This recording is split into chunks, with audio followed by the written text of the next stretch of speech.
United States, when Iran took the United States Embassy hostage in '79, and held them for a little over a year, right? So when they took Americans hostage and held them for a year, then the response came? Hold on. No, sir. Remember now, actually, you wasn't in the room, so I apologize. You wasn't in the room when I divulged that the United States, Britain, and Israel had hijacked the Iranian government and overthrown Mossadegh for nationalizing the oil and put the Shah into power. True, Corey. Listen. From Iran Hey, Samad. There are people from America that don't know American history. So you saying that there and everything on that dynamic. There's a book called Spy the Lie, and lie comes. Yeah, I know all the books. Corey. Did somebody shut his mic off or what happened? Yes, somebody did shut my mic off. If you know all the books, then right? Yeah. Okay then. So then that means that you know what I'm about to say there. If you know all the book, stop. Listen. I have no problem with you disagreeing with me. What I do take contention with that, if we're gonna have a genuine conversation without confirmation, and I could be wrong on some points. Don't get me wrong. The overall gist is that who is and who is not the aggressor. And now, if you're trying to say that the Iranian government was not overthrown by MI6 and the I can't even put Mossad at this point there because they really wasn't operational as effectively at that point. But you threw it in there. No, do not interrupt. Listen here. Listen, everybody, hold on. I need to get this point and stop. No. You are into purpose of hypnosis, but I'm moving past that. The lie of omission, admission, and influence, and you trying to hide the lie of influence because you're saying you from Iran. That don't mean shit. You want to listen? Or do you want to just ramble? No. Actually, do this here. Shut the fuck up and let me finish what I'm saying, and then you can rebut after, and that would be more sincere. Now, as I was saying here, so now when Mossadegh got overthrown because he nationalized the oil and took it away from British Petroleum there, and they put the Shah in power, who was in power before Mossadegh shot over the bow. That being the case there. And so thus, when the revolution happened, and then they consequently overthrew the embassy and had hostages for a little over a year when, the Carter-Reagan dynamic there, the United States government, the Saudi government, and Israel funded Saddam Hussein to go to war with Iran, which was an 8-year war. So the man asked, when did America do it there? And that was the point where the gentleman interrupted. So after they held 52 Americans. After they had also supplied Saddam Hussein with chemical weapons, but the aggressor was America, because you want to run past that they overthrew the democratically elected Mossadegh. Okay, you done? Thank you, Corey. I think everybody has heard me say this before. I know Matt has, I know Pepe has, I know probably other people have. First of all, Mossadegh was a prime minister appointed by the Shah. He was not democratically elected.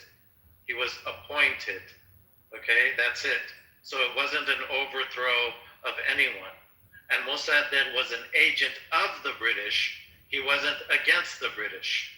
And everything Mossadegh did destroyed the Iranian economy, and it forced Iran to sign a worse deal with the British after Mossadegh was gone. So those are the facts. Hold on. But of course, yes, you want to jump in? No. I want you to clarify two things. Did you hear me say that that the Shah was in power before Mossadegh? I just want you to understand. Yes, that. I heard you. Okay, Samad, you listen. what we agree on, when you're saying that he was in harmony with the British government, I am agreeing with you on that point and dynamic. But most of that was, yes, because the Shah was in power before Mossadegh. So yes, and they took the Shah out of power, put Mossadegh in power, but No, yet that's not what happened. That's not how it works. The Mossadegh was appointed, okay? He wasn't democratically elected. Nobody was removed and put in place. Well, we got semantics. We're saying the same No, it's not thing. semantics. It's the law. Oh, hold on. They have Let's a not- constitution. Sir, It's written. You can go Google it. It's the 1906 Constitution of Iran. Go Google it. Okay, Google it. And it'll tell you that the Prime Minister is appointed by the Shah and it's approved by the Parliament. Listen Just the way, to like, where we the agree Secretary and of State disagree. Listen to chosen. where It's not about disagreeing. I don't know why we're disagreeing. These are just facts. Okay? they're not. Listen, they are a manipulation of numbers No, and they're not statistics. manipulation of numbers or Yes, they statistics. are. You are the one that's Listen to what- manipulating it. Okay, if somebody is elected to an office that's totally different than another person being appointed, the president of the United States is elected. Secretary of State Rubio is appointed. He's approved by Congress. Okay, changing Secretary of State is not a revolution. It's not a coup d'état. Okay, these are the facts. But You this is the said that Mossadegh was in harmony with the British government. Did I mishear that? That's not the point. That is the point. No, that is not. You said that he was Let's try this here. Was the Shah in power before Mossadegh? The Shah was in power the whole time because he was the Shah. So we're saying, I'm talking about Shah, the president. Pardon my enunciation. The king, the Shah, was in power the whole time. Hold on now. We have to, listen, for the audience that is not as astute, we have to not run past that. So the Shah was in power, Mossadegh was in power, then the Shah was back in power. Is that a correct sequence? The Shah was in power the whole time. Okay? You're not understand what I'm asking. No, I understand what you're saying. In chronological order. In chronological order, the Shah was the Shah in power before the whole Mossadegh? time. He was in power the whole time. Okay, then. So then that means that if he was in power the whole time, right? The Shah came in power at a certain point, correct? And then the Shah came back into power, correct? No, he didn't go anywhere. Oh my God! The whole Bro, time. listen to what you're saying. Listen to what you're saying. Yeah, I want you to listen to what I'm saying, but you don't seem to want to. Listen to what you just described. If the Shah was in power the whole time, when was Mossadegh in power? Mossadegh was prime minister, 1951 to 1953. That's Stop right there. Before 1951 and after, and from before in 1950 and in 1954, who was in power? The Shah was in power. That's the whole what I time the Shah described, was in power. Sir, that's Look, what I did. No, that's not what you described. No, we just established that there's a 4-year period where Mossadegh was in power. He wasn't in power in a way that the Shah wasn't. No, oh my God! Listen to what you understand that. You're trying to make it seem like one person. Listen to what you just said. No, how you could the Shah ever You're be in not power? And I don't know who's muting me. There's some confirmation. I keep because getting you're muted. not listening, Corey. You're not listening. You're not listening. We have just established the chronological. Bro, if you can't say established instead of established, I don't know why you're up here trying to give people. Well, listen, I don't know why you're trying to spin things there. Common sense is common sense there. Either the Shah was in power or he was not in power, but both people wasn't in power. You didn't say that he was the vice president or the president, but you in power means that you are the top person in charge there. And what I stated was that Mossadegh was in power, put in power after they overthrew the Shah, and when Mossadegh nationalized the oil, they overthrew his behind again and put the Shah back in power. You cannot overthrow you know what? someone. Listen, Corey. Listen. No. Please, There's not no listen here. No, because you talk and you don't listen. You're listening you cannot and overthrow. you're Shut not up. Corey, shut up. Nigga, You cannot overthrow someone who appointed you. And don't nigga me, I'm not your nigga.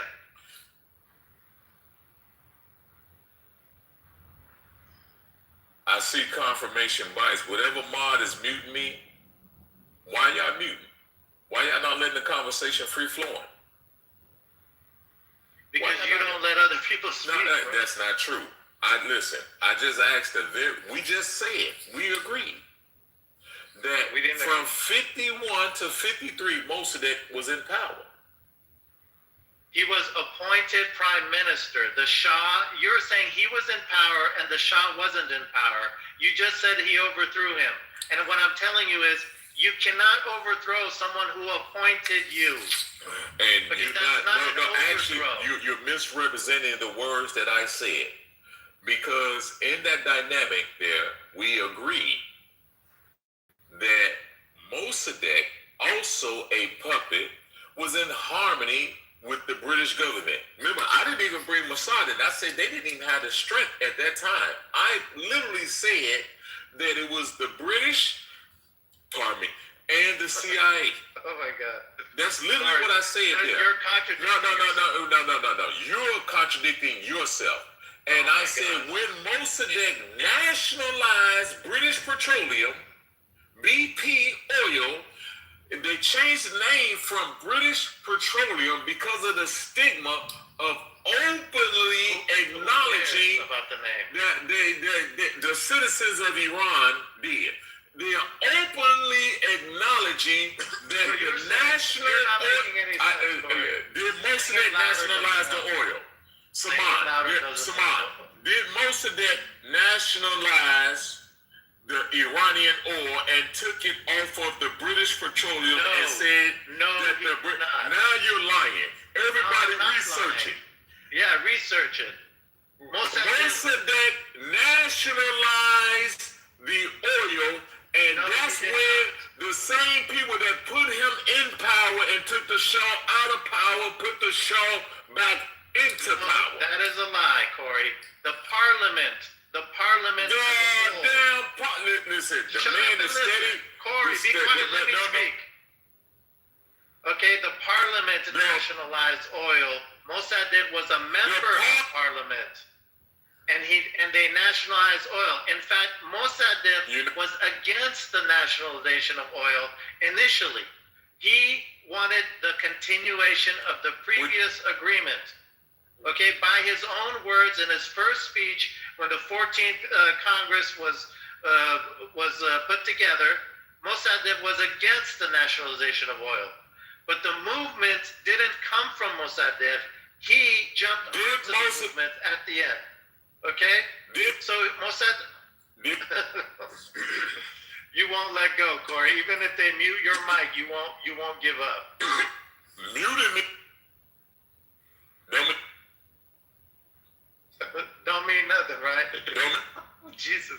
Don't mean nothing. So it's Coco muting me. It's Coco that's muting me. I figured it out. It doesn't mean that you're right. For her. You're steady double talking. I asked and we've acknowledged. Man, you cannot erase the history. Mossadegh nationalized the oil. No, he did not. You a lie. You a lie. And then it doesn't. Listen, everybody can research. My question from Corey is okay, you're talking about the reference history. I'm an Iranian. What is your reference? I just want to know that. What is your citation? Listen, let me tell you what I told Saman. It don't mean a damn thing. You can ask 1,000 Americans about American history, and you're going to be hard pressed how many Americans really know American history. But now, I would ask y'all, as I ask the audience, when Mossadegh was in power for one term, and he got outed, and the Shah came back into power. Whatever the conflict with the Shah was, whatever, they put his behind back into power, but he did nationalize in fact, the Iranian nuclear program was given to them by the West. They didn't have a nuclear program before that. That shows how much of a puppet regime it was. Your brain is a puppet of the leftists. That's where your brain. They did not have a nuclear program before it was given to them by the West. That's how much you cannot negate the puppeteering going on in Iran. You don't want to say it was most of that. You don't want to say it was the Shah, but you cannot deny that the Iranian government was hijacked until 1979. And the ultimate gist of my point is that it was no outside forces that happened in 79. It was only the Iranian youth led by the Iranian elders in the terms of Khomeini, and whatever the Iranian people's problems and concerns with their government is an internal issue that should be handled by the Iranian people. And for y'all to say that would be the equivalent to tell American citizens to support Russia. Hold on, I'm going to land on this point, Samar. I'm landing on this point. Would be the equivalent to telling American citizens to support Russia or China to invade and overthrow the American government. And that hypocrisy that y'all and you white people, if you are saying that Russia or China should invade America and we should side with them as opposed to the American government, then you are a hypocrite as well. This is the cognitive dissonance that they want us to accept, and we reject it. Thank you, Corey. Thank you for speaking to Iranians about our own country and our own history. I'm Iranian. Azin is our Iranian. There are a bunch of other Iranians around, and we're all saying everything you said is bullshit, okay? Because we grew up listening to these lies, being brainwashed by these lies. Yeah, that's how we got into this hellhole in the first place. Jeez. Any other questions on Arachi is Iranian, Professor Morandi is Iranian, and we see the protest of Morandi is born in America. He's born in America. He's not Iranian. Which that means that I thought you landed, bro. You landed. Okay. I thought you landed. Shut up for 5 minutes. Shut up for 5 minutes. Let's hear from other people. I thought you landed. I apologize. There's other Iranians that disagree. There was Iranians protesting in favor, and there was Iranians protesting with grievances of their government. Yeah. And those in favor of their government outweigh the same way. No, those who protest and don't get shot at. Okay, those are the ones that you hear about. Hold on. The millions of people who go out and protest and they get killed by the tens of thousands. You're ignoring those people. Coco, why you keep muting me? Man, Saman, to your point, we just had no king protest here in America, and I am one. When it comes to domestic policies, I'm in favor of Trump. When it comes to foreign policies, you know, and I guess this is universal that I'm thinking about it with all. But now you cannot tell somebody like me about somebody. Didn't Donald Trump just admit that they sent weapons to the opposition? Now, I don't think those it was are the Donald Kurds. Trump. Those are the Kurds who it doesn't matter. There was a third-party transfer. Protesters. It didn't matter. But I don't even think that was Donald Trump directly there. Donald Trump just took the credit for it there. And Donald Trump first term, after this man been compromised here out of the blue, this man get over 30 fucking federal cases in multiple states, multiple assassination attempts, and then we want to ignore how many United States presidents have been assassinated and how much we only look at. Well, according to your logic, it's okay because of what happened to I am saying that Donald Trump came into the race for the American benefit there. He came off the muzzle. He told NATO to their teeth. Y'all full of shit. Y'all sitting up here relying on us as American to provide the soldiers, the money, and the damn technology, and y'all ain't chipping in a goddamn thing. He said that first term.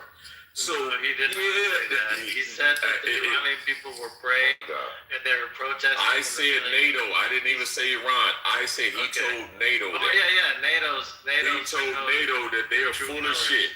You know, Yes. and then so my point is that espionage and manipulation and betrayal is a thing that we deal with. As a matter of fact, I'm gonna recommend another book, Economic Hitman by John Perkins. Is another book to go and look up and research. Donald Trump is trying to do what's best for the American people. He, not being a seasoned politician, though he's been working with them, now that he's actually and behind the scenes there, he didn't know that how much he was up against, how much he was hamstrung, and how he had to fire so many cabinet members first term. He got the second term stolen from him, and he's back in here a third term, and he got to do what he got to do and navigate different things there. But the state of Israel is an enemy to the state of America. Well, ironically, Saman, I can read your profile, Saman. You got a protest in peace. Is it fair to say that it's what that's what you're tweeting in your profile? Protesting peacefully? Is that what you're promoting here? Yeah, I put in I think I said march in peace on mine. Yeah, okay, fair enough. So is that what your position is when it comes to protests? Yeah, of course. I think the reason why I put that was because at the time, this was before the events of the last couple of months. I think a lot of people were wondering what they should do. And obviously, the first step is to protest peacefully. Fair enough. Because we didn't want anybody to attack. Right, and that's what happened. The people marched in peace in January, and that started everything. So that was the message. Yeah, but how do you justify the killing of over 760 police officers in those days? Apparently, the government says that almost 700, I think 760 law enforcement officers also been killed during those so-called protests. Yeah, that's a good question. First of all, a lot of people who were killed by the government in the protest, and then the government said that no, these people were actually on our side, and a lot of the families were like, no, so-and-so was not a Basiji who was killed by the protesters. He was actually a protester. So that's how they get their numbers. They take people who are actually protesting. I don't know, but what happened is the police officers. Yeah, of course, I'm sad that people are with the government and they're shooting at their own citizens. Why are you talking about 50,000 people? Pay for dollars on people? Is that what it is? Dollars? 50,000 people. What did you get this number from? Someone? International? No, I got it from the kids who were inside. They worked at the hospitals. Do you want to let me finish, Soren? Okay, finish off your. Thank you. You think you're so smart? Okay, they counted the bodies.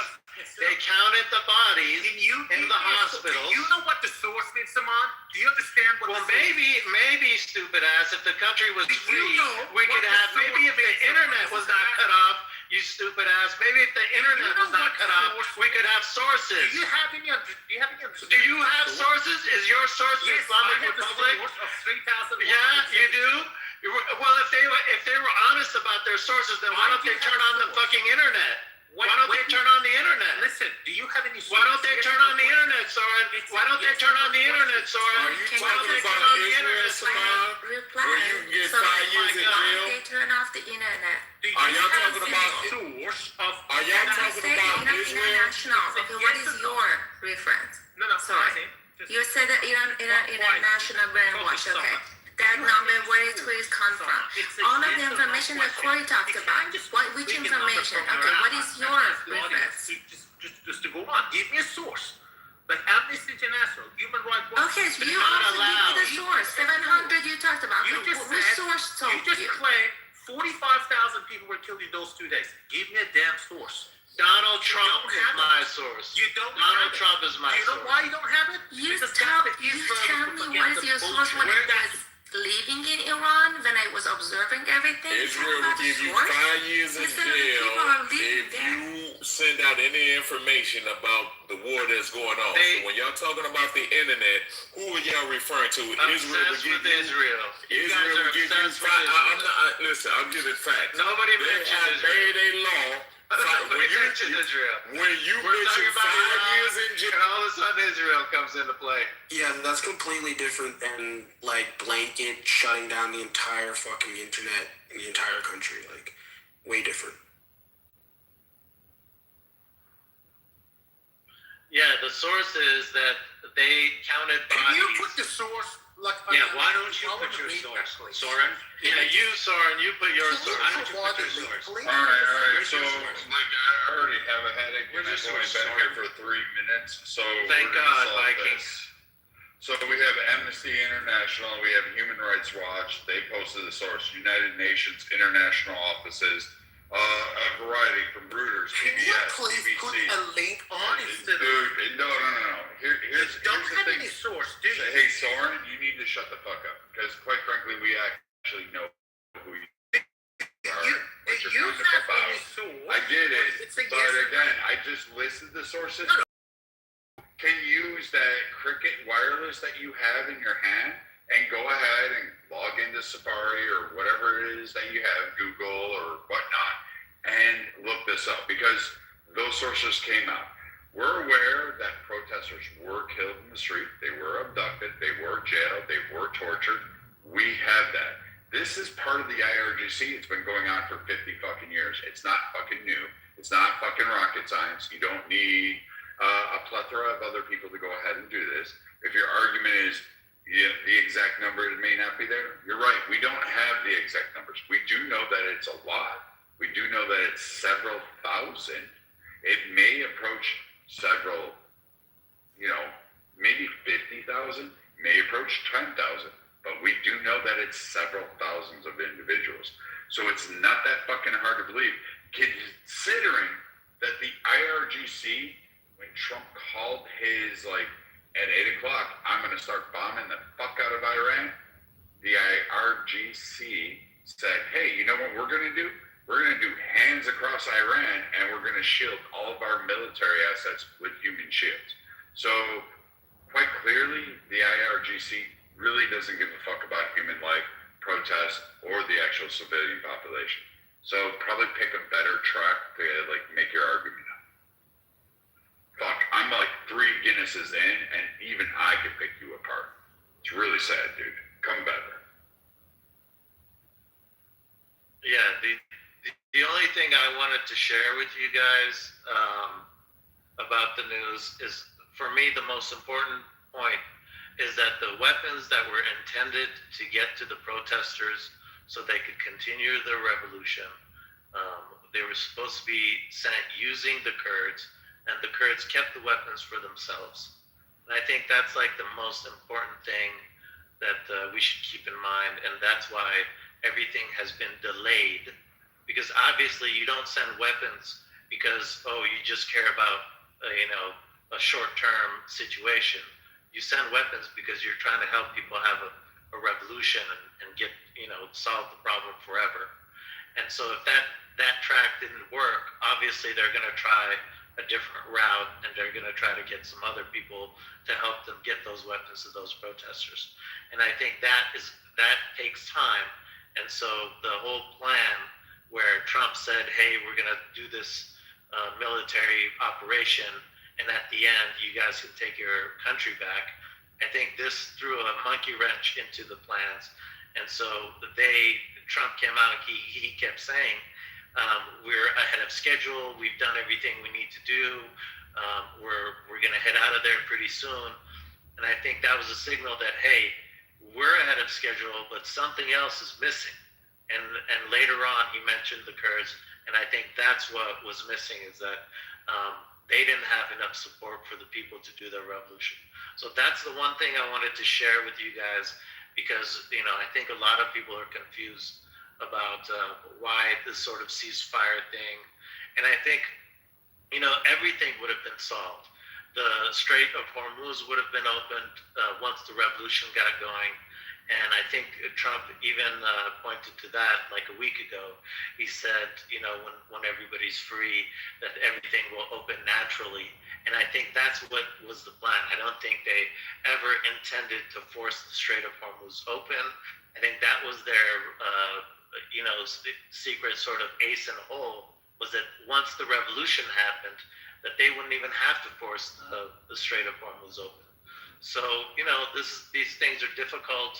And I think Matt and other people were here like probably a month ago when we discussed what would happen, and we probably talked about these ethnic groups.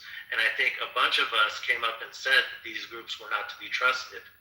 And now you're saying that we were right. These Kurdish groups are not to be trusted. Their leaders actually, one of them met with the Islamic Republic just like a month ago. But I understand the Kurds actually have been allies to the U.S. in the past. They have helped us. They have provided intelligence. They currently are doing that. So saying that they can't be trusted is kind of like steering. And I'm going to call bullshit on you on this part, because quite frankly, the fact that we have multiple players, like we have the Sorens, which I would have put, like, I'm going to akin Soren as Turkey. Just like some fucking twat waffle that wants to fuck up relationships all throughout the Middle East. And then I'm going to put you, I'm not going to put you as a representative of Israel, but I'm going to put you at like that kind of propagandist part.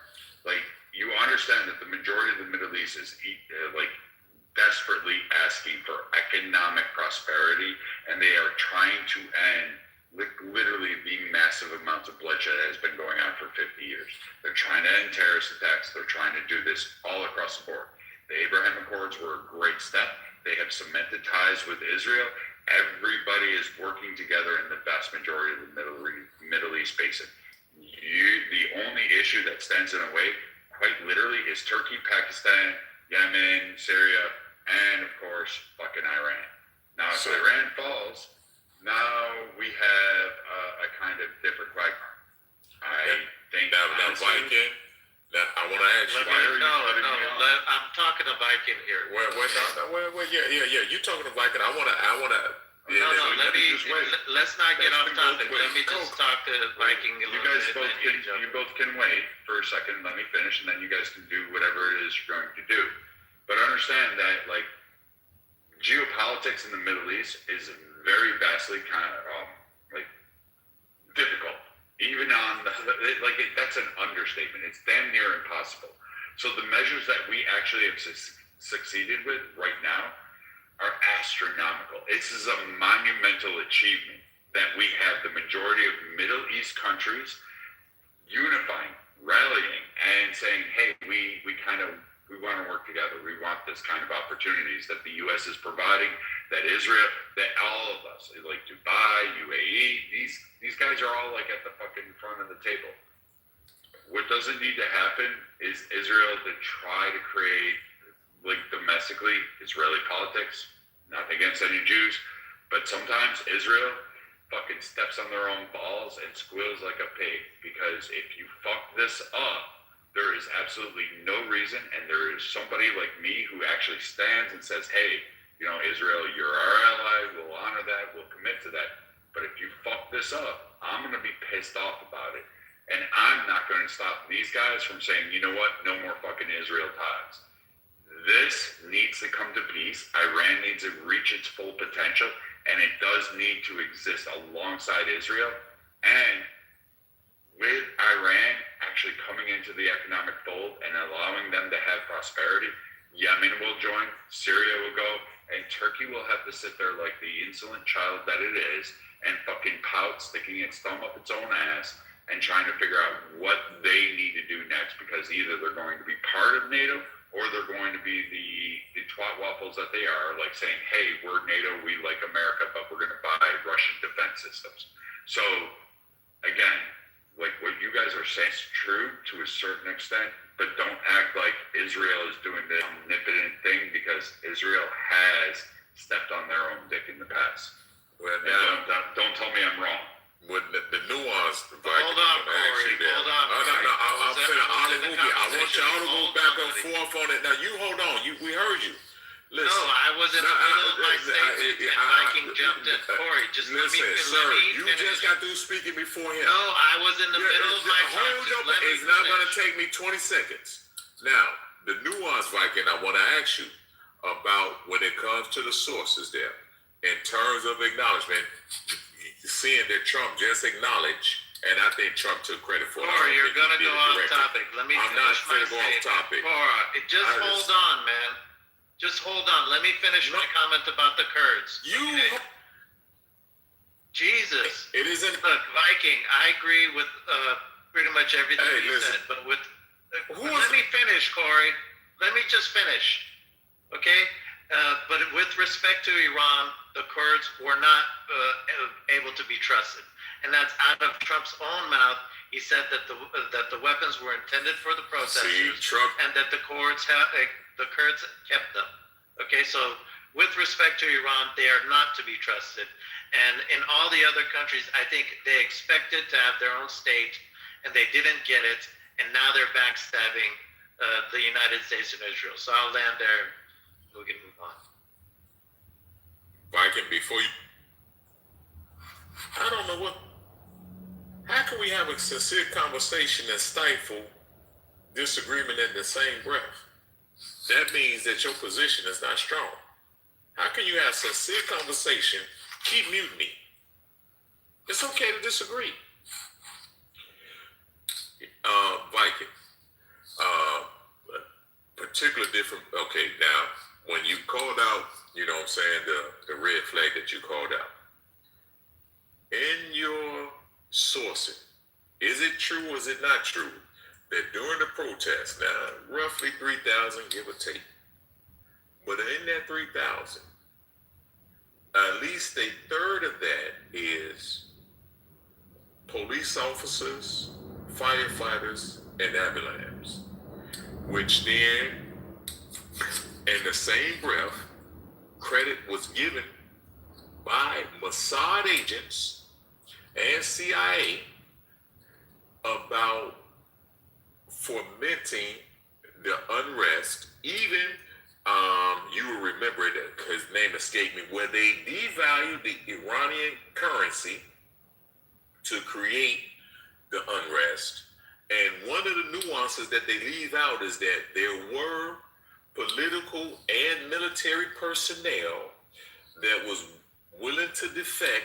However, Israel on day one killed those persons, and thus the hardliners then was able to rise up into position. And this is why we are at this particular stage where we are at now in the conflict. And that's my question to you, Viking.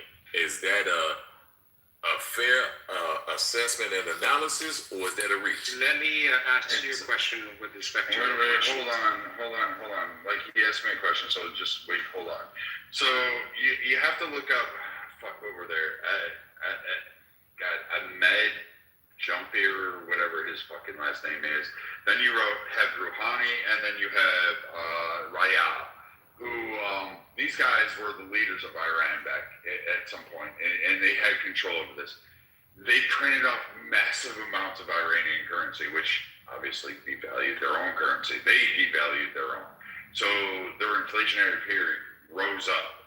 So yes, the U.S. had economic sanctions. That was a major external factor, but they also didn't help themselves by literally printing off paper money that had no value behind it. They had no assets. They weren't able to trade any assets. Nobody was able to trade with it. And I mean, I'm kind of lost in the rest of your question, so maybe I missed it. Maybe somebody else has a better answer. That those who was dependent on, once they assassinated, say, Khomeini and a few other particular figures there, they had personnel inside the military. There was personnel inside the military and the politics that was willing to cooperate with the West, but Israel assassinated those persons the same way that there was Hamas personnel willing to negotiate, and Israel assassinated them. And that conundrum was caused by Israel bucking the American interests versus their own. And but the highlight of my question is that this could have been over with had not Israel assassinated particular key personnel that was willing to cooperate and negotiate. I mean, that's a conspiracy theory from, like, I mean, I get your point. Like, would Israel, like, you know, use a pager and blow somebody's nuts off? I never thought I would see it in my lifetime. I thought that was some James Bond shit. Could it be? Yes. I mean, I'm not going to put it, like, say no. I mean, I've seen a lot in my lifetime. So the answer to your question is emphatically, like, I don't know. I don't have the answer. I do not know if Mossad secretly went into Iran, found all of U.S.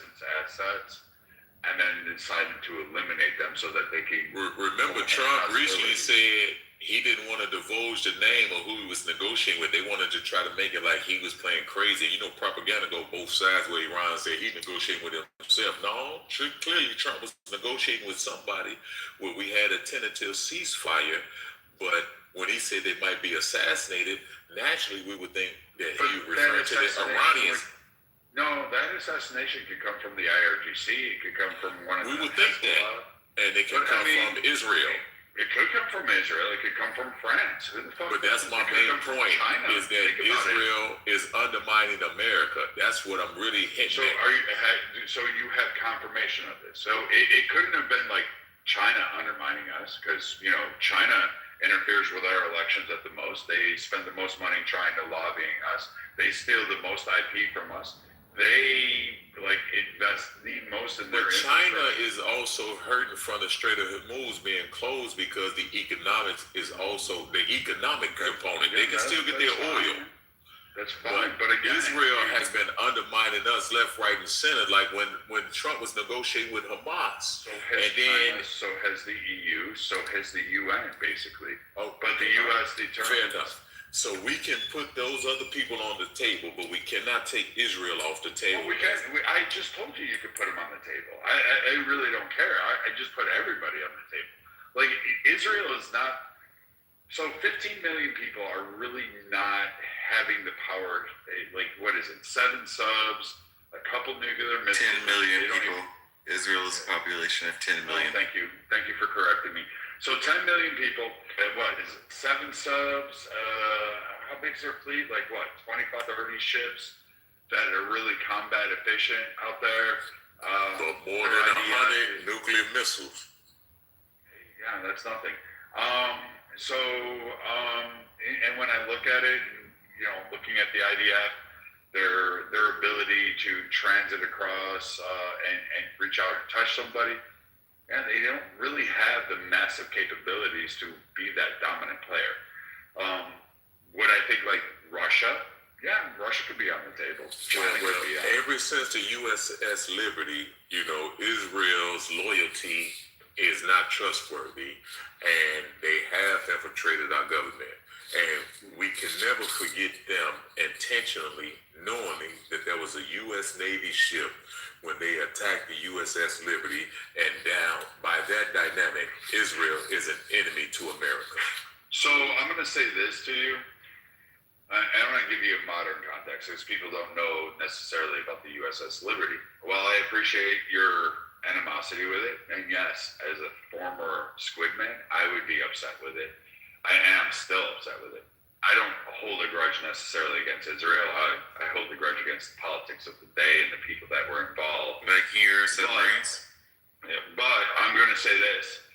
When Americans were kidnapped on October 7th, and they were raped, murdered, and we still had American hostages, whether they were Jewish or not, because people forget this, they were actually Americans.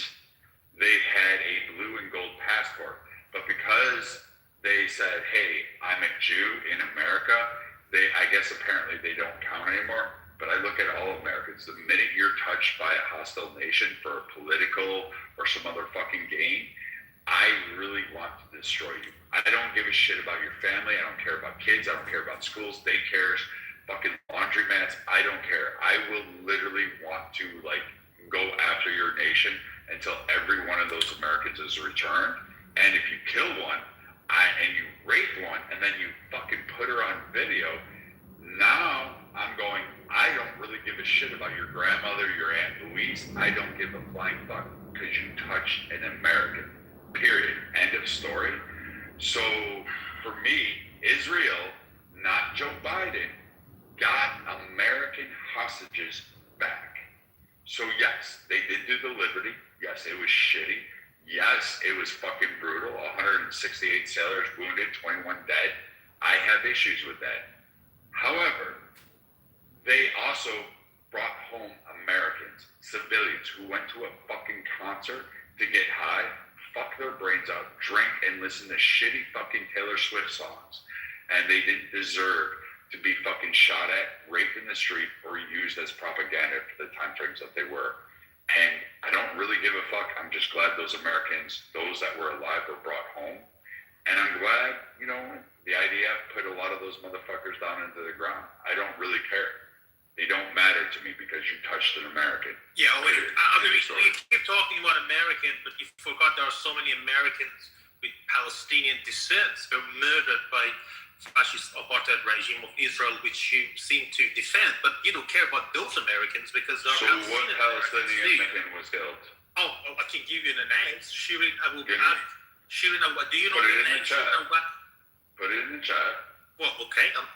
Right now, it's called Shirin, as in SH. Dude, I'm not gonna let you put it in the chat. Put the link in there and give me that so I can verify that they were And American. once you find out about their death, would you be to condemn that action of this? Of course I fucking would, because I hate fucking. So you first want me off, to educate you on that? Then Dude, I'm happy to educate you. you're fucking like on No, autistic. can you just please refrain from using profanity, Grandpa, please? Like, listen, this grandpa can bend you over and make you the bitch that you are. Hey, no. Let's not do that. So uninvited. When y'all disagree that. Kamakaki, I got you too. Like, you know that. Hey, so there. No, Viking. He's having a misunderstanding on zealots there.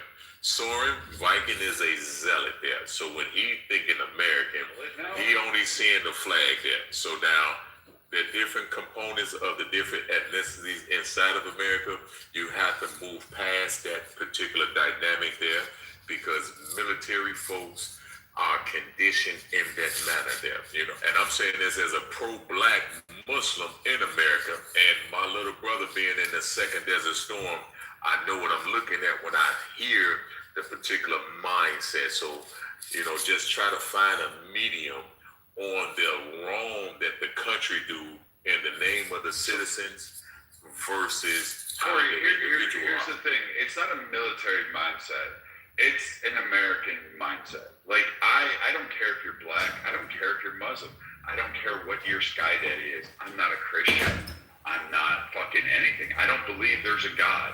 When you die, I believe you turn into dirt. Like, that's literally the end of it. I don't give a fuck about religion. I don't give a fuck about your morality.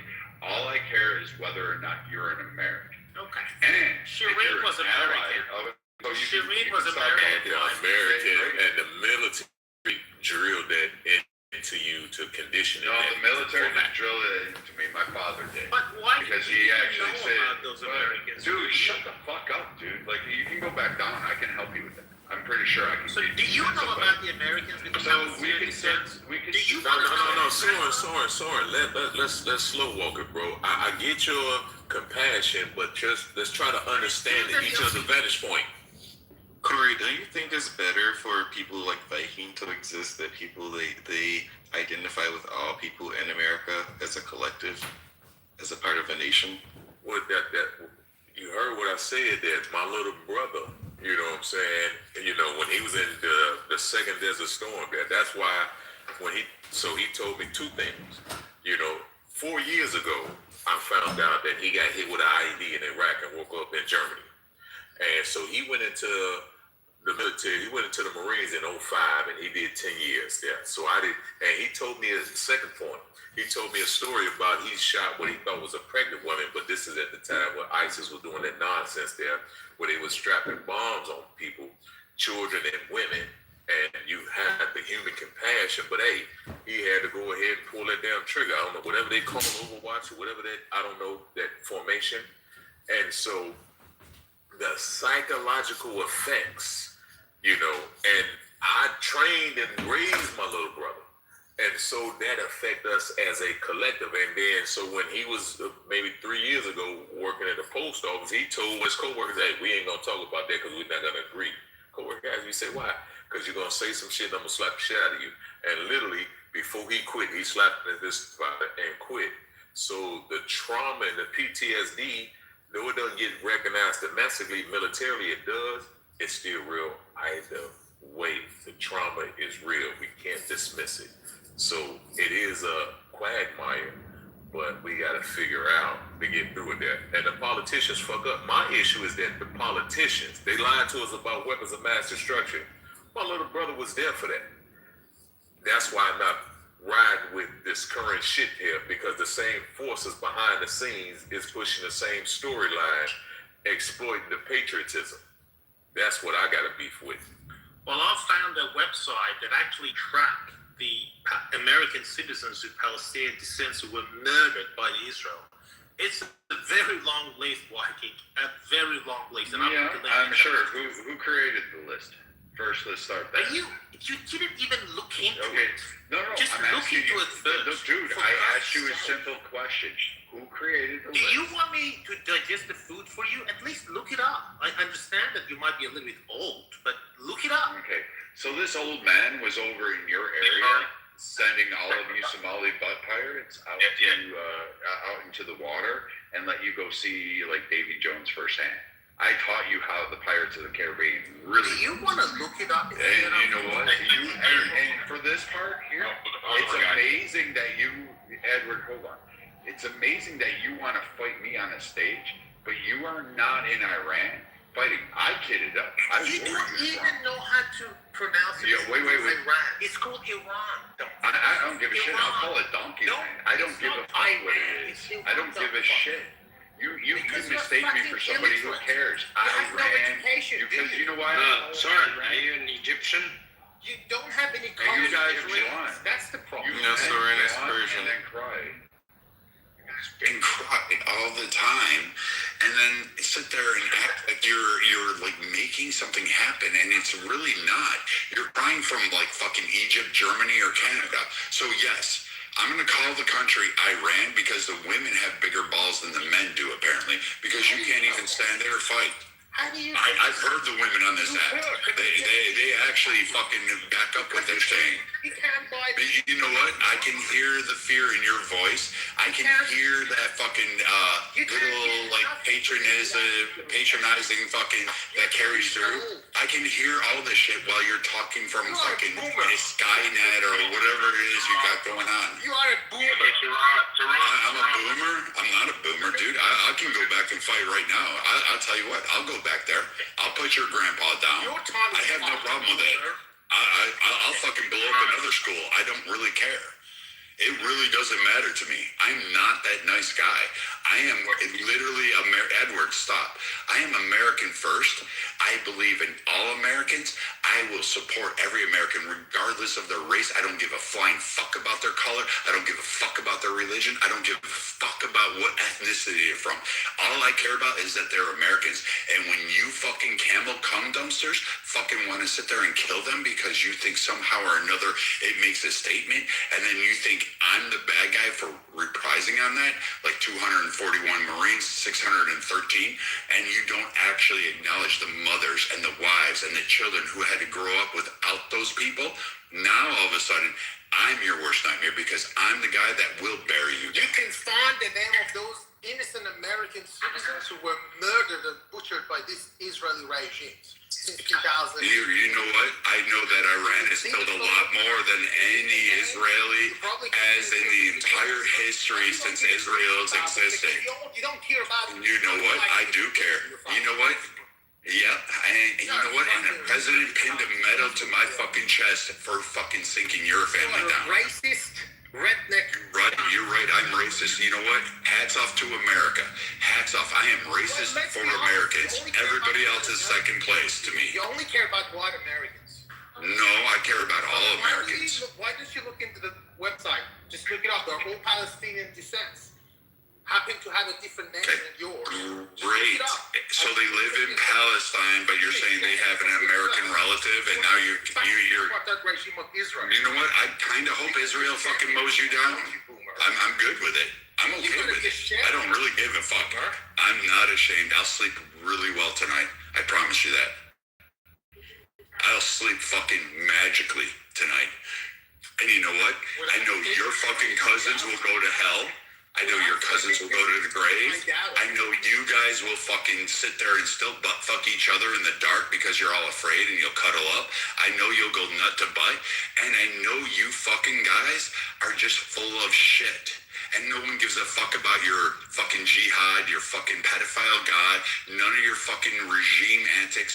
No one gives a flying fuck about it because you know what?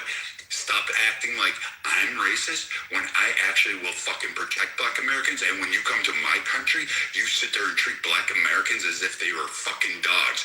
I see how you treat them.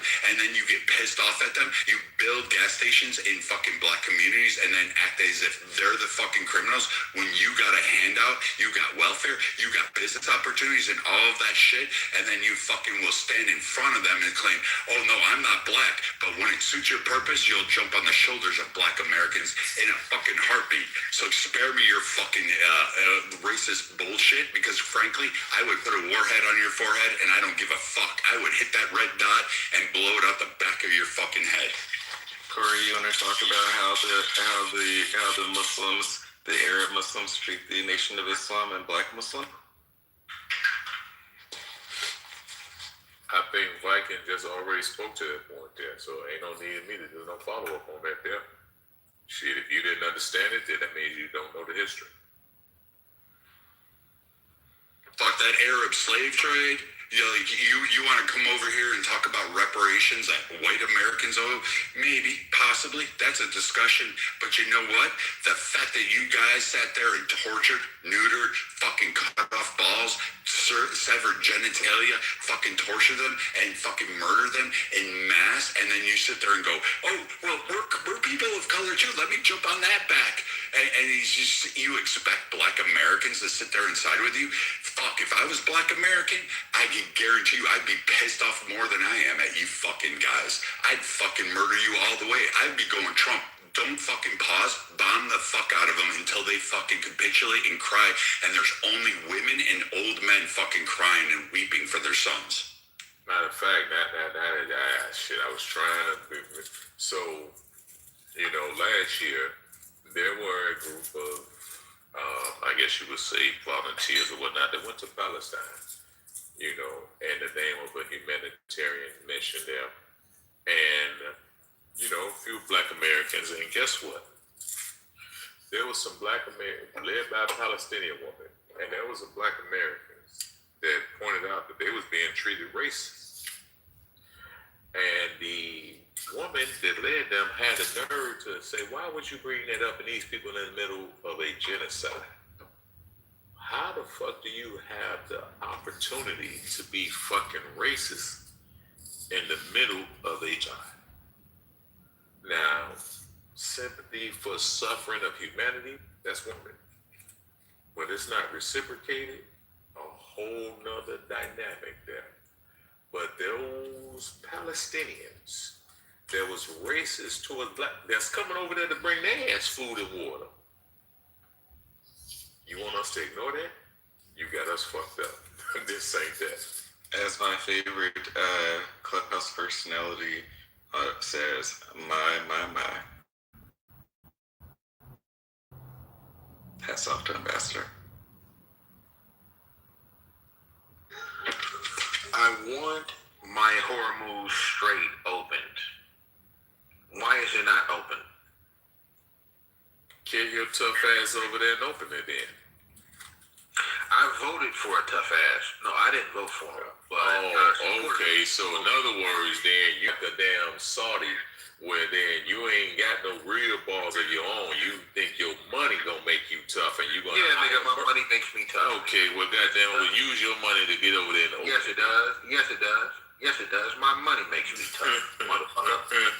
I earn it. Well, goddamn it, you need to get some more money. You need to get some more money. Why my Hormuz Strait ain't open? Goddamn it, you ain't got enough money to get it open. That's why. So that's what it comes down to. That's what it comes down Why to. isn't my Hormuz Strait open? Because you ain't got enough money nor nuts to get it open. Gildas, I'll tell you what, for $1 US, I will personally go over there and open the strait for you, but you can't complain about how I do it or who I lay to waste Let me tell you something. That's a loser bet there, Viking. Let me tell you something, old buddy Viking. I would love to carpet bomb. Listen, hey, Viking, you cannot trust a man that ain't got the nuts to defend his own family. This nigga ain't got the nuts to defend his own family, and you think you can trust him? Why do you have to speak when I start talking? You right. I apologize. It's all good, brother. You know, I know how it is on the clubhouse streets. I just want to make a statement. I want that mullah out of there. I want that Hormuz Strait open. And I want to do it for $2.99 a gallon. Nigga, do you see where I'm coming from? You can do it from your comfort of your own home. I want to do it for $2.99 a gallon. I paid $2.92 today, Gildas. I go to work. I pay my good taxes. They take about 28% of my $200,000 a year. How much did you pay today, Gildas? Man, I paid $6.59. I paid $2.90. I paid $2.92. I paid $6.59. West Texas, baby. Oh yeah. Get your ass off that West Coast then, if that's what you pay for that. Get the fuck out of California. You're paying all that taxes. Nah, man, it ain't that easy. You know, I'm trying to move elsewhere, but I like the coast. I like to see the ocean. And there's America. There's oceans in Texas. If I want to pay for it. Yeah. There's oceans in Texas. Half of that on the account of Newsom. You know I don't like Newsom. I know. I hate that motherfucker too. Half of it is on account of. But look, something's gonna have to give, man. You can't tell me you're gonna break up the civilization. Literally half of it. Get into a 10-point plan based on Iran's ideals. Hey, Viking, you know what? I got a question with you about that there, right? I have the mindset that Trump, I believe that Israel tried to kill Trump and extorted him with all these cases there. And a part of his strategic maneuvering is that some way he's kind of trying to fall back and let Iran go ahead and give some clapback to Trump. Is that feasible or is that reaching? I think it's a tad reaching, my friend. I think it's a little bit reaching. I mean, Trump's kind of a different type of president. He really doesn't give a fuck. I mean, basically, he says things like, my button works about nuclear weapons to North Korea, who's threatening. So, like, for Israel, I don't know if I can't call him the cuck because he kind of uses them. And right now, I think Trump is actually playing Israel, but the Israelis, they think that Trump is in alignment with them. But I think Trump is just like, I want peace and I want economic prosperity in the Middle East, and I want this shit done. That's my overall opinion. I think the Iranians tried to kill fucking Trump twice. He almost got fucking murdered by a fucking tranny lover. And he came back in a second time. The first time he came in and tried to negotiate and do the fucking, presidential shit. And then the second time when he won, he said, you know what, fuck it. I'm going to fix all this shit, and I don't give a fuck. And I'm going to go down in history as being the man who toppled fucking Venezuela, toppled fucking Cuba, toppled Iran. And he's going to win all this fucking shit. It's going to take time. Remember now. Yeah, he's going to. Listen. He's going to. Y'all forgetting American history. Y'all forgetting American history. Trump father a gangster. And I seen a interview with one of the mafia cats there, right? Trump was building, I don't remember whatever he was building, $20 million, right? And, the mob and the unions, they padded the bill with $2 million. And this dude describing, Trump looked at it, he knew the numbers. He didn't say nothing. But them people went to jail. They knew that they was playing with hot water, but whatever their code is, they went on ahead and had to go to jail for whatever criminal extortion, whatever it was there. But, a wise man can play dumb. A dumb man cannot play to be wise. And Trump is wiser than we're giving him credit for. I disagree with him mocking Biden when he was going through his whatever, stages of elderly, what I'm saying? But push that to the side there. Trump is wiser than people give him credit for, but at the same time, as a man, What up, niggas and wiggers? when I think Netanyahu was playing games with Trump, and Trump was, figured out that, hey, he had to maneuver because they put this man up under 30 or 34 cases there in multiple states there. I think the second election was stolen from that man. And first election, when he's saying bring industry back to America, and when everything we got say made in China, Taiwan, Hong Kong, Mexico, and this and that and the third, Trump was on to something. His strategy. He cut out trade with them too, with the trade wars. You know what I mean? Like, yeah, we ain't got manufacturing in America. And that's not his fault. That happened up under the Nixon administration there to source out American jobs there. So I think Trump intentions is for America, but he didn't realize once he's into politics, it's not the same when you outside and you sponsor. Because there's a whole lot of extra other shit within the decision making that he got to deal with when it comes to even passing laws and doing shit. It's a whole, he looked at it from the business side, but it's still all the logistical shit that a nigga got to deal with, all the day-to-day shit that a nigga got to deal with.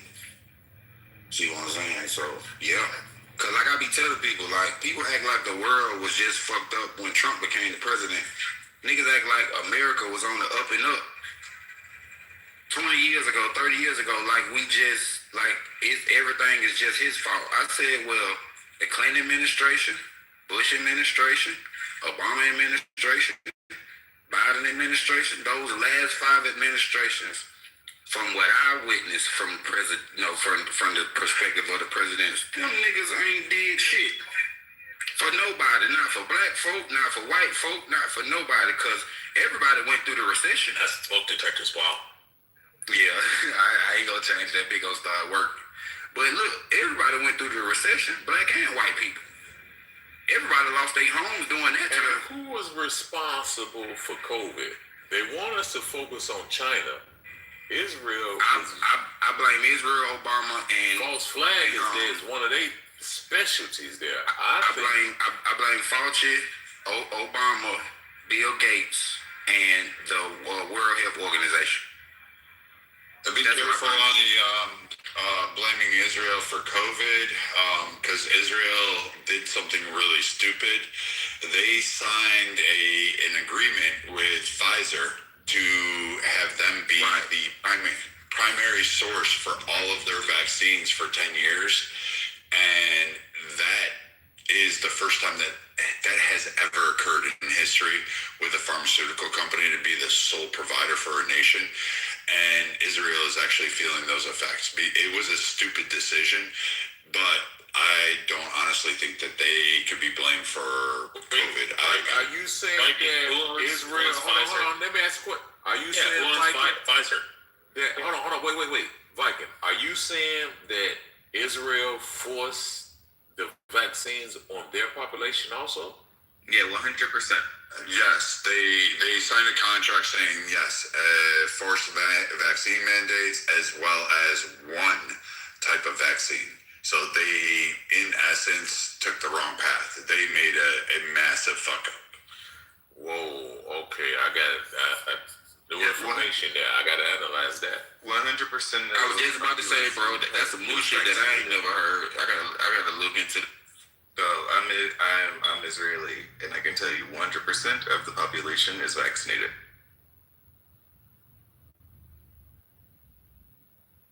Guys, I want to say something about the topic. None of that happened. Iran broke the ceasefire, and the reason for that is that they said as long as Israel is attacking Lebanon, we're not gonna stop because the Hezbollah terrorist group is founded by this regime in Iran. So there will be no ceasefire, and they have given you 10 ridiculous points that can be. Sir. Yeah, Brad, I got the answer. Albert Bourla. I'm going to give you the answer about Pfizer. Albert Bourla was the CEO of Pfizer who took over at the beginning of COVID and is of Jewish ancestry. So there's your fucking answer why. It's not a secret conspiracy. It just happens to be a fucking Jew who worked out a deal with Israel to fucking be the one to provide pharmaceuticals to Israel. No, because Moderna had issues with Moderna. Albert Bourla, Rafi, is a Jew. I'm not saying it's bad or conspiratorial. Hold on. I'm not claiming that, Rafi. I'm simply saying that it's no different than if, a African country then took on a pharmaceutical company that was being run by a fucking Guyanese guy, and then Ghana took on that company. There were three major companies. There was Pfizer, Moderna, and Johnson & Johnson, who had vaccines that were approved by the FDA, Health Canada, and the European nations. There are Jews. And what Brad was talking about is that Pfizer is the single company providing pharmaceuticals and has a fucking agreement with Israel to be the sole provider of pharmaceuticals in Israel. Yeah, it's not a fucking conspiracy or a bad. I'm not being anti-Semitic here, Ralphie. I'm not. I'm just saying it's no different than. It's simply saying, like, if Pfizer did a sole agreement with the Guyanese government, and then we find out the guy who's running the company that took over is from fucking Ghana, we'd all be like, oh, okay, well, that makes sense. We worked out a fucking deal with Ghana to sell fucking pharmaceuticals there. I'm not arguing that fact, but they forced their population to take that vaccine. Yeah, Rafi, my point was who's the majority shareholder in Pfizer at that? BlackRock. But Rafi, my point wasn't that. It was that Israel was the first nation to ascribe and sign a contract with one provider and not allow, what its normal stance was to allow any pharmaceutical company or any medical device company to provide care to its people. It literally locked itself into Pfizer, and they're the first thing. Probably got a really good deal, seeing how the CEO who just took over the company was his. It has nothing to do with that. Pfizer made fucking gajillion dollars off of it. It's like untold amount of money that's actually going to come fostering through. So, I mean, in between GLP-1, specialty meds, fucking gene and cell therapeutics, and then, of course, the COVID vaccine, the pharmaceutical companies ended up with, like, Pfizer got a sweetheart deal from Israel. And I understand why Israel did it, because they were going based off of the data that they had, the fear-mongering that was going on in the population, and the global response. It just was a shitty deal. They made a mistake. That's all I was saying. And they did a deal with a guy who just took over a company who happens to be a Jewish ancestor. There's another nuance. It is unfair. Even among every society have disagreements there. And so, in the Jewish community, they have internal differences. To blanket all of the Jews with one paintbrush is unfair. Oh no, I'm Jewish, I wasn't doing that. I was explaining it away in the sense of it's a Jewish guy who took over the company. Then they did a fucking sweet deal with fucking Israel, and it just happens to turn out that he's Jewish. That kind of shit happens all the time. Rafi would agree. Yes, but again, Pfizer, if you look statistically, the reverse effects after people started to get Modernas. I remember at the beginning people were getting the Modernas, the Johnson & Johnson. Yeah, they're fucking people up. They were getting a lot of like negative effects on the people themselves. Pfizer had the best results. Yeah. General, if you look statistically, if you go down like the rabbit hole or whatever you want to call it, Pfizer was like the safest one out of all of them. Rafi, before I search it on ChatGPT, I might want to bet that BlackRock's majority shareholder. I know what's up, you guys. Fucking fake, baby. Listen, they have everything, but I'm just saying. I guarantee it's like BlackRock's like 40% shareholder, and then it's like 25% Vanguard, and then like 15% State Street. In BlackRock's majority shareholder in Vanguard, and Vanguard's majority shareholder in State Street, it's Russian nesting dolls. I'm just saying. 45 trillion in holding, baby. When people were getting the vaccines, when they were coming out limited amounts, people were like waiting in line. I remember people were avoiding the Johnson & Johnson one because it had like the worst effects.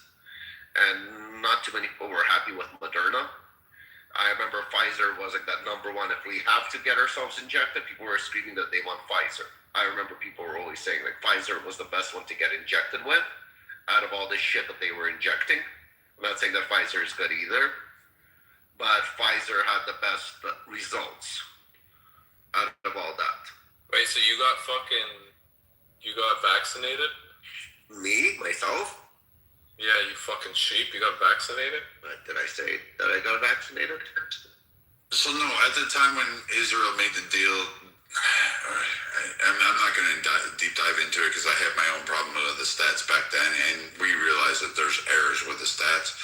But the stats did highlight Pfizer being the lead on that, and that's why they also came under fire under the Trump administration. They're part and parcel of why there's a broad focus on PBMs. Some of you who know me for a long time know that I talk about PBMs occasionally.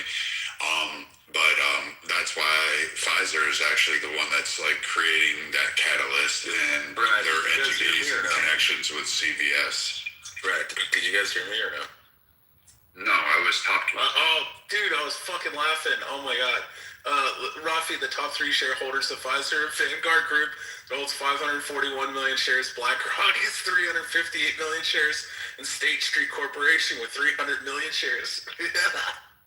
Son, that don't sound right. Are you listen? By that dynamic, so there is a school of thought that separate the Zionists from the Jewish community, in that one is trying to have a hostile takeover. And inside of America, maybe a year or two ago, the United States politicians made a law to equate anti-Semitism and anti-Zionism one and the same, which is totally wrong. Oh yeah, that's crazy. Zionism's just the right of the Jewish people to exist in their indigenous homeland. That's not necessarily true. Like, Corey, do you believe that all religions have Zionism, or at least the principles and the pillars? Mecca, Jerusalem, and Israel. Rich, chill, dude. Sorry.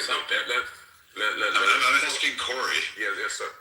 Let's qualify it. When you're saying Zionism, could you then describe what is the right? Okay, so the expansion of the religion to include all people who don't believe, to force contrition, to expand their belief, their territory, and their hold, as well as their sway into the governance systems that exist around the world based on their religion ideology.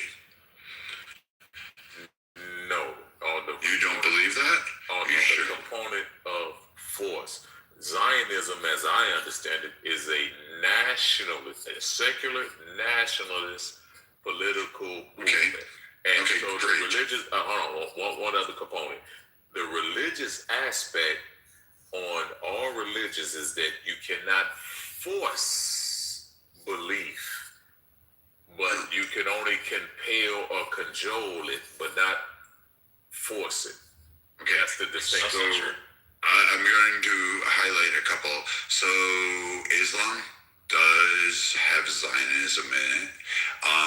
The caste system, the Indians, they have Zionism in their approach. The Chinese in Buddhism has Zionistic approaches. The Japanese, when you had like the samurai and Bushido, that code actually exists under Zionism.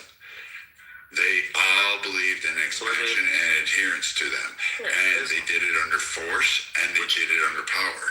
But are you calling it Zionism because it wasn't Zionism when the samurai? He tried to describe the principle. No, he's that's what I'm saying. Principle of Zionism. Yeah, that's what I mean. The principle. And so now, from the Nation of Islam, right?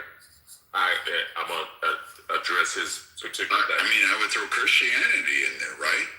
You would throw that. I'm giving a live example, meaning I'm literally active, a part of a movement, and we have it in writing. The Final Call newspaper, formerly Muhammad Speaks. We state that a component of reparations is that the United States government should give us 8 to 10 states with an outlet to the sea, so we can do international business and trade, and we can have our own jurisdiction, and a referendum should be also allowed for the black people that disagree. They don't have to come. So there's 3 countries on this continent. It can be 4, but to force it in a manner, because in the Quran it says that there's no compulsion in religion. And so we believe and practice that the actions to be the influence, in Indonesia being the largest Muslim country, is a component of proof of concept. But to force it, we don't agree with that, because then we can have hypocrisy in the ranks. Okay, Corey, but you have hypocrisy in the ranks. You have it occurring in Europe. You have it occurring in the West. You have it occurring over in Asia and in a variety of islands outside of Indonesia. You have it occurring in the Philippines. So if we're aware that currently, despite these nationalities or these nations, their laws, their culture, and all of a sudden now you're saying this must be the way and this is what we demand, you now are using, guess what, force. And if you are using other tactics outside of just like protest or speaking on a street corner with the Quran, and in fact we can highlight cases of this, you're using force or determinants of that, okay, that's Zionism. And you're nobody's willing to accept it. And like, here, I'll give you one better. Christians did the fucking absolute on the pillars. Christians absolutely use Zionism. They scrubbed the Indian out of people and beat them with a Bible. Like, I'm aware of this shit. Like, they did it in Africa, that like massive amounts. Like, don't give a pause. I believe all religions. So let me ask you a question. So basically, I'm saying, like the real true Islam, there's actually compulsion. So Zionism is a practice. I'm saying, so Zionism is the practice of like forcing a type of religion or way of life on the people. That's my point. But they put it in, but they put it in the form of different religions, but it's basically all the same thing. I'm asking. I don't know. That's what I'm trying to say is, stop fucking risking. I was just saying, stop for a second. Jesus, like you can go right after me. Okay, so what I'm saying is the pillars of Zionism. What makes Zionism Zionism, right? The right to exist, the right to force their mandate, the right to do everything that everybody hates, that everybody attributes to Zionism, has occurred in both Islam, Christianity, Buddhism, Bushido, fucking space, fucking planets. You know what I mean? So, like, just take the word Zionism, remove it from the Israelis, and just say, hey, under Zionism, have these actions occurred under other religions? Yes. And when you reach the answer, yes, then you realize, well, fuck, every religion does Zionism. Is that how you Sure. Hold on. Let the brother fuck. I think he had a disagreement. Oh yeah, I said like the real true Islam actually believes in compulsion, but not the fake made up one in Chicago. Okay. Oh, okay. So that was sarcasm. Okay. No, I was being dead serious. It wasn't sarcasm. Well, okay. Well, now maybe then that means facetious. that you. Oh, okay, facetious then. Okay, no problem. No emotions about it. Now, to the brother Red's point there, here's the distinction here. The very, very first people to be called anti-Semitic were Jewish people. There was no other groups, no other races. The actual, as a matter of fact, the 1890, give or take, in that era, over in Germany and whatnot there. So, when you go look at the Bolshevik revolution and so forth there. And so we can even go as far as there was terrorist attacks by Zionists against Jewish people in Iraq and Iran and other places to force them to go ahead and, capitulate and migrate to Israel to create the state of Zionism. So now the practice, on down to the brother Vikings point there, the concept is one thing. The practice of execution is a whole nother category there. And so then by that dynamic, I'm going to agree that, and we call it nationalism. That's what we call it. And Zionism is a nationalist movement. Yet they hide behind the cloak of religion. Thus, now we come to the point. No. We admit that we're nationalists. Aren't you a nationalist? Don't you love your country? No more. You can disagree with me right after that. I'm not. We're just conversating. I know. Listen, I'm about to land. Listen, we're making the same point. No, just let him talk, and then you can go after him. And by the way, Israel attacked Iran synagogue yesterday in Tehran. I put the link in the chat. Yeah, they destroyed a synagogue in Tehran. Yeah. Well, hey, listen, it's wartime. Things gonna happen that we not gonna like. That we're gonna shed tears and we're gonna smile both ways. But the point that I'm trying to highlight is that nationalism is a legitimate right and concern. And then how we come about getting to that point is the distinction and theocracy versus democracy there. When you're claiming a religious identity in the name of Judaism and Zionism is secular, the methodology comes a conflict on how you come about it. And in America, separation of church and state, where the government is to respect all religions, this is a conundrum that we are in, and we're trying to find a solution for peace for everybody. That's the point I want to highlight. So what's the conundrum, Corey? Can I respond to Corey? Sure, Shay. I'll go after you. Thank you.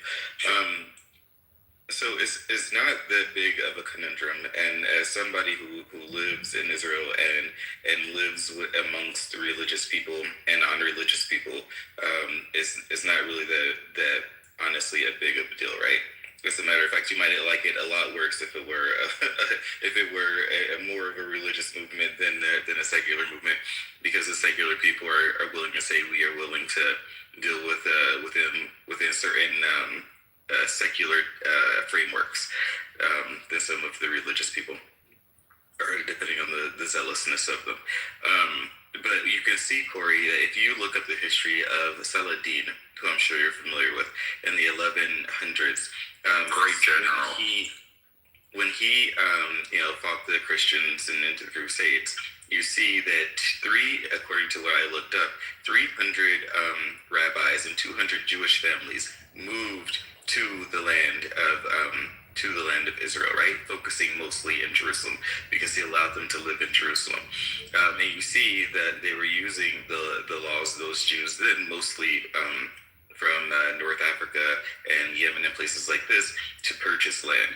And you see subsequently, over the course of approximately up until the 1800s, those same Jews who had then become a part of the Ottoman Empire also using what laws that were availed to them to purchase land. And also when the Ashkenazi Jews moved into the land, into the area, and the Sultan of the Ottoman Empire refused to sell them land, who was helping them to buy land? It was the Sephardic Jews, right? These Sephardic religious Jews, they didn't know what secularism was. They knew that Herzl was a Jew, and they also had particularist interest in building space because they were dhimmis under the Muslims. They were in segregation under the Christians. They had been killed by the pogroms. And all of this comported into what we call today Zionism, but those same tendencies and leanings have been amongst Jews for approximately 1,000 years since they were re-allowed back into Jerusalem. Why? Because they were tired of being beaten up by the Muslims and the Christians over the course of 2,000 years. So this is nothing new. It's just something that has a name to it that people don't particularly like because they don't like the feel of it because they believe that it was just the white Jews that were doing it. But if we actually look at the history, we see all of these North African, Yemenite, Uzbeki, Persian Jews flocking to the land by themselves. And yeah, there was some of what you said, I guess this conspiracy that the Ashkenazis went to like Iraq or something like this and encouraged them to move to Israel. But there had already been Iraqi Jews in Israel. They'd already been there, right? The person that owned the King David Hotel was an Egyptian Jew. He left Egypt before the state, before these quote unquote false flags that people would try to bring up. He brought all of his money from Egypt to Jerusalem and built the biggest hotel in the state, or would have been the state, right? It was in the Mandate of Palestine. Why?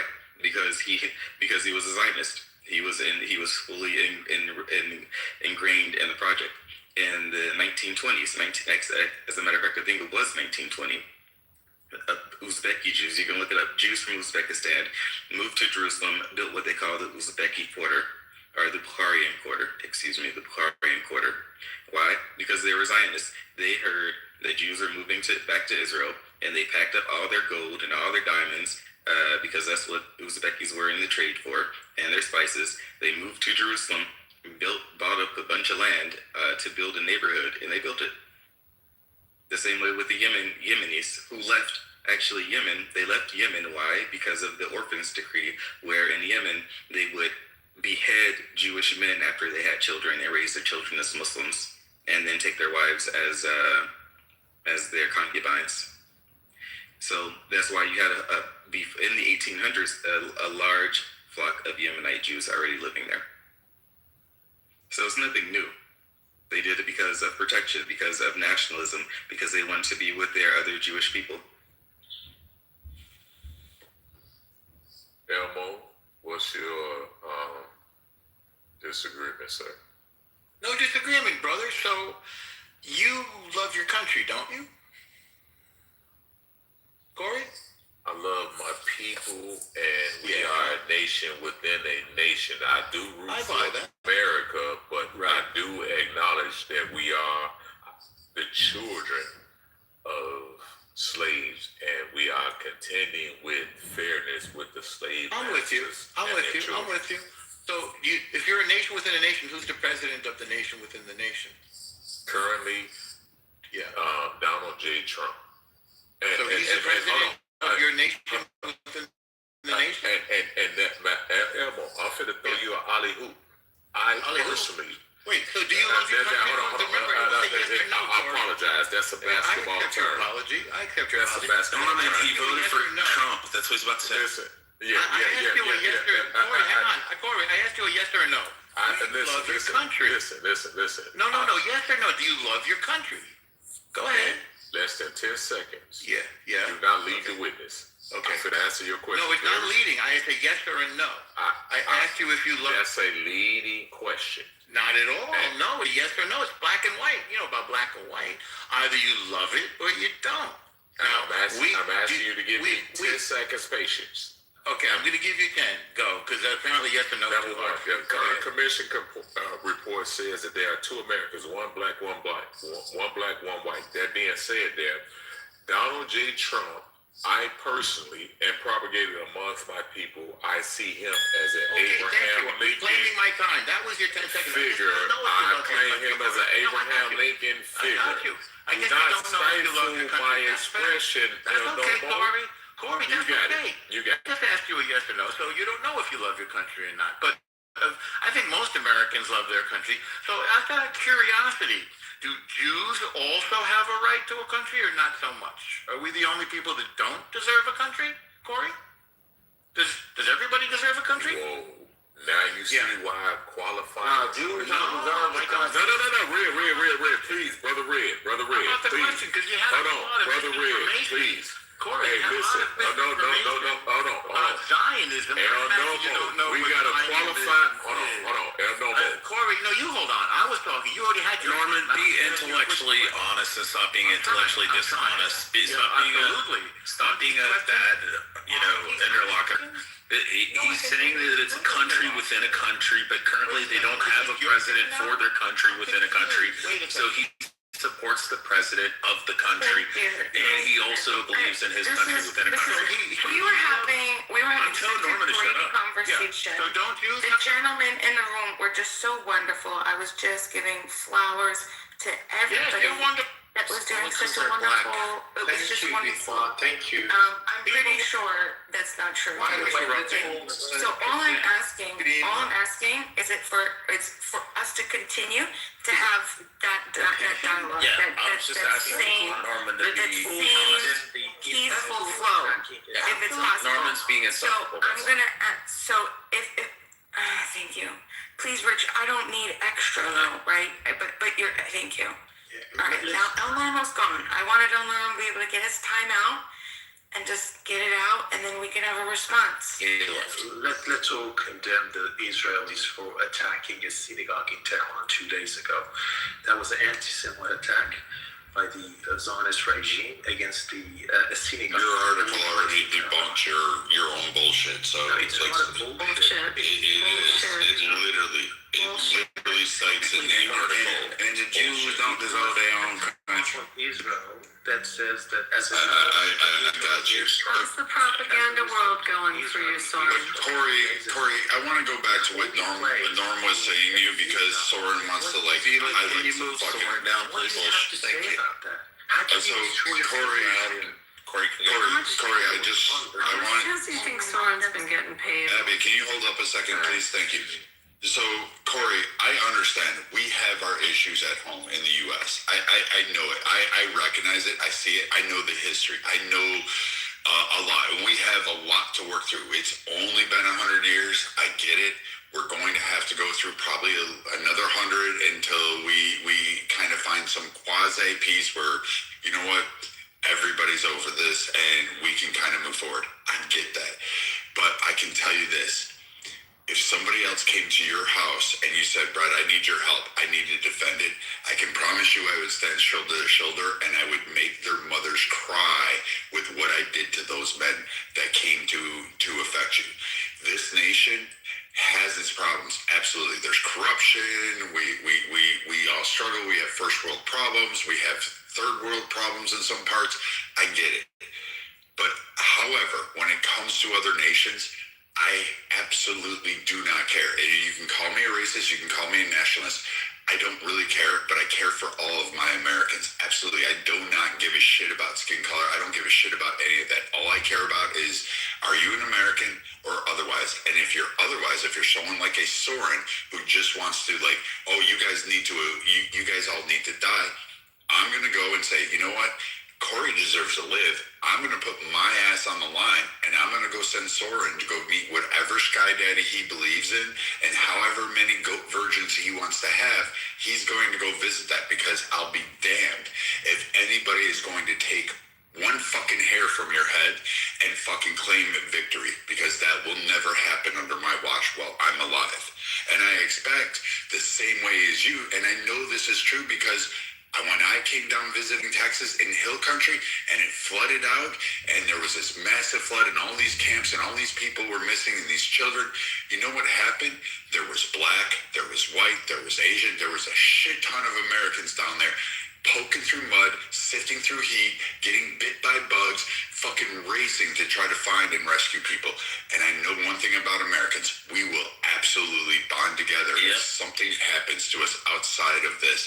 We have our problems, we have our internal fights, but God forbid anybody else interferes with that. I swear we will put more than a boot up your ass. Brad, can I just say something, Corey, real fast?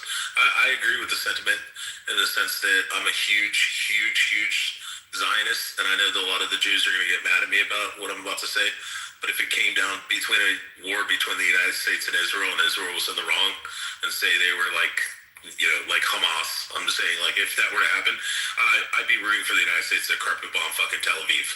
Like, I can't fucking stand when I hear Americans that are like, I support the United States and Israel, but well, who do you support more? Well, I support Israel more. It's like, well, go fucking live in Israel. Like, go up your U.S. citizenship, go be an Israeli citizen, and go fuck yourself. You know, like, if you're gonna be an American, then support America. Right. And to what Viking said, like, my little brother right now, he stays in North Carolina, and maybe a year or so ago, you know, I don't believe the United States will be invaded. I mean, that's suicide mission off the muscle to even consider, crossing that ocean and invading. But what do you mean by invade, Corey? What's your thought about what's invading to you? Except for invading. Yeah, but what do you mean by invade? Like, how do you? What's an invasion? Another country. Right. Is gonna cross the waters. Right. And put their boot on this soil. Right. Do you think that hasn't happened? Hold on. I'm just curious. No, I don't. Like, what do you mean? Like a big troop? Like a boat full of people? Or like one or two? No. If you could explain the invasion. No. No. What's an invasion, man? You wait till I finish you ask your question. I asked my question. Well, hold your question, and you can ask that later. I asked. It doesn't matter. I'm not finna answer your question and interrupt my train of thought. So hold an your invasion? goddamn, shut the fuck up and hold your thought and ask your question later. Goddamn, I just did that. Wait for your fucking answer. I'm not finna answer your fucking question. As I was fucking saying. Now, my little brother, we had this conversation and he gave me a few different pointers about military states. Him being in North Carolina. And we from Chicago. Abby Pizza. And so now, and he gave me a little rundown about it there. He did 10 years in the Marines already, and I've seen the veteran PTSD crash out. That's why I don't give a fuck what none of y'all say that, It is a paradox how we have to deal with this here. There are politicians that are full of shit, and there are politicians that is trying to figure out what they can best do on the situation. And that dynamic exists in every freaking country. In every fucking country. So what's an invasion, now, Corey? My point is that to the brother Vikings' point about that is that when I say that I see Donald Trump as an Abraham Lincoln type figure, that is that Abraham Lincoln and Donald Trump both acknowledge the paradox of we're here. Fuck how we got here. This is where we are at. And we acknowledge that there's some things that was wrong and how we get to resolve it. Okay, that's a process. But other than that, Mrs. Lincoln, how was the show? Young lady, your question Lincoln is not didn't care if the slaves got freed. Your question is not important. How was the show? This here. He said he was indifferent That's a about the slaves being relevant. free. That's a relevant interjection. No, that is because Abraham Lincoln did. There were 5 states allowed to keep their slaves if they sided with the Union. You know, to his point, that that's a relevant interjection there. But in the whole encompass there, Lincoln also the 40 acres and a mule by executive order. And also in that same process. Yeah, but he was indifferent about slaves. He didn't really care. It was all about beating the Confederacy. Oh, Sorry. Because he's gonna keep interrupting Corey. Yeah, I really, Rich, please. Can I say one joke real quick? Rich, you gotta just stop. Alan was a lot. But the whole point is that we have disagreements there, and a hidden component is that just because you're the president, as Abraham Lincoln bear witness, and you're trying to resolve it, when I mentioned earlier, is it right with me? I don't want to butcher his name. The Israeli Prime Minister that got assassinated. Yes, sir. That brother. They got assassinated for trying to resolve the conflict there. There are always these hidden components that are the true radicals that is just dogmatic and not respecting the collective. We have to, in every dynamic, we deal with this here. And so, that being said there, there is still a process where, like Viking said there's an acknowledgement. You're not fit to bring your ass over here from China to America the same way I'm not fit to let your ass come from Mecca and you thinking, my Muslim brother, fuck you, my grandma, my granddad Christian. You're not fit to play that card with us. But Corey, they're on our soil. They've come over. Did you hear what so I just when said? I asked you what an invasion was, they're on our soil, babe. They've already attacked our soil. And fit to sit up here and touch a Christian or a Jew. And I'm saying this as a man with soldiers up under my authority, and I'm up under authority. In every fucking nation, there are different religious, sexual, and political persuasions in it. What's the sexual part? Could you tell me that part? If you don't know it, then you ain't intelligent enough to be asking that there. But the point is that we are kinfolks there that got differences. You are not fit to divide and conquer and exploit that there. We're going to beat your ass, and we're going to get back to arguing about what we disagree with and handle it as kinfolks there.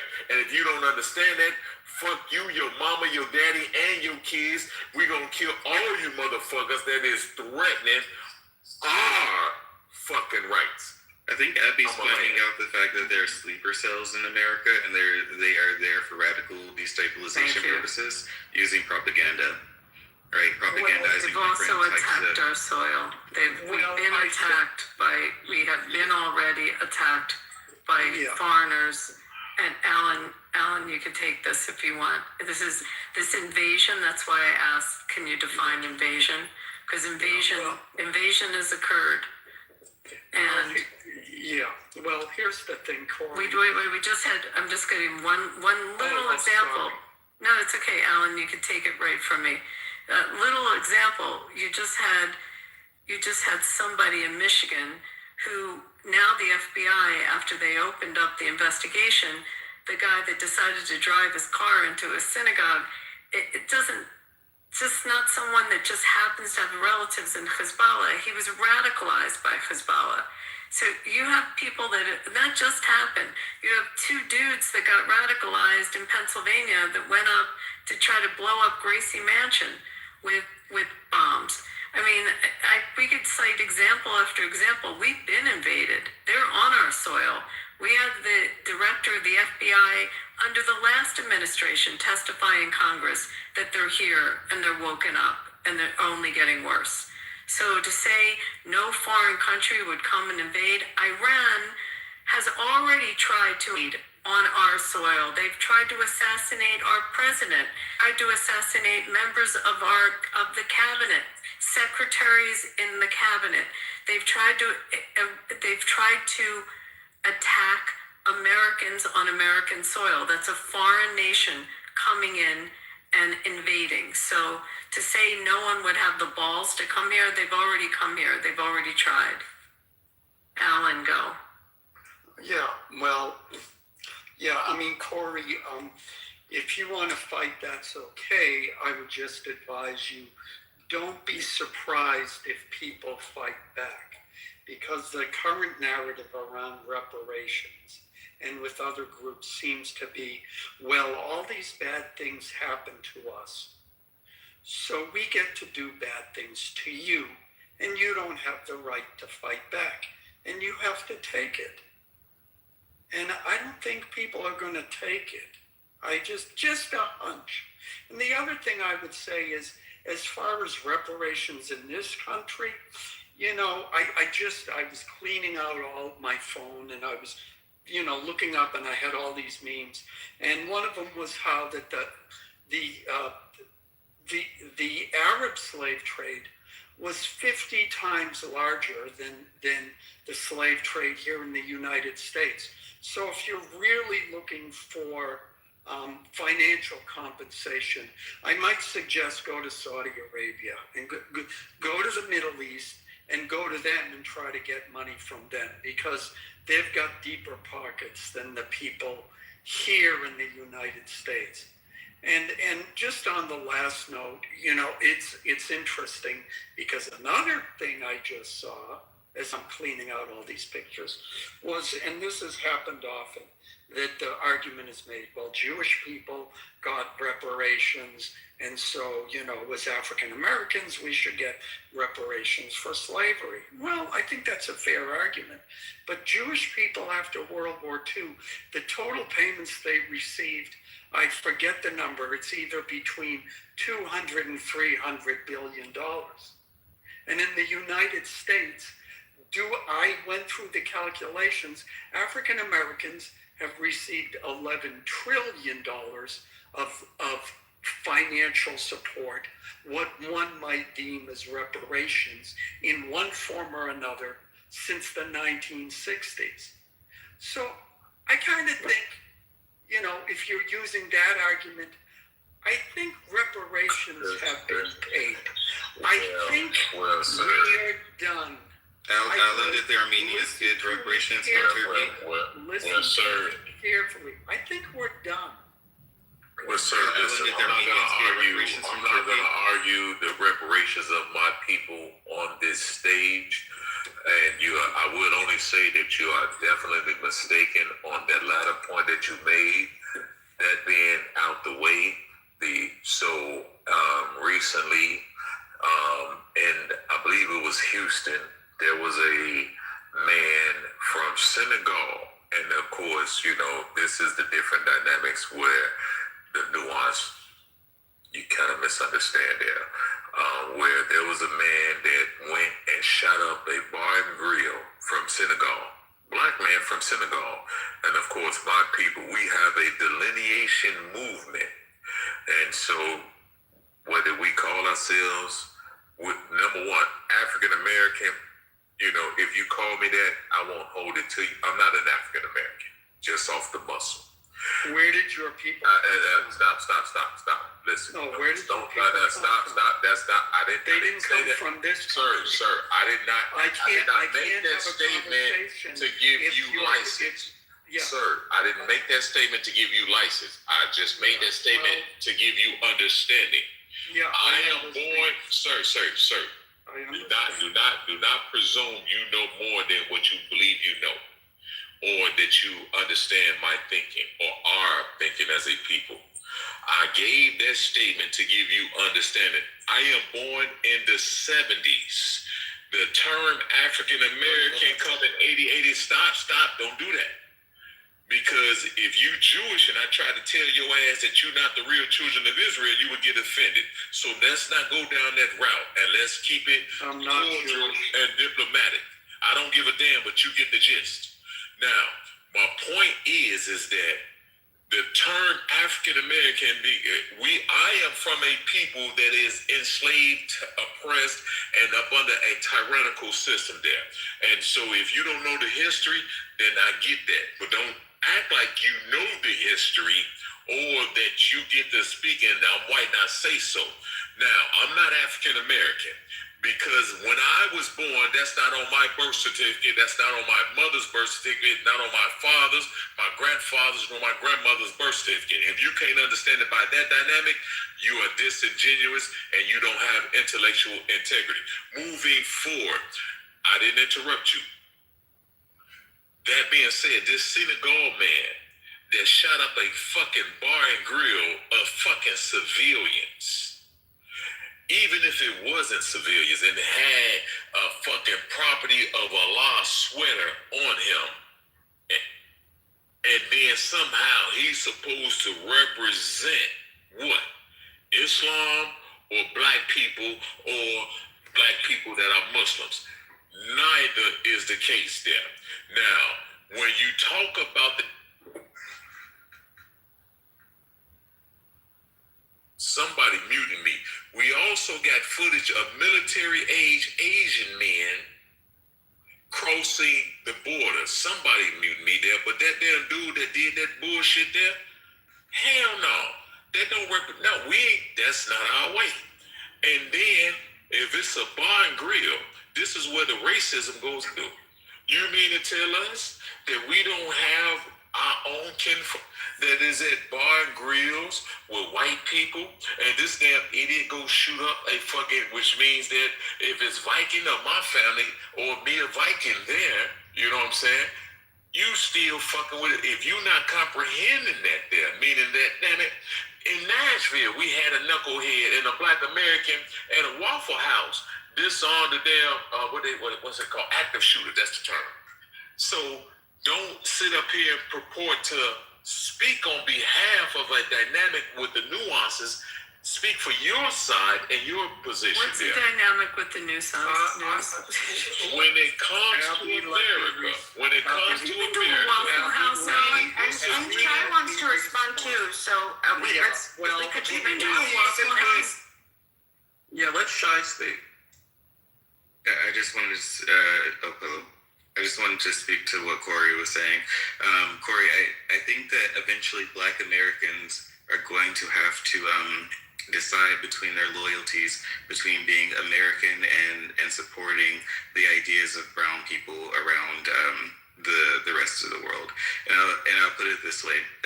As much of the issues as our ancestors have had in America as the descendants of slaves, right? We as Black Americans in many ways have had it better than people who were slaves in other countries and their descendants. And most of I learned this recently actually. Iran made it forbidden for the Black Iranians who are the descendants of slaves to even count themselves, to know how many of them there were. They just assimilated. Most of the Muslim world, the Arab world, outside of Persia, also did the same thing. It's a taboo. It's illegal for them to write books about their slavery, to count themselves as slaves, to hold their governments and their compatriots accountable, even in the face of Islam, right? China, most of these countries, by the way, ended slavery once they were colonized by the British, because the British forced them to end slavery. Otherwise, you would still have Black Fatima and Ahmad over there like being slaves. I mean, in some countries they still are. In Libya, for example, there still are Black slaves to the quote-unquote Arab Muslim majority. This is Black Americans in many ways have had it a lot better because they were immediately after the slavery ended in America allowed to count themselves, allowed to organize themselves, allowed to speak out against the government. Your leader, right, can stand in front of the White House and say that America and account all of America's atrocities towards our people and tell them that they can fuck themselves without fear of any sort of repercussions. Right? To Dr. King and Malcolm X, you know not what you're talking. Excuse me, Malcolm X was killed by Tell it to Dr. Nation of King Islam itself. Malcolm X was killed by the Nation of Islam itself. And Dr. King, his father, if I'm not mistaken, was killed by a Hebrew Israelite, a radicalized Hebrew Israelite. And we have to be honest about these things, right? We have to be honest. We have to be honest as Black Americans that in many ways we have it a lot better than most people who are the descendants of slaves because they were never allowed to count themselves. They were forced into disappearing. Their entire ethnic heritage and identity were erased. Black Americans were able to at least reorganize themselves. Corey, you're gonna get your chance to speak. Please let And me I'm still finish. waiting to respond. And also wanted to point out that that the Armenians who were also genocided were never. Turkey has never acknowledged that they genocided them, and they did not get reparations for being genocided. And this is. These are facts of history, and I think Black and brown Americans have to make the decision whether they're going to be loyal to America or to like the plight of other brown people who don't necessarily share their interests but are using their sensibilities against the nation of America. Yeah, and I just wanted to say, no, Corey, I'm not speaking about your people. I made it very clear. I'm speaking about the rest of us. We're not giving you any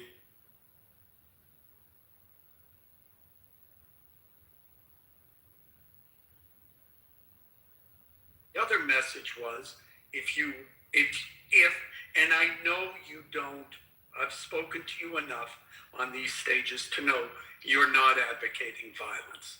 I didn't take what you said as a threat of violence. I took it as if we're pushed to the wall, etc., etc. I get that.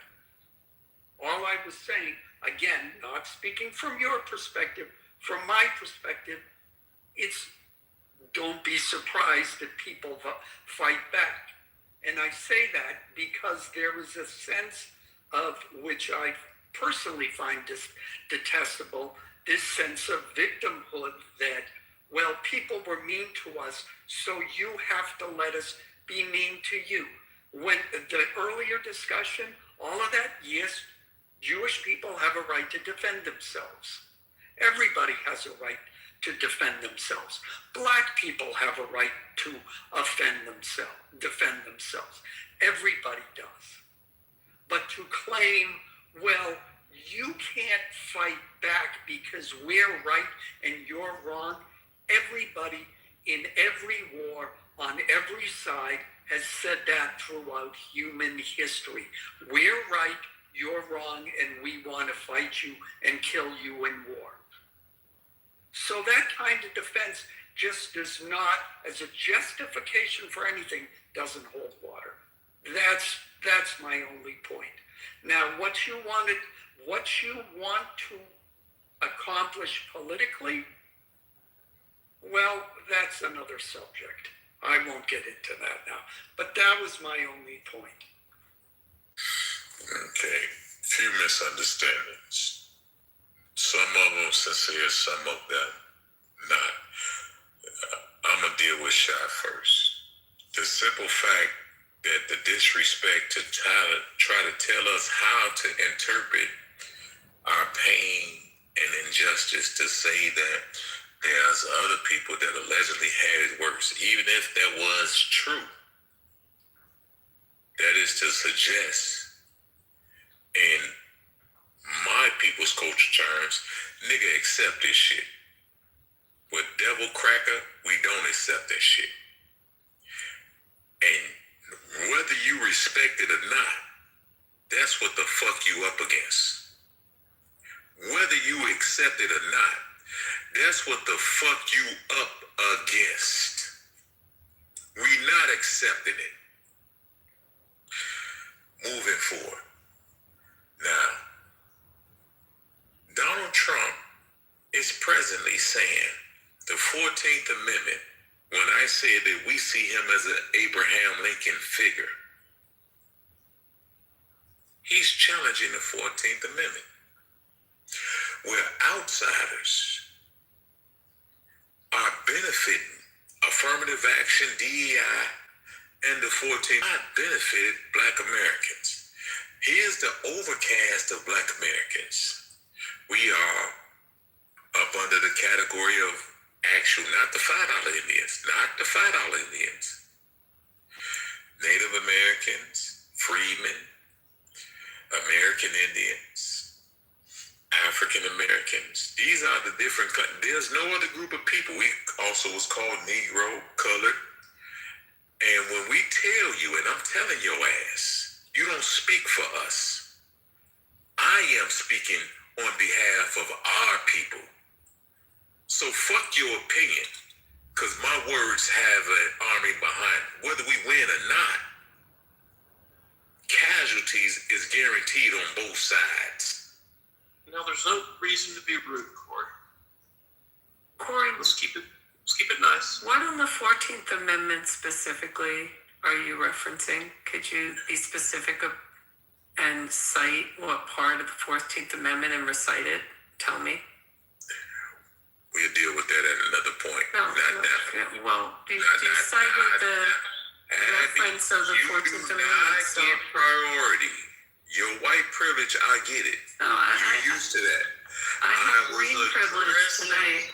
I was addressing Shy, and I'm addressing. But you cited the 14th Amendment. Could you explain the 14th Amendment to the? You can wait your turn. White people always want to put the line, like the immigrants. I'm green. Illegal immigrants. I'm green. Well, that's cool. Now, nonetheless, so now that being said, now to the point of what's in the 14th Amendment? To the point of Brother Allen is that, there has been negotiations. People have not read. Can we hear from somebody else, please? Nobody wants to hear this guy for 8 hours. It's annoying. Everybody in the chat saying, I want someone to teach me about the 14th Amendment. Bima, she's an attorney. She's going to wreck you, Corey. I need to know what part you want to hear. What section of the 14th? I don't know. I'm questioning what he's citing. That's why. Maybe you could speak. Or maybe you can ask Donald Trump what did he mean by that the 14th Amendment was meant for the children of slaves. What else was the 14th Amendment meant for? Go ask Donald Trump. It's actually not who drafted it. Roya has her eye on everybody. I actually have a real I'm so sorry. I do have a question, Abby, about the 14th Amendment because this came up recently and I am so curious because you're a professional in this field. When it says in the 14th Amendment, when it says all persons born and naturalized in the United States and subject to the jurisdiction thereof are citizens of the United States and the state wherein they reside. What does "and subject to the jurisdiction thereof" mean? It's a really good question because you're a smart girl that you picked up on that. So that particular provision was added in by a legislator it was a senator from Michigan. His last name was Howard, and he actually drafted that provision. So part of the arguments that were in front of the Supreme Court and what's being determined on the birthright case is what does jurisdiction thereof mean? Are you subject to the jurisdiction of where your domicile is, read the sentence before it. What does the sentence before it say? Oh, that's the first sentence. So, but read the words before subject to the jurisdiction. Oh, I see what you're saying. All persons born or naturalized in the United States and subject to the jurisdiction. Okay, so would you be subject to the jurisdiction of the United States if you're subject to the jurisdiction of another nation? And you're born in the United States, but are you subject to the U.S. jurisdiction, or are you actually a citizen and domiciled in another nation, so you wouldn't be subject to our jurisdiction? So that's what they're trying to tear apart. It's a very nuanced term. And I had said this in a room before that for any law, you have to look at legislative intent. and what was happening at the time, and what was being, what were the speeches on the floor of Congress? What were they intending when they drafted that provision? And you have to take a look at it. There's a lot of treatise and law review articles written just about those that words. I didn't have to ask you about I'm going to finish the email. intent. Just one second, Corey. At that point was immigration an issue. At that point in history. Objection, Your Honor. I just want Rich, what did I say? I yield. I swear to God, you two are like this married couple. I can't take it being me, you and Rich. I have a message from Maria. Rich, keep her name out of your dirty mouth. No, we ain't gotta go that far. So anyway, we could do a whole room on it. Yeah, I love that, Abby. It's what's being litigated now. It's really what's up. Yeah, I mean, that particular clause is so much of what this birthright issue is. Can you unpack the 1905 Chinese Anti-Immigration Act? I could talk about 1905 Jacobson versus Massachusetts. Is it 1905? But that's not the. It's 1866. Do you want to talk about the 1866 Act? Well, now that would be more. That would be what. Listen, but we could talk about. You know what else happened in? Who was our president in 1905? Who was president in 1905? James Monroe? Is it James Monroe? 1905 was the miracle year in which Albert Einstein published the theory of relativity. Listen. Hold on. Her asking Did who he was the carry a president. big stick in 1905? Hold on. She's deflecting. I'm not deflecting. I mean, Abby. I'm about 90% certain it was James Monroe. Though I could be mistaken. Did you learn this in the library in prison? Hey, brother, fuck. Move. I just asked if you learned There's an anti-Chinese. Matter of fact, it was 1910. I'm not Googling. The library in prison. Listen here. I'm before Google. So we had to go to the library. My favorite U.S. president was the fucking president in 1905, and he walked softly and he carried a big fucking stick. I don't know. You better know who that was, because he was a great president. He doesn't know. The Bull Moose Party. And you're going to ask me a question, I'm going to give you an answer. I don't have to fucking Google it. I don't remember, Abby. Listen, remember. Don't look at Mount Rushmore. There's pictures there. Go to Mount Rushmore. You can figure out who the president was. And by the way, Jailbird educated. Yeah. Listen. Sir Fox, move to the side there. The gist of my question is, I'm thinking it might be 1910 or 1905, but nonetheless, there is an Anti-Chinese Immigration Act. Yeah, she said that was from the 1860s. That's what gets MSG. Listen, if I gotta Google it, I will Google it. Yeah, it was the Chinese guy that got granted citizenship. Yes, I said it was my favorite president. And then in 1910 was Taft. I mean, when was did the you not memorize? Chinese Did you memorize the presidents when you were in middle school? I did. That was so funny. Wasn't that fun to do? Yeah, it was. Well, I'm a black man. Well, black men memorize presidents too. Yeah, plenty of black men learned this. Memorizing a black man is not a hobby. What year was the Anti-Chinese Immigration Act? That was in the early 1900s. Matter of fact, 1905, I think, was the Mann Act against Jack Johnson. Do you know what the Mann Act is?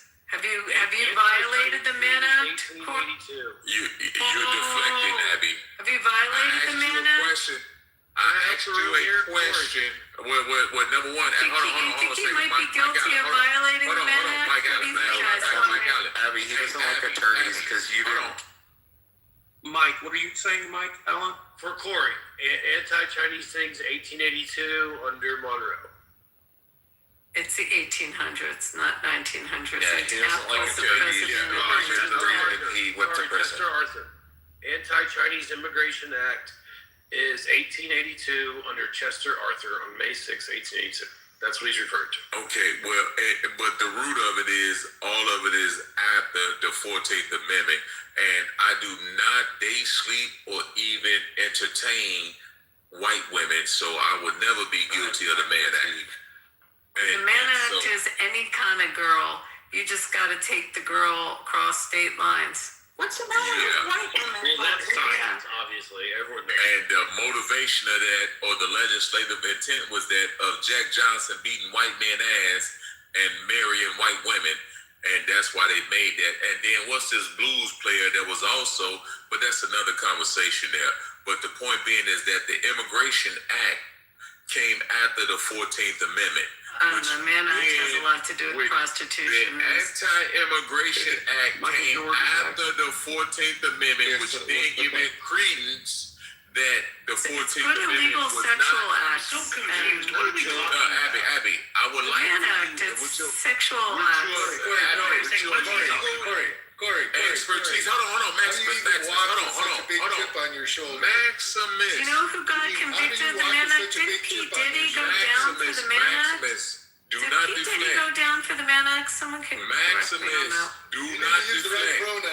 The point of the gist is this: is that I don't like white people. Johnson like white women, not black women. Immigration Act. P. Diddy went down on the Mann Act. Am I wrong? Someone correct me on that. The 14th Amendment, the immigration laws came after the 14th Amendment, which then would give at least an argument that the 14th Amendment was not for immigrants if the immigration acts come after, the immigration laws come after the 14th Amendment, then that would give legal, at least argument for consideration that the 14th Amendment was not meant for immigrants if we have immigrant laws after the 14th Amendment on the legislative intent purpose. Abby, you a better legal scholar than I agree myself. with them. Wait, hold on. I actually agree with them. The 14th Amendment is not for immigrants.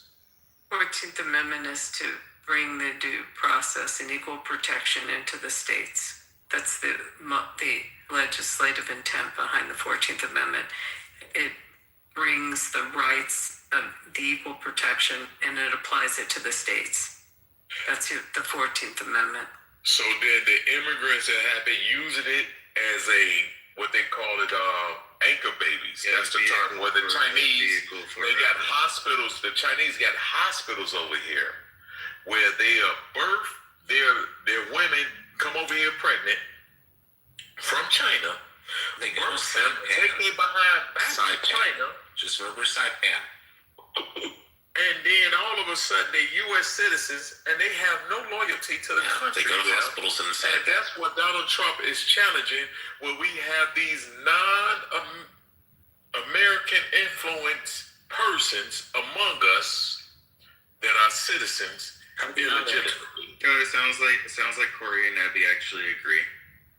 How do you know that they're not loyal? Yeah, Abby knows the law and the jurisprudence and the court cases. Can we move on from this convo? Yeah, I mean, hey Naveen. What's up, Abby? How are you? I'm good. When are you coming to the Navy Yard? We gotta talk about that. I'm definitely coming April 19th. I'll be there for a few days. I will be there then. Okay. Oh, wait. Sorry. No, sorry. May 19th. Yeah, I'm in DC for a few days. I'm in DC April. Wait, I gotta look at my calendar. Now I'm confused. I'm in Paris right now, but I'll be in May 19th. May 19th, you're where? You're in the Navy Yard? I'll be in the Navy Yard that week. So this yeah, is I'm DC. I have to be in both. Yeah. So I'll set this up. Let's set it up. We'll talk about it. You got my contact info. I do. Let's see if we can meet. I mean, I will be in DC though the 19th. So if you're around DC on I April will be. 19th, I have legislators that are gonna meet. Okay. April 19th. Okay, let me know that. 3-4 days. Moderators, can we let? That's actually crazy. Can we let Hussey talk? Hussey said he disagrees in the poll. I see you want to share. Yeah, go ahead, Hussey. Sorry, guys. I just want to talk about Iran actually, and then I got drafted into the what's the name of it? Citizenship Loyalty. By loyalty. I don't know. So I'm just what's the name of it? Functionally retarded. Confused. Yeah, thank you. That's too maybe. I'm just confused that someone would like take on the American citizenship that forces you to pay like, I don't know, 10% federal income tax wherever you are, and then call these people not loyal. You know, this is weird. Like, they would just give up their citizenship. It's also one of, like, not Where the can you best. pay 10%? Wait. Where can we pay 10% on federal income tax? Please tell me how to do that. I don't know. Oh, come on, Like, I don't know. He's not an American. I'm not a U.S. citizen. Right, but we don't pay 10%. We don't pay 10%. I can explain it. So It's where, Rudy? Hussey, where do you live? Canada or something? Germany. I can answer. Germany. What do you pay in income tax in Germany? Like 60%. 49%. They're gonna send you back to Syria. Thank you. He just said 49 answering it. Syria. The rest of you would like Fuck you. to answer. Muhammad is a pedophile. Muhammad is a piece of shit. Yeah, Muhammad I is. don't know who's talking. Anyways, thank you. The answer is the IRS doesn't care how you make your money, whether you did it legally as an employee of a company, or whether you're a criminal and you're running drugs or alcohol. They don't even care if you're a hooker. There is code in the IRS on what hookers can and cannot deduct as legitimate expenses. If you earn money in this country, no matter what your status, what you do, you have to pay the IRS. They just want to know about it. The answer to that question. Wind that for the people We that back can out. test your loyalty Of to course, this shut up. country as to whether or not you entered this country by respecting its laws in the manner in which you entered. If you come in here illegally, we can reasonably assume you don't respect our laws, and you don't respect the other people who respected the laws and came in here illegally. So yes, we'll take your money, and then we'll kick your ass out when we find you. That's how that works. Thank you. Alan, there's another nuance to this there. There is no nuance to it. Immigrants There among is no us. nuance to it. No, you've told me. Hussey, maybe you should learn federal tax code and then come back and talk to us. No, I'm talking about citizenship. I'm not talking about having money. No, you're from Germany. You don't even know how much we pay in taxes. No, he's actually from Syria. Fucking retard. The underscore He's going to go back to Syria. Do they pay the jizya? underscore of what Alan said is that in that same dynamic, there are immigrants among us that have taken US dollars and exported them outside to other countries, which means that not only are they hindering the economic process, the political process there, they have disdain and a lack of appreciation in the same fucking breath.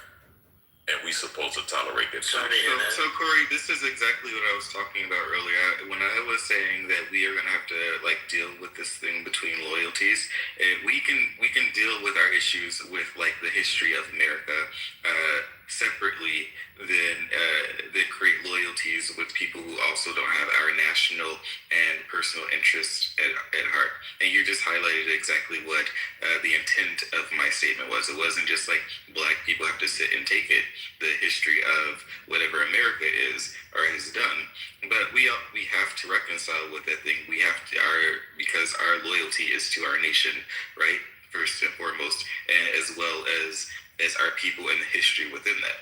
But all Americans have to reconcile with that history. One thing, without a country, without an America, nothing will ever happen.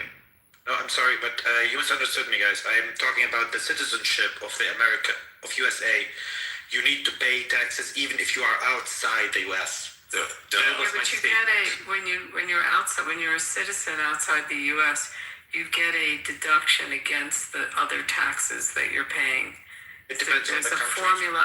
I mean, I've had to do this. There's a formula that you get it's an offset when you pay the foreign tax against your U.S. income tax bill, but you still have to pay your U.S. taxes. You just get an offset.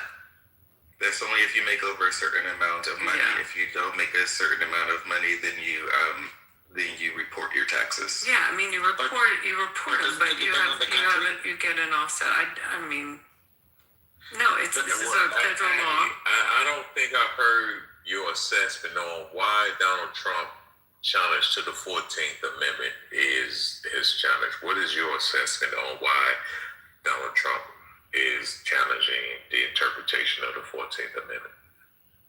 I mean, I think he's challenging the citizenship clause of it, the birthright. I actually agree on that. But I'm going to go with co-counsel and let my co-counsel Naveen answer that. So objection. Overruled. So I think it's important people understand this, right? Most countries in the world basically say if you show up to our door and let's say husband and wife show up to our door and have a child, if you have no right to the land, in other words, you're not a permanent resident. UK has this law. If one of the parents is not a permanent resident or a citizen, right, the kid born has to apply for citizenship to the home country of one of those parents. The minute one of those parents attain that level of citizenship, then the kid automatically gets a birth certificate in that. So I have cousins that are originally from countries like India and other places who went to UK and they're living there and they still haven't gotten their permanent resident. They have kids.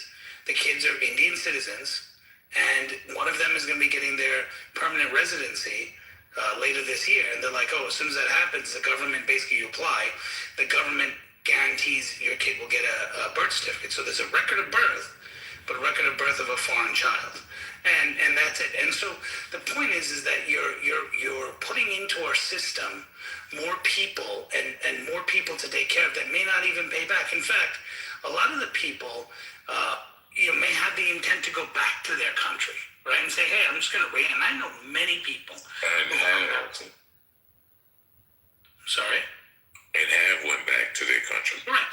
They've gone back with the kid who's an American citizen who now has the rights to, and the parents are like, we did that for our kid. We came there and did the whole thing so that our kids can have a bright future and they can get Social Security in the future and they can get all these things taken care of and they'll get the protected. And so basically you're using it as a way to say, hey, I want to give freedom to my kid in the future. Sure, but it's a strain on the system. It's more people that have to be taken care of that aren't paying into the system. You don't deserve to stay here. You're not choosing to stay here. You just came to, visit the parks in America or go to Disney. Oh, I happen to, have a kid. I happen to be pregnant when I came and I didn't tell anyone. And, and that's it, right? So that kind of thing is not explained, and it's happening a lot. Birth tourism, they call it. Chinese nationals are doing that a lot, and there's actually a huge population of born Chinese people that actually have allegiance to China, and they've actually said it, and that many of them have gone back to China and are living there, but are U.S. citizens. Amazing. So, those are things that need to be rectified. Look, no one is saying that we want to undo 1.3 million Chinese over the last 23 years. Yeah, and nobody here all living in mainland China. They've never even been in the U.S. except for like the first 2 days of birth. Correct, and nobody here and they can all sway the elections in the future. No, nobody is saying here that we want to go in and round up every single one of them and kick them out. I mean, I don't know how that works from an administrative standpoint and from a legal standpoint, but the fact is we need to nip it in the bud now and stop it and then figure out what do we do about all these people that implemented it. Is it retroactive birthright? Well, let me ask you, Brother King and Abby, the real issue is them being in political and academic and other influential positions to make and guide policies for the country. That's the real undercurrent about that there. Am I reaching with that dynamic there where we got, whether it's an AOC, Ileana Mar, I forget this other, you know what I'm saying? Like, that is the real threat to that there, because now we cannot leave off, when we're dealing with politics, cultural values and ethnicity. And in America, that being the black-white dynamic, you know what I'm saying? That's a real thing there. But in that process there, the Republican Party was started by white men, just a shot over the bow. But midst of our disagreements, we find commonality. People coming from across the waters, and it's a free for all. But damn, how do we balance that thing out with loyalty to state how was it? Well, I don't want to say God and country, but loyalty to the nation. To the nation. Have y'all heard this story about these billionaires? Like, to what you guys are talking about? Well, you're talking about the damn lobbyists there, but before we get to the talking lobbyists, about just getting bored, bringing people in to have their babies here. No, is that what you're talking about, Mike? The story about, like, there's these, I think someone mentioned the Chinese nationalists and stuff. They're billionaires from not just China, but other countries. They have surrogates in America, right? Yeah. And they're required, like, this blew my mind. And this story just came out. They're required to have a minimum of 100 surrogates. So now you got Chinese billionaires. I think it's like $200,000 per surrogate, right? So they pay 100 women to have 100 kids. And now we're talking about billionaires from all over the world. And now it's like, holy shit. Forget about the political stuff and the influence they have when the kids get older and blah, blah, blah. Just think about that for a second. Like, we're talking about a single person, one person, having 100 kids. And then another billionaire having 100 kids. Now, all different women, I get it. But that's like they're creating their own little armies. But that's fucking crazy.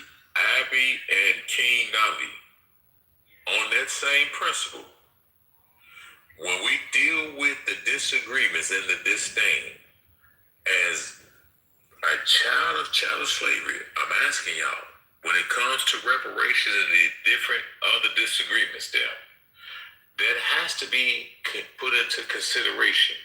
Whereas in the disdain from these other groups outside of the country versus the disdain and disagreements from inside of the country and the threat level, could y'all address that?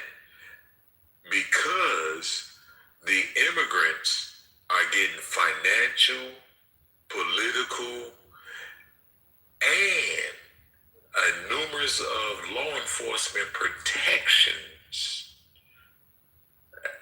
inside the country, while the most loyal people, meaning us as children of child slavery, are being the worst treated. And we have never developed a collective mind as a group to destroy or undermine a country. Wait, so you're with Trump on this? Or? Yeah, I see Trump as an Abraham Lincoln figure, meaning that I'm not gonna never act like we don't have racial differences. Like, but Abraham Lincoln, you can't do that. Well, Abraham Lincoln acknowledged it and was willing to try to resolve it. And I believe that Trump acknowledged it and is also trying to resolve it. And the 14th Amendment is one of the processes for him trying to, because think about it. How can we go to war effectively outside the country without congruency inside the country? Right, but it's not so much on the 14th. I mean, his whole platform is to have people that are here illegally and have them out, get them out. So there's no, I mean, you're missing it. The whole point, we embrace immigrants coming in through the legal process. And we have a strong legal process. We have standards for how you can enter this country. And then if you want to go for citizenship, you have to study, you have to take a test. You have to make sure you're not a financial burden on the economy of the country. I mean, there's laws for this. And we embrace it. We want them to come in. Okay. However, what he's doing is, and his crusade is to stop the illegals that are here and they broke the law and they came in And a lot At of that them. point, Abby, may I interject? We agree. Now, infiltration, where I'm not going to put it all on Biden because it predates him. There are in the country those who came due to the compromise of the immigration laws and the border relaxations that are enemies to us, and they have to be weeded out. Do we disagree? And in that dynamic there, this has been going on for a couple of decades, and they have established a beachhead inside the country, and that is a component we have to contend with. Am I reaching with that, Abby? Yeah, we're totally in agreement with that. I think everyone in the room would probably agree with that.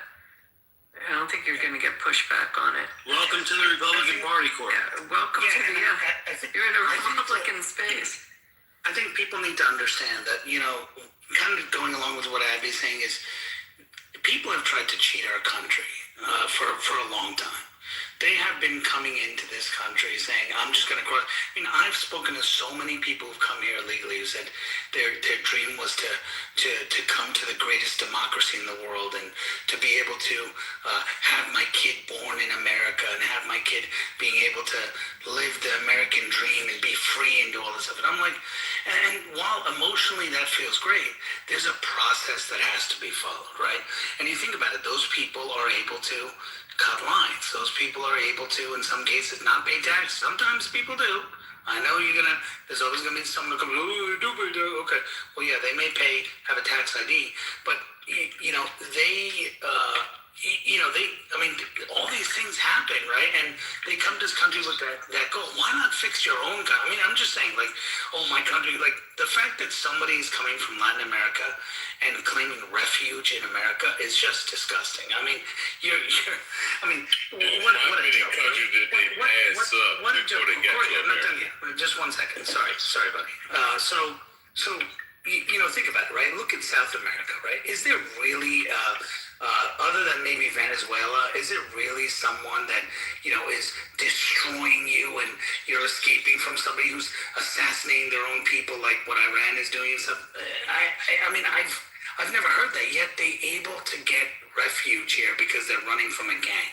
But if I go to someone and say, hey, I'm from Chicago and I'm getting shot and killed, and I go to UK and say I want to go to refuge, they go, come on, you're in fucking America, man, go complain to your freaking government. Well, why are we not saying the same shit? It just doesn't make sense.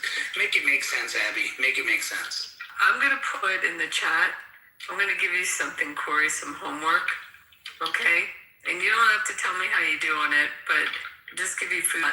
I'm going to put it in the chat. It's the citizenship test that we get for new citizens coming in. It's 100 questions. I want you to take the test. Don't do open book. And I want you to tell me how you do when you take this test. Okay, you don't have to do it now. It's a long test. It'll take you a while. But Abby, I already knew that when you take the oath, you have to denounce. No. You didn't hear what I said. For these new citizens that come in legally and become citizens, there's a test. I put the test in the chat. It's 100 questions. You take the test. Just sit down quietly, maybe tomorrow. I got you. But now, birthright citizenship do not have to take that test, Abby. That's the point that is. Well, I know. We're all in agreement on that. We're all in agreement. I don't think you have people disagreeing with you. I'm just illustrating how it is to become a citizen. That's one of the components is that the Chinese, for example, they have even special or makeshift hospitals and hotels and other luxurious places. They send their pregnant women. They are pregnant in China or whatever part of Asia. Yeah, it's like America and shit, yeah. And they have their baby, and now what y'all call it where y'all at, I don't know, but we call it anchor babies in Black America, And so the places they go to, like birthing centers, like former mansions and shit. They're like, it's crazy. They're like hospitals. Right. Yeah, it's crazy. And they bypass the process of this test, because now they came over here 7-8 months pregnant. They have a baby, and their baby is a United States citizen, like on some Bruce Lee shit. Then they go back to China. Yeah. And then, they condition them however they do, bring them over here, and then we find out that they honeypot or something like that. That's what we're describing, Abby. That's the contention there. Whereas in Are we Donald talking Trump, about Eric Swalwell? come on, Abby, don't do me like that. You get the gist. That's the different, and it's not Little Fang Fang? Okay. You guys taking the citizenship test? Any of you? No, I'm not taking that shit. but Abby, this is some of the components that Donald Trump is challenging. You know what I'm saying? Like, we can't limit it to one person. Just the gist of it is that now, are there East Indians that's doing this here? Are there Saudi, Qatari, and others? Now, the quantity is not going to be the same, but the concept will be, and this is the blind spot, is that we are only looking at the quantity of it versus the concept of it. And I believe Donald Trump is wise enough to see this here, and thus, when you eliminate that as a concept there, because Black Americans, even though as much hell as America has done to us there, we have no other land to retreat to, and these other groups do. So, Corey, I got a question for you, though. It's separate from what you're talking about. Do you know a guy named Christian Lamar? Because you sound exactly like him. Christian Lamar. He does. You don't sound like Christian Lamar. Am I wrong, Abby? Guys who listen to Lamar sound different than him. Christian's a little more I don't even know who that is. far. You do. This brother who is talking sounds a little more country. But Yeah, Christian's slicker. Yeah. No, I've been talking to Corey for a while. Oh, fuck, where'd Corey go? Sorry, Damn, maybe he is Christian Lamar. There's a resemblance there, but not too much. Well, that got him out of the room. What the fuck? God damn it, King. Maybe that was his alter ego. Yeah, well, that would be crazy, wouldn't it? Off topic, Abby and King, can I ask you this real quick question? I was watching the debate at the Supreme Court with this whole thing. What's a Solicitor General? What does that mean? Solicitor General is the guy who argues your case before the court. So he's a lawyer. Yes. Yes. For the government. Yes. Yes. Why do they call him Solicitor General? Because it's a civil. It's the civil action. Is it it's like do you have a city solicitor where you live? Do you live in a city? I live in West Palm. Yeah, you probably Well, do. inside West Palm, I live in Lake Worth, so yeah, I guess. Yeah, I mean, there's always there's the DA who does the criminal stuff, and then a city solicitor that argues the civil cases. Yeah. But he's who we use, the government Is he uses. appointed by Trump? Yeah, he is. Yeah. He's one of the top. He's the third in line in the DOJ, and yeah, I mean, I don't like the guy honestly. Like, I mean, I think he's maybe okay in his knowledge, but like, I don't like him. But exactly, his voice is like so Abby. Today I was. Talking about what's going on. It's like, do you need a throat lousinger? Like, if you do, I could give. Give this dude the Stephen Hawking thing where he can just. Yeah, I was listening to it. I was thinking Trump is probably sitting there saying, like, "Is this your fucking guy to pimp?" Like, and probably in the car ride, there's pictures of him go back with like, "I didn't hear this guy talk." Like, the fuck did you choose this guy for? Does he always talk like that, or did he have a sore throat? No, he always talks like that. You gotta hear his other speech. Like, I went back and looked, I was like, holy shit, he's always like that. And I'm like, it's not compelling. Like, you don't have a voice where you're saying, like, I almost felt like probably Trump was sitting there and said, get this fucking guy out of here and let me address them. Like, what the hell are you doing? And it was ridiculous because Trump was the first president to actually sit there and listen. And people always go, he was trying to intimidate them. I said, they actually have a chair called the president's chair. Because when they built the Supreme Court, the thought was the president could come and actually listen and hear some of these things. So And they actually invite members of Congress as well and all that stuff. That's how crazy the left is, bro. It's like, how dare him actually care and go and listen to it? Shouldn't he be playing golf or something? Like, it's fucking, they don't make sense when they argue. The view is Osama didn't come in and listen, so why should Trump? No other president's done it. They're like, ugh, he's there, like, trying to tell me, no, he's there because he cares. Fucking idiots. It's fun to go. You should go to watch the court in session. Bro, I'm addicted to this fucking, Forbes Breaking News is a good YouTube channel on it. They always give little excerpts, but C-SPAN or whatever. But watching how, like, the congressman ask the questions and the senators ask the questions to the people, bro, it's fucking awesome. Like, the way they have to ask the questions, and you see the people trying to filibuster, like, thank you for that question, Senator. So, and they're, like, trying to, like, reclaim my time, because they only got 5 minutes. It's really fucking interesting. Why haven't you gone? Like, if you can go to committee hearings and stuff and see it. Yeah, no, I'm talking like the big ones, you know. The big ones are more for TV and they're more dramatic. Well, Kennedy's hilarious. Hawley's good. Isn't Kennedy the it's also greatest? good watching Kennedy. Republican Democrat, right? Republican Democrat. Yeah. And you'll see like Republican ask good questions, asking questions, and the Democrat just like talks. Well, to be fair, And the Republican starts asking questions. The Democrat just like talks. Mike, to be fair, it depends on who's in power, right? Because when Osama was in charge and his people would come in, and, you know, his top lieutenants or whoever would come in, the Republicans would ask kind of those kinds of questions. The gotcha questions and all that. That's fair. You know, when... you know the worst was Mayorkas. There's so much Mayorkas. Yeah, I mean, look, the fact that... Mayorkas was the worst, bro. Well, the fact that what bothers me and tells me the spine of these people, and I'm sorry to say this, and you probably agree with me, Abby, is the fact that all the things we found out now about the border, that this was never impeached, number one. Number two, agreed. The fact that, well, he was, actually, the articles of impeachment went in, but the Senate never took it up, okay?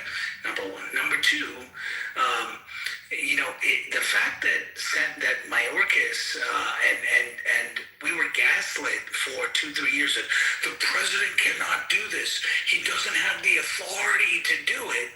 And then, even Marshall, you told me on this app, the president can't do it. The president can't do it. And I'm not putting you down. I'm just saying, the president can't do it. You need an act of Congress. You need an act of Congress. And within a month of President Trump coming in, he closed down the border and got border, and there's no act of Congress. And he did it. In fact, the Congress hasn't even doubled down on what he did, which is dangerous because that means that the next guy could undo it. But the fact is, it could be done. So if you really cared about those people, you were done. And the fact that no one's held those Biden administration people in check for that is disgusting. And they're still receiving. Mayorkas is still receiving his pension. He's still receiving he still has his clearance. He still has all that stuff. There has to be consequences for this kind of shit when you know that you screwed up and American lives died because you let illegals in because you believed or you didn't study, you didn't do your job. It's a dereliction of duty to say that Congress had to do it and you couldn't do it. Period.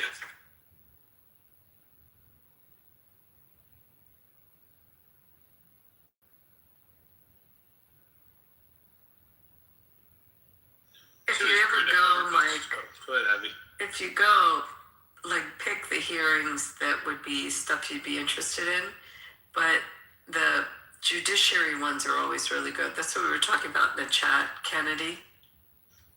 When they start vetting the judges. Oh my God! And he vets these judges that are fucking morons. He'll ask them questions like basic legal. Excuse me, the hiccups. He'll ask them basic legal terms. Rub your earlobes. How do you do it? Wait, rub your earlobe? Yeah, my father always said rub your earlobes.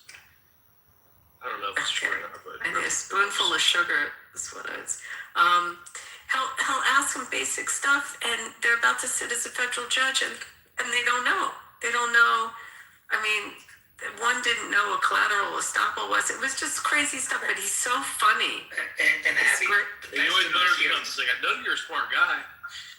The best in those those hearings is when someone asked Biden's Supreme Court, Ketanji Brown, right, what is a woman? And she said, well, it's like, can you just say I'm not a biologist. Why not just turn? Why doesn't she just say, I am a woman? Like, why can't she just say that? Like, it's so bizarre that they can't even say that. Bro, that would make me the most mad of all time because, like, King, think about this.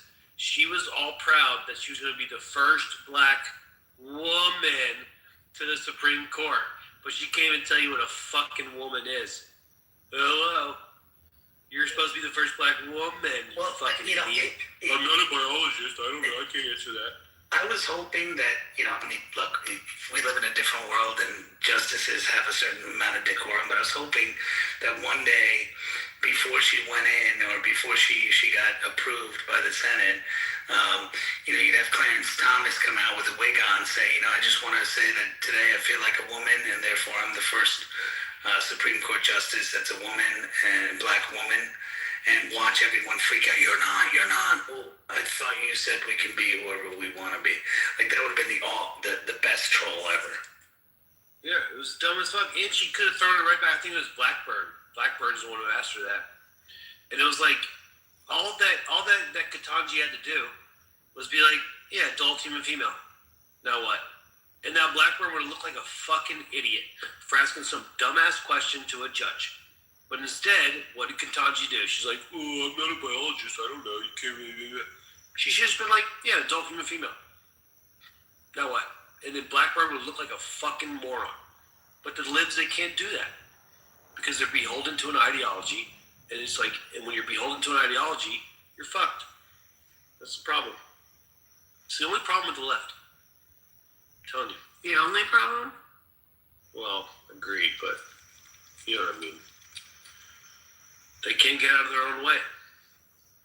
It's crazy.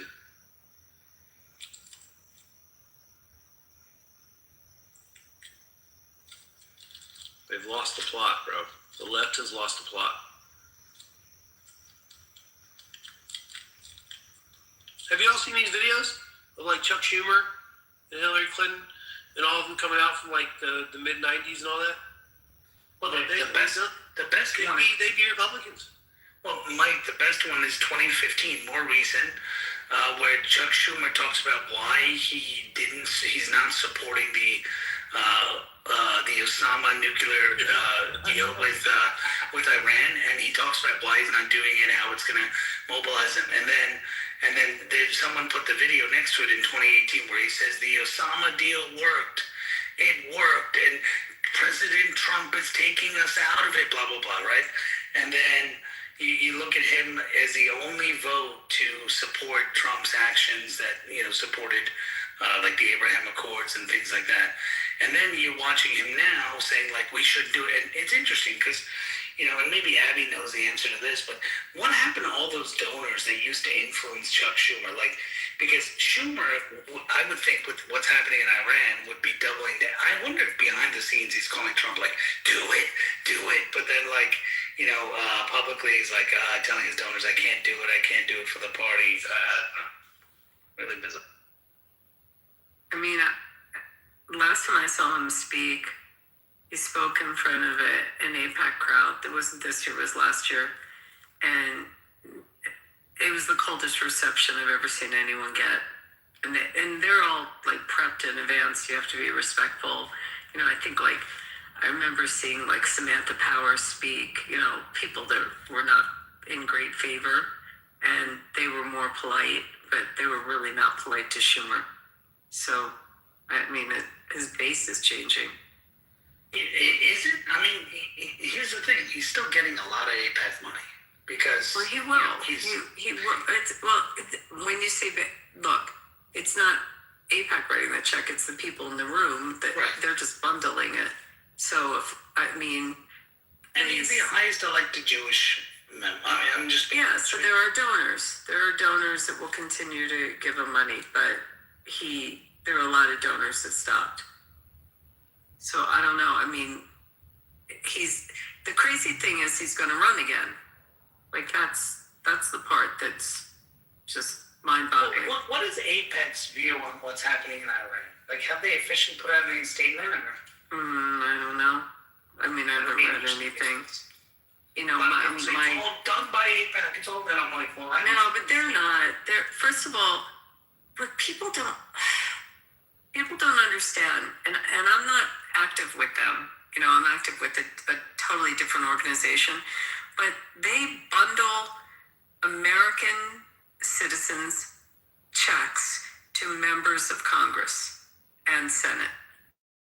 Don't get in the executive branch. They're not chartered or set up to do anything else other than bundling and gathering money and then directing those funds to candidates in the House and the Senate. That's it. No state election, no gubernatorial, no presidential. They don't get involved in any of that.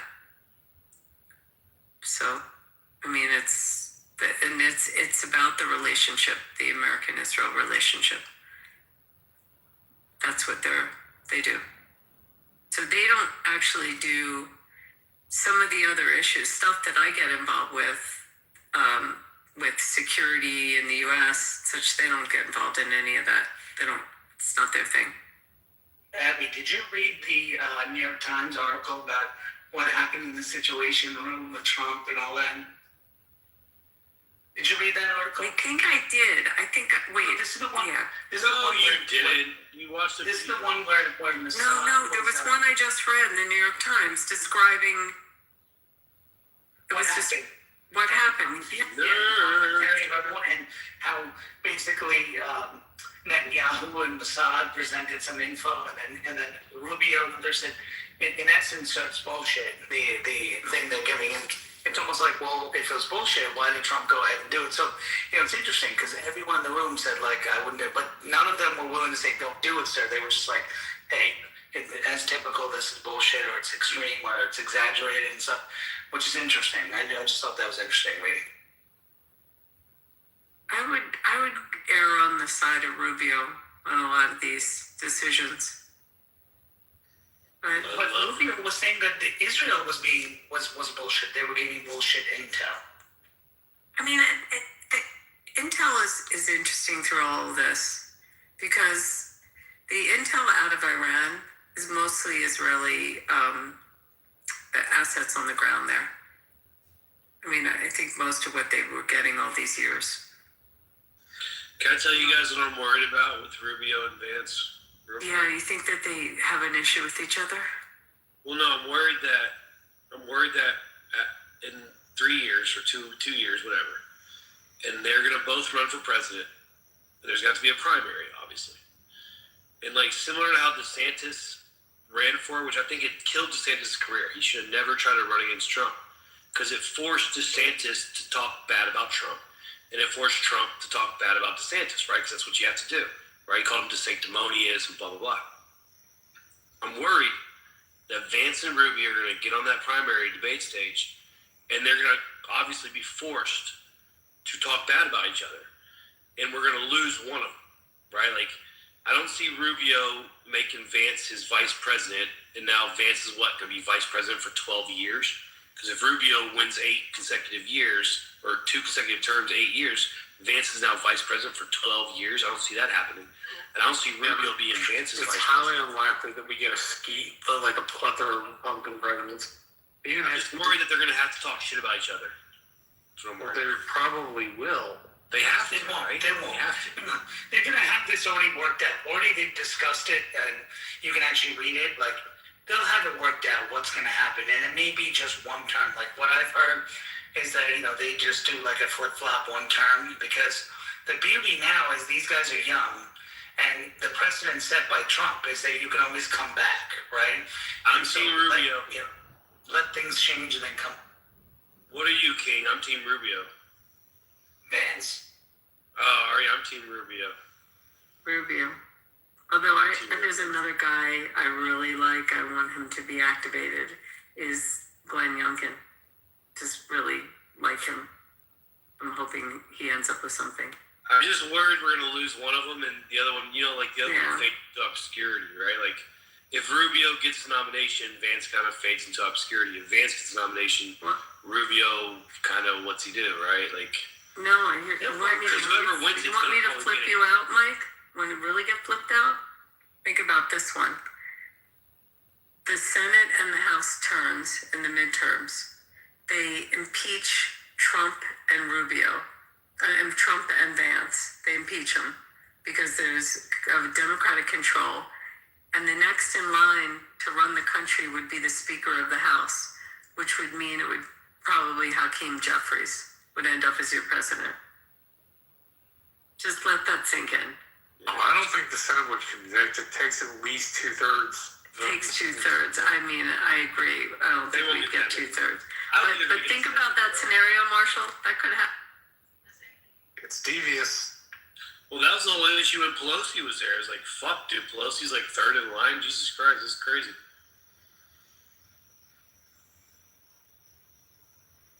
Yeah, but I'm worried about Rubio and Vance fucking... Because, again, DeSantis can't run for president again. He should have never done that. No, these two will always be connected. They're the new kind of power team, right? And they're good friends. Vance and Rubio have been friends for a while, and wives are good friends. They're not going to turn on each other, whereas with Trump, he knew these guys more as political donors. He didn't know these guys They have to, Kane. You know that. They don't. No. But what I'm saying is this agreement will come beforehand. Like, if you listen to what Vance said, he said, if Marco decides to run, I probably won't run, right? And so they'll have this conversation towards the midterm time. Yeah. If during the midterm time, right now Vance is the guy who's holding up the party, saying, you know, I'm against this war, right? And so if he's the one who's able to hold the base together, they may say, hey, we're better positioned if Vance is the nominee. And by the way, there's some talk that maybe Rubio wants to stay as Secretary of State because, you know, I mean, you have a little bit more, you know, you can kind of do what you want to do, and he can serve another term as Secretary of State. Both of them have time to become president again. They're both relatively young. It's going to be probably 8 years. Whoever wins, that's okay. Run again. Doesn't matter. They're not in a rush. They're not old. These guys are young, and so they'll work with each other to do it and support each other. You create a coalition of these two. They've actually said that already. I've actually spoken to people who work for both of them, and they're like, our plan is to together be able to move forward. Vance representing MAGA, Rubio having the unique ability to bring in the mainstream Republican team together. Right? And so, you know, so now you got someone who's not a Donald Trump, so he's not going to turn off people. And so it's, you know, it's really, really interesting. So, you know, that's an interesting dynamic. Like, I think Democrats have a lot to worry about because Vance can orate and Vance can bring together the MAGA coalition. And you look at what's happening now, he's the one who MAGA's all praising. Oh, thank God Donald Trump's listening to the vice president.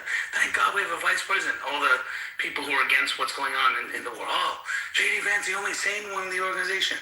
Interesting. And then they're like, oh, Rubio's the hawk. We hate him. And it's interesting. And the other side goes, we love Rubio. He's amazing, right? And so those two together could really change the dynamic. And so, you know, I see them kind of, you know, flip-flopping. One of them will run as president, right? Serve their terms, right? Maybe the other is VP. The other one's a major part of the administration. And then vice versa. And they just flip-flop and keep running and keep supporting each other. And the party stays unified. Because Trump is not going to unify the Republican Party. I mean, the coalition is there, but, you know, people are seeing fragments now. That's why you're seeing people like Ron Johnson and other people coming out like, hey, you know, there's a chance now he may be a lame duck and all that. That's why you're going to see Vance and Rubio on the field more and more in the next, you know, 2, 3, 4, 5 months, selling not just what happened in Iran, but selling the Republican agenda. You'll see Trump there too, because his arrogance and ego won't allow him. And I'm not putting him down. I'm just saying arrogance and ego won't allow him to not be included. But, you know, and they'll include him. But it'll be mainly them as the ones who are brokering the deals, who are talking to the congressmen, who are talking to people to get shit done. And you'll see Rubio more involved in domestic policy in the next, I would say, 3 to 5 months leading up to the midterms than you've ever seen a Secretary of State getting involved in domestic shit. Yeah. That's my prediction. And I'm hoping that if Vance does get it, I don't even want him to make Rubio the vice because I want Rubio somewhere he can do some damage. I feel like the vice president kind of just is there. Like Trump is giving Vance some stuff to do. I think he's trying to prop him up a little bit. Hope he does a good job. But like Rubio's fucking crushing it. But like I said, like you said, dude, the Democrats are in trouble either way because they got nobody. I mean, they got nobody. I think their leader is fucking AOC. And that's why their only shot right now is to try to win and then impeach Trump. But their problem is if we impeach Trump, then we end up with the Vance presidency, and Vance is more popular now. So now the fear is, okay, shit, well, if we impeach Trump, well, we need to just hold everyone accountable. And, they're going to then, now you'll see them be even more reactive to every Trump tweet. Look what he's doing to Bruce Springsteen. Look at what he's doing here. Oh, we don't want this guy. And they're going to try to play the game. You'll see it, the game. Do you support yesterday when Donald Trump took a dump at 2 p.m? Do you disavow him for taking a dump at 2 p.m when you know that dump should only be happening at this time? Like, that's what they'll say. And you're like, what? And so they'll ask everyone those questions. So that is the kind of stupidity, but that's where they're going to go because they want to run against Trump, right? They don't want to run. Get the Senate, though, King. You don't think they'll get the Senate. What's it right now? We got 53, right? Well, I actually think the Republicans will hold on to the Senate. Me too. But the Ossoff election is the one that I'm most interested in. The one in Georgia, because Ossoff has a shit ton of money. But he's in a deep red state, and that's going to tell a lot for it. If Ossoff loses, it's really hard to unseat an incumbent, and there's nobody strong in Georgia. Mike Rogers in Michigan has a strong shot, and I'm actually going to be doing some stuff to support his campaign. And I think the person running in which one's the one that's up? Rhode Island, is it? Yeah, I think it's Rhode Island. So that one, I think, the Republican has a strong shot to win. But to get enough senators to impeach Trump, they gotta. They won't. But you gotta understand, right now, if Trump had gone, I'll be honest, if Trump had gone through with this destroying the bridges and all this stuff, you would have had Republicans turn. Super unpopular. Yeah, but super unpopular. They would no, it's not super unpopular. Like they're like, hey, this is destruction of just the wording in which he said, and then the fact that he carried through on it, in some ways, I've seen Iranians put messages out saying, we saved Trump from impeachment, because you had Ron Johnson and others saying, I support the president, but, that doesn't mean you can destroy these things. There's certain limitations that the power is supposed to be there for, because he's saying you don't go and destroy civilizations. That's not what it's for. And so, if Trump had really gone and bombed all the bridges and turned down all the stuff and basically destroyed them over there, he would have, I think he would have had an impeachment. So I think that's what they're kind of banking. I wouldn't be surprised, and I'll be honest, I know this sounds really bad, but I wouldn't be surprised if those guys start instigating more and more to try to get Trump to do something so that they can easily get Republicans on board, or get them on record so that they can win the races, saying, hey, do you support what he did here? Right now, you'll hear that in these Senate races. Donald Trump was willing to bomb us. And so if you can make Trump the talking point, you can depress Republican turnout. That's their view, right? Repress independent turnout. And so that's why a lot of the Democrats feel strongly about their races, right? And so that's why Rubio and Vance are going to be so important because they're good orators and good messengers. So I think, we'll be in really good, in good shape, and I think we'll do well. You're Team Vance, huh? Yeah, I'm Team Vance. I'm only Team Vance. I love Rubio, bro. I gotta be honest. And Abby, you and I can, when we meet and have a drink or get a bite to eat, I'll explain this to you. I don't trust Rubio as far as I can throw him, and I can throw him pretty far. Really? The reason I don't trust him, I'll tell you why. I like what he's doing right now. But don't forget, how do you suddenly change? He was a guy who voted for amnesty, right? Look it up, and he was one of the Gang of Eight, right? He was supporting a pathway to citizenship. Okay, he was talking. How do you make these? He's never had to explain what made him make these changes. No one has asked him that. Now, maybe they will, and maybe that'll change me if I hear his answer. But, he's always, he was anti-Trump, right? Even in Trump's first administration, the first 2 years, he was anti-Trump. Then they became good friends. Well, so was Vance, to be fair. Yeah, to be fair, but one had the power, and one was organizing against him, right? And so Vance made comments, but he wasn't organizing against Trump. That's fair. That's fair. So, and he was organizing against him. He was part of the Never Trump movement initially, right? He was all this stuff. So, what made him change, right? What made him, kiss up to Trump basically and move forward and do it, right? Where did he change on his policies and positions? Does he really? Peter Thiel. Right, maybe. But does he really believe these things, or are these things that, man, when now he's given the power, he goes, hey, fuck you all, you guys were idiots to vote me again, here you go, and just change it. You don't know because he's never explained it. He's never had to explain it, right? And you even look at his voting, even if you look at his voting, pro-Ukraine funding when Trump left office, he voted for sending funds and he voted with Biden to send funds and ammunition to Ukraine. Yeah, now as Secretary of State, he's saying, oh, we're not going to do that. And it's like, wait, so is it flavor of the week? Okay, Trump's no longer there, so now you're president, you're going to say, well, this is what I want to do, and say, fuck you, Trump. Like, right, we don't know where he stands because he's never had to explain why he made those changes.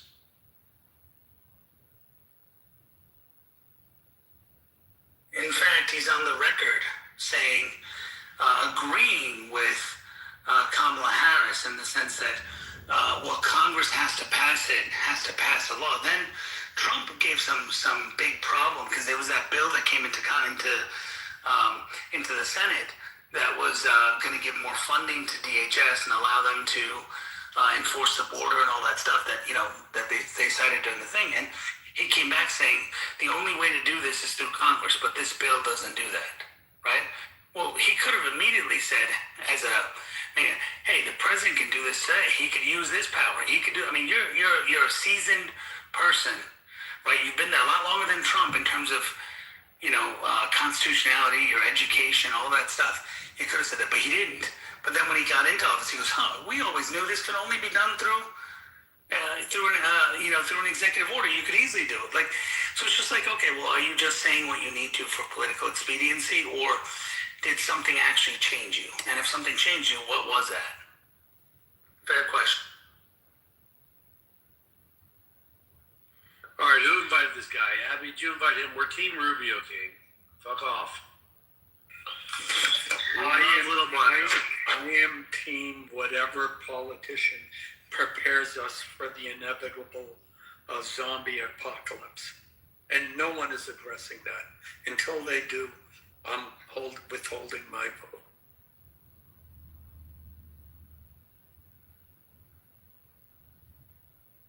Fucking with zombies, Alan. They're coming. No, they're not. Like Jesus? No. When they're chewing on your brain, well, Jesus rose from the dead. Don't come crying to me because you've lost one hemisphere.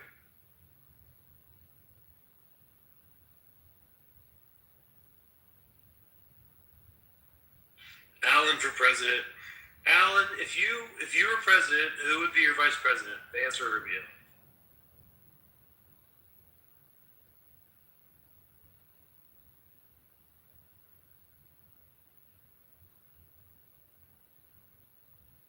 I think that was for you, Alan.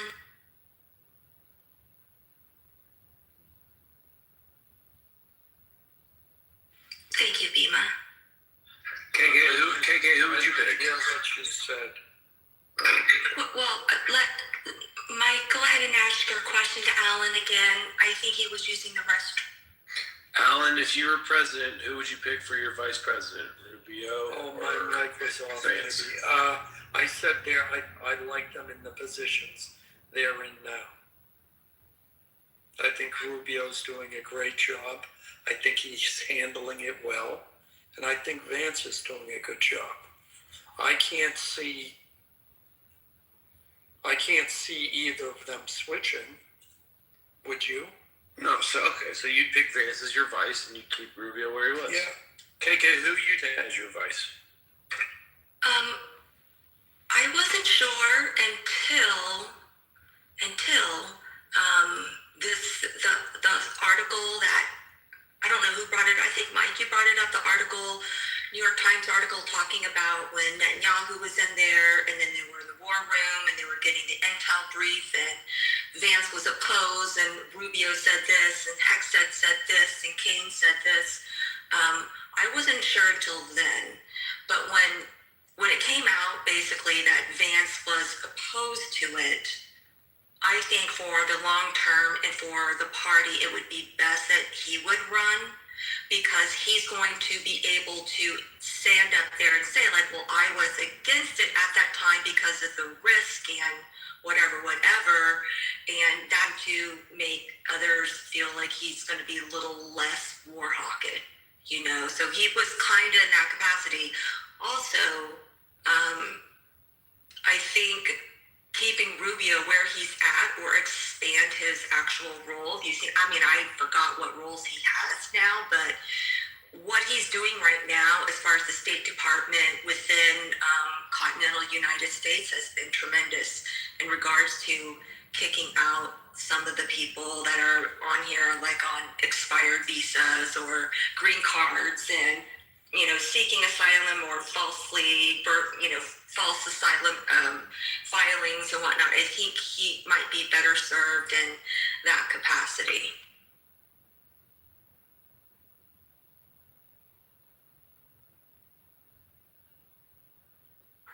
I like that answer.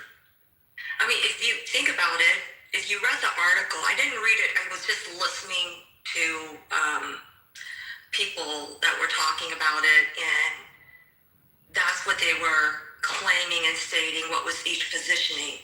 Of course, Hegseth, because that's his duty, is basically, okay, I have to prepare the Department of War for this. This is what we can do. This is why this is the best time to do it. Even though there's a risk, it's a lower risk of liability, because then it will cost more and more lives at risk if we wait 5 years from now, right? So he's like gung-ho with it. And then Rubio's position was basically, if we don't do it now, we're going to have to do this maybe in 4 or 5 years. And at that time, with whatever we have now, will we be able to undo what they have compared to what they have now? And we've already kind of set up the ground for it to succeed. Then which would be easier? Handle it now or handle it later? So that was kind of Rubio's positioning, which made sense. So, and then Kane, his position was, since we don't really need anybody else, and also the Department of War has some new little toys that they haven't even brought out yet, and they're being rushed to test to market and field, which is kind of crazy.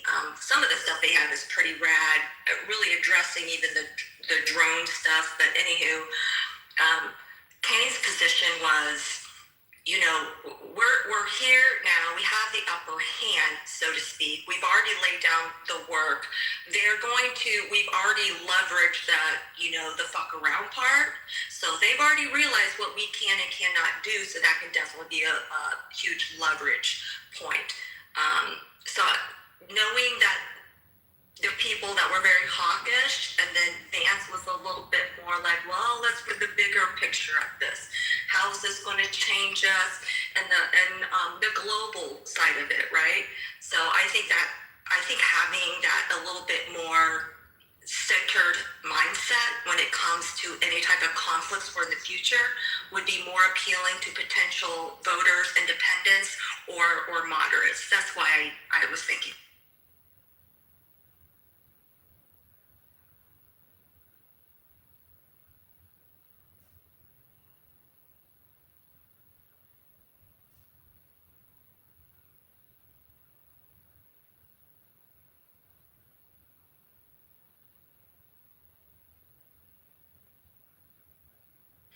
Who did Marshall say?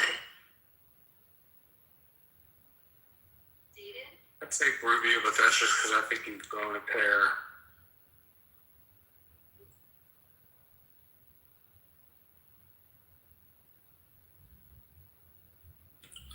just had a thought that they're going to throw an overt Mondami type candidate for president.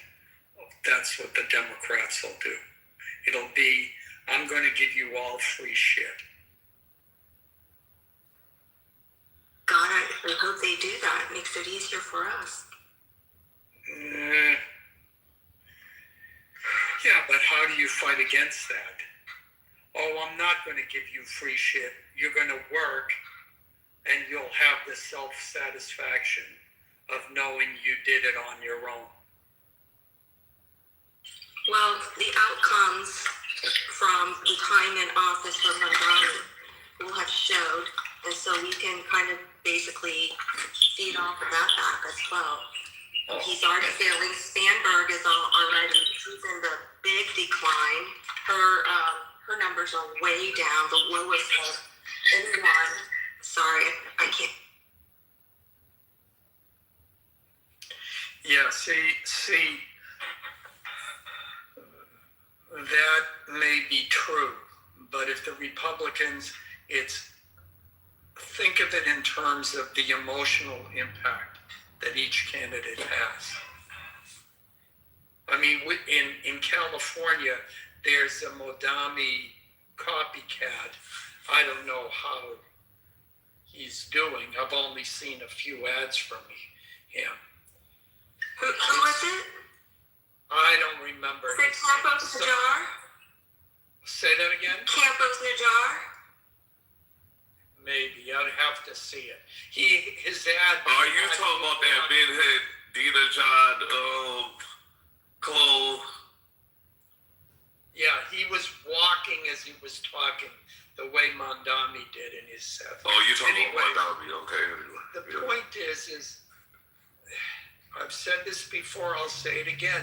It's the emotional connection and impact a candidate that can make that determines whether or not he wins or loses.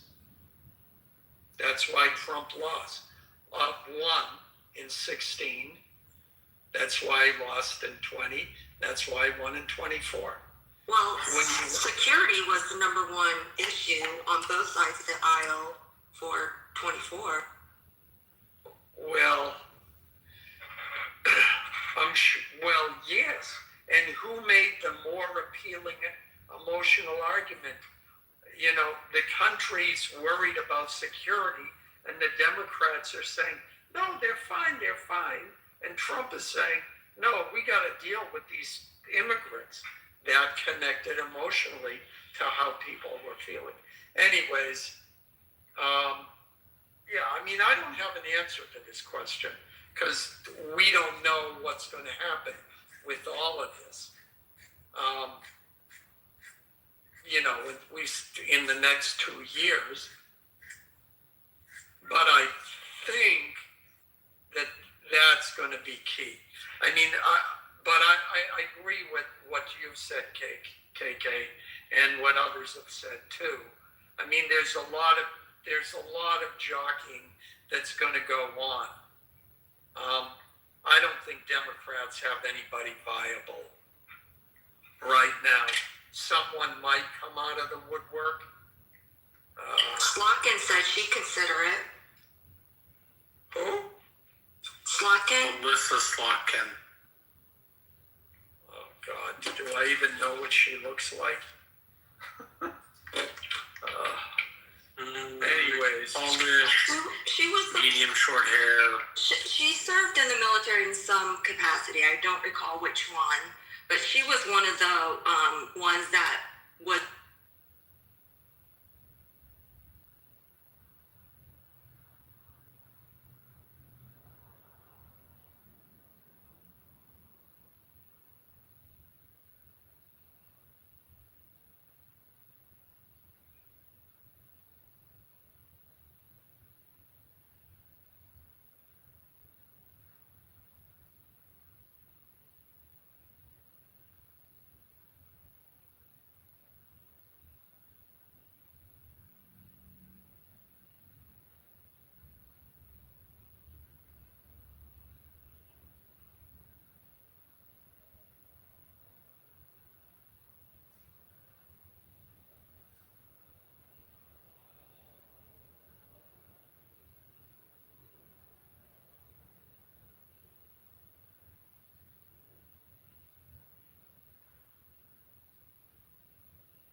Like this, and it's so influential now that now some of our politicians are now becoming influencers. The Secretary of Health and Human Services, RFK Jr., has started a podcast, The Office, an official podcast, where he will have people on. He's going to prioritize his anti-vax conspiracy theorist people, so they can very confidently and very whitely. I'm gonna make sure I emphasize that skin color, because without being white, you cannot pull this off. But to push just complete scientific nonsense or anti-science nonsense from the office or the highest health human services office in the land. That's why people come back to. Yeah, presidential elections definitely matter. When we have a Kamala Harris as president right now, you do not have an anti-vax conspiracy theorist, idiot, uneducated, any level of lives with science as your Secretary of Health and Human Services. Don't forget about that. Yeah, and you probably don't have measles. We have measles, obviously, but you probably do not have a 30-year record high in measles cases outbreak happening in the country as well. Where a lot of these kids are going to have some lifelong issues because of these dang things. And as the cases continue to climb, you're going to see more and more kids start dying here in this country from that. And so yeah, presidential elections definitely matter. You ask some parents who have these kids who are suffering, they're going to lose it. So, but yeah, I'm done. I just wanted to say, I know I was really clear. I tried to be clear earlier about why I think politicians still matter more than, who are more powerful. So I think influencers are exactly their name. They are influential. I'm not arguing and I'm not saying anybody was talking to me, but I just want to be clear about my position. I'm not arguing that influencers aren't exactly their name, influential. What I am arguing is that they're not more powerful than politicians, because the most that they can do is influence you to go to a politician who has the power to make a difference, who has the power to change your mind, who has the power to do what the fuck they want. Once they're elected, right, they hold all the power, right? So I guess my clear position would be, prior to an election, an influencer is powerful, the most powerful. After it is the politician who got elected, right? And you helping a politician get elected doesn't necessarily mean shit. And once elected, you have a much higher chance of being re-elected as well, right? And so that influencer's power actually decreases to some degree if once you've actually been elected, because your chances of being re-elected are much higher as an incumbent. So I just want to be clear about my position, and I think that if we go around really thinking that influencers are more powerful than politicians, and I consider judges politicians, because until you become the highest office of judge, most judges are actually elected. So they still operate within the realm of politics, right? Their positions and how they vote and how they look at the world actually really matters to the position that they're going to have to judge and incarcerate people. So, thank you. Just about to say that, I'm glad you say that, like in Dallas, just voted the first female black judge in Dallas, which is crazy. Which is a Democrat, which is even crazier. She's one of the highest judges in that position. And it does play a big part in that. And if you look at Collin County, the shit is all Republican, and they vote red. I don't care what you say. And Cleo, you've been in Chicago. Look at our judges. Look at our politicians. Chicago is one of the most segregated cities in the world, in the United States. And you look at who is voted in, our DAs and all that stuff, plays a huge part. I don't see no influencers standing outside and they'll march and do all that shit, but when some real shit happening, man, they nowhere to be found. They trying to line them pockets up. Yeah, good morning. I wanted to add to your point, Gamma and Miss Cleo. I love what you said about the influencers as well. To me, influencers is really kind of more of a marketing thing, frankly.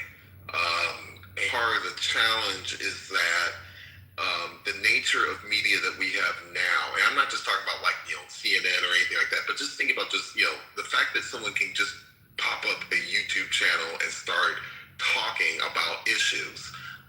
There's a good thing about it, is sometimes it allows us to learn more about local issues from people sometimes, or local policy sometimes, or maybe just some idea or something that's happening maybe locally at some level. But the downside is that it allows people to come in with misinformation as well. With hype that doesn't really mean anything. It's no different than being in a football stadium for the New York Jets, and you ask who is a great football team, and the majority of the people around you are telling you that it's the New York Jets, when there's other teams playing with a lot of great players and that type of thing. I think the range that influencers have is part of that deals with kind of like the media landscape. And I think politicians now have to worry about managing it in a way that they never had before. If you look at like the civil rights movement, there was recorded, the TV showed America what was happening at that time. How people were responding to the protests, and that galvanized something, that galvanized support. Today with media, it's I'm not going to say it's 100% hard, but it's trickier to get that and be something sustainable. And I think that means for us, I think for Black people in particular, I think for us it means thinking more critically about who's representing our interests, who's representing us. When you vote for somebody, don't just be the one, topic or one policy person. There was one guy, I'll say this and land very quickly. I remember that he talked about, he voted for Trump only because he doesn't believe in government. You can have that opinion, but the action that you took was to vote for somebody who is so weirdly anti-government and weirdly anti-ethical that it harms people. And I think we have to, as voters, the media landscape we have now is forcing us to reevaluate, how do we vote for people? How do we check things out? And then I'll have to search these for bringing up Ballotpedia, because I almost forgot about the website as well, too. And thanks for letting me join in. I really appreciate it. Here, shout out to Chicago. But I have a question for, people who, the older. I have a question for you, Cleo. No, one second. Before you ask that question, can I respond to Pierre? Sure. Damn, never mind. I actually forgot what. Damn, there was something he said. Oh, well, I don't remember. Gamma, go on. Well, I wanted to ask, we know influencers have always played a part. Like Pierre, I just was going to expound on that part. When we talk about, everybody knew the shit that was going on in America during the civil rights, the 70s and the 80s, especially, it wasn't until maybe PBS or CBS and the media start showing this and start bringing it into the American public's living room that they were like, oh my God, I can't believe this, it's happening. Do you believe that influencers now can just reach out to people like we said with Joe Rogan? Even Joe Rogan, people are pushing back against him. Do you believe that they are more of an extension from that as well? I don't know if I'm saying that right. I hear what you're saying. You're saying the same thing. No, I agree with you. Yeah, I hear you. Yeah, I think it's in some levels, yes, but at the same time, it's sort of a weird extension. It's almost like I'm not sure of a great analogy for this. I'll hold on that a little bit, but it's sort of I think the evolution of media and how we engage with it has shifted. I think when we look at the civil rights, yeah, you're right that the nation learned a little bit more about what was going on, but we didn't have we didn't have a capability to have a dialogue like we're having right now. Like right now, I don't know anybody on the stage before. Basically, I've only known people through Clubhouse, but the fact that we can talk to each other in real time, express something that's to each other, means that information is flowing faster and that we're learning a lot more faster. But I think at the same time, it also means that because it's so widespread that other people people can come in and join in with and sometimes and very innocently even bring up misinformation. And there are other people who, from a political standpoint, they're just rah. This is I'm going to traffic this misinformation because I don't want to be wrong. I think the nature of how we engage has shifted on us in a lot of ways. I think it just means now, when we talk to each other, we need to be more discerning about, what is it from a policy that we like from a candidate, why we're choosing it. I think there's a sophistication that we have to. I'm not saying we've ever been naive. I'm not saying that. I'm just saying that the nature of how we pick and deal with people now has shifted on us in a lot of ways. And to some things with a little bit more gradient to it than what it used to be. And I think that engaging part is probably what's is a sticking point in some ways. There's some good parts about it. I mean, like the fact that we're talking now, to me is a good part. But if I was dealing with somebody with a lot of misinformation and they're entrenched, that's the bad part. I have a question. Do y'all think influencers have an influence on local politics? Because we be so hung up on the presidential election. When it's the senators, the congressman, your mayor, your alderman that really affects your life on a daily. Do y'all think that's going to happen eventually? I think that's a good question. I don't think that I think the influencers who are trying to, okay, this sounds redundant. The influencers who's trying to influence, I think they're more attracted to money at a certain level because there's part of the influencer business model is really trying to reach and broadcast to as many people as possible. If you're doing that, you may not be paying attention to the local as much as you can. But I'm not going to discount the idea that cannot happen either, because there's in marketing there's now this thing about micro influencers, and these are people who don't have millions of views, but they have a smaller group and audience. But to do that, in marketing, it's focused on maybe a product and a certain service. I think locally it might be a little trickier, but it's not. I'm not going to say it's not out of the realm of possibility either. Okay, because I'm thinking about Chicago's last mayoral election. I voted for Brandon Johnson because I could not vote for Paul Vallis. This is a politician who's been running for politics my whole life. Damn near. He was just a regular old politician, what they call the old guard. So I decided to go with Brandon Johnson. I've been pleased and not pleased with his performance in Chicago, but I know Chicago is a unique city, and you really need balls, whether you're a man or a woman, to be the mayor of Chicago. You do, because we got all these different groups of people here. It's so segregated and shit. So everybody wants something. I don't know. I'm tired of influencers. I'm sick of their ass. But they are not more powerful than politicians, and if they are, that says a lot about the state we live in. May I offer something really quickly? Good morning, everybody. Miss Cleo wanted to get in. I wanted to hear Miss Cleo, you still there? I think she said she forgot. Yeah, no, I remember. I put it in the chat. That's what he was talking about. Yeah. So let me put it back in the chat because I already forgot again. I put it in the chat so I don't forget. Cleo, do you want me to look in the chat to see what it was you wanted to ask me? Yeah, I wrote it. Where is it? Why can't I find it? Okay, I'll take a look. Yeah, it was about, anti-government. That's what I wanted to talk about. It was really random. So you were talking about somebody who was pro-Trump because he's anti-government. I find that very odd that somebody would believe that a person would run for the president of the United States and be anti-government. That doesn't even fucking make sense. Yeah, I agree with you. I just don't know where we've gotten as a population where basic logic no longer is a part of our is a part of how we operate. There's no way somebody runs for president and they're against the government. You fucking run the government. You appoint judges who are part of the government. You make executive orders that are a part of the government. You talk to Congress to influence them as a part of the government. Your fucking position is the government. It makes no sense. And this is my disappointment with not only just society, but particularly our, people say we ain't got no community. I believe in a black community.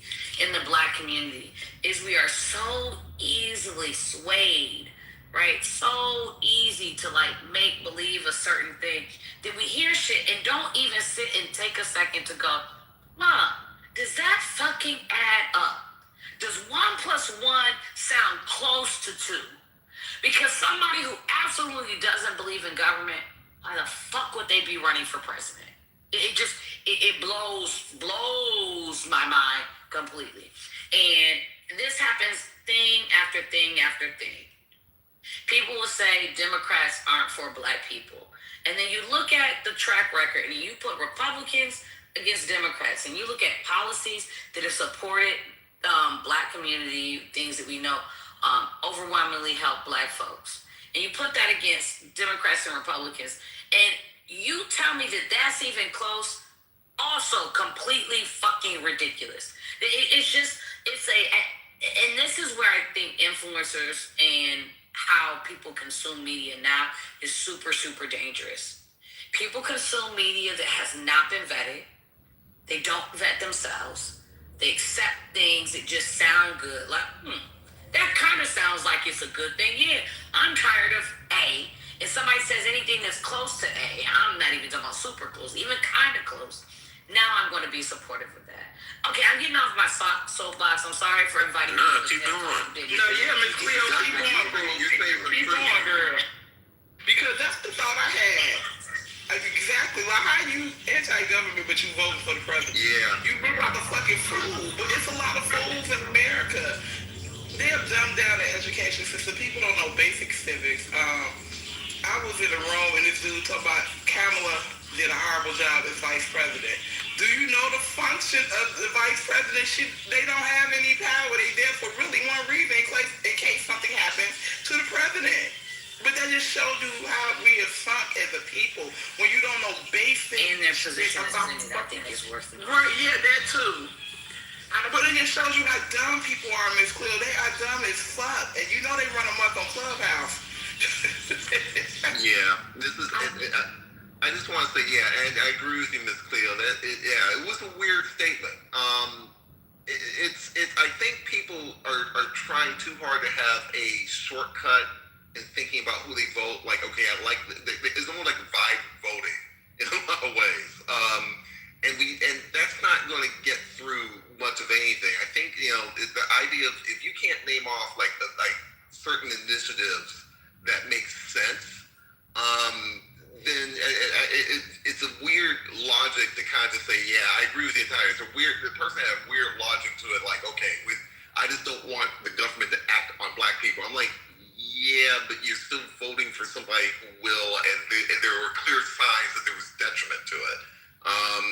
It's something that I think for black people, we've always we've vetted things a lot of times. There's still some things that we debate about, but I think as black people, even if you're not heavy on public policy, we sort of understand our history enough to know to at least question a politician collectively. But I think even then, I think now with so much of a media landscape, with so many people throwing so many ideas out there, that it becomes sort of a battle to kind of get to the right thing. But I think honestly, if you can think of any sort of policy that a politician is associated with or that they're trying to advocate for, I think that's what you need. That's what people need to be doing. I think that will put a lot of influencers in check who are just trying to, rabble rouse for somebody rather than give like concrete theory or concrete ideas that people should be able to vote down on.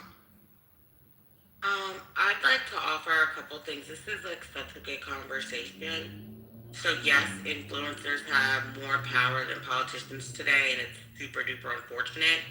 But that can simply be explained by like our lack of education as a people.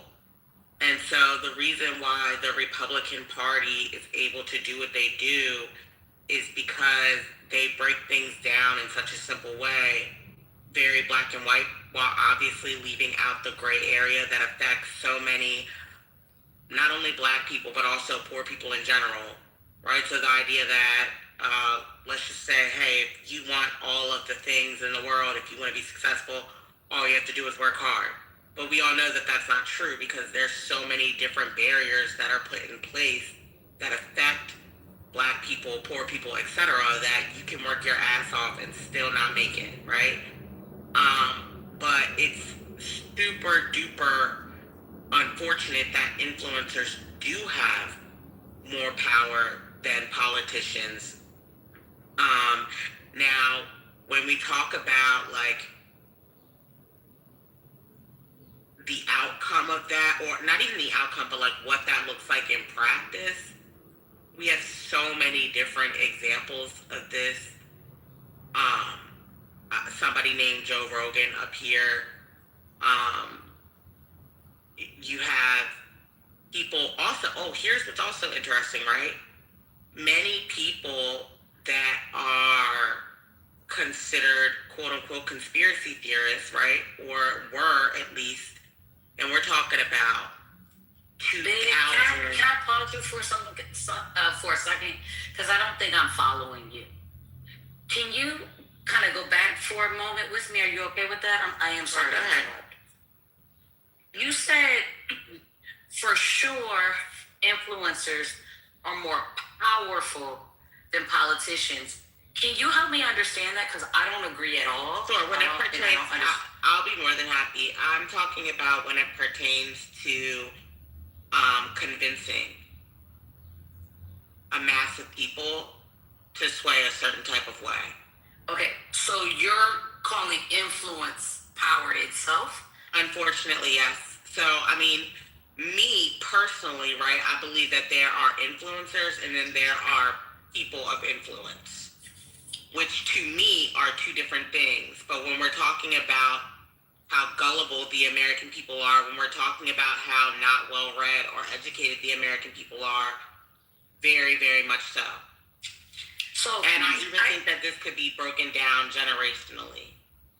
So I understand, like, some of the American people being gullible and all of that, but I actually think the power of an influencer ends with the ability to push people to vote a certain way. But the things that actually are like powerful are the ability to make changes that actually impact your day to day. I don't know how. No. So that's why I said that when it pertains to convincing, that is where influencers are more powerful than politicians. Now, obviously, it sounds like they're more influential.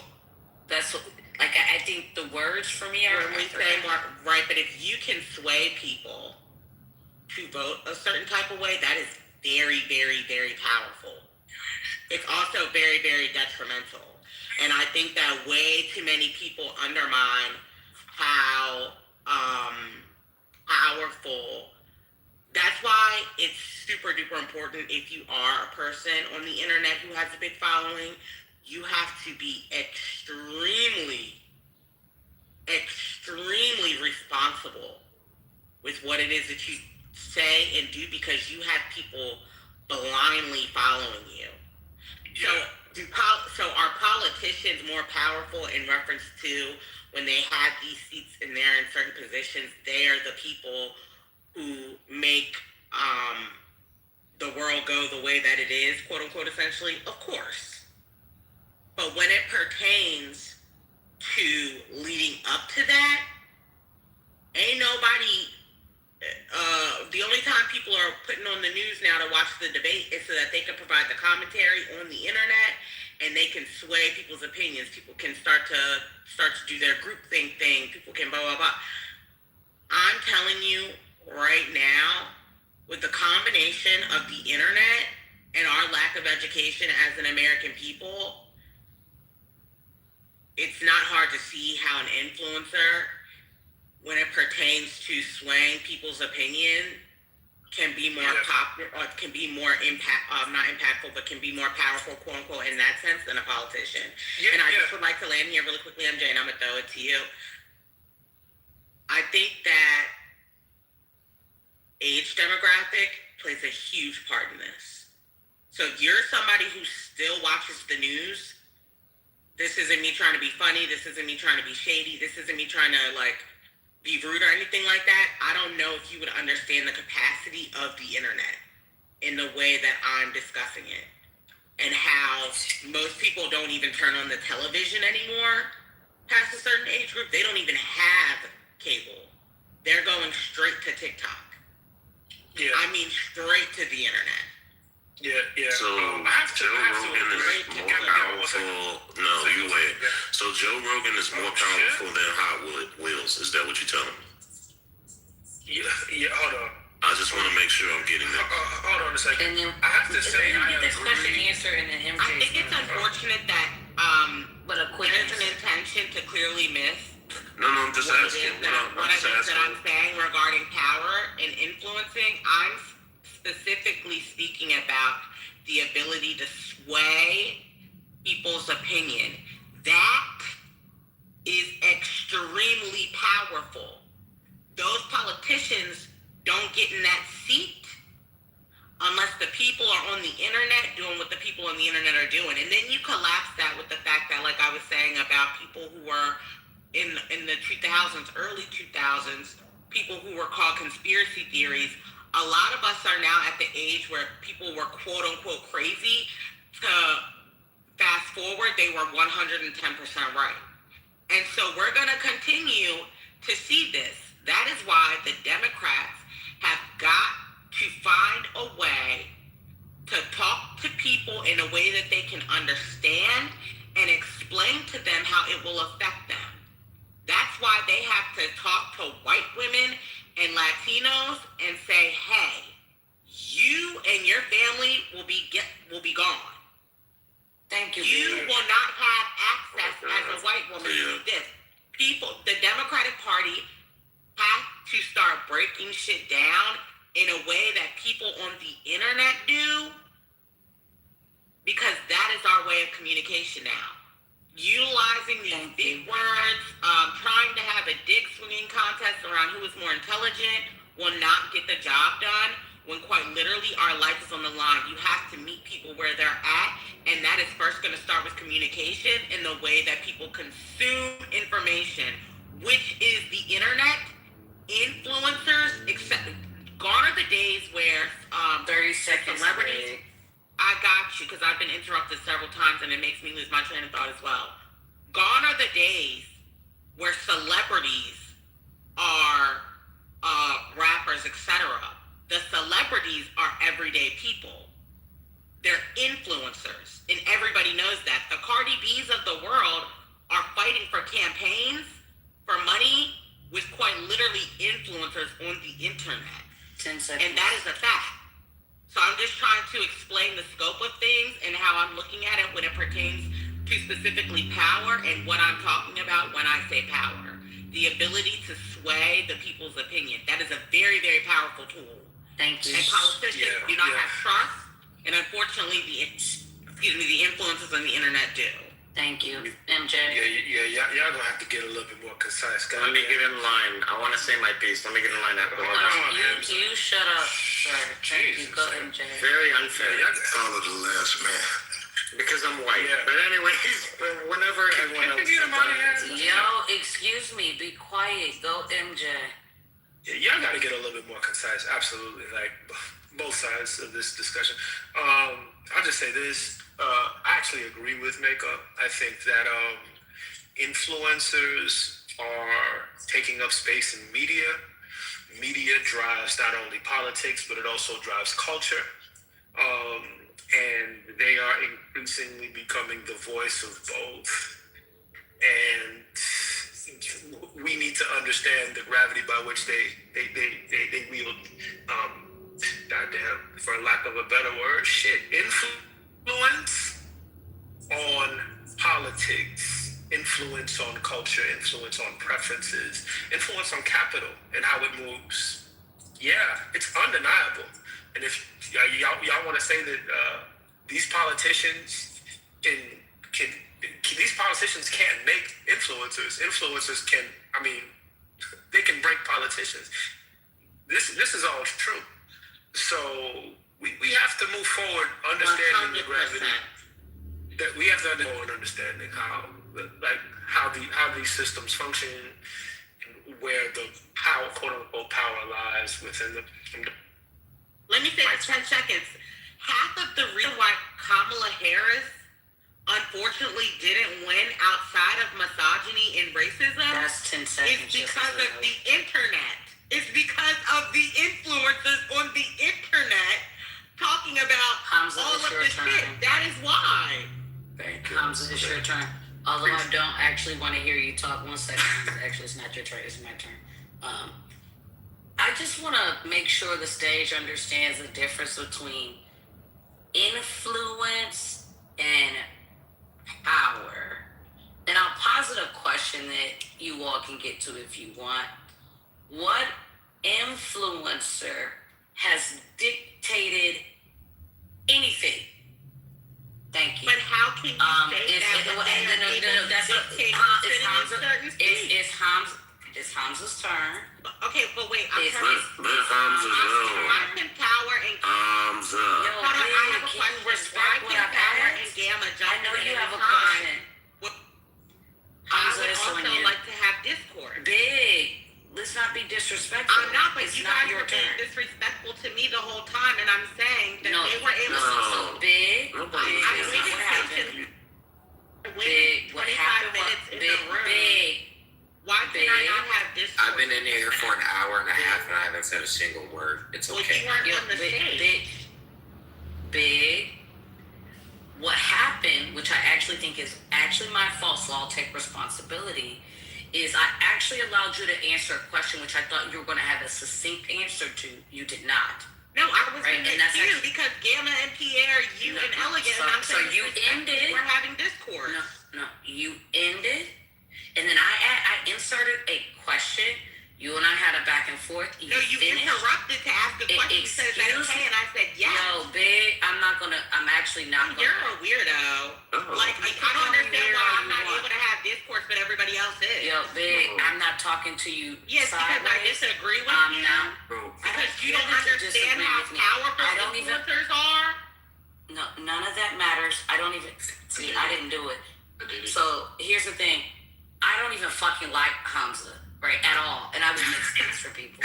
But no, I don't. The half the stuff you say I think is stupid as shit. Nobody does. Hold on, I don't even know who Fro is, but Miss Clear, you don't like me at all? I mean, what I don't know, remember you well enough, but what I do remember is I think you say stupid shit. But you like me type shit, right? Like, I say stupid shit, but like, you kind of like me type shit. I don't, but it's Really? That kind of hurts, I'm not gonna lie. Okay, fair enough. That's fair. Now it's my turn to speak, right? I got the stage type shit. You don't have a long time. You better get started.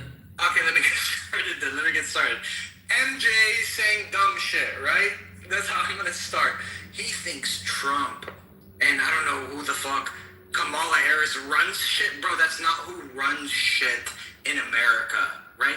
Who runs shit is the military industrial complex. Who said? Why are you cutting me off? Why are you already cutting me off? Who said that? You see, why are you mentioning my name? MJ, we're gonna step over him. He's gonna share, and we're gonna act like he doesn't exist. It's okay. My bad, Mr. You know I don't respect these crackers. You know I don't respect these crackers. Go ahead. No, he's being racist. Should I fucking say something racist towards him since you called me a cracker? No, you need to. Should I say something racist? Yeah, do it, brother. Don't make me. I fucking hate you right now. Bro, if he says cracker, Shut up. if he says, no, everyone shut the fuck up. If he says cracker one more time, I'm gonna be racist. I'll make you go to Ponfield. Don't get me wrong. You're who you're fucking with. Call me a cracker.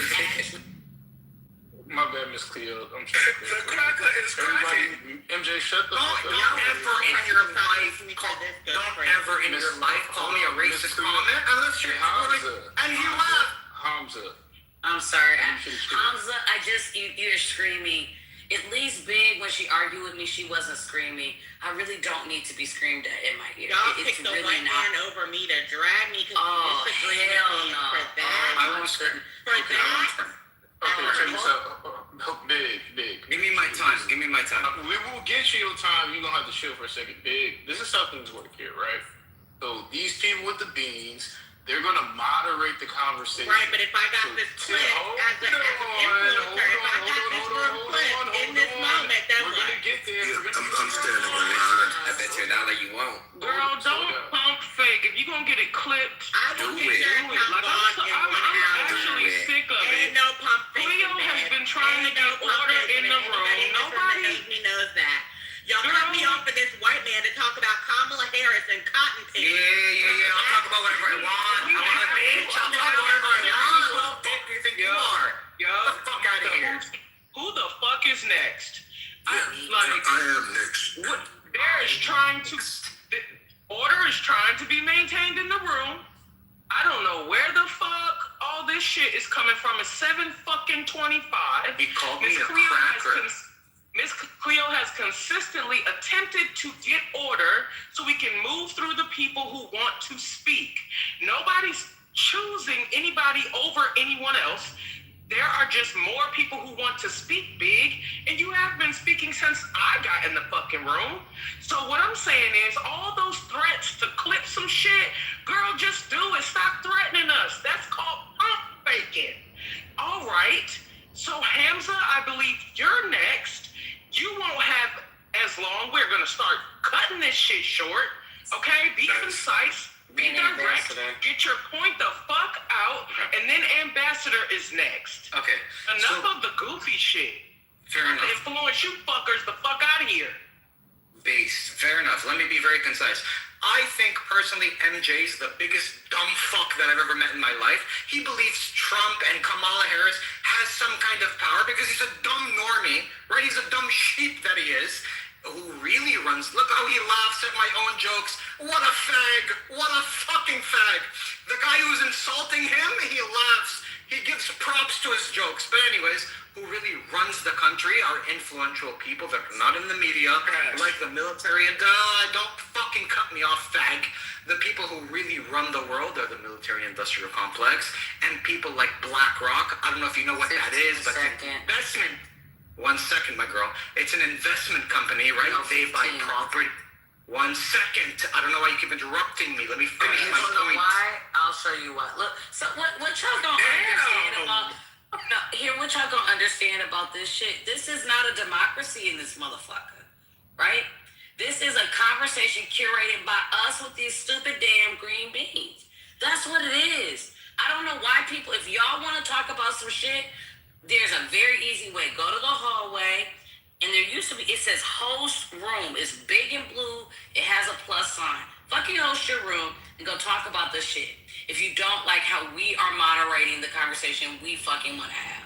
That's just what it is. Hamza, I was giving you a warning about how much time you had. You're not going to tell me what the fuck you got in this fucking space. It's not going to happen, right? Big, I actually like some of what you were saying because you have a different opinion. I want to keep fucking different opinions up on stage. But what I don't want people who hog the mic. I'm trying to pass it around, right? That's it. If you're down in the goo, I know, Ambassador, I'm really sorry. If you're down in the goo and you got some shit to say, we would love to have you here, right? I don't care what you believe in. It doesn't actually matter to me. None of y'all fucking make me $1. Y'all don't make me come. Y'all don't make me eat. So none of y'all actually matter to me, right? But the conversation does. So, Ambassador, it's on you. Thank you, Ms. Cleo. Thank you, Ms. Pro and Ms. Q, for getting some order. I think many times we underestimate the actual volition, I mean, the power of the volition of the people. And we weren't so many opportunities to establish new politics, new policies. And I was seeking, I guess, as soon as we saw the Donald Trump exercise executive orders that actually did override the constitutional orders that were already in place, and the people allowed it to happen. So we were proposing a people's court that would have a competition with the Supreme Court, the Senate, and the Congress, meaning the volition or the will of the people would have a voice to stop an executive order if it was against the volition of the people. So I think we have many opportunities to exercise the will of the people and organize strongly. What one of my advisors said, that find the peacemakers, organize against the warmongers, and then position yourself strongly to override and to defeat these warmongers, because war, we say, what is it good for? Absolutely nothing. And this is the thing, it's proven itself. They fumbled the ball, they had opportunity to prove exactly who they are. They did. And if you want to think that military runs the world, just check with Vladimir Putin. Check in with Netanyahu. Check in with Trump now. And you'll see that now that you fired your bombs and used some of your guns and eliminated or disposed of many of your soldiers, now where has that gotten you? Chaos and confusion and jacked up prices at the grocery counter, gas pump and diesel pump. So it shocks the world into a lot of common sense once you, but the volition of the people advised against this. So we just lean more on the volition of the people and the hell with the military and these Gestapo leaders. And I just land my plane saying, my. Ambassador, I appreciate that you're respecting me giving you a 30-second warning and didn't take it personal. Thank you so much. Anthony, I invited you to the stage. Thank you for allowing us to. Yeah, you typically have a different opinion, so I would love to hear what your opinion is. We're discussing a room title, Are Influencers More Powerful Than Politicians Today? What are your thoughts? Hey, good morning, Cleo. I hope all is well with you and yours. So, my humble opinion is, no, influencers, they do have a significant amount of influence, but I think politicians, generally speaking, are definitely more powerful in terms of the consequences of their actions carry more weight than that of influencers. That's pretty much wraps it up right there. If it's one or the other, binary choice, I'm going with the politicians being more powerful. Damn, it takes a lot on Clubhouse for us to agree, but shit, we in alignment on this one. There's a question from the chat I want to bring up. Who are these influencers other than Rogan? We heard Rogan. Who are the other influencers we think are like so powerful? And then I would love to know what is their actual power. Thanks. Yeah, I don't think it's in the hands of these big influencer platforms.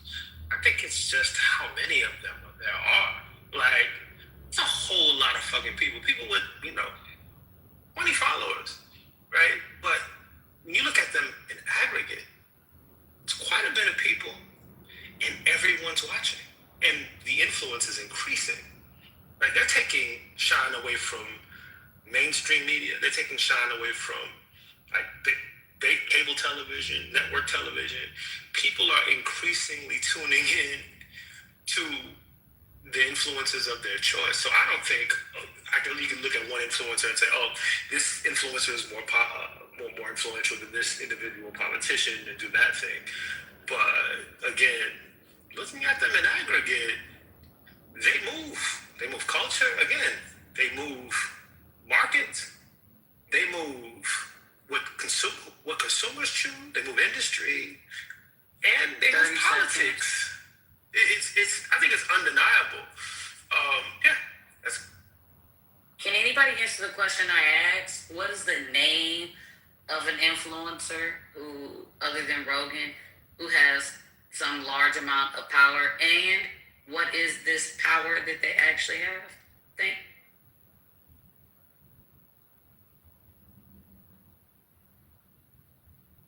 Crickets. Damn, influencers have so much power we can't name their fucking names. Make that shit make sense for me.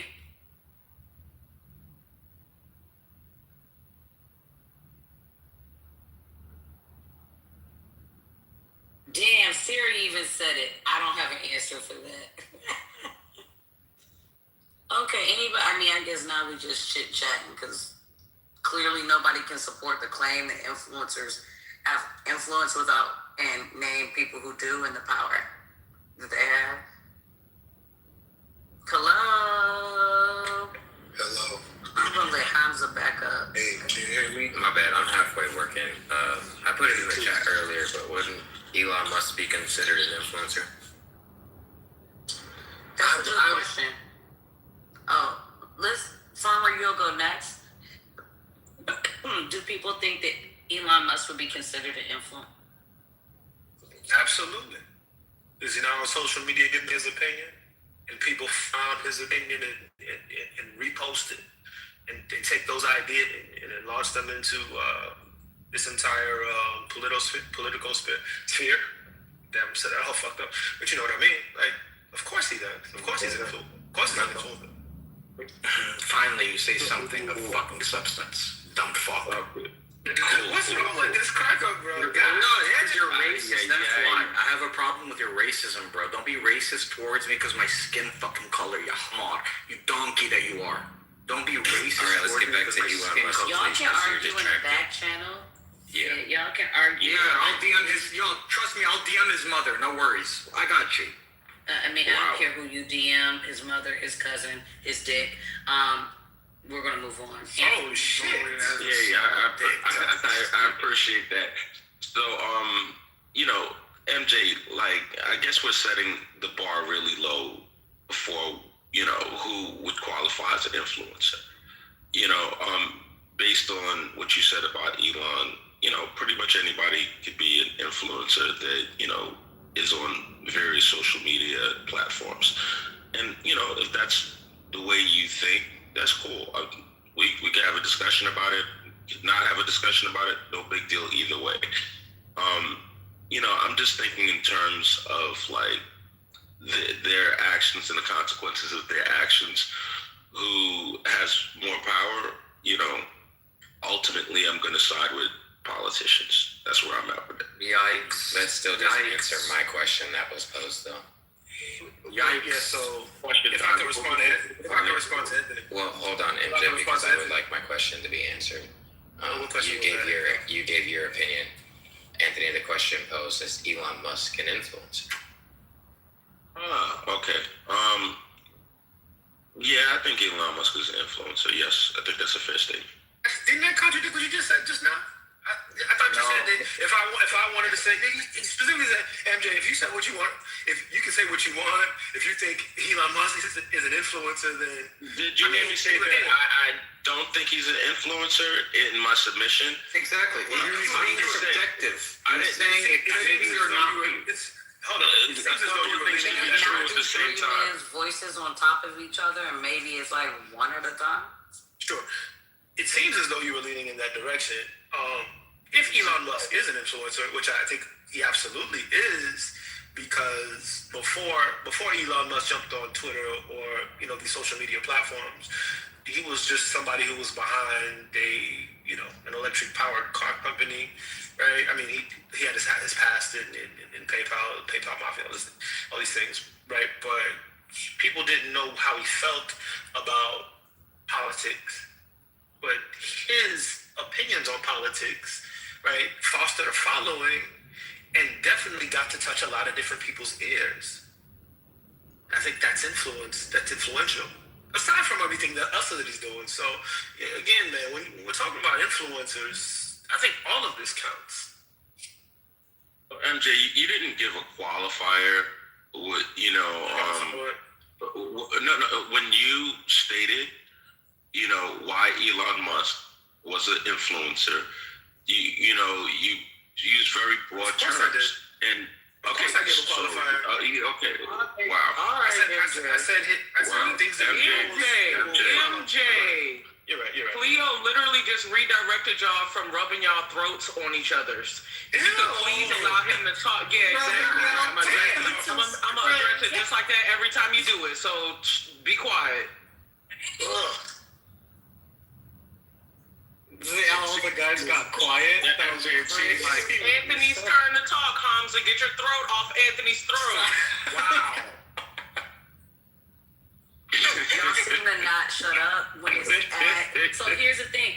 I tried it nicely, like, hey, can three men not all talk at the same time? And no, y'all didn't fucking listen. But the second we talk about rubbing throats, y'all go, and y'all are so uncomfortable, you actually shut the fuck up. So maybe listen to the person who said it the first time without the... I don't want your throat rubbing on my shit either. You see, when you give women power, you see what happens, guys? You see? Yeah, this is what happens. You can really see what happens when women get power, too. She gonna help you out. I thought she gonna help. No, Miss Krill, I would give you all the power. MJ, maybe you did give a qualifier. I don't recall you giving a qualifier. I could be wrong, and I'm happy, for you to make the correction. No big deal. it just seemed like there was a really low bar to be an influencer based on the criteria described by you when talking about Elon. So in my response to Donnie, I just wanted to give him a direct answer. I didn't want to skirt around the question. I said, yes, I do think Elon would qualify as an influencer. I don't recall your qualifiers, but you're welcome to correct me. I could be wrong. I've been wrong plenty of times. No big deal, brother. Yeah, all respect. I'll be real quick. I think the low bar to be an influencer is what makes them so fucking influential and so powerful. All you need is a microphone. All you need is to be able to jump on Twitter and say some shit, type some shit. That's what makes it incredibly. Anybody can do it. This is what makes them an individual influencer. Probably not. When you take the entire collective, sways and moves things. I don't know why I don't know. Some people. I don't think this has to be a debate, but go ahead. MJ, I'm a little confused. Are you saying? Hold on. Sorry, I just want to make sure I understand. Are you saying anybody with a microphone is an influencer? Yes. You're an idiot. Oh, okay. You're an idiot. Exactly, Cleo. That was my point, Cleo. Now, 1 second, MJ. Just 1 second. Just really quick. You went. Cleo went. I'm just gonna go, and then you can respond to whatever I said. Yeah, I was gonna qualify what I said.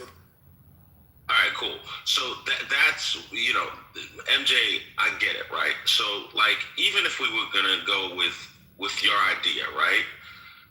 Collectively, I think politicians are more powerful because it sounds like you're collectively putting all influences in a bucket. I think that politicians collectively, even using your logic, would still be more powerful. But there is plenty of room to debate.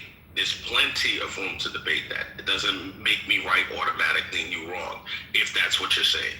No, I think the discussion is more important than who's right and who's wrong. I think that when I say that this bar is low, anybody with a Twitter account, anybody with a microphone is an influencer. You're an idiot. I think it's absolutely correct. You're an idiot. Hold on.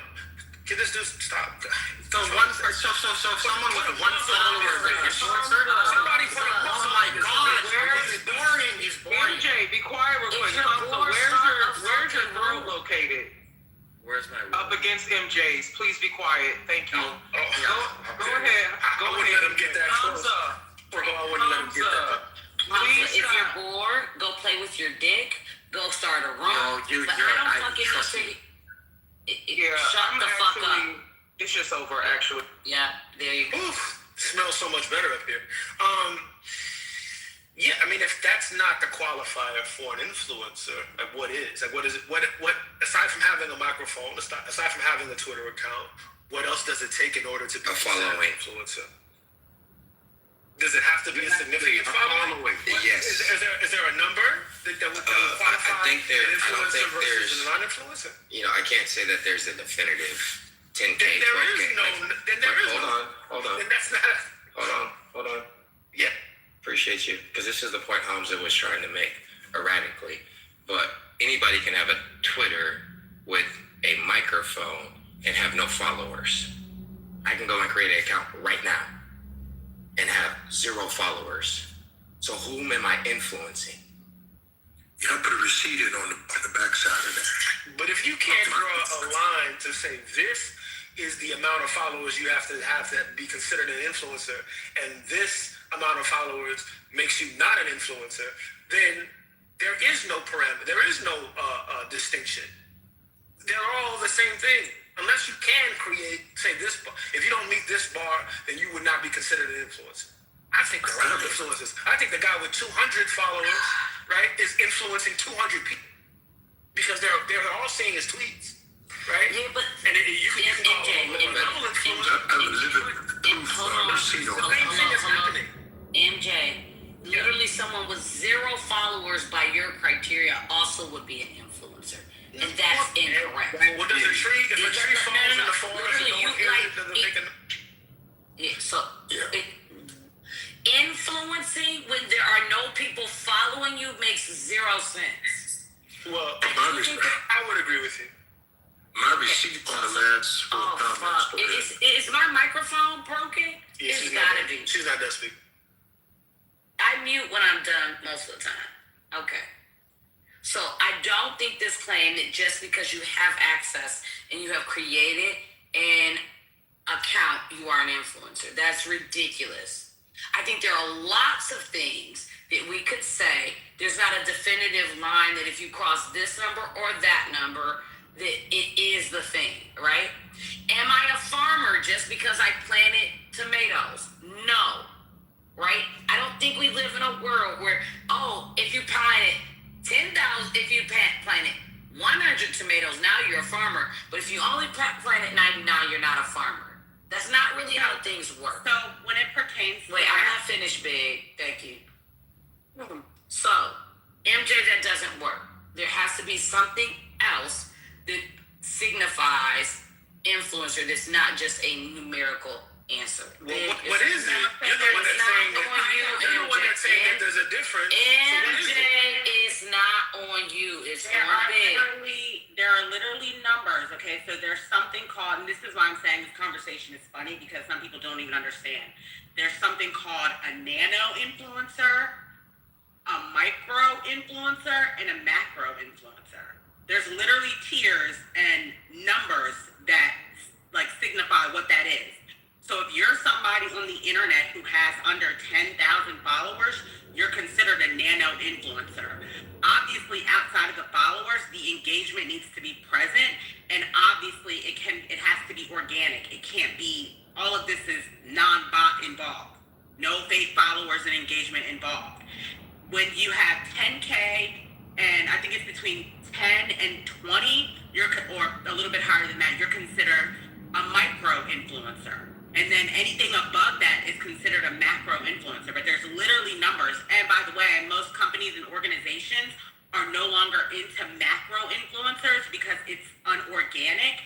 They are into the nano and the micro influencers because that engagement is more quote unquote organic. They're considered to have a larger community despite what the numbers say when it pertains to engagement. So there are quite literally numbers, right? Even if you have a business page and you go on Instagram, if you have any type of business on any type of social media platform, it breaks down so many different things when you look at your analytics and your insights and things like that. And if you're in marketing, right? Nobody's in marketing here.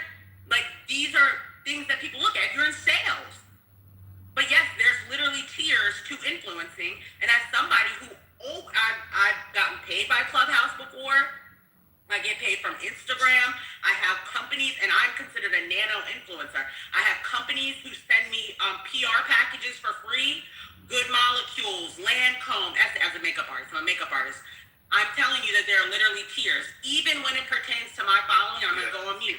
Or Instagram, when it pertains to my following, certain deals, in order for me to get certain deals, my demographics, when it pertains to men and women, have to be at least, depending on what the brand deal is, 70% women, 30% men. If I go under that 70% for women, the influence, quote unquote, when it pertains to a certain product is out the window. So no, there are literally numbers that back up all of these things. And anybody who's in sales or marketing, or even quote unquote the internet world with influencing, that you know that. I got a question for Ms. Cleo. Ms. Cleo, if an individual lives in a town of 150 people and they're running for sheriff, are they a politician? Sure. Oh wow. So MJ, remember my pushback was really clear on zero, right? It wasn't that you I agree with you. small I agree numbers. with you. If it's zero, I agree. Yeah, and the way you positioned it allows zero to be someone who is an influencer. Oh yeah. Right? Oh yeah. I don't agree with that. I've definitely heard, and mind you, I've heard various numbers for what Big is talking about, right? And there's depending on if you look up here, what would be considered micro, macro, nano, all these different things. Some of these, you can go on mute while I finish. Thanks so much. Some of these numbers actually have to do about your actual engagement numbers versus your following numbers. That matters more over this. There's lots of ways people can talk about it.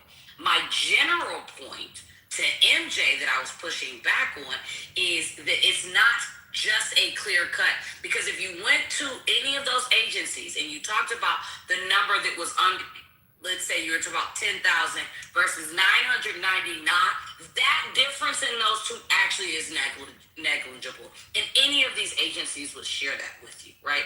Like, and that was my point, is that cutoff and needing to be here versus here actually doesn't have any real value. Because if you had 999, but you had a very high response rate, engagement rate, that you look at your analytics and the number of people who are in your mailing list, and you can submit that to somebody who's, trying to sponsor you, you would be sponsored. And it doesn't matter that technically under 10,000, it was 999, no, well, 999, but that actually doesn't matter. And my point in trying to lean into numbers in and of themselves, they don't actually matter. There's way more to it that actually helps us dictate if someone is an influencer. The main thing is, are they influencing people to do anything? Which is why engagement numbers are so important. And again, these things are arbitrary to some degree cutoffs.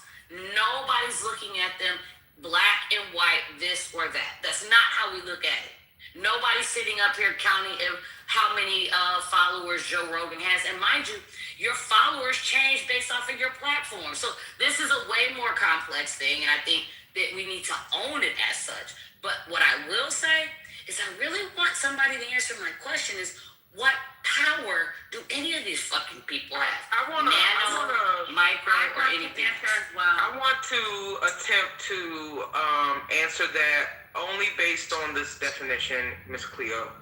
So I looked up power. Power says the ability, capacity, or authority to act, influence, or control people, events, or resources. At the bottom of that definition, it says power can be formal, legal authority, or informal influence. So I guess what's being said is that influencers have informal power, and that is strictly the ability to influence people to sway a certain way.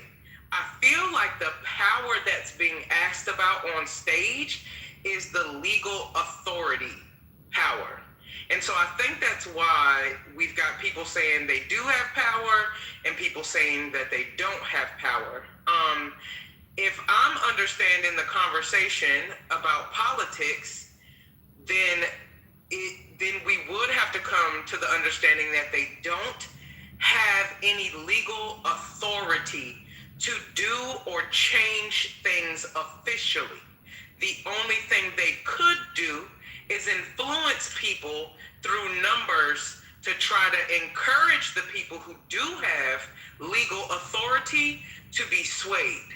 And I think that is the difference. So they have the ability to attempt to gather numbers to try to influence people to go in a way to follow those who actually do have the legal authority. But do influencers have legal authority? Absolutely the fuck no. They don't have legal authority. As a living receipt to both Trove and to the Mrs. Cleo's statement, recently campaign of Jasmine Crockett, she appealed on the internet for some campaign for herself. I gave them to her.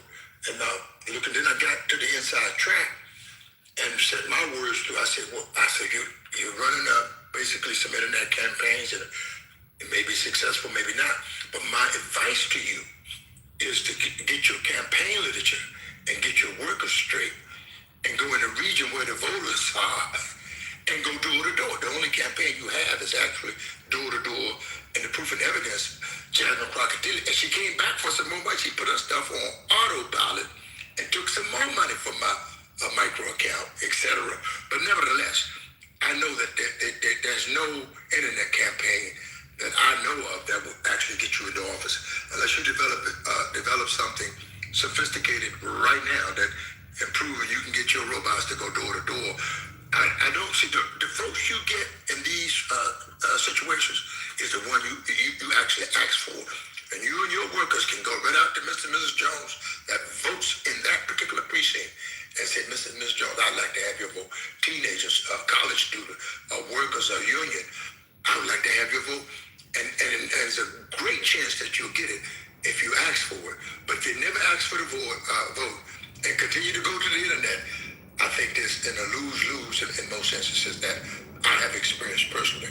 So I'm a living receipt inside and outside in the chat box on that voting. No politics unless you go out and get your black boots on the ground and say, my.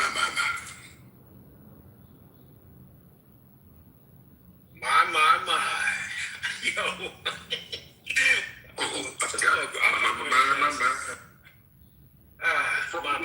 Compliment you. You did a great job of breaking that down. Great job of explaining influence's power, and tip my hat to you. I just think it's funny because the first thing that I said when hold on, brother ambassador, I love you down. I just think it's funny because that's the first thing that I said when I came up here was the context of power and what that looks like and in what way. And I literally said, of course, influencers don't have the same power as politicians when it pertains to policies. However, where they do hold the power is the ability to sway the opinions of people in what way they should vote to get those politicians in their seats. So I just think it's funny. Did somebody disagree? Yes, actually, when I first came up on the stage, people were acting like I said something that was like crazy or like unimaginative. I don't think that you were up here. I don't know if you were up here. Yeah, I might not have been. That's why I was asking. Yeah, no. And I was just like, yeah, like that's a very real thing. That's how it works. Obviously, policy is what dictates the way that things go. And anybody who says otherwise is simply foolish. But we would also be remiss to not name the ways in which the internet and even more particularly these quote-unquote influencers have the ability to make some shit shake. Real heavy. It's scary. So I want to be clear about where the pushback came for her position because I think it's being misrepresented. The topic says, are influencers more powerful than politicians? And what was being pushed on is that there is more power that they hold, right? And I think the reason why is because of the multiple ways in which politicians actually exert power, right? And the multiple ways in which that directly affects people's lives. There was never any pushback that influencers are exactly that influential. I was very clear. Influencers do what their name is, influence. Not arguing that there's no influence that they have. And not arguing that they're not highly influential.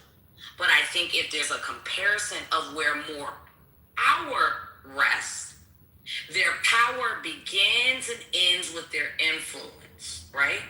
Politicians both have the ability to influence, right? Because many politicians are also people of influence, as well as make governmental decisions that have an impact on your life. And so if we're comparing influence, I would say maybe you can say influencers might be influential. Actually makes sense. But if we're talking about power, that's where my disagreement was with her. Yeah, but to say, I'm not finished. Okay, I'm on mute. You need some shit, lady. You gonna kick me out now, but you do need some shit. Hold on, girl. That's sexual harassment. I'm like, damn. Big brush, that's sexual harassment. We won't be having it, ma'am. Contact with Cleo. Ma'am. I don't know why she's screaming. We don't need you to sexually harass anyone in the room. You're a sexual harasser. Now for disrespect. Please. When was there disrespect? You heard all that throat talk a minute ago. What you talking about? You're angry. You need some. I said get your throat off other people's throat. That's not a sexual harassment. Sexual harassment. I don't consent to throat talk. Okay, thank you, MJ. A throat is not a sex organ. Please be quiet. It is in my house. Well, it's not. How many niggas not off that throat? That's a lie. Okay, so Brush, do you want to be slung around again? I don't give a fuck, girl. I'm going to work. Y'all need to do the same. All right, please go to work. There you go. Do that. I love y'all black people, man. I promise. Yo, does she think I'm unemployed? That's hilarious. But you know what's interesting about this conversation, guys? Like, for real, I think some of us are having a conversation about, like, when we say politicians, we're talking about individuals, right? Or influencers, we're talking about individual influencers. So an individual influencer is an individual politician, right? But I think you can also have this conversation when you pan out bird's eye view in aggregate at a macro level. You see what I'm saying? And that's how I perceive the conversation. And so in a democracy and in a capitalistic society, right? Ideas and opinions are incredibly powerful. They make the sway in how markets run, and they make the sway in how politics run.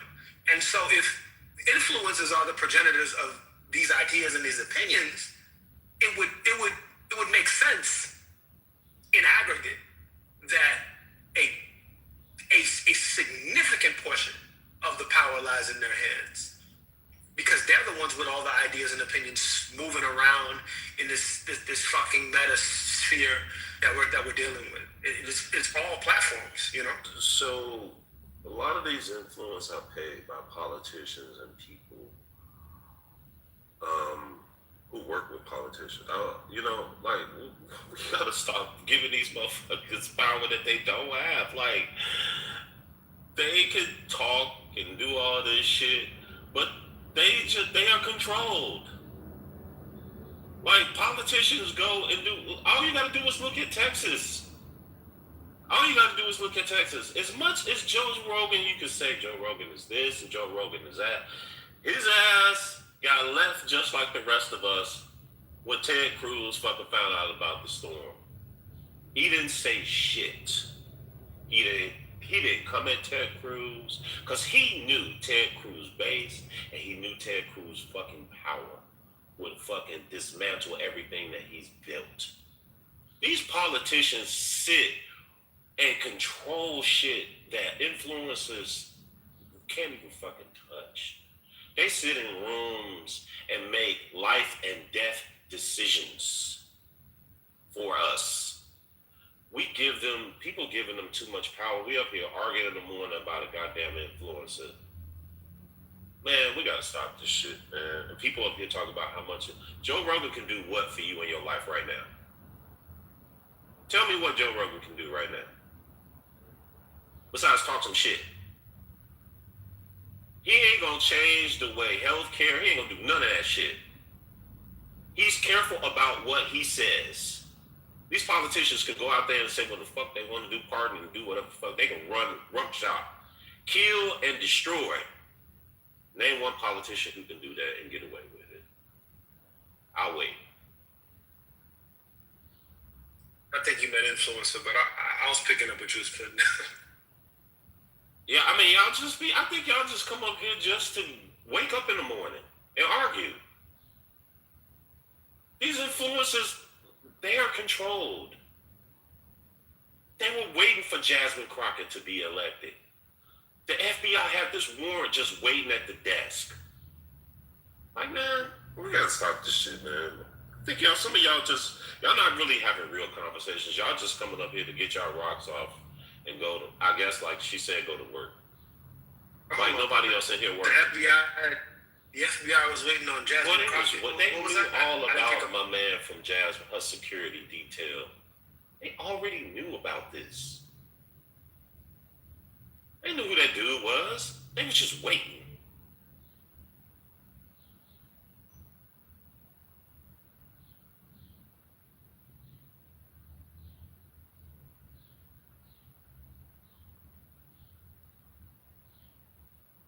I think some people try to come in here, influence the room, and disrupt the room. Like, for real. Like, we gotta be honest with some of this shit. So I was gonna say, the fuck, according to this, You know, I'm a fucking influencer. I got a whole little gold chain. You know. You from Detroit and Chicago. Yeah, of course you got influence. It's very interesting. I don't understand or want to like actually misunderstand people. That's not what I'm trying to do. Oh, MJ, you actually on the phone or you here? Oh, you actually on the phone. Donnie, did you want to say something? Quinn, when you gonna get your ass upstairs? Why are you downstairs like this?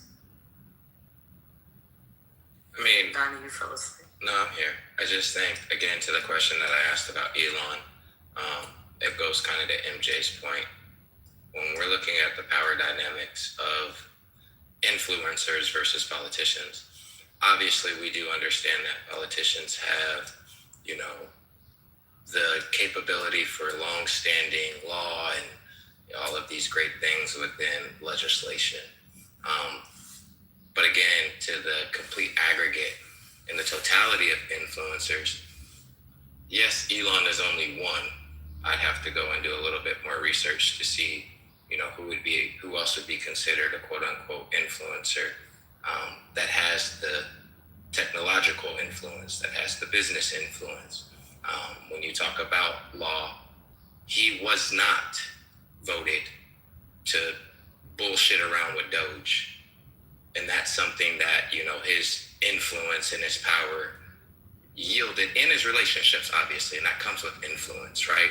You start rubbing elbows and shaking hands with proper people, you can get into these sort of sex and positions where you're not qualified. And that goes back to your point about Trump, right? He wasn't as powerful until he became a politician or started working in politics, because I'm still not going to label him a quote unquote politician. To me, it's like an attorney versus a lawyer, right? One actually dabbles in the courtroom and one doesn't. I still think but that's neither here nor there. But just the whole overall sphere of influencer, to what Fro was reading, and again, to what MJ is saying, that power that is yielded, it shifts and morphs, not necessarily again into law, but into thought processes of the common layperson that would, you know, theoretically make them vote or sway them one way or another within law. So it's kind of like putting the chicken before the egg or the egg before the chicken when we're having this power dynamic. Cart before the horse, No. Like what came first, the egg or the chicken? Is the power lying in which direction? Appreciate it. I just want to know what influencer is invoking life and death. Like I think we give them too much power. What you say, Gary? They have a lot of power. What influencer rewrites healthcare?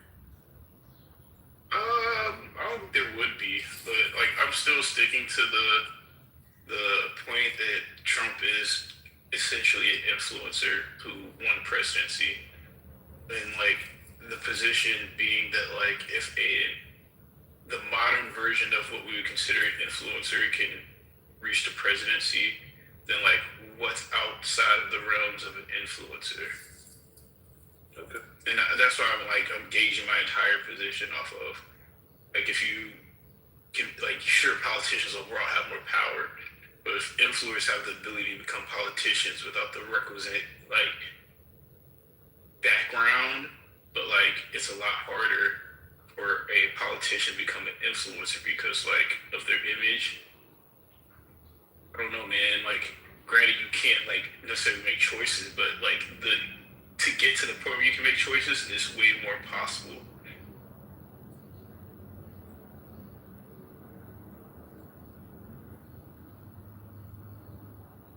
Do you think influencer is an easier road to become a politician then? No, not necessarily. Not at all. But I would ask, guys consider, just based off of your point, Kirko, would you consider AOC an influencer at this junction? What's her name? Something Perez from California. Yeah. I would think she leverages it, but I wouldn't necessarily consider her influence. I think she, like, once Trump had his influencer like mode to get to where he's at, I think a lot of people are starting to leverage it. So like a lot more politicians are leveraging social media versus being social media influencers and then getting office. Gotcha. Go ahead, Miss Cleo. I don't even understand Kirko's position. It doesn't actually make sense to me. I don't. If I could help. I don't. Yeah, that. Thank you. Yeah. So what he's saying is essentially that, you know, especially as you look at Trump, he isn't a politician per se. He has, and it's kind of what I was alluding to. There's no acumen that comes with him related to politics. Kirko is saying he is an influencer who just so happened to win the position of president. Now, if an influencer can go as far as to do that, what is the next measure and step in which an influencer can accomplish? And so he's trying to yield, you know, just the fact that even though that there is a presumptive bar set, an influencer was able to jump over that bar, creating this, because it was off of Gamma's question is, you know, who's doing something to preserve life and death. And so he's saying Trump, because again, as an influencer, he won this position. Now he's in the most powerful position in the United States. In totality, an influencer holds the most powerful position, making the influencer the most powerful. So I think there's a lot of flaws in there, right? Yeah. One, Trump has actually been in politics for just as long, if not longer, than he's been an influencer.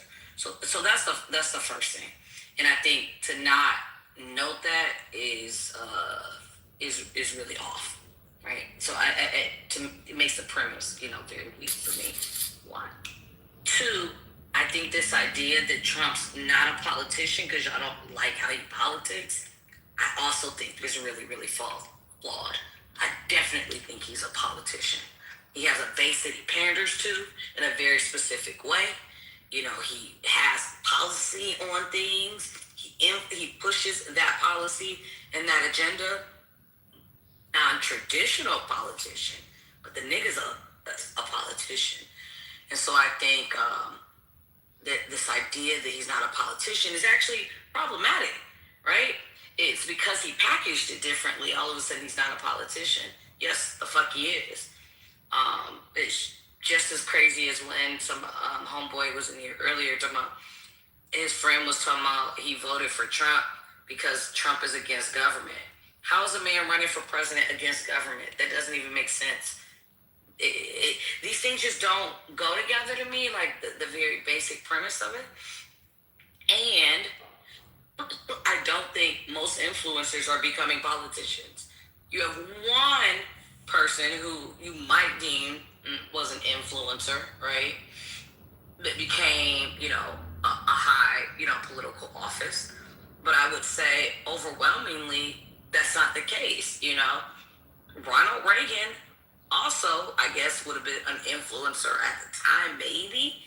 But if you look over the trajectory of politicians, most of them are not influencers. So it feels like a very moot point to me. It doesn't feel strong. Okay. So I'm gonna try to make it so you don't get bored and like lose track of what I'm saying. First, to the first point, to be in politics and to be a politician aren't the same. So, granted, I get it. Like, he's been around even Obama and probably the Clintons and maybe even Bush when they did their political things. He's definitely contributed to political campaigns. But at least least for the last 25 years of life, when I knew that the guy was a person, like he's always been, somewhere in like the limelight. Like these are things that influencers do. Like influencers say, hey, this is what I think is cool, and other people jump on. Whether it's the TV show, whether it's the fact that all the rappers wanted to hang out with him, be around him, make songs with his name, whether it was making your own coin and pushing it to the people that you influence, or your own shoe. These are influencer things. And I'm granted, like, I consider him a politician now because he's the president. You got to be a politician once you're the president. But the fact doesn't change that leading up to that first election, he held no political office. Therefore, I can't. Hold on. Therefore, I personally don't consider him a politician if you've never held a political position. To the second point, I tried to write these down. Hold on, before you jump on the second point, since you did write these down. Since you wrote them down, we got to stick on this first one. Go. And this is my level of confusion as it pertains to your point. You said it twice, actually, that since he's the president, I consider him a politician now, but I don't consider him a politician because he hasn't held any other considerable first election.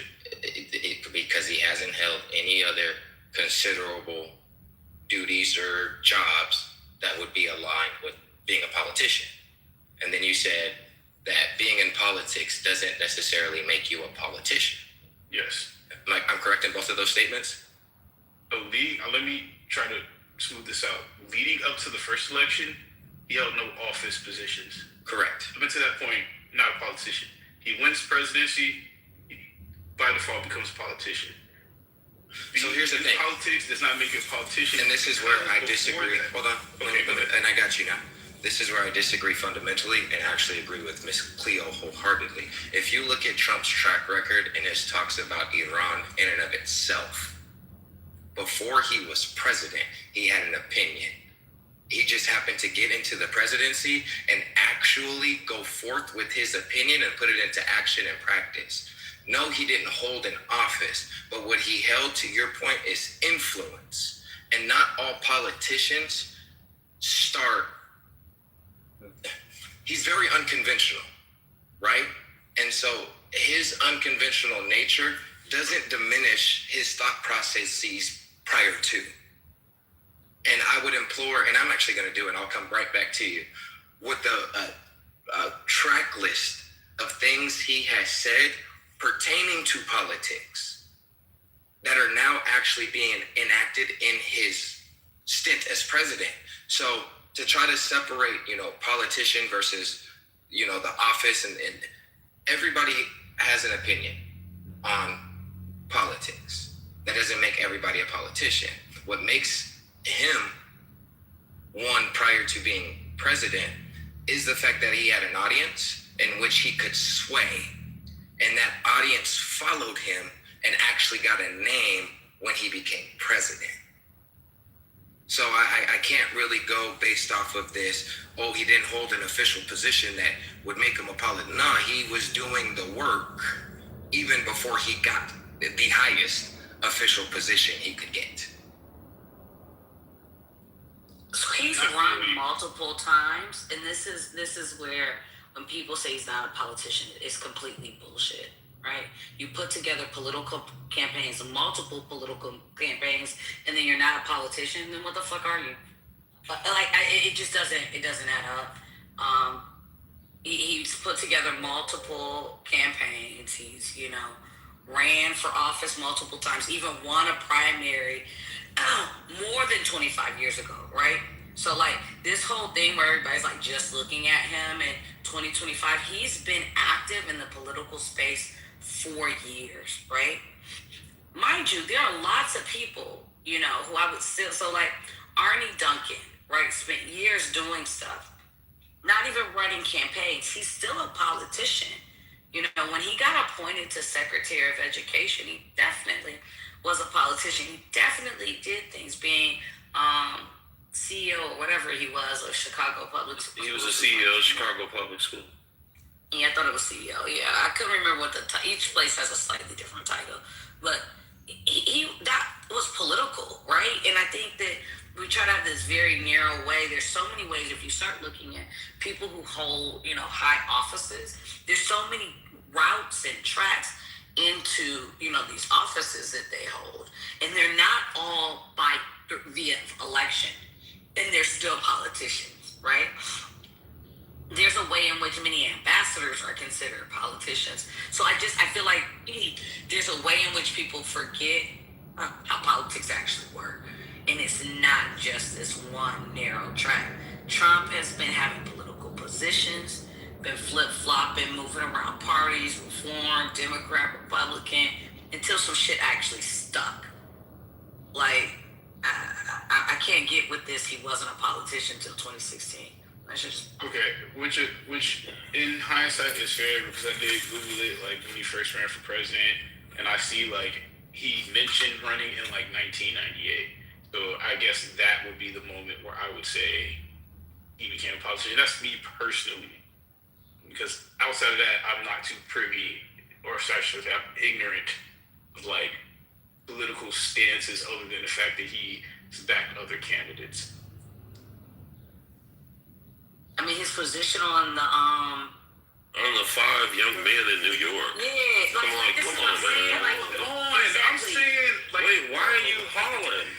I don't understand what you're hollering about. The reason why I bring up the Central Park 5 is because actually this is where there's an overlap between influence and his political activism, right? Or I don't know if activism is the right word, but whatever. So Trump's been a politician for years, right? It's just a reality. His businesses haven't actually been super successful for years. But and mind you, I actually think he overlaps with influence and politician quite well. I actually think it's almost hard to divorce the two for him. And I would be okay to say he's both an influencer and a politician. But to say he wasn't a politician till 2016, to me, is just inaccurate. Right. I mean, even what I just did was I just tried to concede to the fact that he's been in politics. And that's why I'm kind of confused on why, the whole Central Park 5 thing was relevant, because I'm saying that I'm wrong. So here's the problem, Kirko, and mind you, maybe it's a misstep on my part, and I can apologize. Is that you said he's been in politics, but you've also been very clear that, in your opinion, being in politics is not being a politician. So you still haven't said he's been a politician. No, I did. I said since he first talked about running in '98, and then he actually ran in 2000. That's back then is when I would have considered him to be a politician. I said that. My apologies. We can move. It's all good. People like me free. I'm a very fucking boy. Anybody else want to get up here?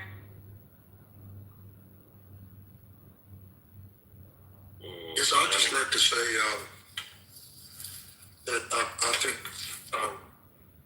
Donald John Trump is, for my money, for a guy like me, I mean, he's just another B-movie actor.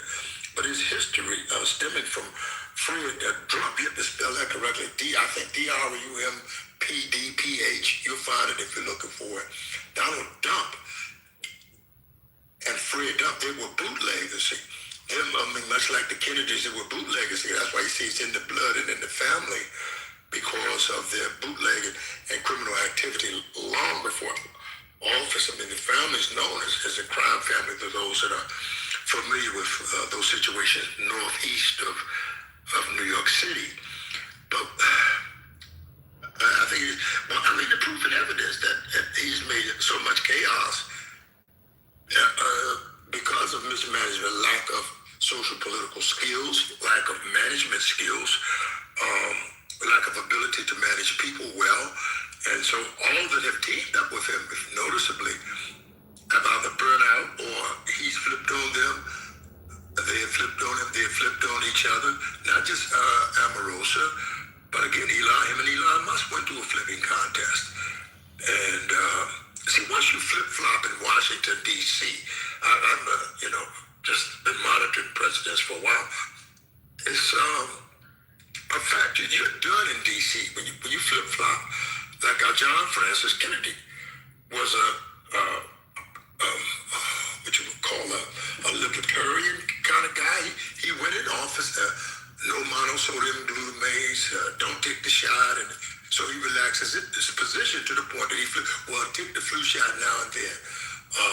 These things are approved, but they're stamped USDA approved. But are these things willing to give you cancer? Aren't they known cancer agents? And so all of these things are flipping and flopping. So they exhaust their usefulness.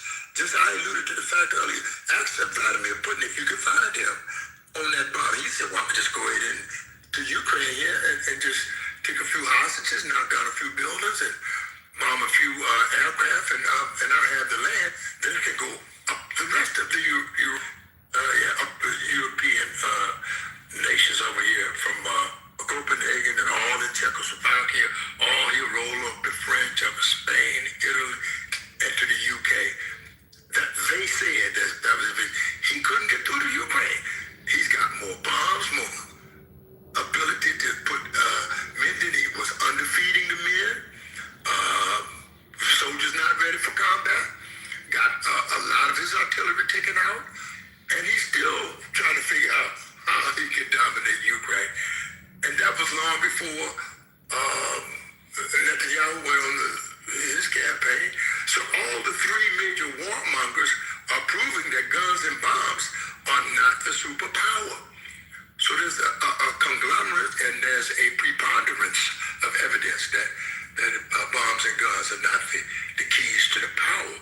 But if you know the volition of the people, and you begin to organize, say for an example, if you wanted to organize the righteous against the warmongers, that would be a foreseeable plan. And then use the volition skillfully and effectively, and maybe you have a network that can override the bad decision-making, horrible management procedures and horrible management resource procedure, and check them on some of the, say for instance, public deception is a criminal act. Derelict of duty. When you go to intrude upon justice, any of that derelict of duty and impediments on justice are jailable. Malfeasance. I got another laundry list somewhere. So it's just clearly, once you know your politics and start working it, it becomes a different machine. If you develop a well-lubricated machine based on your own family value system, you can win in America, Cuba, Greenland, Venezuela. You can win in Gambia, in Zimbabwe, or wherever you decide to go on the planet, if you know how to exercise your own volition. And if you can use your volition and somehow sync up with the almighty God of the universe and get the sync right, that's what Muhammad Ali, my minister, taught me. The time, if you get the timing of your punch right, you can knock out anybody by saying, my. You don't have to be necessarily more powerful, even stronger. But if you're wise, then they'll recognize. They don't have to go and pick on somebody. They're all sides. And I just say, my. Oh, my.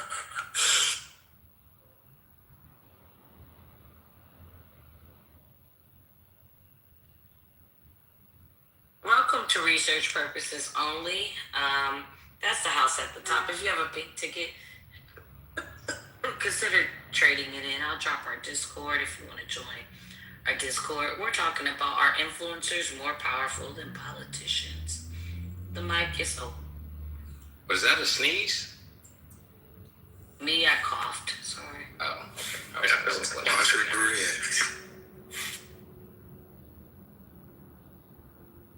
If you were a full grid, know that I, since the beginning, the middle, and the end, that I have a history on Clubber. I've been on Donald John Trump just like a blazing hot hemorrhoid on the backside of a lung from colon cancer. And I'm not gonna lie. Damn. Straight up, I've been on this behind. We know, brother. We know.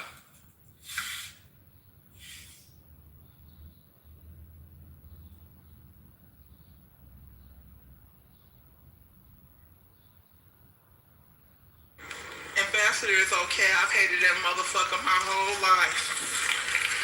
And he's giving you good reason to do so. All in your museum, your Job Corps, your Kool-Aid, what else he wants? He wants every goddamn. You don't jump on no juice. So that's why I call him down the duck. He ducking we the people. Trust me, he's ducking we the people. The real issues of the people, domestic and foreign policy. He has cleverly ducked that by using his attorneys to develop loopholes, and he ducks in a loophole. He ducks under that loophole. But after this truth gets full force, there won't be nowhere to run, nowhere to hide. See, and you won't be able to lie, my.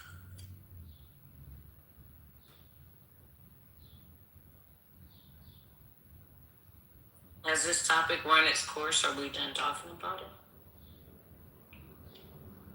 I think so, Miss Cleo.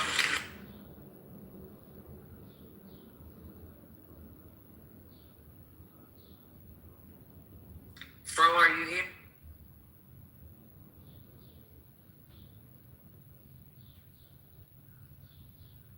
Fro. Okay. Did you just call me? Yeah, I was wondering. I'm wondering if this topic is done. Oh, I haven't been here the whole time, but to me it seems kind of worn. Like everybody said what they needed to say. There's no new people on the stage. My bad. I was watching Love on the Spectrum. Is it good? I've been debating on watching it. Room's in about 8 hours too. I'm enjoying it. It's really interesting to watch. Yes, this topic is washed. Yeah, I think the topic is done. Okay, so let's pick a new one. If you joined our Discord, if you're in our Discord, we have topic ideas. So I'll go up from the bottom. Do Americans desire to read books lower after? I don't understand that one. Are coffee dates still a thing? Too prissy for punches? Is slapping someone a feminine act? Is getting rich hard work or luck? How soon is too soon to meet family? Is being busy a flex or a sign of imbalance? Is self-love culture creating stronger people or more narcissism? Are people using trauma as an excuse instead of a reason? Are situationships emotional avoidance? Stop me anytime you hear something. Avoidance disguised as freedom. Is capitalism evolving or collapsing? Are influencers more powerful than politicians today? Do billionaires help society or exploit it? Is therapy making people better or just more self-centered? I like that one. Is working hard still a real path to success in 2026? Are chain restaurants hard work? That catches my attention. All right, so anybody else interested? Is hard work still a real path to success in 2026? I like that one. Yeah, I do think that one caught my eye yesterday or last night, whenever it was. Okay. I'll start building the new room. Miss Cleo, I'm gonna send you an article I read. That would be a great topic. Also, I'll put it in Discord. Okay. Well, let me copy and paste this. Oh, there you go. Oh shoot, it's late over here.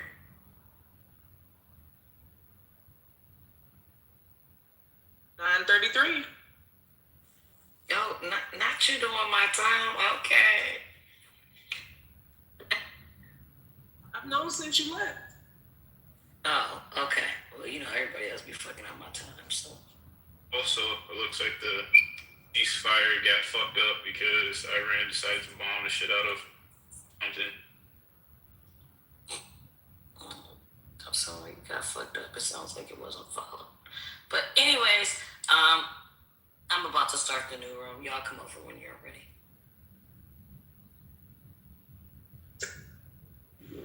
Good day, black people. Good day.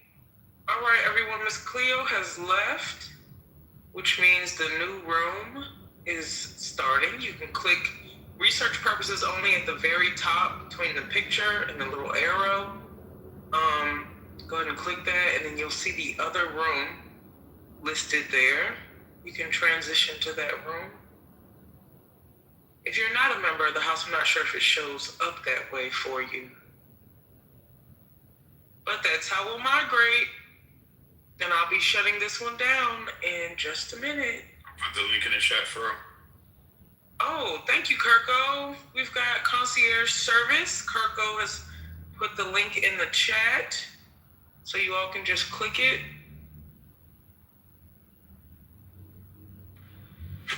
Till you put my bios in your jobs. She's not here, so she didn't hear you just make a fool of yourself. It's okay, though. You know, that's pretty common.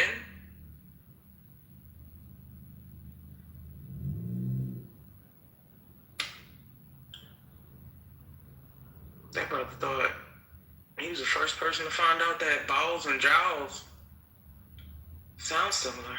Wow. TVN, we're migrating, love. The link is in the chat. And I'm gonna shut this down in 10, 9. Not gonna do the rest of the numbers.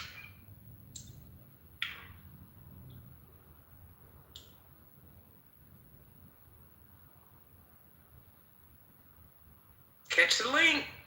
Goodbye.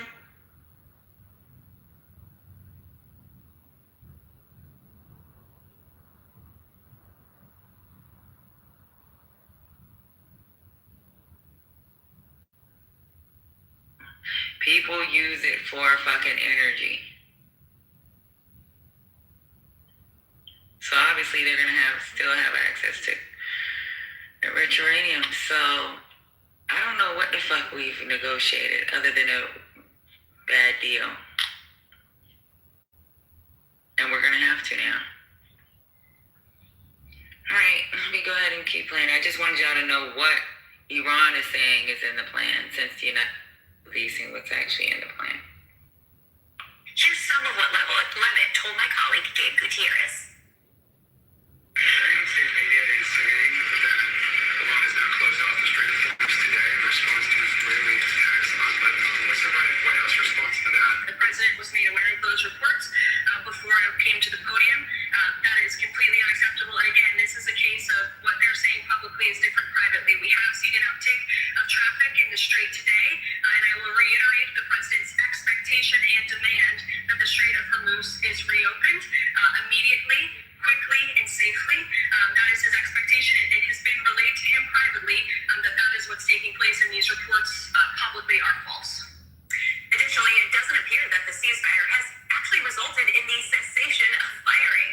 Qatar's defense ministry says it was targeted today by 7 missiles and drones launched from Iran and Kuwait, saying a number of petroleum facilities and its energy ministry were attacked by Iranian drones.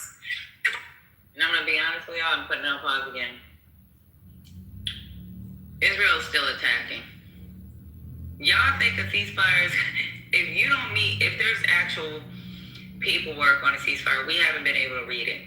There's certain things you have to hit in these ceasefires. That's why you see after a ceasefire, sometimes people shooting, going for it. Maybe they didn't receive the orders yet saying, hey, because they have to go down to the lowest level. Or they're not meeting what needs to be met. Israel continued to attack during the agreements. And I think that's them trying to keep the U.S. in this fight. I don't want anybody in here to think that we're not supporting our Jewish brothers and sisters, but this, Israel as a whole, the government as a whole, not just the government, not the people. The government's making these decisions. The government is, I think they're sabotaging the ceasefire agreement. Any comments? Because I'm going to play. Pace of developments coming today as Pakistan is planning to host diplomatic talks in Islamabad later this week with the U.S. and Iranian negotiators. The White House saying today Vice President Vance will lead the U.S. delegation along with Special Envoy Steve Witkoff and the president's son-in-law Jared Kushner. Joining me now is our team of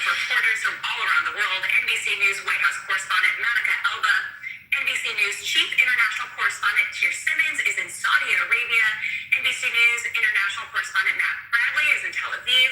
Also with me are NBC News senior national security correspondent Courtney Cubey and NBC News business and economy reporter Ali Canal. Thank you all so much for joining us on an incredibly busy news day. Monica, I want to start with you though at the White House. Is there any more clarity on what was agreed to as part of this ceasefire deal? It seems now that the only agreement here really is to take a bit of a pause to try to establish the possibility of diplomatic talks, but the actual fine points of what might be in this agreement, in these proposals, in this framework, is not being revealed. The United States side of it, and you saw the Vice President talk about this, is not putting out what the exact plan that is under discussion actually is. We only know that there are certain points in there from what has been floated publicly that the White House is pushing back on, including what it could mean for the potential presence of U.S. service members in the region, what it could mean for the potential of sanctions that could be eased against Iran, and really, in terms of some of the most critical areas of disagreement, what the actual future of how the Strait of Hormuz will be handled, how that is going to be addressed. And it is just simply unclear right now whether any of that has actually been agreed to. You did hear the Vice President sort of indicate that maybe on a couple of points there has been some indication there could be cooperation, but there is still a just very tenuous sense, even from the White House today, that these talks could fall apart, that there could be a real issue with trying to solidify or shape up some of the ones that, again, are just going to be extremely thorny, that either from the Iranian perspective they will not accept or that the U.S. won't accept. Well, speaking of things that are not clear, there's been so much back and forth over Iran's 10-point plan. President Trump called it workable, but apparently, according to Vance, there's been a couple different ones floating around. Is it clear to you, Monica, exactly what the points are that the U.S. and Iran are actually negotiating here? And remember that back when Steve Witkoff was the one who did confirm that there was a multi-point plan that had been sent back and forth through intermediaries, that's basically what we know about it. We know that this plan exists, but we have never seen it from the U.S. side of things. What's on the screen right now has been publicized from Iran's Supreme National Security Council, and they point out some of these things that, again, they are likely non-starters for the U.S., including full compensation for damages in Iran, the removal of all sanctions. It does seem some will be eased, but probably not all of them, the release of all frozen Iranian assets, and again, that whole debate over the acceptance of nuclear enrichment, which President Trump has indicated and the White House has indicated, is not something that he's going to accept. Well, yeah, such a key sticking point. Vice President Vance is leading the U.S. delegation for talks in Islamabad. The Vice President, though, notably was opposed to the U.S. strikes in Iran. So what do you make of his role in this diplomatic effort? This has been such a fascinating dynamic to watch, exactly for those personal reasons that you just point out, where he has long been opposed to these kinds of extended foreign entanglements. Privately, we know that that is what he told the president. He was the one who was most against this potential action, but then ultimately said to him he would get on board with whatever the president decided. And now he is the one who, it seems, is going to be brought into the negotiations in a role that we haven't seen him play typically. Usually you would see Steve Witkoff, Jared Kushner involved in these kind of nitty-gritty discussions about trying to see if there can be progress on the diplomatic path. But the fact that he is going to be going to Pakistan, that he is going to be the highest-ranking U.S. official to visit there in years, is a very, very significant one, because it also carries the risk of whether there isn't any progress that can be achieved there, of looking like he was involved in something that ultimately failed, which we know politically just raises all sorts of questions about what that could mean for his future as a potential 2028 presidential candidate. So just a lot of different layers and a complexity to all of this at home and overseas. No doubt. Monica Alba, thank you. I want to turn now to Pierre Simmons, who's overseas for us. Iran is saying that the Strait of Hormuz is closed and claiming that the causes of the ceasefire proposal were violated. But what are you hearing, and what is the status of the ceasefire? Well, I think it's confusion. You heard the Vice President suggest that it's kind of understandable confusion, and that's probably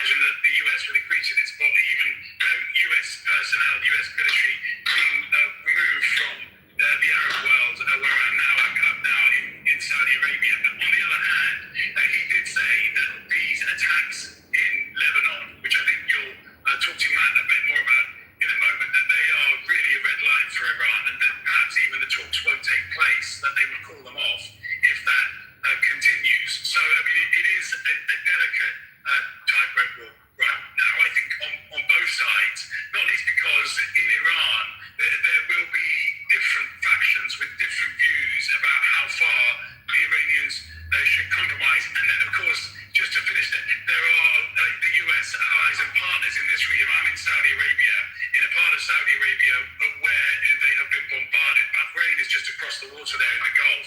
Again, they've been bombarded, and there was real frustration in the Arab world that there were more attacks today, even after this ceasefire was called. Well, part of Iran's initial 10-point plan includes Iranian control over the Strait of Hormuz. What would be the implications for the region if Iran is able to control toll vessels passing through the strait? They're not going to like it. I mean, just to be honest, it's frankly unacceptable to governments like Saudi Arabia, many of these Gulf governments. And I do think that there are signs that that's not the way that it will play out. And just as an example, it's worth remembering that Saudi Arabia, for example, has oil deals with China, and China has a lot of leverage over Iran. And so the idea that oil for China might have to be paid for, you have to pay the Iranians in order to have that transported to Asia, that seems difficult to comprehend, honestly. But I think that just illustrates another point here, which is that we haven't talked very much about China's role, Beijing's role in all of this, but certainly it's been suggested in the last 24 hours that Beijing did have a role in putting pressure on Iran, and that I think is significant in terms of the balance of power in this region. Maybe just a small shift, but an important one. Yeah, Kieran, thank you so much for all of that really important perspective. Matt, I want to turn to you, and I want to start by playing something that Vice President Vance said today about Israel's attacks on Lebanon. Let's play it, and we'll talk about it on the other side. I think the Iranians thought that the ceasefire included Lebanon, and it just didn't. We never made that promise. We never indicated that was going to be the case. What we said is that the ceasefire would be focused on Iran, and the ceasefire would be focused on America's allies, both Israel and the Gulf Arab states.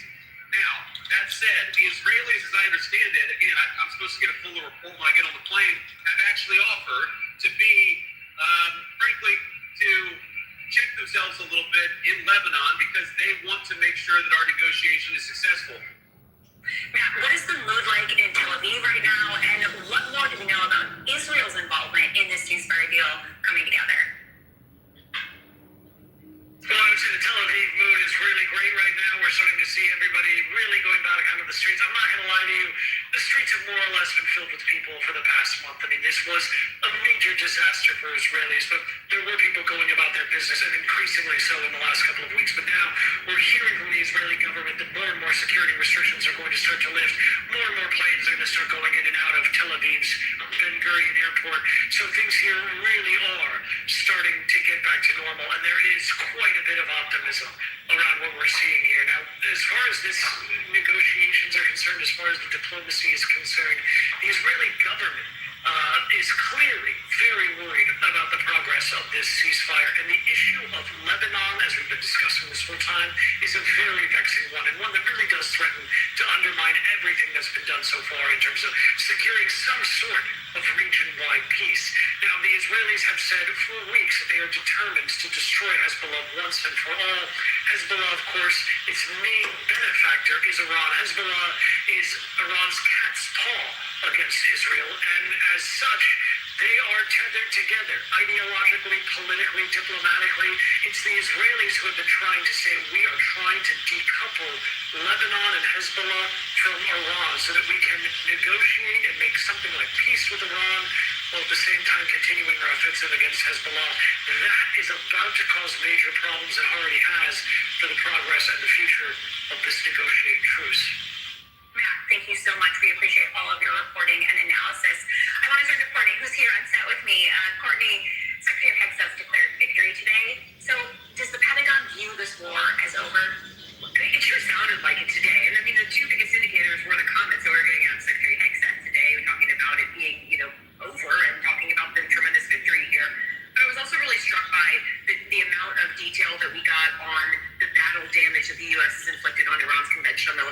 the chairman of the Joint Chiefs, General Dan King. For the last 5+ weeks, we've been asking for these kinds of stats, and the answer is always, we're not going to talk about it during the conflict. We don't want to let Iran know that we know what we did, and we have an idea of the battle damage. And today he rattled off a number of statistics. To me, that is one of the biggest indicators that that's where they think this is going, is potentially the end. But the reality is, even the statistics they gave prove that the number one objective, military objective, that President Trump spoke about the very first night this started, and that the chairman of the Joint Chiefs talked about today at that briefing, that is to destroy capabilities. What is very clear is they've not done that. And that is not because they haven't taken out a tremendous amount of that capability, but it's an almost impossible mission. They have also destroyed much of their ability to produce new missiles and produce new drones, but the idea that they have completely destroyed those two capabilities is just not true. And speaking of impossible, difficult missions, I do want to play something that Hegseth said about Iran's enriched uranium. So right now it's buried. We're watching it. We know exactly what they have, and they know that. And they will either give it to us, which the president has laid out. He'll give it to us voluntarily. We'll get it. We'll take it. We'll take it out. Or if we have to do something else ourselves, like we did in Midnight Hammer or something like that, we reserve that opportunity. And Courtney, I know we've talked about this before, but remind us, what would it take for the U.S. to actually take Iran's enriched uranium? So, the reference to Midnight Hammer would indicate more big strikes, right? Trying to destroy the facilities with airstrikes. The idea of sending boots on the ground, though, the U.S. military has plans to go into all of those facilities and try to retrieve that uranium, but it is an enormous logistical undertaking. It would take potentially thousands of U.S. troops. If you're talking about these facilities that were struck during Midnight Hammer, many of them have to be dug out. It's not really clear the state of the uranium either. The IAEA believes that at least half, if not more, is at Isfahan. So it was badly damaged in those strikes. Is it possible that when the facility itself was collapsing down and these canisters were down 100 meters or whatever below, that they were punctured, that they may have been compromised? So you would need to have scientists there who would be able to ensure that there was not a leak of radiation.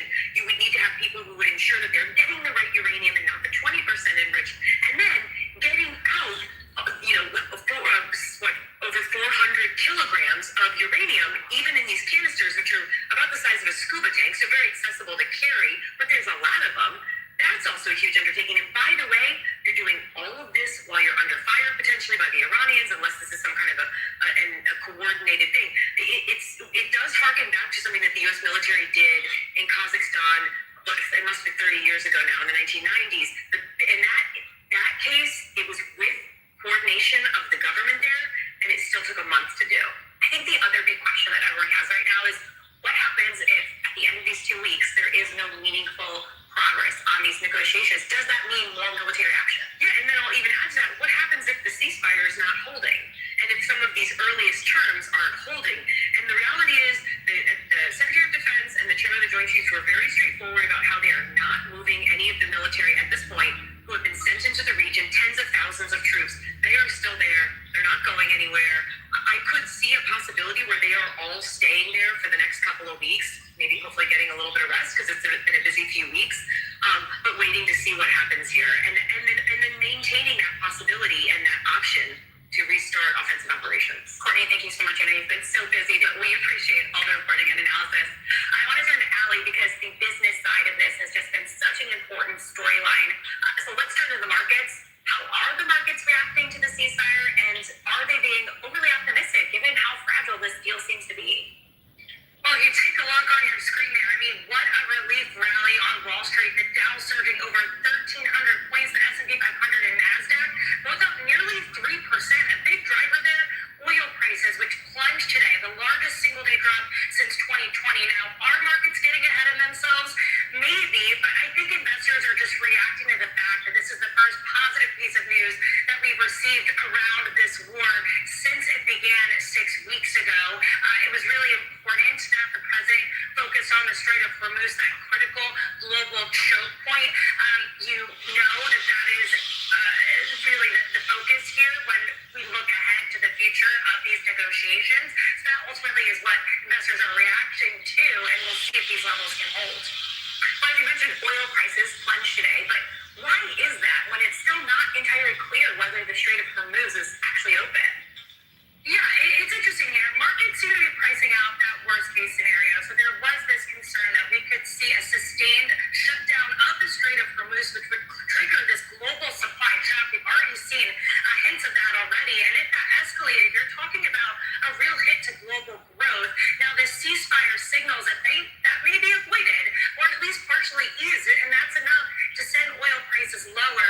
But the disconnect here is that for many of these shipping companies, for the insurance agencies, very little has changed from a practical standpoint. So ship traffic through the strait, if you take a look at some of that data, it's just a few ships, basically a trickle at this point. They're not resuming those normal operations. We heard from one major shipping company, Maersk, and they told us in a statement, quote, the ceasefire may create transit opportunities, but it does not yet provide full maritime certainty, and we need to understand all potential conditions attached.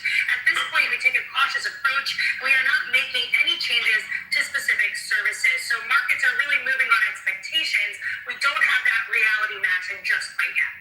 And we'll see how long it takes for gas prices to actually come down. Sally Canal, thank you. Coming up, we're sticking with the breaking news in the Middle East and all the urgent questions still swirling as President Trump's ceasefire deal with Iran gets put to the press now. Any comments, y'all?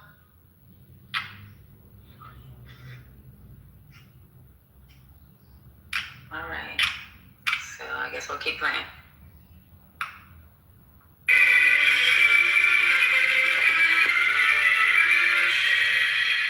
Welcome back. NATO Secretary General Mark Rutte is scheduled to be meeting with President Trump this hour as the war with Iran is pushing U.S. relations with its NATO allies into a crisis point. The president has repeatedly lashed out at European countries for not doing more to support the U.S. in the war. And the White House press secretary said today that NATO, quote, turned their backs on the American people over the last 6 weeks. But earlier today, Britain's prime minister expressing cautious optimism about the U.S. and Iran announcing a 2-week ceasefire. Take a listen. We've just reached this ceasefire, which is both welcome. I think there'll be a sense of real relief, certainly across the region and for the United Kingdom.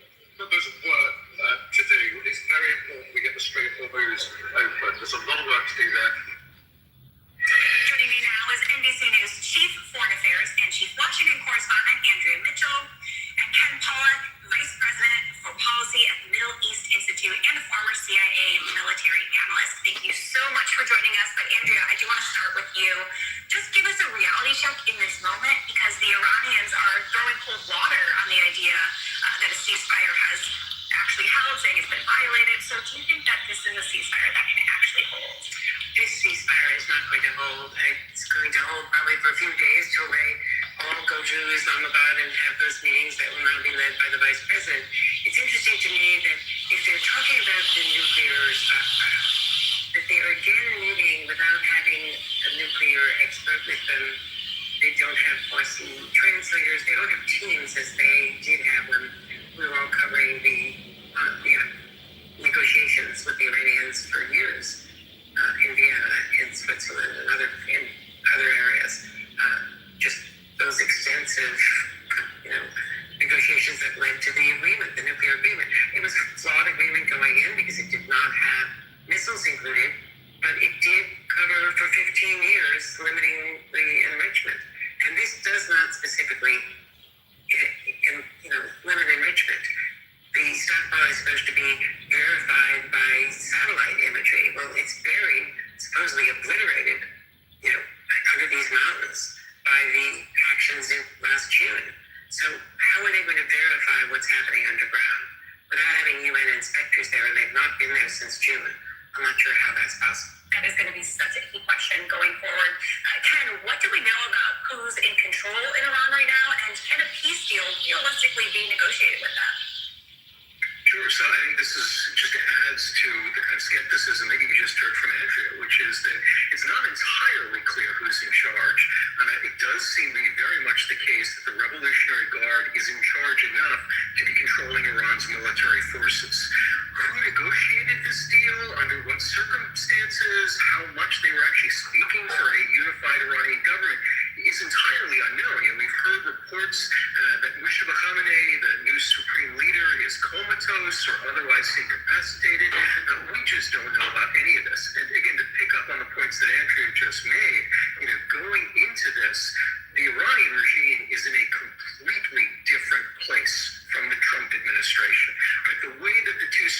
talking about this ceasefire, it's like they're talking about completely different agreements. The amount of overlap is minimal, and I think that it is going to make it that much harder to come to an agreement, A, because the positions are so fundamentally different, but B, because it's not entirely clear who's fully in control in Iran, or if anyone is. There are just so many unknowns at this point.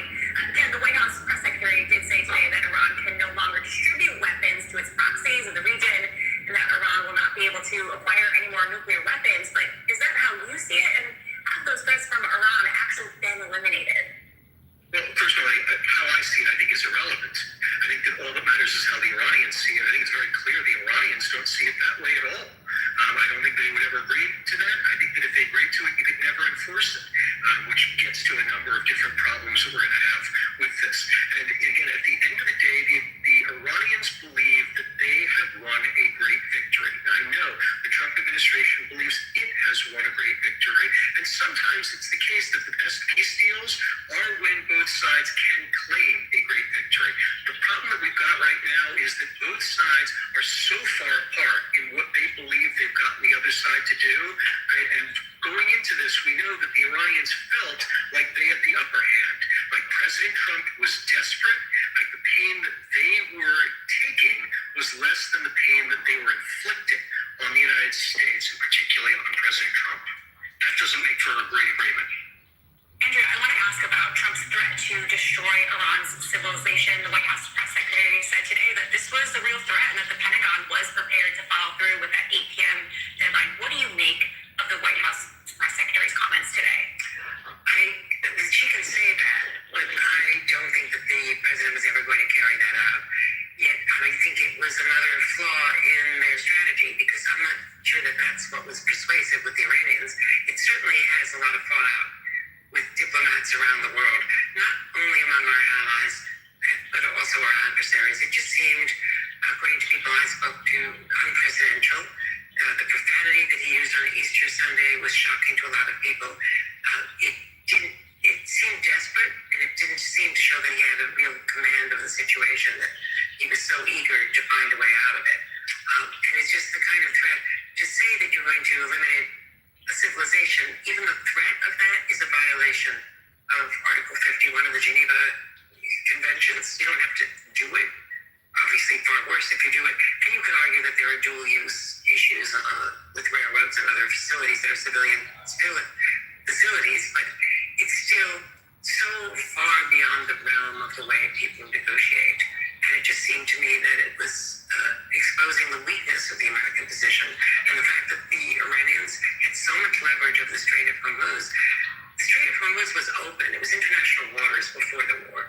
And now there's an enormous distance between the two sides as to who is monitoring it, who is controlling whether tolls are going to be exacted by one or both of the parties. So it's not an open waterway any longer. Yeah, I also want to talk about the NATO chief, Mark Rutte. He's meeting with President Trump this afternoon. Ken, how much damage has this war done to the NATO alliance and the relationship with some of our allies like France and the UK? Well, so I certainly think Millions done a tremendous amount of damage as long as Trump is president, right? Yeah, this has simply reinforced trends that they've been seeing going back to his first term in office, where he has been contemptuous of NATO. He has repeatedly made clear that he doesn't care about NATO, that he is not committed to NATO's defense. Obviously, none of that plays very well with NATO. This time around, I think that it has gotten worse because, of course, he took the United States to war in a way that NATO didn't appreciate, that was very dangerous for the European members of NATO, and then turned around after he created all these problems with global energy, demanding that NATO suddenly respond, and truth be told, NATO's ability to respond was always going to be limited. They just don't have the military capabilities that we do. He then reacted very badly to them. I think the biggest questions right now, though, Melody, are first, what does President Trump do after this with regard to NATO? Does he, in a fit of pique, further distance the United States? Congress has made it so he can't actually pull us out of the alliance, but he can certainly do further damage to demonstrate his anger at the European members of NATO. And then how does NATO respond even after President Trump leaves office? Do they look at this as a sign of a bigger set of problems with American unreliability, or do they say, well, that was just Trump, and whoever comes next will go back to the old way things were? Yeah, we'll certainly be watching very closely to see President Trump's tone when it comes to NATO. Andrea, I want to ask about the topic of Lebanon. We were talking about it earlier in the show. Israel continues to bomb Lebanon. What is Netanyahu's endgame here? It's really unclear because Netanyahu is going after Hezbollah. Hezbollah is part of the parliament, it's part of the system in Lebanon, but this government in Lebanon has been trying to control it and to limit their power. Israel had already done a lot to get rid of their weapons, and they are a threat to northern Israel. They have been firing against northern Israel. They are a proxy of Iran. But there's a way of doing it, even if they are taking land and creating a DMZ, if you will. They've been bombing Beirut. 1,002,000 people are displaced. And the Arab allies are saying, just stop bombing Beirut. We're going to have to, the Saudis and others, we're going to have to come in and rebuild that as well as Gaza. I mean, what are you doing here? It's also destabilizing Syria next door, which is a fledgling country. So it is, but the U.S. and Israel both say that Lebanon was not part of the ceasefire. Iran and Pakistan say it is. So there's another disagreement. Andrea, Ken, thank you so much both for your important perspectives.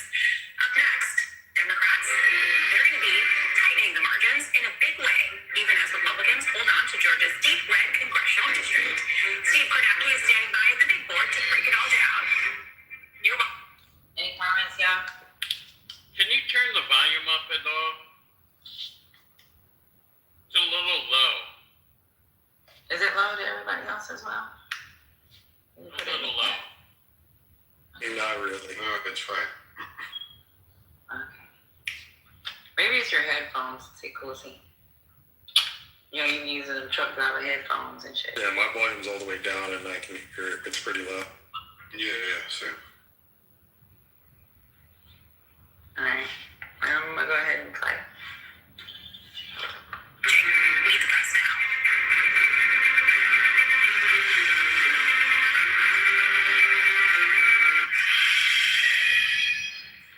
Welcome back. If it's Wednesday, we have election results. The Trump-endorsed Republican Clay Fuller defeated Democrat Sean Harris in Georgia's deep red 14th congressional district in a special election to replace former Congresswoman Marjorie Taylor Greene.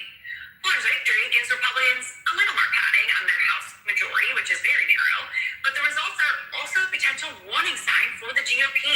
Democrats cut into the Republican margin of victory by a massive amount compared to the 2024 presidential election. Joining me now to explain is NBC Chief Data Analyst Steve Kornacki. So Steve, Democrats, they didn't win in Georgia, but still made some pretty significant gains. So walk us through the results from last night. Yeah, that's right. The Republicans hold the seat, but I think the story here has to do with the margin. So you see here Fuller beating Harris, the Democrat, essentially a 12-point margin right there.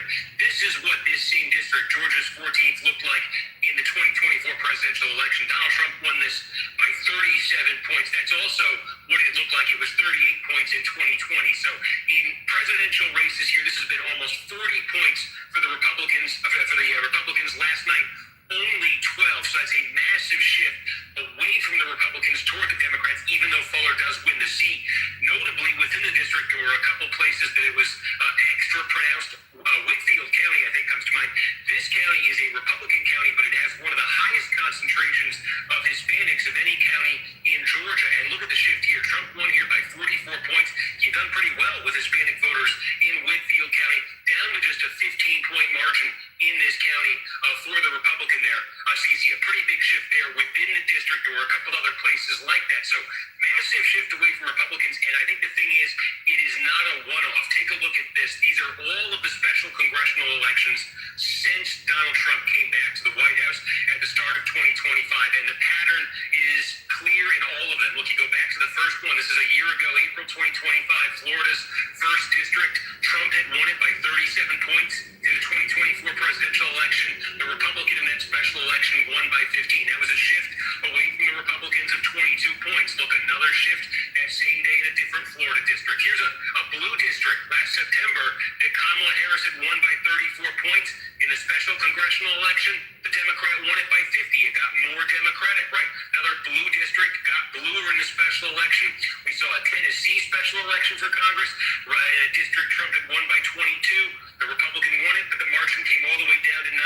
And then what we saw in Georgia yesterday, that's the biggest shift we've seen in all of these, 25 points away from the Republicans towards the Democrats. But in all 6 of these elections, double-digit net shifts away from the Republicans towards the Democrats since 2024.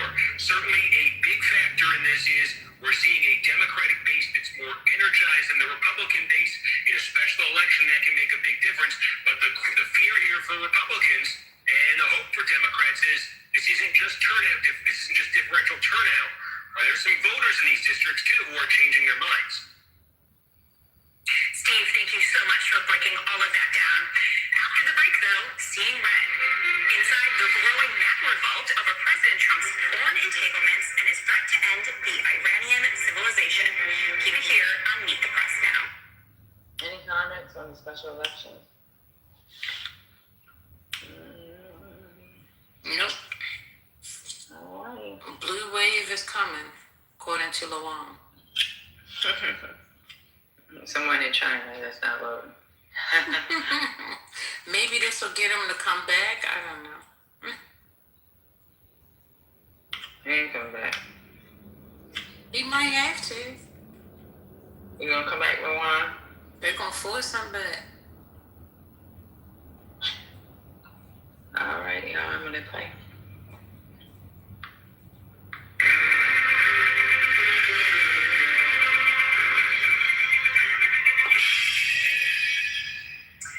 Welcome back. Joining me now is our panel, Shelby Talcott, White House correspondent at Semaphore, Ashley Etienne, former communications director for Vice President Harris and former senior advisor to Nancy Pelosi, and Mark Bednar, Republican strategist and former advisor to former Speaker McCarthy.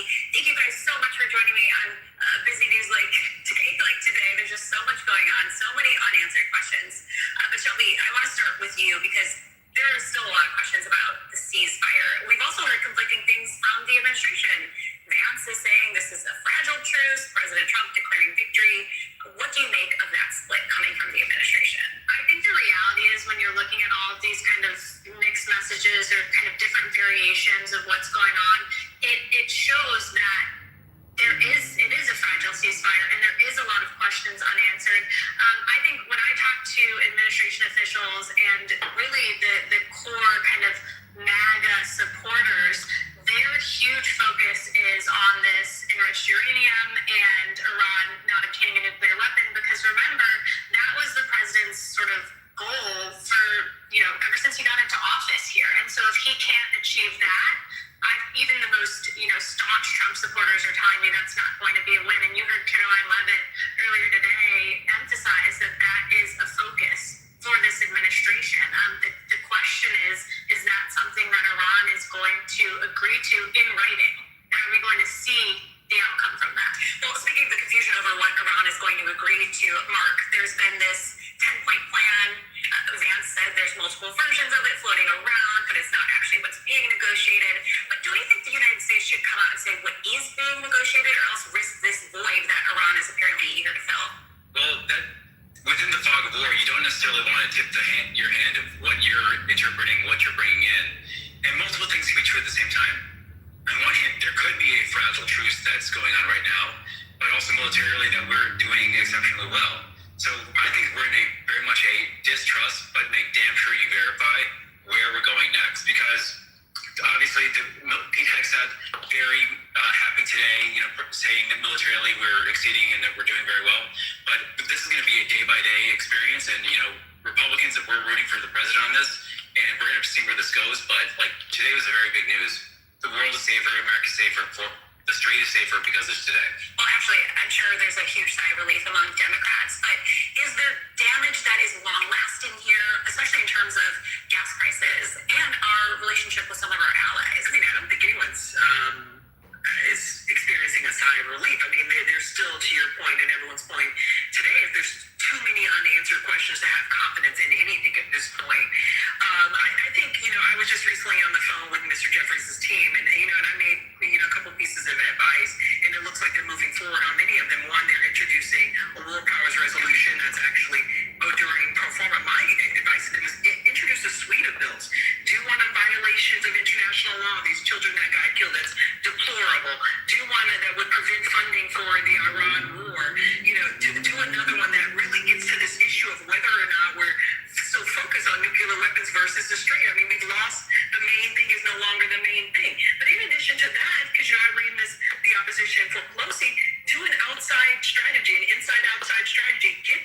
outside groups activated on the ground in those districts that you need to win, those 40 districts. This isn't an independent voter play right now. These are going to be the people you're going to be able to pick off going into November.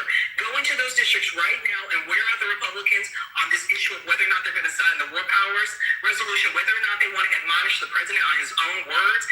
Put some pressure on these Republicans on this particular issue. You've got his back against the wall. Not only do the Iranians have the president's back against the wall, but the Democrats now are in an advantaged position. They've got to throw everything they've got at it. Well, on that war prize vote, I was actually talking to a House leadership source, a Republican, who said they don't think they're going to be able to keep staving off these Iran war powers resolution. Mark, do you think it's going to put some Republicans in an uncomfortable spot if some of these do come to the floor?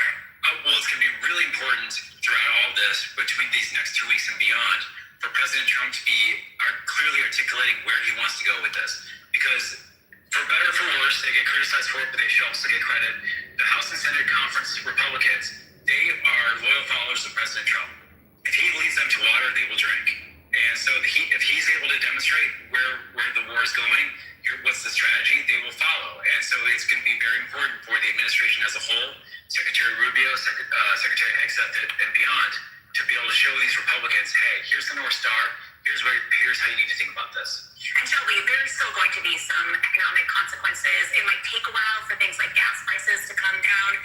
What is the White House's view here? And do you get the sense that there is any effort to try to pivot to more of a midterm messaging strategy and try to put the war behind them? Well, it's an interesting question because I think that there are aides around the president who have been trying to pivot to a midterm message, right? We know that Susie Wiles and some of the president's top aides have been telling him for months, hey, you need to get out on the campaign trail more, you need to be talking more, we need to sort of have you front and center so that those Trump voters who only vote for you will also come out and vote for other Republicans. You've seen them try to do that, but really the president has been still really focused on foreign policy. So I think there are people around Trump who are aware of the gas prices, who are concerned about it. You've seen the public messaging of this is short term, it's going to come down, it's worth it in the long run. But there are top aides who are acutely aware that this is where voters' concerns are, and they're sort of trying to constantly shift the president's focus. The problem is they don't have an answer for any of those issues that the American people are facing right now. I just went to the grocery store and bought my daughter some Lucky Charms. The box cost me $9.99. I mean, it's ridiculously expensive. I think they're completely out of touch, and what's happening and what we're seeing in Iran is only exacerbating the challenges of the American people. So he's got multiple different challenges, not just the economic, but the fact that everything you said you weren't going to do when you were campaigning, now you're doing. You have an expanding war across the entire Middle East with 40,000 troops in harm's way. And I think to your earlier point, the question is, are Democrats going to be able to capitalize on some of the kind of missteps or some of the issues that this administration is having? In the past, they've struggled with that, and they're clearly trying to kind of figure out an avenue forward to be able to take advantage of some of the economic troubles that the country finds itself in right now. I'm glad you said it, not me. Mark, I also wanted to ask you about this break we are seeing in MAGA world. My colleague John Allen, he reported on some of the backlash that the president has been getting over the war. I mean, what do you make of that rift? Is it overblown? And could this be a problem heading into midterms? I do think it's overblown because what the president says MAGA is, that's what MAGA is, right?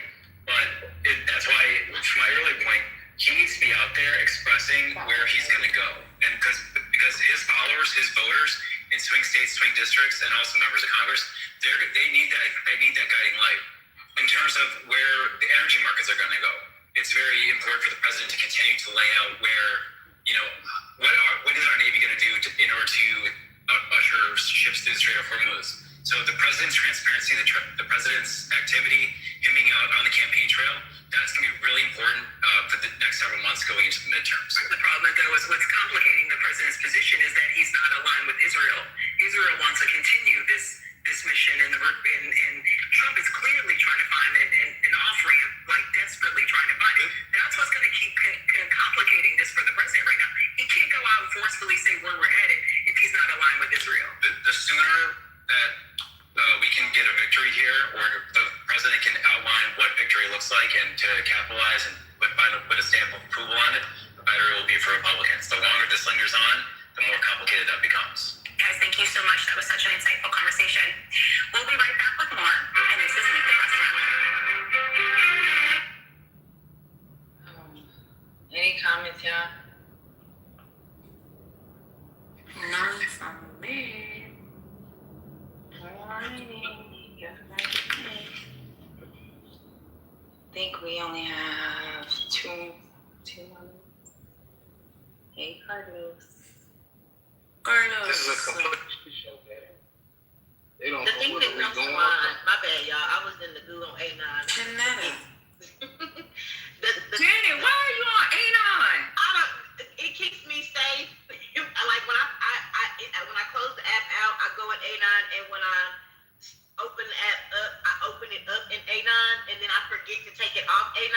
So I was just listening to the clip the whole time, like this man is a dumbass. Now the cereal is up. I mean, people can't go get the two things people need, right? Transportation to go make the money, right? And then food, right? Which they're going to use the money for to survive, through the fucking roof. And he's so out of touch. This man probably don't even wipe his own ass. He's so out of touch to expect America to just hold on a little while longer. Oh, you gonna put us in another great goddamn depression just because you're dumb, because you're a dumbass. And you know what? And to want more uneducated people, it makes perfect sense. He's the perfect villain. Of course he wants to keep people dumb. Because the dumber we are, guess what? Hey, Trump's good for America. He's gonna make America great again. We gotta get Lucky Charms to $12 fucking and roll it $9.99. Damn it, we gotta do what's great for America. It's them motherfuckers, because you don't even know the value of a $10 bill versus a $1 bill, you dumb bitch. And I'm talking to all these trailer park fucking missing side tooth teeth just rotting out all in the front. You mother, it's just ridiculous. The state that we are in as Americans, I'm serious. It is scary, y'all. God damn, even I'm worried. Hell, I was doing good. I'm not poor. I'm in a strong working class. You know, I'm over there. Everybody wants to make $100,000. Okay, we're over that. But god damn, even when I got to the pump the other day, I looked at my biz and said, bitch, you might have to go. What's going on? Gas is $5 fucking for premium. The fuck? I looked at a bike and was like, you know what? We might have to look into some shit. A scooter in this bitch. This is what Trump has done. You know what he's gonna do? He's gonna make Americans lose weight involuntarily. Yeah, we're gonna have to fucking walk. That's what he's gonna do. That's what he's doing. Wow. Those are my thoughts, Patty. That's what came to mind when I was listening to this fucking clip. Thank you. You're crazy. Carlos, you had any comment? It's a complete shit show. I mean, that's exactly what it is. And Iran is taking total control over the Strait of Hormuz. And that is basically the lifeblood of getting oil out of the Middle East, from what I'm hearing. This is a dangerous time for us. We're in a lot of trouble because this administration doesn't have a plan.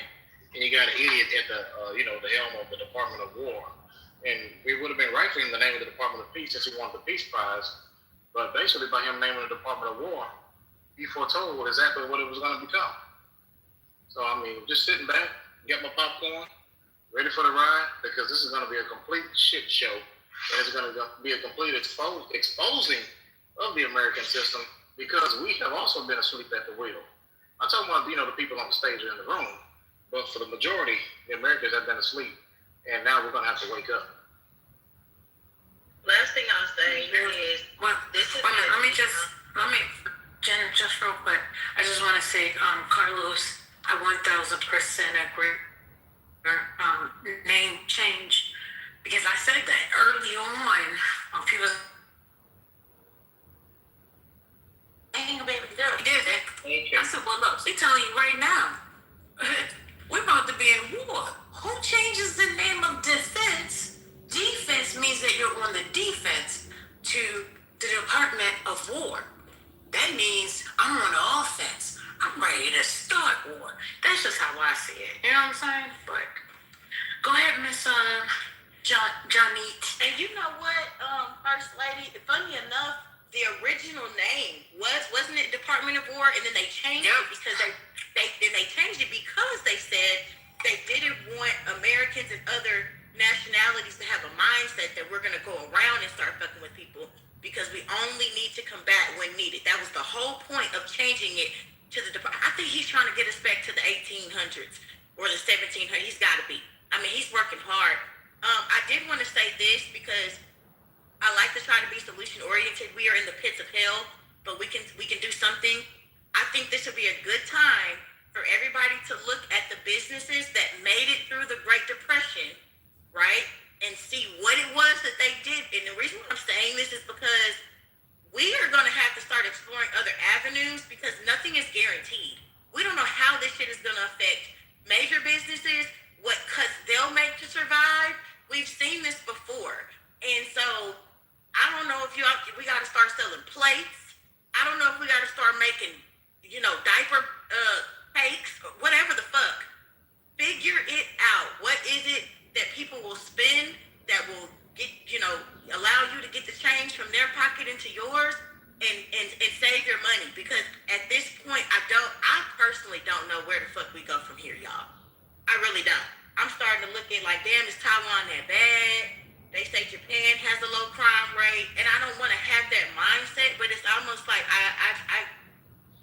I'm not paying $10 for a little kid box of goddamn Lucky Charms and and being in a society that's trying to kill me. They spraying shit everywhere, can't even breathe clean air. It's ridiculous. I don't know. Yeah, alcohol and coke.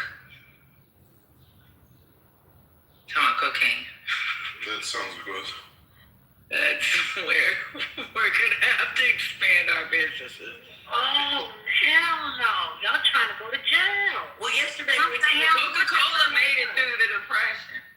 Child, Yeah, I don't know. That ain't a good look under this administration. Alcohol is what makes it through the depression. I will be the partner for alcohol, first lady for cocaine. Cocaine. Yeah.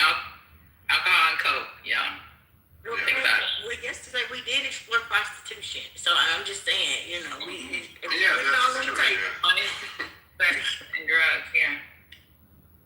Wait, what's going on? Prostitution as well will make it. We expanding our business. Oh, Yeah. Jesus. Yeah, we're gonna have Y'all talking about selling cat. This gotta stop. Yeah. And we're not gonna sell our cat. We're not doing a cat. I think all of us have been working long enough to know how to organize cat. Know what's good cat. We talking about pet adoption? Yeah. Yeah. That's what you want to call it. Yeah. You want to adopt that cat for a couple hours and return it back. We actually have a CEO get here. through the depression, recession-proof, anything that deals with a vice, whether it's like gambling, lotteries, bingo, or like alcohol or anything that people would go to if they're like depressed. Sadly, those things do well during recessions and I'm gonna get me a juke joint. But also, and this is also really sad, but those businesses that are in the recovery and acquisition, they do well, like repos, collections, things like that. They do well during times like this, or where we're headed. Mm-hmm. James, so lady's gonna open the juke joint. Me and Janet's gonna sling the crack and coke and y'all can't sling it out my juke. And Jonice is gonna advertise it. You ain't gotta know. Just keep your eyes closed. Keep your eyes closed. Just tell me. Yes. Yeah, there is So to First Lady's concern, I have a much cleaner way to do this. So how about we have a lottery for politically correct, and the winner gets a date with either Patty, First Lady, or Janet. I think you can raise a lot of funds that way. I'm not selling cat. Like I said, I just said a date. I didn't say cat. Now see, Patty, see how toxic you went? See how toxic you went? Just for dinner? Patty, you can't do dinner? No. I'm trying to figure out what are we raising money for? That's CEO. we're talking about depression. Yeah, okay, we're talking about in case of a recession. Yo, just stay in your Brandon lane. Stay on mute. I said that was a Brandon Brand idea. the coke and It would work. It would work. And Jody can go I around. can brand a politically correct lottery. I can do that. And then Igor. See, Carlos, they don't want the ideas that can actually be implemented, Carlos. You see that? And say you can find some good American handmaidens at What they're reading lady Jew joint. Yeah, you can put some slot machines back there in the Jeep joint. We put some slot machines. Okay. We're not selling crack though. We're not selling coke. Yeah, we sell coke. This is Jane from accounting. Can I work the parking lot? Yes, and collect big fees because the coke and alcohol is what's gonna bring them in. So I was gonna charge for the parking lot and also have the tow company that puts the boot on the car as well.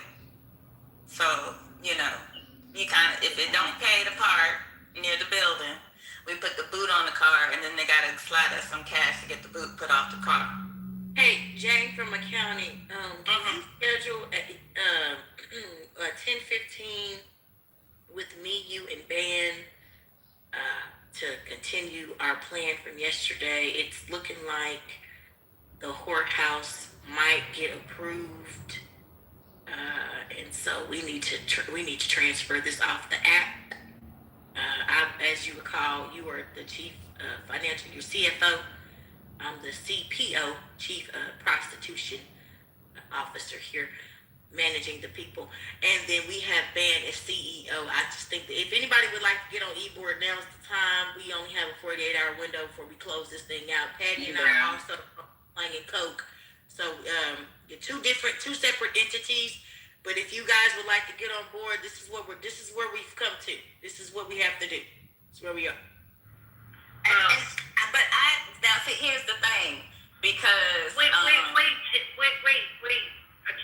Jane. Because I just want to say, if you're gonna be helping me with the juke joint, you're not going to be able to be Attorney Barney and mixing my stuff with these cracks and crackheads. We slinging ass out the juke joint, first lady. No. So we got a Jewish lawyer. Her name is Tyra. We got a Jewish lawyer that can help us with the ins and outs. She is a Princeton graduate, so she'll help us make it work. Janet, have you considered that Jane doesn't want to work inside because she might be the informant? Well, so Jane is from accounting. She keeps our books together. That's right. I'm trying to stay out of jail. You know that CFO is first to go.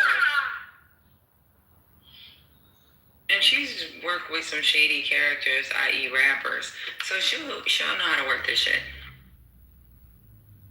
Thank you. So what I was saying was, for those that did not get in on yesterday, Janet, I think they might have to do a deck or a proposal or a pitch to get in today. Yeah, they're gonna have to. Be overwhelmed as is. We're gonna have to make some hard decisions today. We're gonna have to make some hard decisions today. Y'all, we have a fool in the office, like y'all, and we just gonna log in and talk about it every day. What are we gonna do? I'm disappointed in the fucking thugs. Y'all running around here killing each other. Y'all, it's plenty to do at 1600 Pennsylvania Avenue, huh? Fuck. Fuck.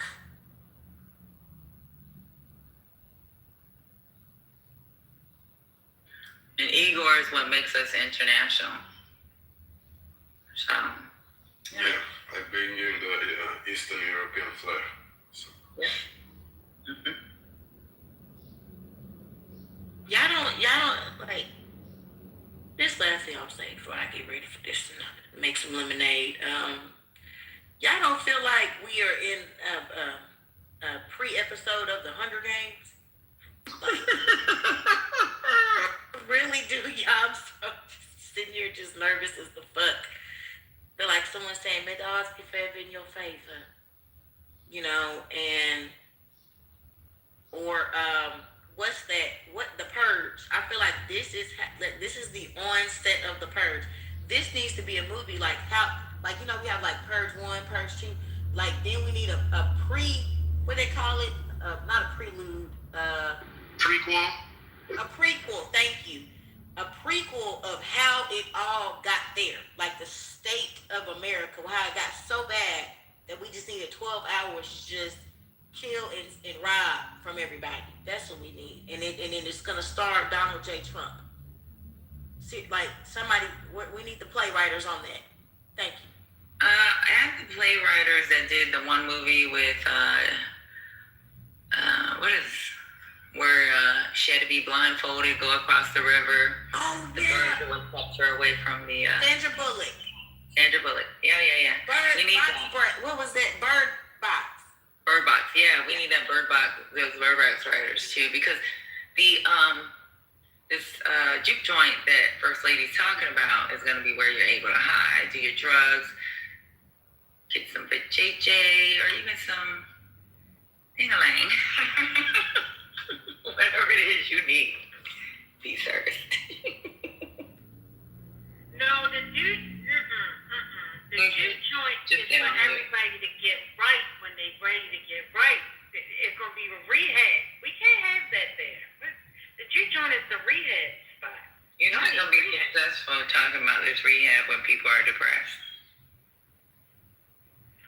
Yeah, they're going to be rehabbed into happiness. Yeah, they were getting drunk and they were getting high, believe it or not. Well, I got something else to sell them. You can sell them some inspiration, First Lady. That's right. That'll do well.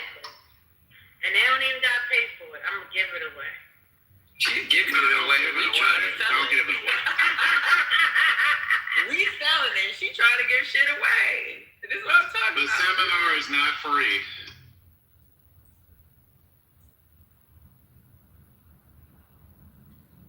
Listen, I still believe in socialism in the middle of war, in the middle of depression. So, I want to just make We do sure too. that... That's how we feel. It's going to be Coke. We're going to have Coke, bitches, whether they're males or females, and some alcohol.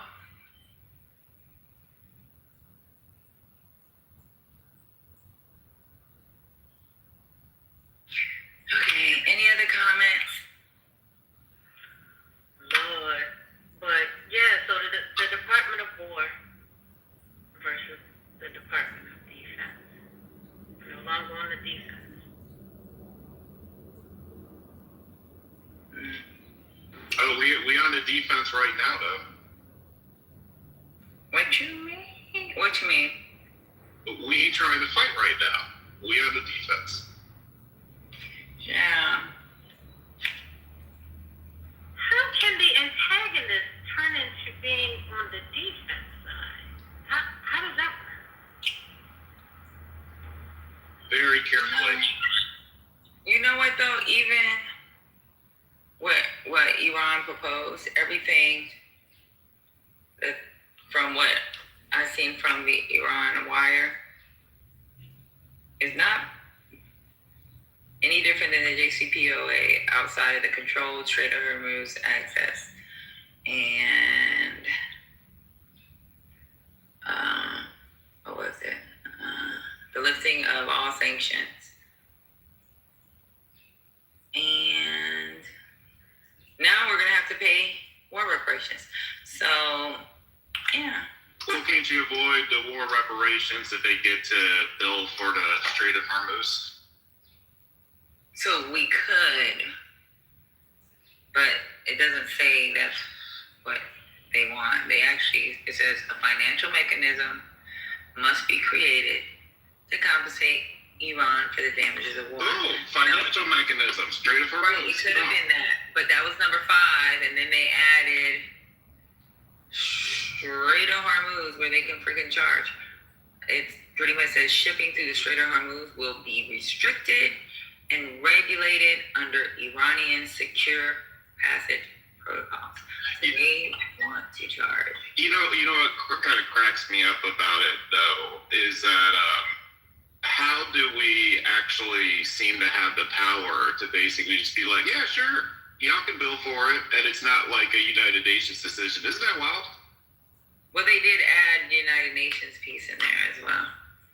What's the UN piece tied to it? That all terms will be formalized into an official UN Security Council resolution, and prior resolutions will be ended.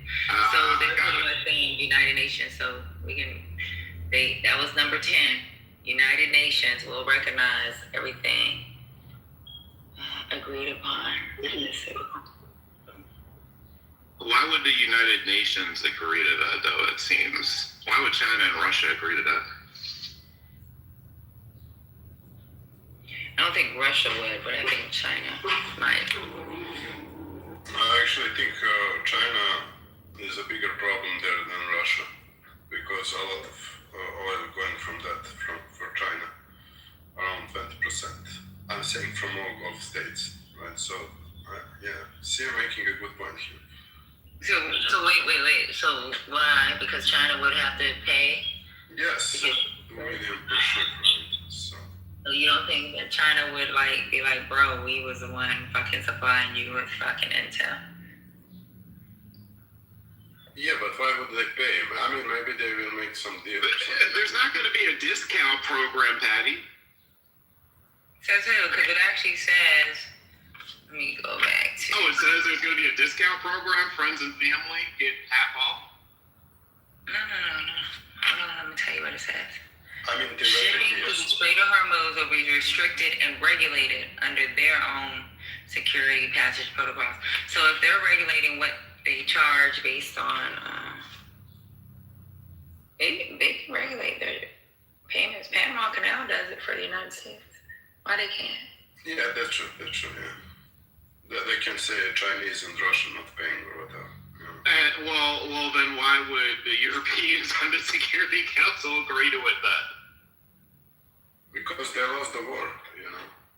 Yeah, they don't really shit popping up. Yeah, they will calculate it what is more beneficial for them, right? To be closed or to let their ships pass. So probably they will do the math and, you know.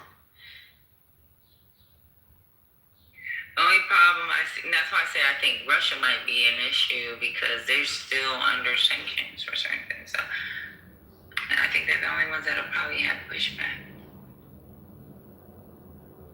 I read the statement. And then we're not essentially paying because we're gonna have a joint venture, right? I don't see how the Europeans could be okay with this.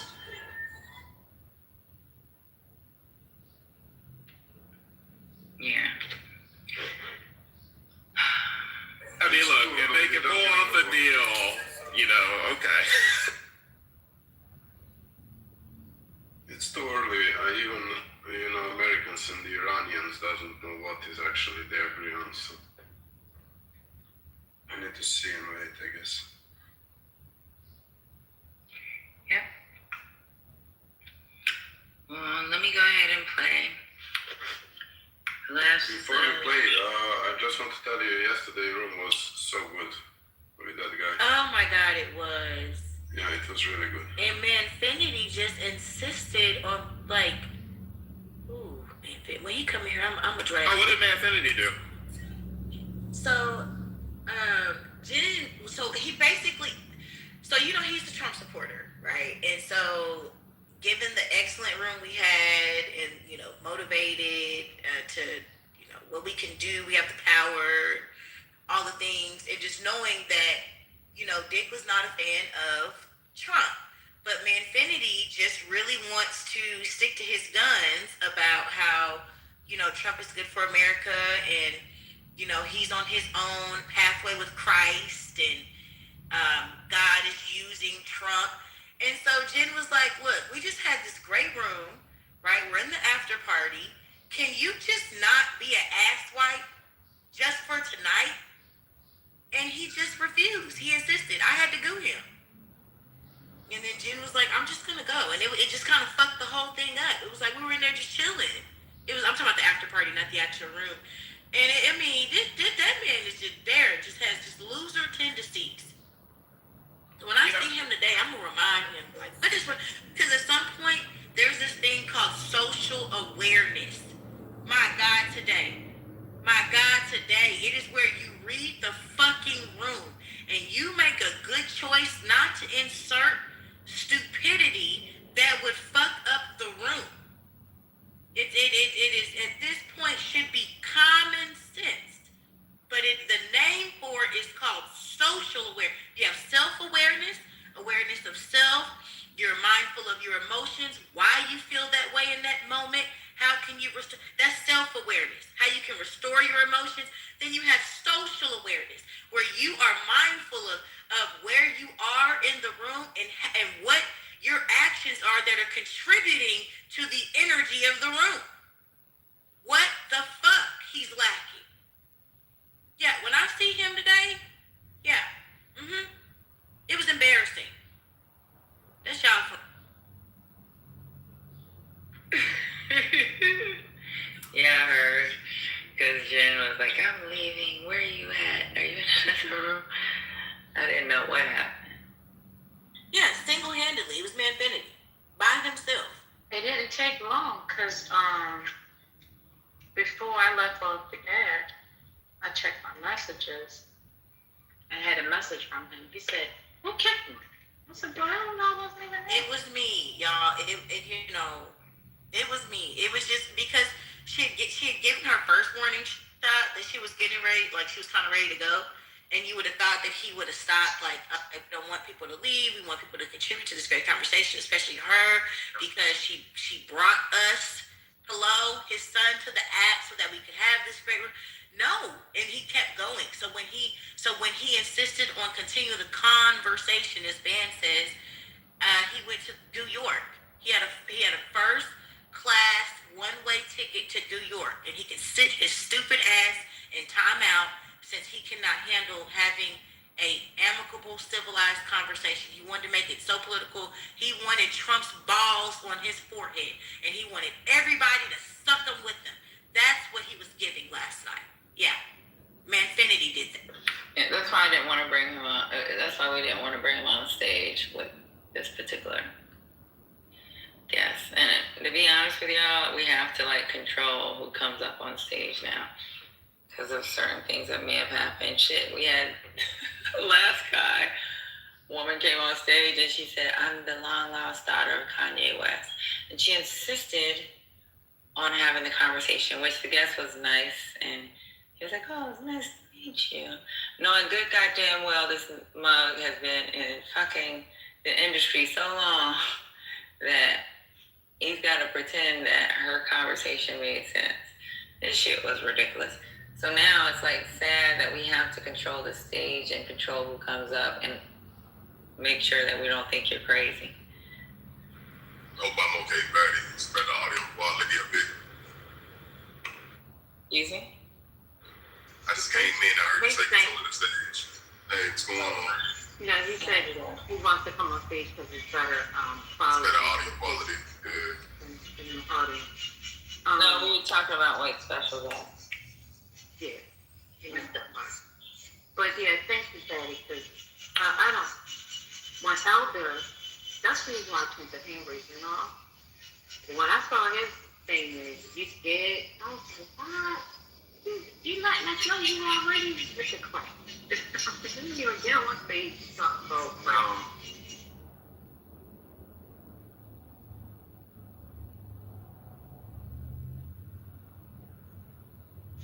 And Janet, that's the reason why I do not ask any questions, because I already know once you open the door for him to answer questions, he's going to do whatever it is to be the stay in the conversation and to be the benefit. So that's the reason why I personally try not to ask any questions. Just be kind to him and move on. And don't have the conversation. Because it started out well. And they was just, commending him and telling him how, he had a good question, and on top of the good question, how he respects older people.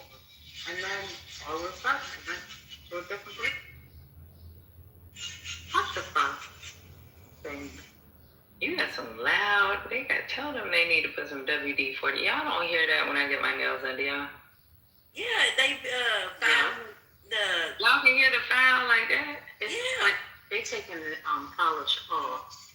So. Yeah, the gel or the if you get the dip, they got to take it with the little thing that spins and go. I know, but when I hear the girl that's doing mine, it don't even sound that loud. Hers, it's really silent. But I also have these beats on, so my beats. Put the voice isolation on. It should not. I just want. I just want to zip it up.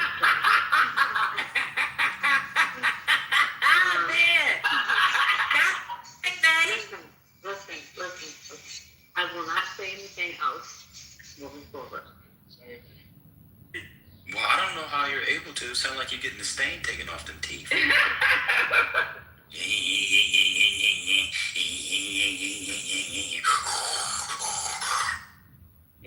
Just spit, man. Get that stain off. All that coffee you be drinking. Get all that, and you got plaque buildup, and them gums, what? 6, 7, 8 centimeters deep. Recessive food in there from 1995. You got a Lunchable in your gums, don't you? What's that? Oh, it's just some turkey meat. I had a Lunchable in 95. I haven't flossed since then. Huh? Now, Ben, this is you starting off bad relations. We supposed to have the whorehouse is supposed to be running out of her juke joint, and look how you act. She ain't gonna never let us come in there now. I'm not doing a whore. Y'all, see, this is why I don't go into business with blacks. Y'all have taken I said when I leave this Starbucks, there's a service provider 2-3 doors down. Now we're a whorehouse in a juke joint with no liquor license. No. I'm gonna get the liquor license. My mom got restaurants, and then I got my name on some liquor licenses. So I told you I'm okay. I can do the liquor license, but we do want to introduce some cocaine into. Oh my God, I'm out of here. No. Ruin everything. We were talking about during the Depression. If y'all need cocaine, we can bring in James Bowie. Y'all want Mr. Bowie, and he's got cocaine. You know who he is, man? Lady Kick. Is he an old school singer that's married to an East African woman? Not at all. James Bowie was a man on the app who was a lawyer in Canada, and turns out his clients who he couldn't pay, he just had them snort coke off his Johnson. You all know the story about James Bowie? He was on the app heavy for a long time. Just Google James Bowie, Canada lawyer. You'll get all types of stuff.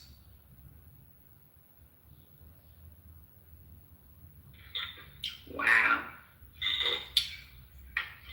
Look, I knew of Bowie, but I'm thinking about an East African system. I just looked it up, by the way. Oh my God. Y'all, James Bowie got 4 years in prison. And he's disbarred. Yeah, it says he was Wait a minute. Canada-based criminal defense lawyer who's been disbarred and sentenced to prison following severe misconduct, including threats, extortion, and sexual harassment of clients. In September 25, Bowie was sentenced to 4 years in prison for uttering death threats, extortion, and criminal harassment. The conviction stemmed from a desperate plot to clear his name after a former client, Leanne Aubin, reported he offered legal services in exchange for sexual favors. There goes the taking lines of coke off his dick thing that Ben was just talking about. Yeah. Wow, that was an incredible setup. Did you do that on purpose, man? Yeah, that's crazy. Yeah, it just happened in December. His disbarment happened in December, and then he went to... bail was denied in September.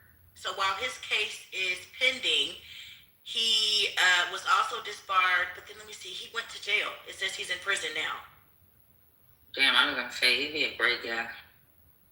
Wasn't James Bowie on Clubhouse talking about people being ethical? Sometimes he would accuse people of being unethical. Yes, that's what Ben was talking about. That he used to be on Clubhouse. Yeah, we would go on and he would tell all the lawyers who disagreed with him that they were dumb, they didn't know what they were talking about. He was quite eloquent, I'll say that. So I can see why he able to get clients, but and even, get them to pay. This is Jane from accounting. I wouldn't advise that. Oh, of course not. But I'm just saying that he was a character many years ago, and he was super conservative, and he would hang out with the white supremacists, and like I said, he would challenge lawyers who disagreed with him, and he would accuse people of being unethical, even though he was the one engaging in unethical conduct. He had a beard. I think he was tall, deep voice, quite resonant. Concrete, I'm on the treadmill, walking, doing something you should be doing but never do. Okay? Yo, I'm gonna let y'all know now, when Hurricane lifts this table over and drags everybody by their scoop of ponytail, I'm not stopping it.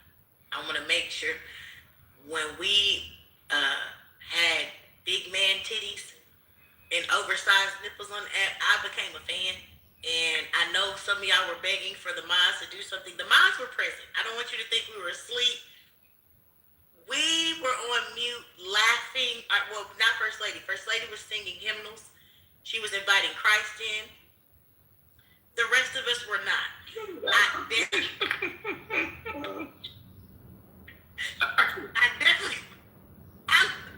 That was a great moment for me. And the reason why I'm mentioning this now is because I see us on the horizon.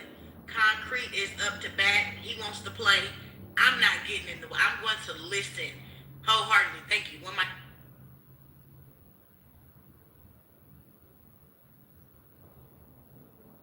No, I'll try to be nice this morning.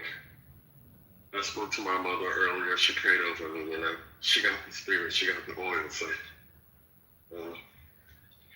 but now I'm calm, I'm at peace, and Concrete cannot take my joy away. This joy that I had, Concrete, you can't take it because you didn't give it to me.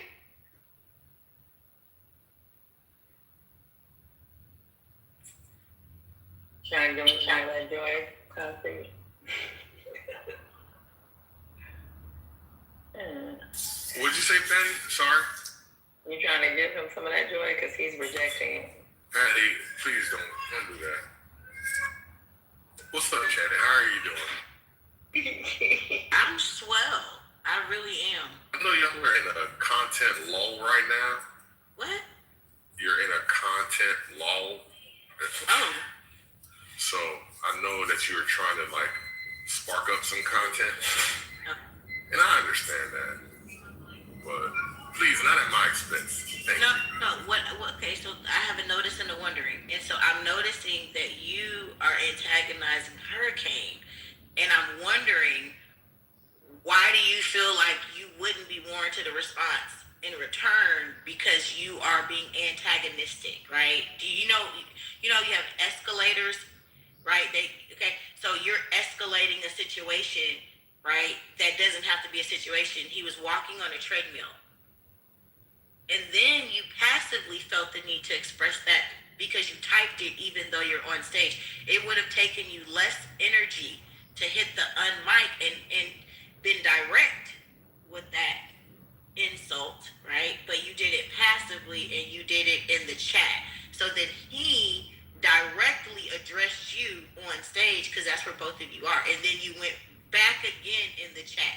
And so what I see, right, what I noticed is that is the perfect storm for a motherfucker to get cussed out. And I'm here for it. He's choosing peace.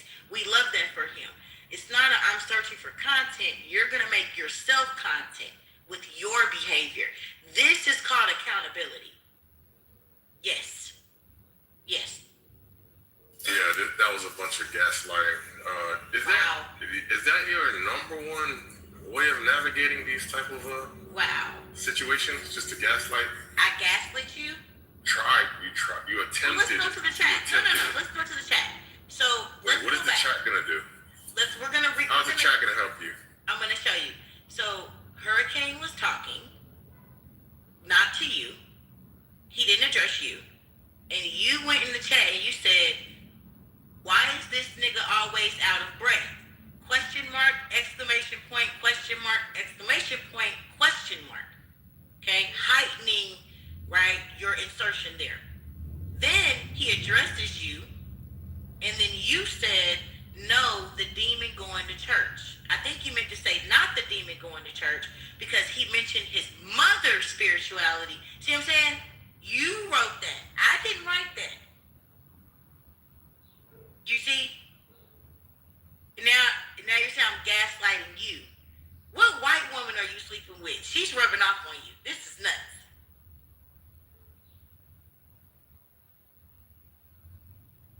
Oh.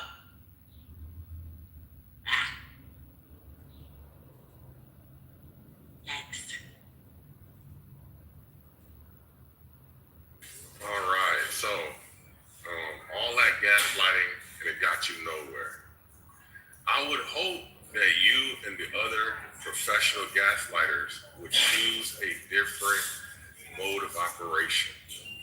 Because gaslighting is definitely demonic from the pits of hell. It is not a proper way of navigating reality. But if you think that you should do the devil's work by consistently gaslighting, then go ahead. I think you have your reward in your gaslighting. Are you in the restaurant? Wait a minute. Wait a minute.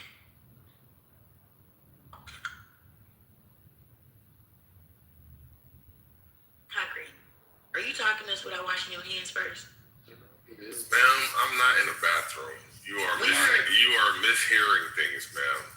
I'm in Starbucks at my desk, in front of my computer, doing my work. While I listen to you try to amateurishly gaslight. Amateur, I don't know if that's a word. It could amateurishly is amateur. I'm a verb form. I'm pretty good at etymology. What I'm saying to you, Concrete, is we all heard that dryer in the background. We're sure. How did you hear a dryer in the background? We definitely heard it. Okay. Wait, are you hearing it now? You know what? I'm done. Don't Are you hearing it now? I love Israel and I hate radical Islam. Does anyone disagree with me? Oh dear. So crazy, Janet, is I'm a huge fan. And I have been so for quite a long time, and yet you still want to gaslight me. Yet you want to content farm me. That shit, it breaks my heart more than anything. let it break your heart. Concrete. I can't help it. What's up, Brooklyn? How you doing?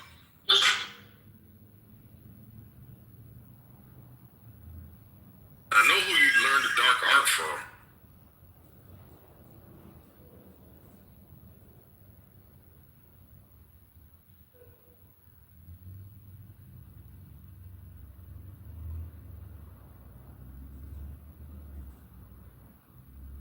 Patty, you know how to get out of this content malaise that you're in. You just gotta play a video. Play a video of Pete Hegseth or Donald Trump saying something ridiculous, and that'll get the party going. You gotta use me. I was on the phone. I wasn't thinking about you. Maybe let's play Trump. That's even. What's up, Rambo? Thank you, Rambo. What's up? And a better joke. Oh, I was so surprised Rambo didn't come on stage to ask a question. No, I was just really in my element. I did have some questions, but if I'm to be honest with myself, I could have asked a question, but not what the picture meant. But anyway, that's another story. But no, you guys are doing such a good job. I enjoyed you guys. It's just cool just to let people cook when they cook, and that's all. But thank you guys. I was going to come up. But thank you guys. Great job. I learned a lot. I think I invited you up, didn't I, Rambo? Or no? Yes. I was just like enjoying you guys. It was like I didn't want to take away from the conversation. Anyway, but good job to the mod squad. And but that picture never mind. I ain't gonna get back into that picture. But yeah, great job, guys.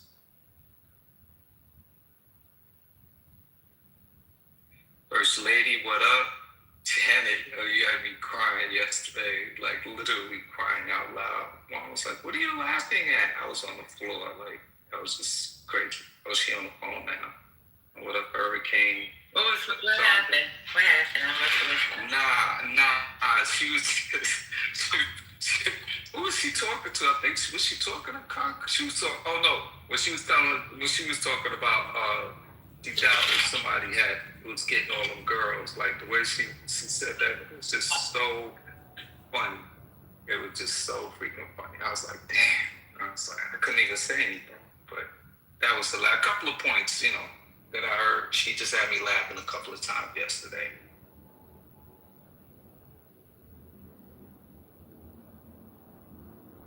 Yeah, Janet funny as fuck. Yeah, she is. I ain't gonna never come to the stage when we have a guest and just talk and random like that. It's just you don't do that when we have guests. It's like you don't play with guests. Get the value out of them, you respect them, and it's a protocol for that shit. And I hold myself to that standard. That's good. I wish everybody else did, including Kanye's long lost daughter. But has anybody seen his long lost daughter? Or she just didn't want to keep this? I hear you. What you asked? You went out for a minute.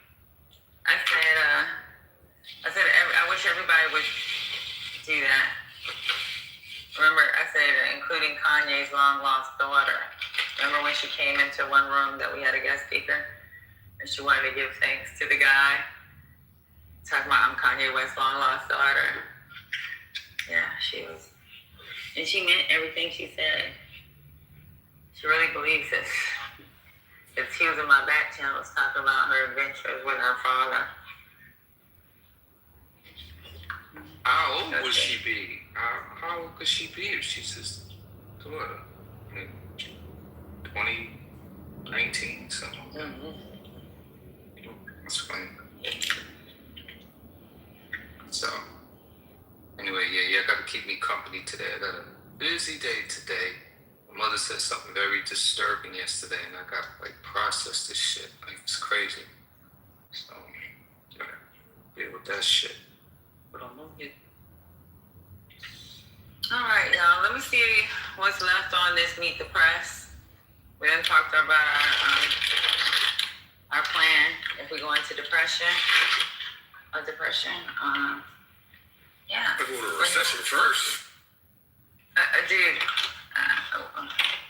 we're talking about once we go into a depression. We're going to be in the planning period. We're in the planning period right now. Gotta see what's going to work. Right? Let me go ahead and play this. Hopefully, I think it's the way I'm in. Miami's one yet.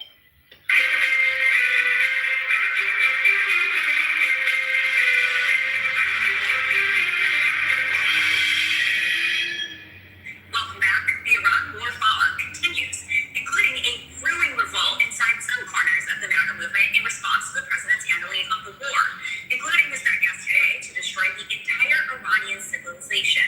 NBC News is reporting that there are significant signs of strain among Trump loyalists, including from prominent MAGA-aligned media figures.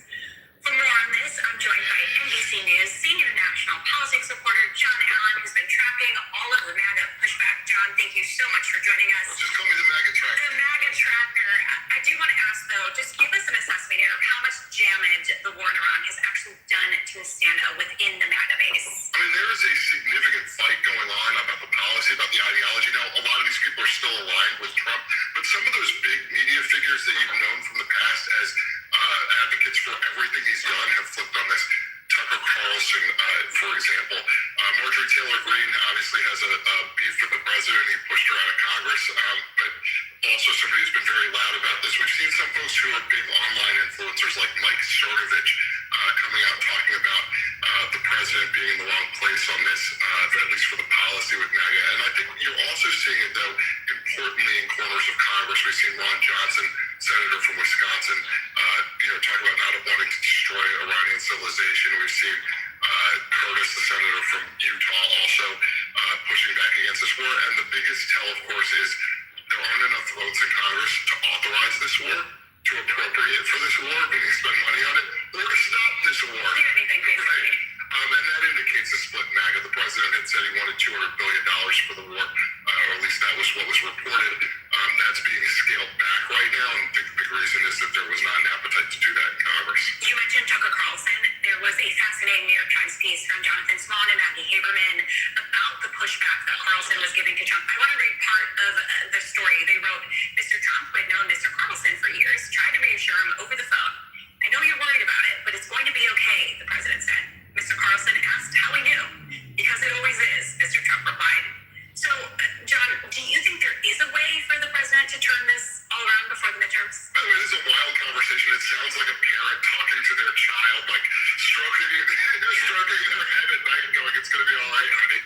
This relationship between Trump and Carlson. Look, I think that it is possible, of course, for the president to fix his problem with his own base, but I think if he is going to continue with a long-running war in the Middle East, and obviously he's trying to back off of that now, if it continues, if there are American soldiers in harm's way, if it costs hundreds of billions of dollars, if Iran ends up controlling the Strait of Hormuz, and basically getting tax money for ships going through, I think it's going to be a serious stain on his relationship with MAGA, and we'll find out in the midterms how enthusiastic some of those voters are.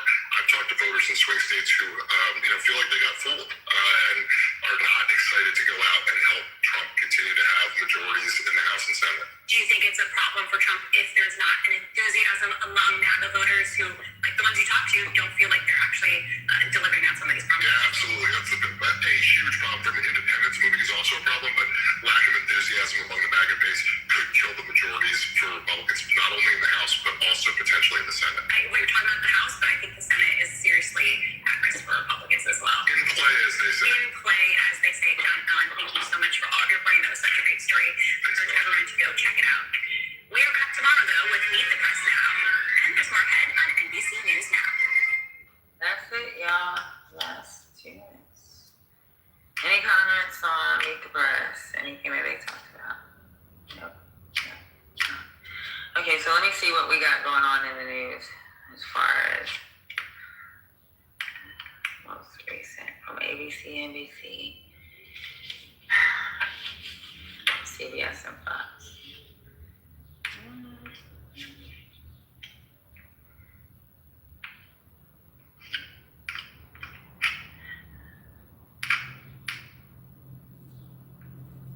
Hold on, wait a minute. You thought I was finished?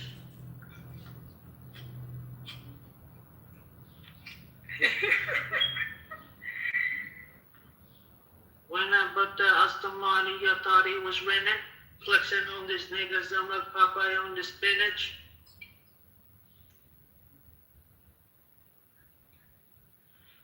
Yeah. What's up, Patty? How you doing? Hey. Are you a Shatty Patty? Am I a who? Shatty Patty? No. You're not a Shatty Patty? Do you know what a Shatty Patty is? I'm not even a patty. You're not even a patty? Just for clubhouse purposes. Are you a patty though? No. You're not even a patty either? Nope. That's a fact. That is a fact. Oh my God. You didn't expect that, did you? Yeah. No baddies over here. That's a fact. Concrete speaking that shit. That was a joke, by the way. No, was it? That was a joke. Patty, you feel? Don't get upset, Patty. No. You know what? You are a baddie, Patty. I'm okay with that. You are a baddie, Patty. I don't need your sign off. It sounded like you did. Sounded like I need to give you some reassurance, and I'm here for that. You sound like you took a little bit of offense to what Concrete said. No, I felt the energy. Okay. You're right. The energy Good did morning, shift. everybody. 12 o'clock yet. What's up, T.I.? Hello, T.I. How you doing? We're Thank you. Okay, I gotta make sure. You know, we busy. I'm cleaning my damn kitchen right now. Cause I'm supposed to do. Yeah, I got a bunch of fucking paperwork I don't want to do. Stop acting like you got a job. I'm self-employed. Or did they promote you at Starbucks? Did they promote you at Starbucks time? Why you wanna hate on my life and my accomplishments? I mean, yeah, you're right. Yeah, I am right. Of course I'm fucking right. Yeah, but you Just because you a fake military person. Whether they're working the cash register at Starbucks or they're but shout out to Congressman. Just because you cosplay as a military expert on the internet don't mean that I'm not accomplished. But you know what, bro? That's a lot of reading I've had to do to become this cosplayer. A lot of reading. A lot of reading.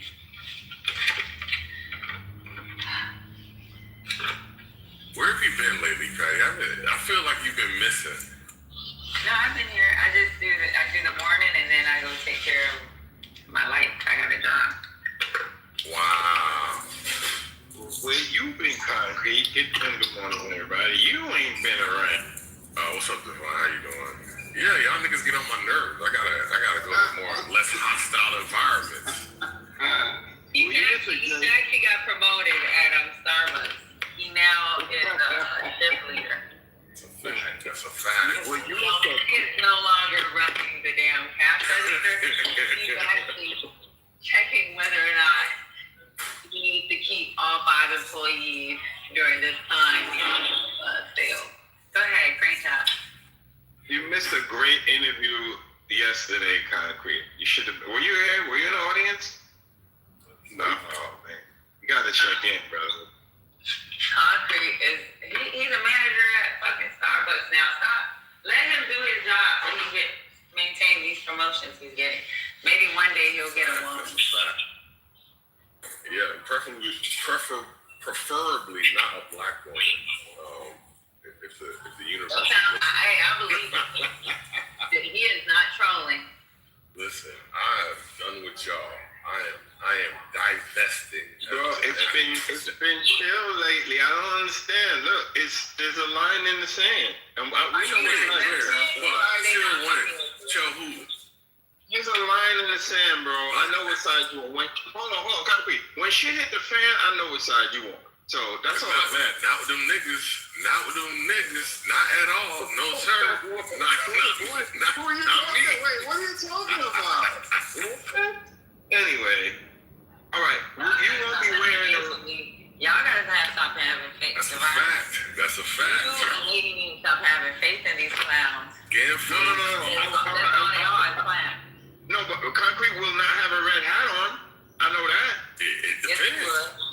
He would. It depends. Oh, put him in the audience. Concrete to sell his mom for a box of cookies. Oh, damn, Concrete. Concrete, you want to be on the red hat side? You on the red hat side, brother?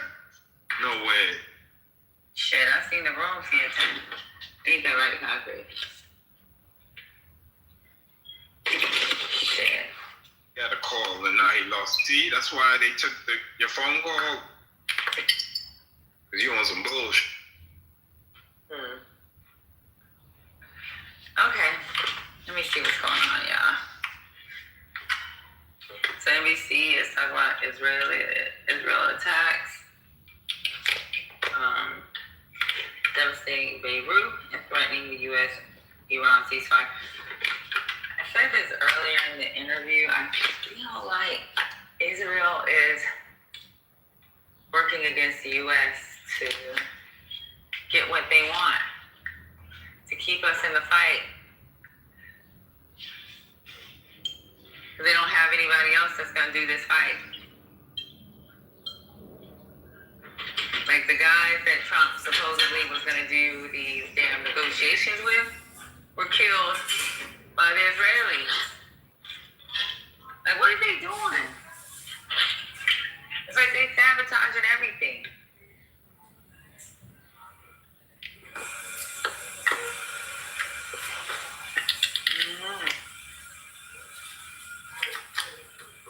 You hear that, y'all? That's the frother. The frother at Starbucks when they're frothing the milk.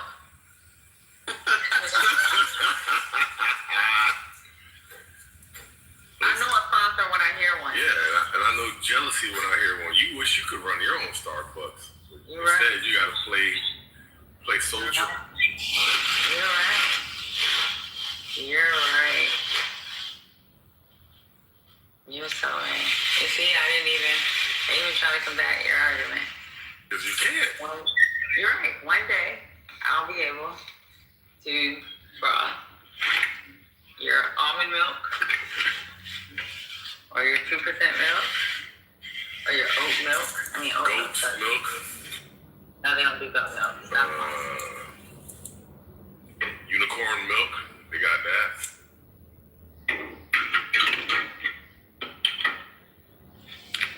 Okay, let me see. So, what else do they got? This from NBC News. Iran warns of strong responses as Israel attacked Lebanon and killed more than 200. Did you saw the videos in Lebanon? Huh?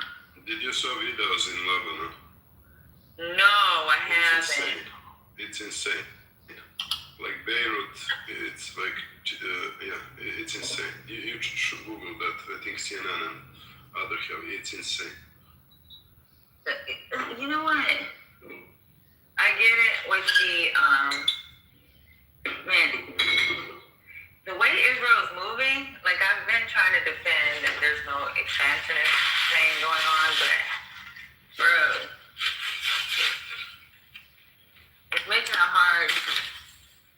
it hard to believe it. But I'm gonna go ahead and play this real quick. It's a live update.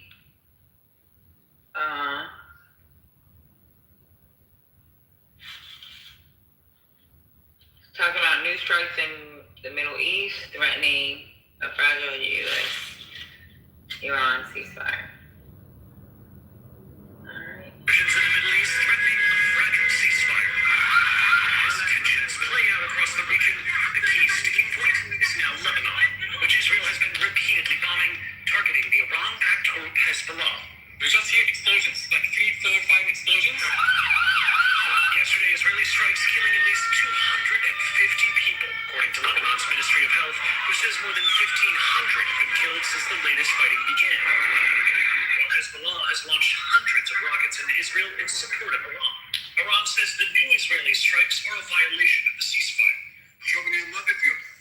But Israel's prime minister insisting, quote, the temporary ceasefire with Iran will not include Hezbollah, and we will continue to hit it hard.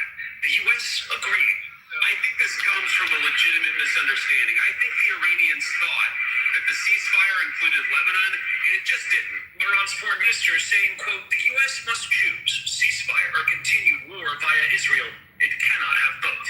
With control of the Strait of Hormuz in the balance, Iran continuing to restrict traffic there, which has been driving up global oil prices, saying it may have put anti-shipping mines in the strait, and recommending alternative routes as the world waits to see if the ceasefire lasts. And Israel's attacks on Lebanon are continuing this morning. Lebanese state media is saying that 10 people were killed in Israeli strikes on southern Lebanon.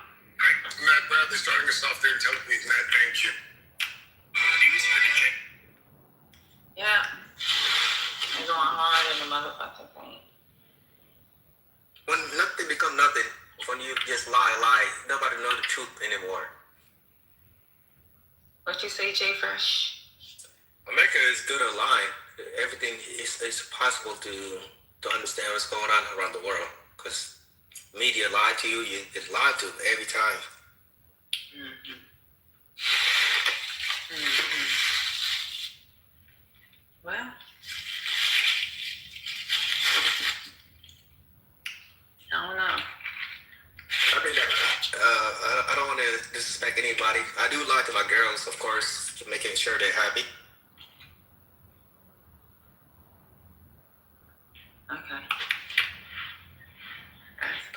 You want to make sure your girls are happy.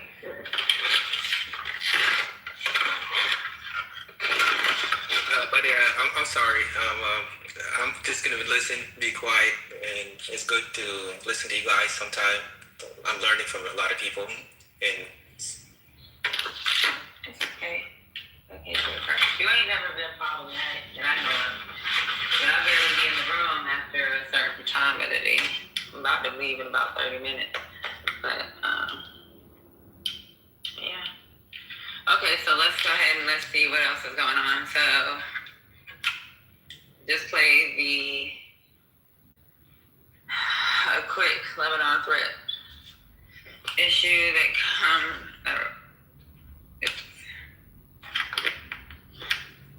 that should be in what Iranians think is part of the ceasefire agreement. The U.S. isn't tracking, but supposedly so is Israel not tracking. I mean, Iran is a civilization, like they're 5,000 years old. They will never lose, regardless of what, you know? It just, I don't know, America is still a baby. America's diverse, still a baby. I don't know why they're picking old people that understand the game.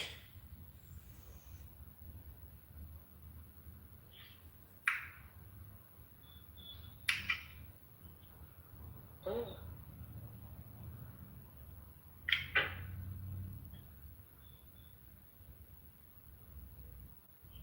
And I wish Obama was still the president. Obama understands better than a lot of these leaders, whatever we call them. They're losing the money. They're losing their money. Everything's about money right now. Donald Trump is fucking panicking because of money. It's not. He don't give a fuck about human. He only care about his money, his kids.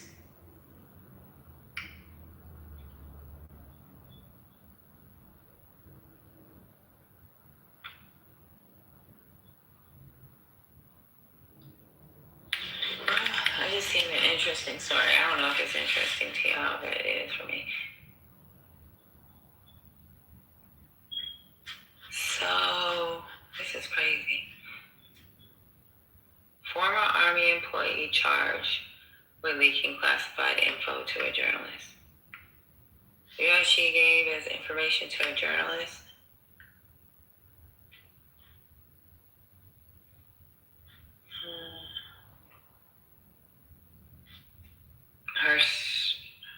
Wait. I want to make sure this is all she gave up, which I don't think. Maybe because it was an ongoing investigation, I'm not sure, but.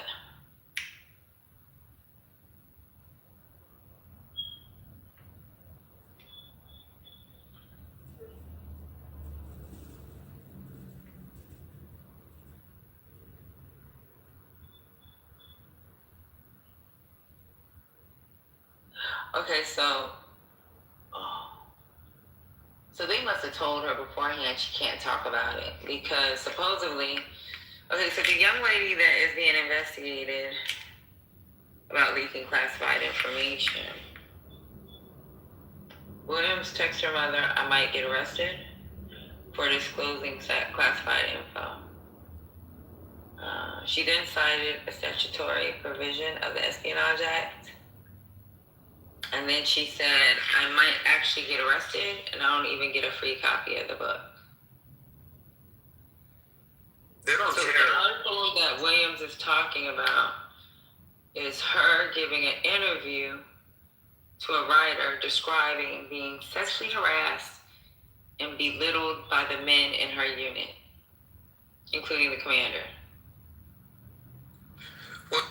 She filed grievances with Army Special Operations, IG, and a discrimination claim with the EEOC, which resulted in retaliation and eventually her security clearance being stripped. They don't care. They don't. They can bring somebody up and back them down, but losing the respect as human when you have no morals, there's no point of living life, which is Donald Trump how low the value of that. His America's great, 100%, but we have the worst leader ever in history.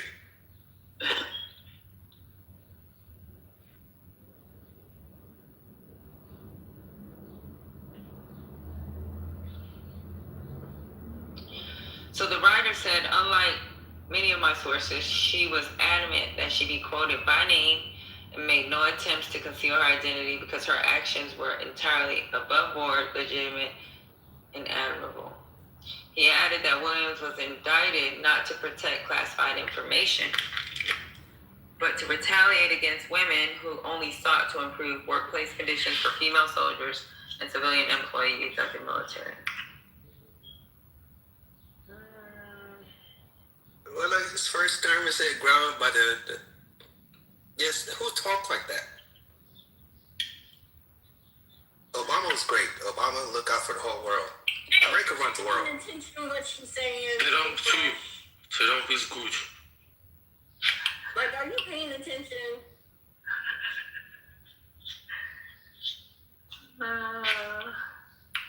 Hey Peter, how you doing? I heard you got kicked out of the room the other day. Hi, no worries. In the political atmosphere, this sounds like something normal for me. I am tolerant and it is not a big deal for me. I will show up whenever the chance I love is. it that you show up every day and you still get kicked out. So I appreciate you, Peter. You come, you ask crazy questions. Sometimes it doesn't make a damn bit of sense. But when we tell you go on mute, Peter go on mute. Sometimes. You say some crazy Nah, he do. He go on mute. When I tell his ass to go on mute, I'll be like, Peter, go on mute. He go on mute. He might come out and I'll be like, Peter, what I told you, guess what happens? I don't even have to press mute. That goddamn microphone go off. Y'all need to take some goddamn tips. Especially Manfinity and Concrete. Y'all keep playing with Peter. He loud.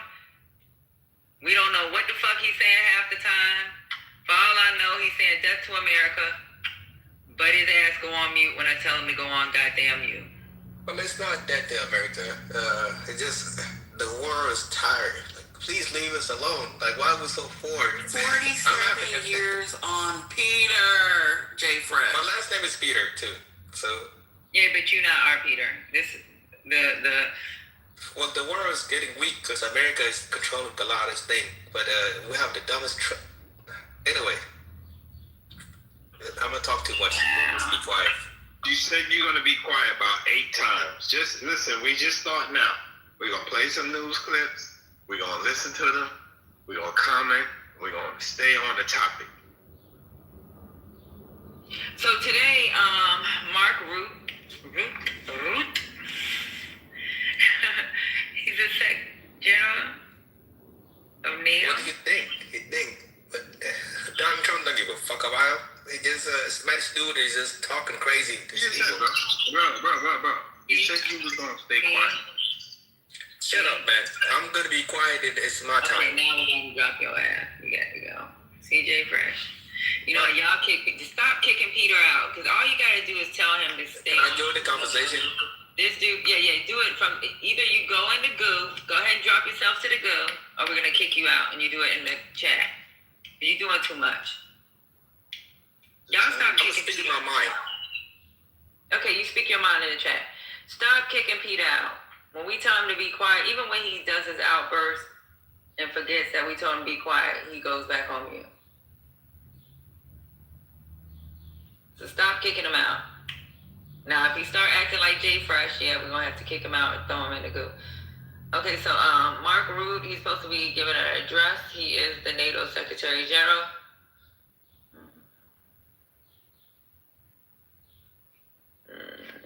Trying to find out what time he's doing it. Well, anyway, hopefully, if I'm around, we'll be able to do that. Germany's Merz did do a live on the Iran and ceasefire deal that was made. Hold on, let me put it on real quick, because I don't want to play it out loud. Let me.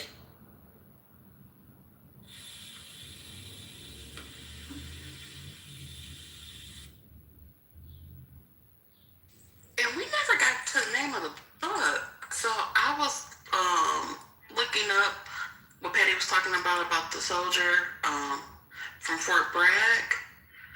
The name of the book was titled The Fork Bread Cartel, Drug Trafficking and Murder in the Special Forces. So I'm just confused about how that relates to national security. Because the soldiers involved, CID might be investigating it. There's a whole thing when it comes to like those type of investigations. And they probably, I don't know, if it's ongoing, then maybe she shouldn't, I'm gonna be honest with you, she shouldn't have said nothing if it's ongoing. I know it's not fair, but we fall under different rules. She's still subject to UCMJ. But the crazy thing was they announced who she was, but didn't list the reporter in the court filings. Because she identified who she was in that book. She made it. Yeah. Honestly, I think that's something that the military got to get rid of. Like, if you're a victim of some type of violence or something like that, because you're exposing someone that may be in the military, if they're fucking guilty, like maybe they haven't been proven guilty yet, but she's talking about her fucking trauma. She was talking about her sexual abuse, her being singled out by the commander because she made a complaint. Because it's an ongoing investigation, he hasn't been proven guilty yet. She's not allowed to speak on it because it puts a bad light on the military. Man, I don't even agree with that sometimes. Well, I don't agree with it at all, honestly. Look, the president has 10 files. They're going to expose her ass if she's lying. If it comes out he's not guilty and she made up a whole story, she's going to get exposed. But if this is her trauma and she wants to talk about it, maybe her trauma is something that'll touch somebody else to open up and not keep something. Like, I don't know, man. Sometimes I'm really on the line when it comes to that type of shit. Because I used to be the OIC for a brigade, for our brigade, or division, not brigade, for our division when it came to sexual harassment and sexual assault.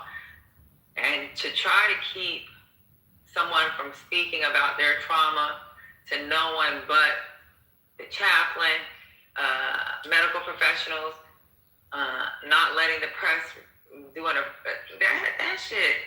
that shit, like, if she wants to advertise to, like, push a point because of, to help other women, I think that shouldn't be a problem. Well, when I read down more in the article, it also said that she was posting on social media, which it seems like if she was posting on social media, we would have something to really identify besides that. Yeah. Yeah, but she didn't end up being guilty. But I don't know. I think if we get prosecuted, they'll probably give her some. What unit was she in? Was she in group? It sounded like some groups. And she was in somebody group. She was in special forces. So. Yeah, so I had to kind of figure, like, I don't think she should have said anything. To be honest with you, Trish, because like you when you go out and you like when it's under investigation, like it's just keep your mouth closed until it's closed, until that investigation is closed, because like you don't know what else they could be picking up outside of like the sexual assault and drug trafficking. Like how far down the line this goes, especially when it comes to group, because like they be having some crazy shit going. Yeah, but they got some crazy ass soldiers over there too. Yeah, they do. Like some of our scariest stories out of the military have came from group soldiers, whether it's sexual assault, murder, all kinds of shit come out of there. But people ain't allowed to talk at all about their trauma until it's over with. If she was a civilian, the only people be trying to stop her would be her lawyer. Because they can fuck her case, but I don't know. I'm on the line with that shit. But I'm a girl, so.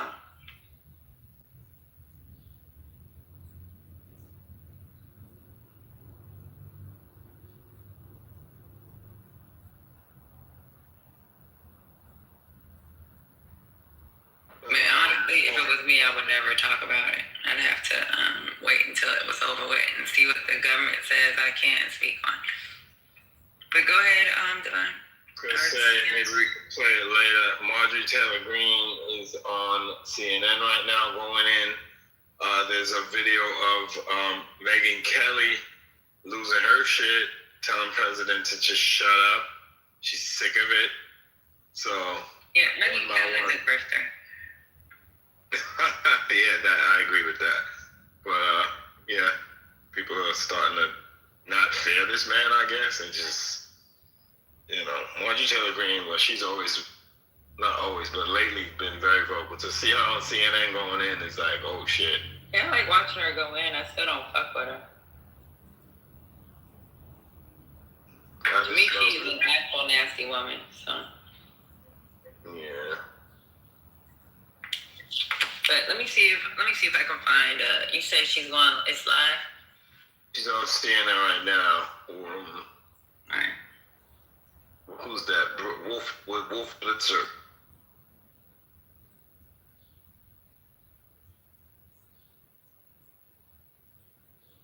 From Wolf Blitzer, I remember one of the most famous sentences he was using.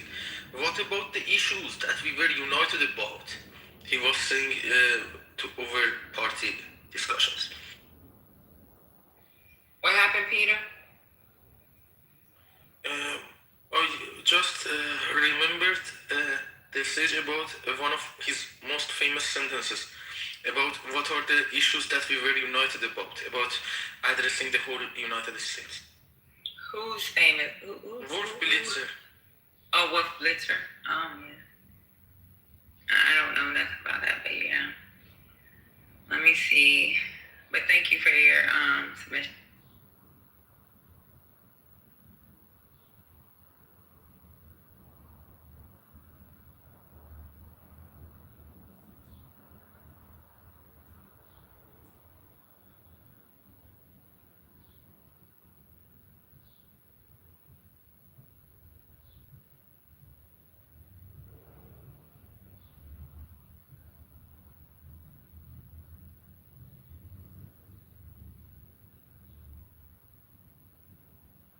Hey, good morning, everybody.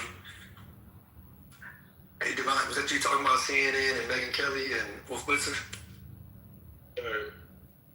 Yeah, I saw that early this morning too. There no clip.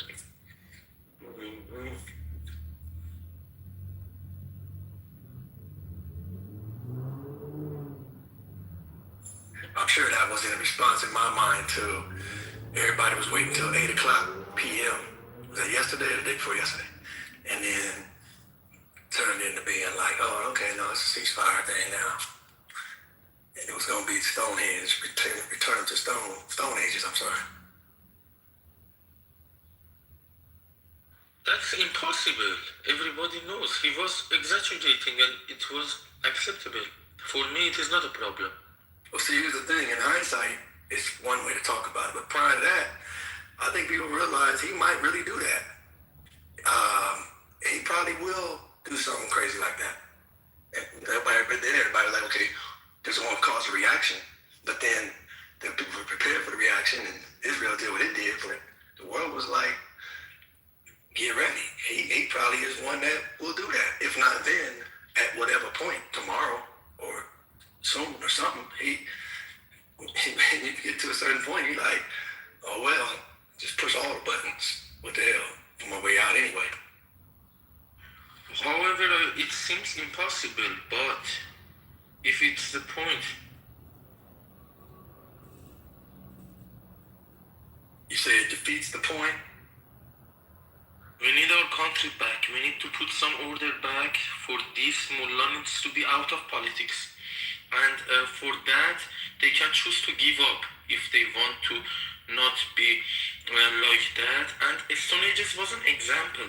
It was just to scare them, to let them know that you have no future in the politics of Iran. You made your deadly mistakes. Now it's time to deal with the mistakes that you made. You were thinking that you are not going to be accountable because you were thinking that you are strong and untouched. Now you are touched.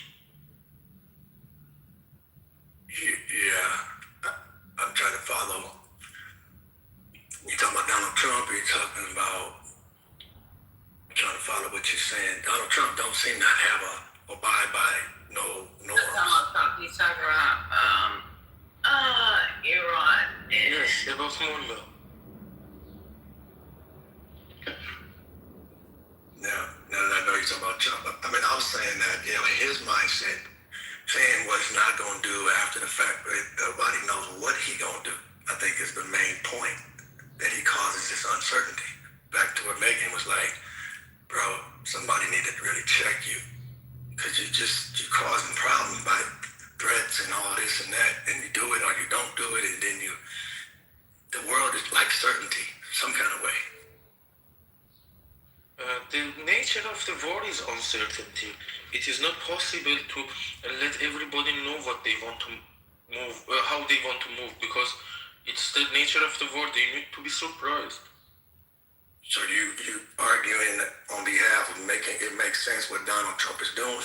That's what Parker confuses me about what you say? Yes, I think that it makes total sense for me, since mullahs are posing international danger and international risk for everybody who were dealing with them by now.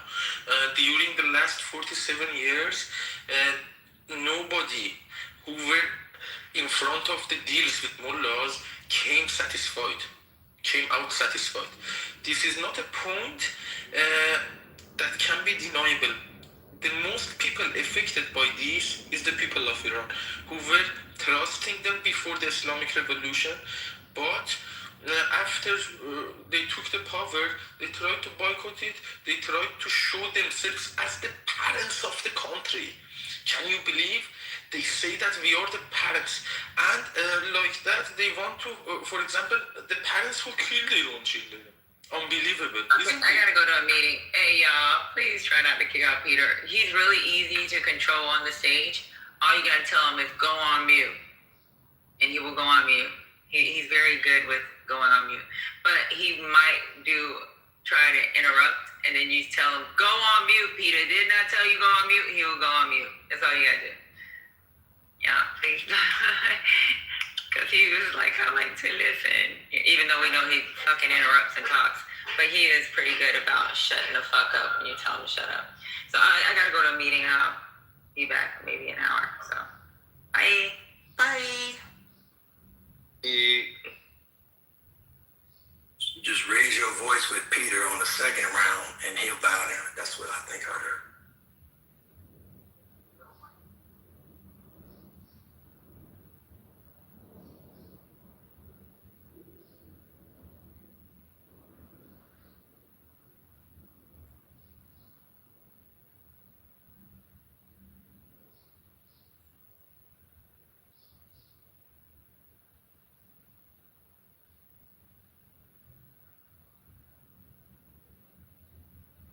So Peter, let me ask you a question.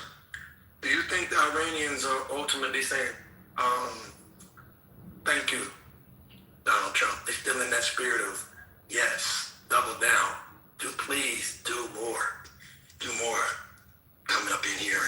Yes, I always say thank you, Donald Trump, and I always wish for him to win, because now our interests are shared, and those people that you named, the people of Iran, I think there is a misunderstanding, because you did not distinguish between Iran and the mullah. Mullah is different with us. We have proved that by now, didn't we? So you saying, yes, the interests are shared now. Bring the whole world into the pain that Iran had. Everybody. Sweet, shut your bitch ass up, bro. No gives a fuck, nigga. You dumb ass black monkey. Yeah, Amara, good morning. Is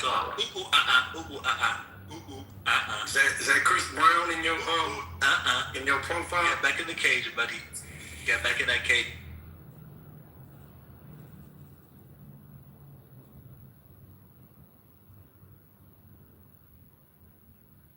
Sorry about that. I got rid of him.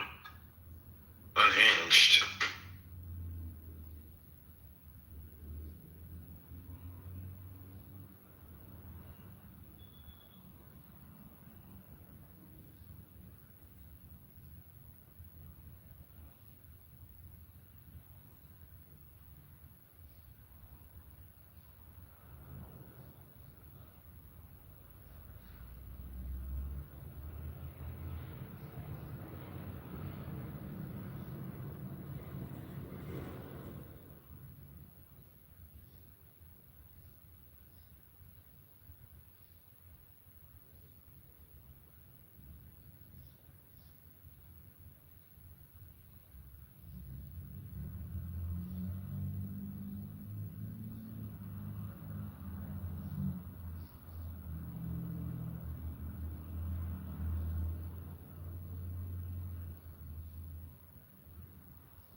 Where's the content?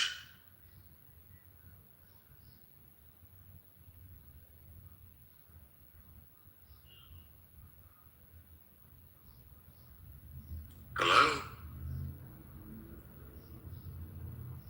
Y'all open rooms and y'all ain't got shit to say? What's going on?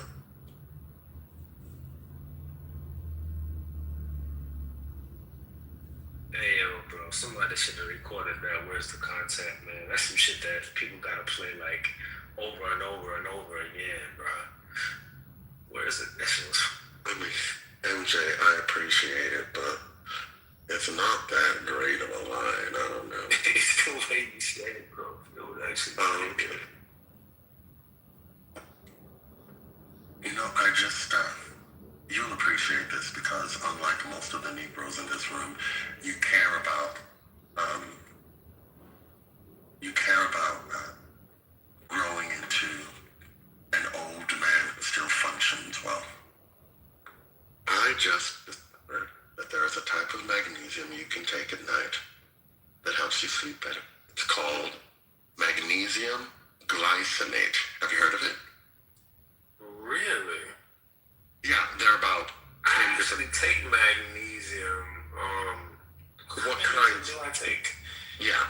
The type you take matters because there's some that are trash and there's some that are trash and there's some that are good but are intended to do things other than help a person sleep at night.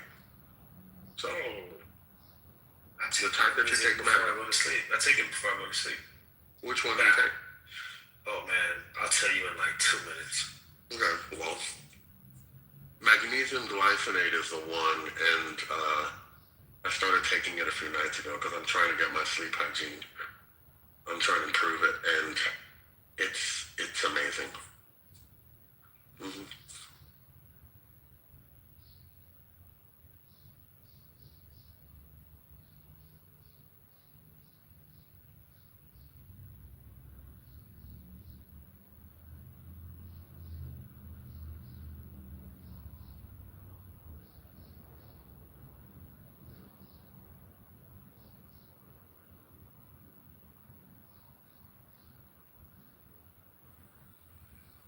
What the hell's going on in here? It's like a morgue. Nothing. It's like Divine's just squatting on stage with no content. It's like triple complex magnesium. Is that the so it's malate, glycinate, and citrate. Okay. Shit. Yeah, I'm not surprised. So the thing with magnesium glycinate is that for it to be effective, you need to consume at least 300 milligrams at a time. My guess is the magnesium that you have contains magnesium glycinate, of course, but not at the desired concentration. So you probably are getting something closer to 50 milligrams to 100 milligrams of magnesium glycinate. That's not bad, but if you're really trying to work on sleep, you want more. The malate is good for something. I can't remember. I have it in my notes, but that one's good. The citrate, I don't recall reading much positive stuff about it. It's not bad, but malates and glycinate are supposed to be good for stuff. Malate might be good for ATP. No, not ATP. ADP. You know what ADP is, right? And there's an ADP or ATP. ADP, like the payroll services? No, it's ATP. Adenosine triphosphate. I think that's what it is. I know ChatGPT knows the answer to that. Yeah, I got it. No, it's adenosine. Some of us took biology in college. Adenosine triphosphate is what it is. Trying to help you remember. So, yeah, exactly. I do remember. I just told you. Oh, you were saying you weren't sure. Yeah. I'm sure now. Adenosine triphosphate. It's an important chemical because it functions in the mitochondria in your body, and so you need it for energy or something. And I think magnesium malate helps your body helps your body do the ATP mitochondria thing better. So that's good too. Got it. Do we want to dig in on how many milligrams you really need to take the whole bottle to make sure you get to 300? No.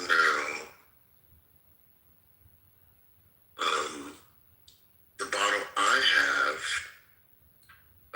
says that you get 350 milligrams of magnesium glycinate when you take 3 pills. So it has 90 tablets, and each night I take 3 tablets a few hours before bed. It helps me sleep well. That's about it.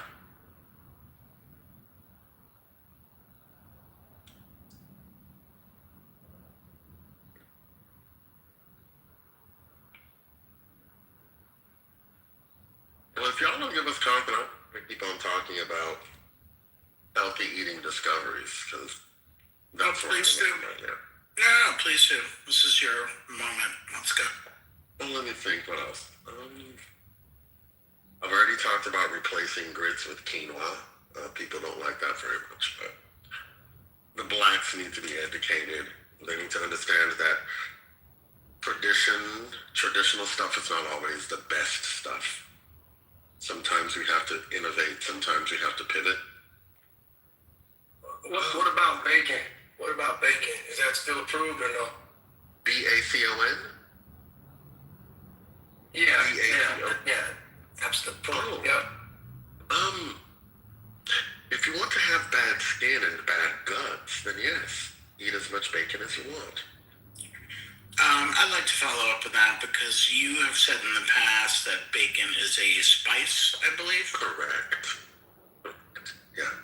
Like I said, if you want to have bad skin and bad guts, eat as much bacon as you want. If you simply want to enjoy the joys of eating bacon, then eat bacon occasionally. Oh, shit. Update on the protein situation, Hurricane. Yes. The hydrolyzed protein is doing much better. I'm still pretty sensitive. I guess I never had a problem with consonants and shit. You are sensitive. So I'm very sensitive. My gut's sensitive. So it's still not, how I wanted to be. But that vegan protein was killing me. You know, you're such a straight man. It's like straight men are scared to poop, okay? If they poop too much, they feel as if they're turning gay. I don't understand. Brother, it wasn't poop. It was violent, okay? It was terrible. Okay. I mean, okay, that's different. I like being regular, so, and because I've always been that way. I know people who poop once a day. If that were me, I would be so miserable. So if I don't have at least 4 bowel movements in a day, something's wrong. I want to tell you about my morning smoothie I just made. So today's morning smoothie. Mm-hmm. We have today blackberries. We have a couple blackberries, a couple blueberries. We added some, I believe it was almond milk. Almond milk. We also put in a prebiotic fiber. We also added some chia seeds. We added an oversized date. I don't know how to pronounce it. Majul date. Yeah. Mm-hmm. We added that. So if we're talking about fiber, this is where comes from. And we also added a little bit of yogurt with a dash of honey. What kind of yogurt? I believe it's Chobani. Let me just check real quick. Is it Yosplan? It is no. It's Chobani Greek yogurt. Yeah, that's what I was trying to get at. Greek yogurt, yeah. Perfect. Yeah. Oh, that sounds really good. Congratulations to you. Let me tell you, the date and the chia seed and the prebiotic fiber and all that. If you want to talk about regular, and I don't want to go back to that combo, but it's such a great morning smoothie. And what I like doing on the berry part, even though we're all supposed to do fresh, what's nice about I do the frozen blueberries and sometimes frozen raspberries, is that it gets it without having to add any ice. It gets it to that little bit of a frozen consistency. So I like that. But I did add fresh blackberries today. Oh, I always do frozen berries for that reason. Okay. Because I want it to be cold, and that's the way to do that. Well, it's also it's a lot easier to keep because the berries can go bad pretty quickly. If you don't Exactly, yeah.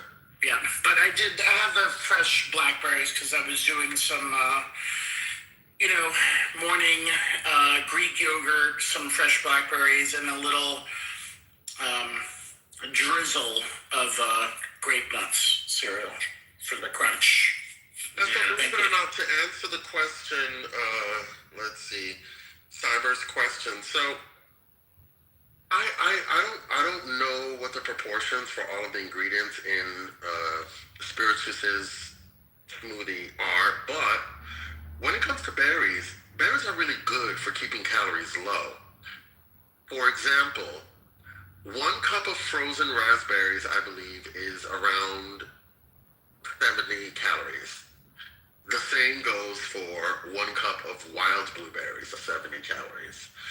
And my guess is that this wasn't putting a cup of any of berries of any kind in his smoothie, because he said a few blackberries and a few blueberries. So berries are a good way to get your fiber and get your vitamins and the minerals without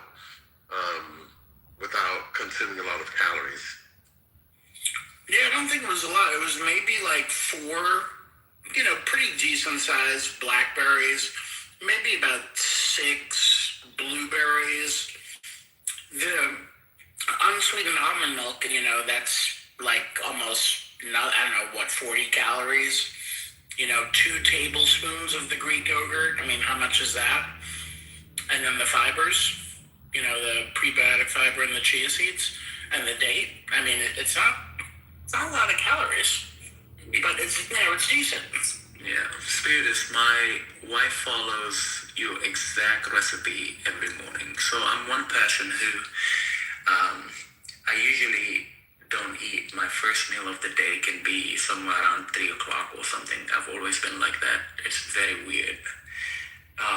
But she cannot, unfortunately. So what will happen is she'll make her smoothie and leave me some in the refrigerator, so I can start my day with that before I make proper food like an African man. I love it. But the only 2 things, exactly the same recipe, the only 2 things that are different. So rather than the Chobani Greek yogurt, she uses Siggy's. I like that. That's the Icelandic, right? Yep. I like that one. Yeah. And then instead of almond, we do coconut cashew milk, and it's been good. Now I don't know if it's the date. Well, that's good. I'll try that because I mix like the types of yogurt, the types of milk, so maybe like an oat milk or unsweetened almond, unsweetened oat, something like that. Yeah, listen, man, it was able to help me survive a whole month and 6 days of, not enjoying proper food. It's really good. That's awesome. Yeah, the chia seeds have been a really nice touch. And, when I can get those good dates, man, sometimes I'll put 2 in, depending how regular I want to feel. But those dates are just delicious. Harder to just consume on my own out of the bag, but in the smoothie, it's perfect. I do 3 dates at a time. I do chia seeds only once in a day, and I usually do them at nighttime when I take my second smoothie. And then I just wake up in the morning, drink a glass of water, walk to the bathroom, sit down, and boom. It's like clockwork. Yeah. See, that's the problem with y'all in this room. A lot of y'all are walking around with stuffed guts. That's why y'all are in such bad moods. I bet you Concrete probably has a bowel movement every 3 days. That's why that nigga is always Stuff guts is crazy. Yeah. Stuff guts is wild. You can tell when they come in here. They're backed up for 3 days and get out on the stage. Come on. So, can we attribute the two of you backing out to bad guts? Oh no, my guts are fine, but you know, I know your guts are fine. I'm allergic. I'm allergic to niggas with bad guts because they come in and they sense how free I'm and how free I am. What the fuck is it? And they get, then they start hating on me. That's what it is. The devil pretended to be an angel again. Shut the fuck up. There we go. There we go. Go work on your gut. What was that holiness? Go ahead. There we go.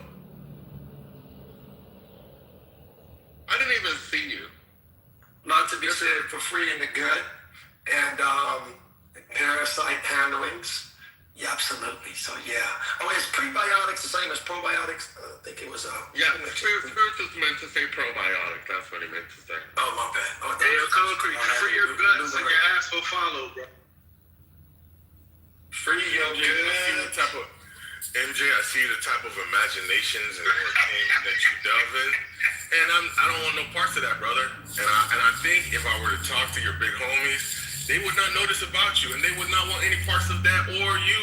Hey, the big unless you were to repent of your ways, which I think you should do. You should know my style. No, they don't. I've been funny since the 90s.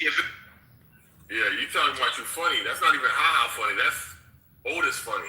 I gotta take this phone, bro. I gotta take this call. Take the call. You know, Concrete wants to talk about MJ. MJ got a whole wife and a whole family, okay? And he's exercising. Black love. And she's black, okay? And she lets him come on Clubhouse and get on our nerves, you know what I mean? So, and he's raising 2 black girls, you know? Why don't you just out his whole story? Anything else about MJ? Like location, car? He has shared it. My point is, MJ is doing much better than Concrete. I don't know why Concrete's coming for MJ. MJ's a real man. Concrete's a bitch. With nothing to show. Hey, Kenny, I got a question for you. Yes. Do you do parasite cleanses? No. Wake it up. That's that American bullshit. Sandra's been on the internet. Go ahead, do Sandra. parasite cleansing if you I've been doing parasite cleanses. I've been doing them my whole life. I just hadn't done any in a while, so I'm doing one right now. I mean, nothing wrong with the parasite. Listen, What does that mean? If you believe that parasites are living in you and you need to get rid of them, go ahead. But I'm a child of God. Ain't no parasite in me. Okay. But I'm also a carnivore.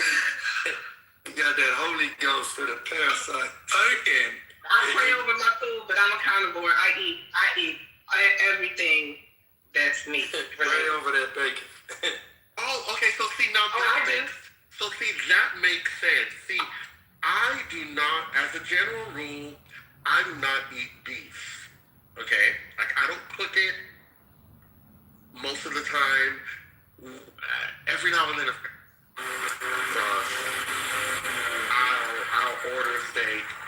But at home, I do fish and chicken. Once in a while, lamb. So I don't know. Maybe if I ate more beef, maybe I'd be concerned. I don't know. But All 4. mute up.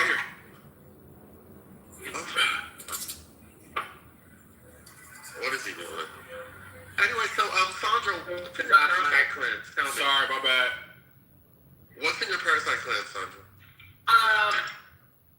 Wormwood, black walnut, cloves, oregano oil, pumpkin seed oil, and garlic. Hey Sandra, did you sell your recipe? Do you sell that product? Oh no. You just make that one. Because I was doing black seed oil, regular oil, and pumpkin seed oil anyway, and then I just added the wormwood and the black walnut shell because I know that is, But I was just asking because I was wondering if I should do it 2 weeks on and 1 week off, because that's what I've been told. Oh, I mean, I have no idea, but it sounds like it would be good anyway. That it's good for a bunch of stuff. Yeah, and then I drink okra water every day.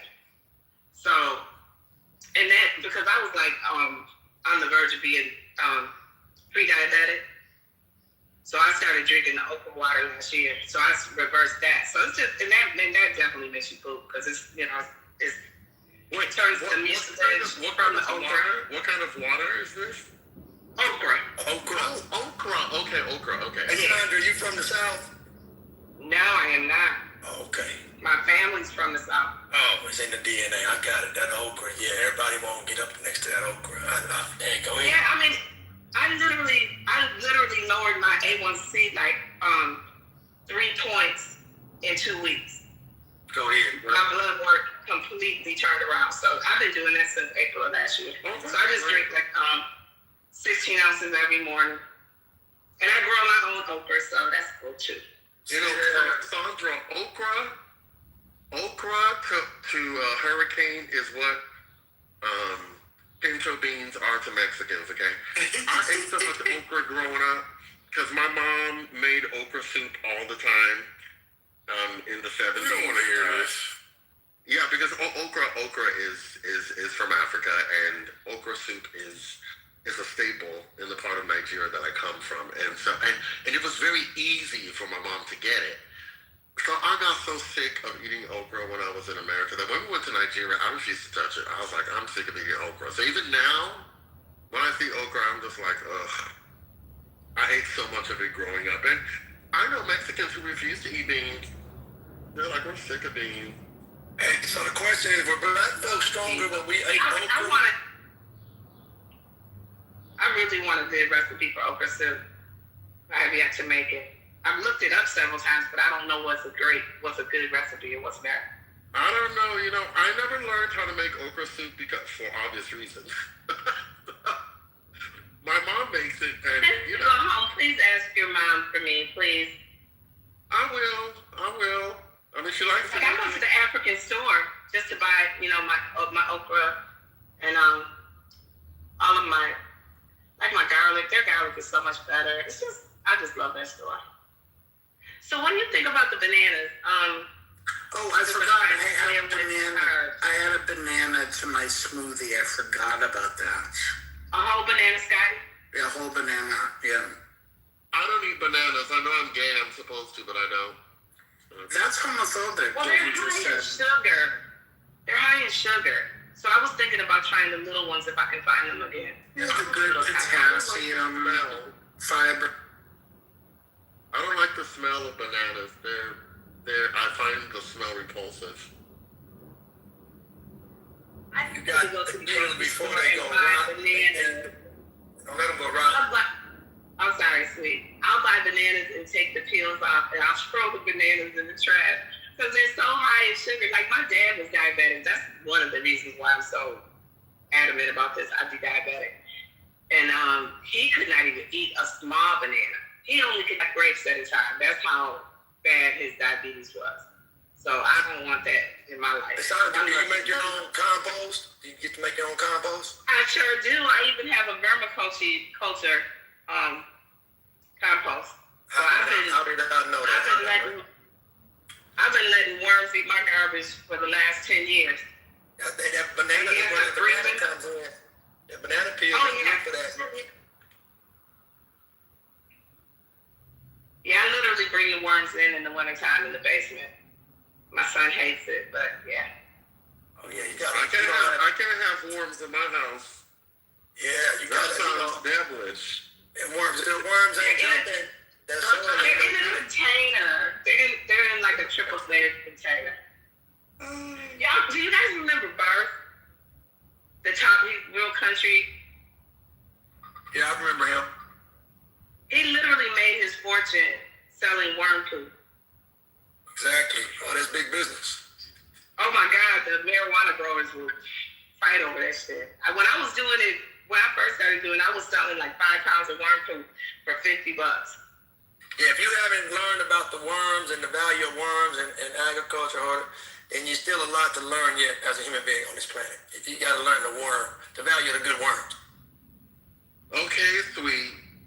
I mean, since we're talking about guts and everything and you know, parasites and health, definitely worms. Worms is a part of that conversation. That's fair. Oh, God.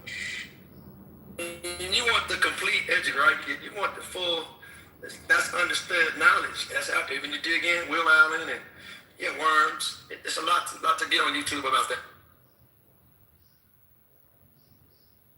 I will let you and Sandra do the worm thing. Well, it's a share. It's a universal share. You know, you can't have good information and hold it to yourself. So shout out to Spiritus and the smoothie.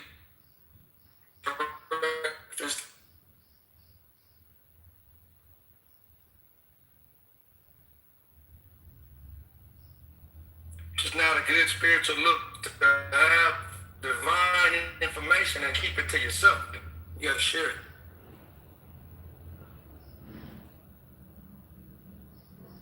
Hurricane got me digging through here looking to see how much is in my potassium. My magnesium. Yeah, there's a doctor I follow on Instagram. I almost unfollowed him last week because he posted some transphobic reel.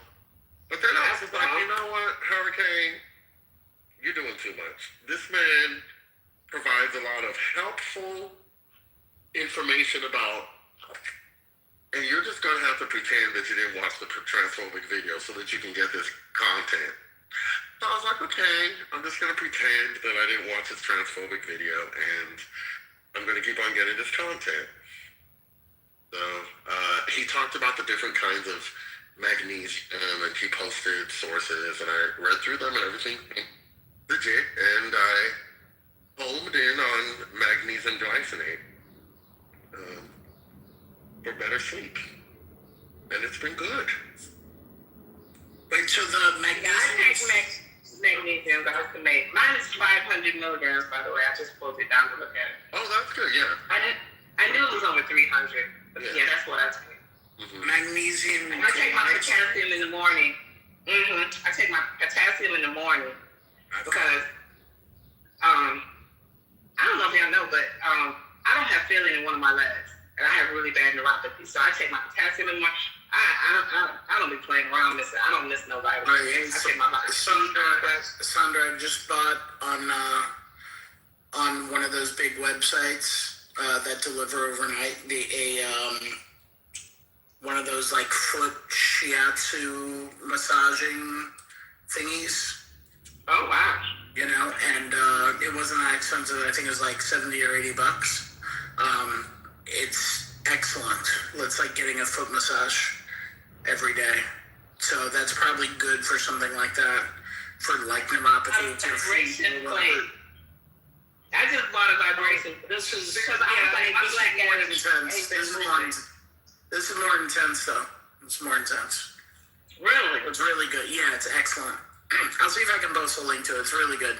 I mean, it wasn't that expensive, and you know, it was delivered overnight. But it's like somebody's giving you a foot massage, and it also has heat on it too. Oh, that sounds cool. What in the Bed Bath & Beyond is going on here?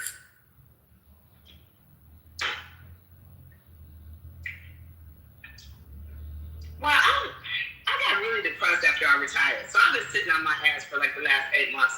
So it's like I need to get up and get moving. What about volunteer work?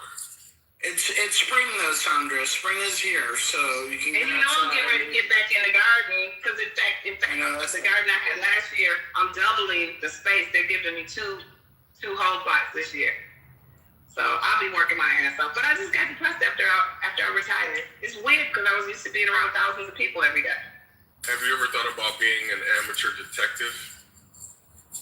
I always wanted to be a detective. I wanted to crack cheating husbands. Yeah, go do it. Take the classes. Take a private investigator course. Learn surveillance and get your license. Man, that'll be an awesome second career. The kids need you. Be a literacy coach. These children. Oh man, get them cheating husbands. That's what I'm talking about. Chris tried to get me to go back to school so I could start doing substitute teaching. She just called me. She just left her classroom. Substitutes make per diem. That's they make a lot of money. Not boring. The babies need you.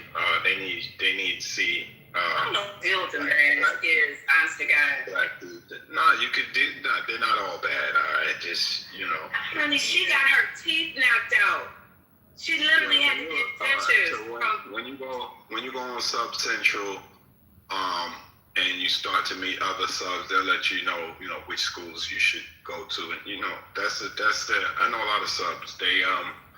They go to schools that they want to go to. You don't want to take that job, you don't take that job. You go where you want to go. But I say to be a literacy coach. You float around, and these kids need help with literacy. I mean, just a suggestion. I would love, because I love to read, and I try to get everybody to read. Yeah, I've heard actually that stuff is really well financially, that it's pretty well paid. But I have to go back 10 minutes ago to Hurricane, because I was just going to be trying to start that same magnesium stuff you were talking about. So I was interested that you're finding it's helping you with sleep. And I just wondered if you know whether it also helps with like digestive stuff. Don't take herbal advice from Hurricane. No, but I'm taking personal advice. I'm taking personal advice. Hurricane is not a trusted source of Concrete, don't do dietary information. No, nigga. I have to warn people. Come on, I'm trying to help her. You said you were taking it for sleep, but what else were you asking about the magnesium? Number one, I thought that was great that it's helping for sleep, so I was interested. Mm-hmm. Yeah, and then I just wanted to know whether it had any effects in terms of digestion and stuff like that, because I was looking at it for that too. So I don't know if that one does, but what I can do is let me see if I can find the list of the magnesiums, the different ones, to see if he says anything about digestion. I don't have digestion issues, so I can't tell you whether it's helped with my digestion. Maybe, I don't know. I take it at nighttime, usually before I drink my last protein shake, which already contains a lot of fiber, so I can't say I don't know. Okay, well, thank you. I was just curious. I do have a question. You take it at night, this magnesium glycinate? Yes. A couple of hours before I go to bed. Mm-hmm. Couple of hours. Okay, thank you. Yeah, because I'm going to get some. And Sandra, I sent you the thingy in your back channel. So it's also good for plantar fasciitis. There you go. Foot massager, shiatsu massage. Oh, that thing is... Yeah. Really good, and also heat. So there you go. And she left. She doesn't care. Okay. Yeah, I'm with Hurricane on the magnesium. I don't take it all the time, but I have the liquid. Pour it in my water. Some people confuse the different magnesiums. There are some that will make you drop a deuce, but there's, I don't know, I know I have the kind that's not what it's for. It's, just a good sleep, focus, and energy, because there's foods that have magnesium, but you have to eat a lot of those foods to get it. So, this is not medical advice. Everybody's body is different. But that, you gotta, get that vitamin D. Sometimes I get the prescribed vitamin D from my doctor. I hit him up like, yo, I need that. And he'll send a prescription. You can't OD on vitamin D. And what else do I take? Oh, I do my... your vitamin K2 with your vitamin D, or you will not absorb it. Oh, okay. Vitamin K2. Hey Sandra, you left, but I sent your back. I already put it in my cart, baby. Okay. It's in my cart. Thank you. But I swiped myself out. Yeah, it takes vitamin D. Vitamin D3 is necessary, but it doesn't absorb as well without the vitamin K2. So I take my vitamin K2, my vitamin D in the morning, along with my potassium and stuff, because that helps with the cramping and stuff and the tingling and the neuropathy in my foot. Can I tell you something? I'm really excited. So this real quick. I also take I have the electrolyte powder that I use as well. I put that in 14 ounces of water, shake it up. Because I don't drink juice. I don't drink soda. My treat is probably like a sparkling water with a little flavor in it.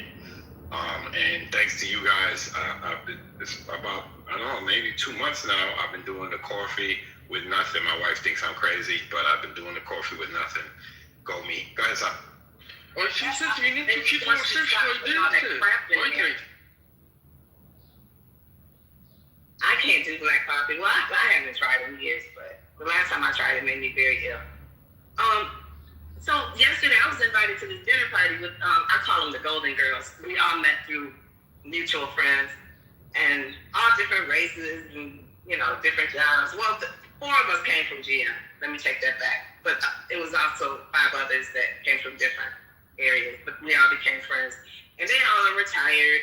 And so I'm going to the dinner and tell me why they turned the doggone dinner to my retirement party. I had no freaking idea. That's so sweet. She did not tell me nothing. It was so awesome. It was so much fun. Because I refused to let my kids give me a party. I was like, nope, because I got depressed. I went to a very inspiring birthday party last night for my 96-year-old friend, Charlotte. And it was so wonderful to be able to celebrate her 96th birthday. It was just amazing. She's, definitely having memory issues. She had to ask me a couple times again what my name was, although I talked to her almost every day. But she was in a really good place, and there were about 12 of us there, and everybody celebrated her. That was like, wow. And she's in relatively good health, which is, that's the best part of it. She's not somebody who's suffering from any kind of serious illness. So that was really a hopeful, nice thing to do last night. Oh, Elle, this is what I'm telling you. You can go on Instagram and look up Dr. Claymos. That's his name. Dr. Claymos. And if you go to a reel of his from 2 days ago, he talks about different sleep supplements. And there he describes the different kinds of magnesium supplements that people can take. You're not going to get your answer about magnesium and digestion, but you'll get more details about the different types of magnesium supplements out there, because while it's true that magnesium is needed, I think you'll appreciate learning about the different types of magnesium. How do you spell his name? Hurricane? It's a DrClayMoss. That's his. Dr. Claymos. That's his Instagram name. Mm-hmm. Okay. Yeah. Now, I'm at my wit's end with my horrific digestive issues. I'm in severe pain 24 hours a day. So, oh, wow. No, it's awful. It's like a life sentence. It's miserable. And we're doing everything, morphine to celery juice to, light therapy to probiotics to Butran patches. I mean, it's just insanity. And when I was at this party last night, a woman came over to me and she said, I feel so bad because I know how sick you are. She said, Edgar Casey, who is somebody who I respect enormously, always recommended castor oil packs, both for sleep and for severe digestive stuff and for liver things and for all sorts of maladies. And if you don't know who Edgar Casey is, briefly, he was a farm boy in the 1900s. Father was a minister, and he had some kind of a spiritual awakening as a child, sitting by the river. I think his first book is called I Sat by the River. And he came home that night, and his father was very strict, and he was sitting there with him at the kitchen table trying to get him to prepare for a test the next day. And Edgar was really tired and kept saying, I just need to sleep. Give me like 10 minutes to like nap. And so he fell asleep for like 10 minutes, and he woke up and he had the entire book memorized. And so they discovered that they could put him into a trance state, and they could give him the most minimal amount of information, like woman in Canada, leg hurts. I mean, like nothing, okay? Like so little information. And then he would come out with these, prescriptions. What was fascinating about it was that a lot of what he was talking about were indigenous kinds of treatments that he wouldn't have known about. And get this, things that had not been discovered yet that were into the future, which for me was like one of those, oh my God moments where I kind of went, all right, maybe there's some way to tap into the collective unconscious. So his work was studied for years by doctors, by scientists all over the world. There's a whole library in Virginia Beach, which is the Edgar Cayce Library. And it's really interesting. He died poor because people were coming to him wanting, to use him for trading, for bets, for all sorts of things because he had some kind of obvious superpower. Refused to do any of it because he believed that all of his power came from God, and he refused to capitalize on that. But to this day, his work has held up. So I actually just got up of ordering, believe it or not, a castor oil pack from Amazon and spent another $37 on top of the $400 of, money spent on meds and supplements, none of which are helping. So I'll let you know how this goes. It looks like kind of a mess with castor oil on a pack and heating pad over it and plastic so it doesn't get all over everywhere. I don't know what to think about it, but I'm gonna try it. I'll let you know what happens. Well, wishing you the best. That definitely sounds. I'm sorry. What's his name again? Pack can help in a lot of different ways. I don't know if it'll help with your digestion. Yeah, it's Edgar Cayce. What's wrong with your digestion? Oh, they just keep saying it's extreme IBS. They don't know. They have no idea what's wrong. They can't figure it out. Seems that we are a bit off topic, aren't we? Sorry? We are a bit off topic, aren't we? No, hold on. Elle, can you tell me the name of the guy again? Edgar Yeah, what? his name is Edgar, Edgar, and then it's Cayce, Cayce. Cayce? Yeah, Cayce, like a case. Okay, thank you. Cayce.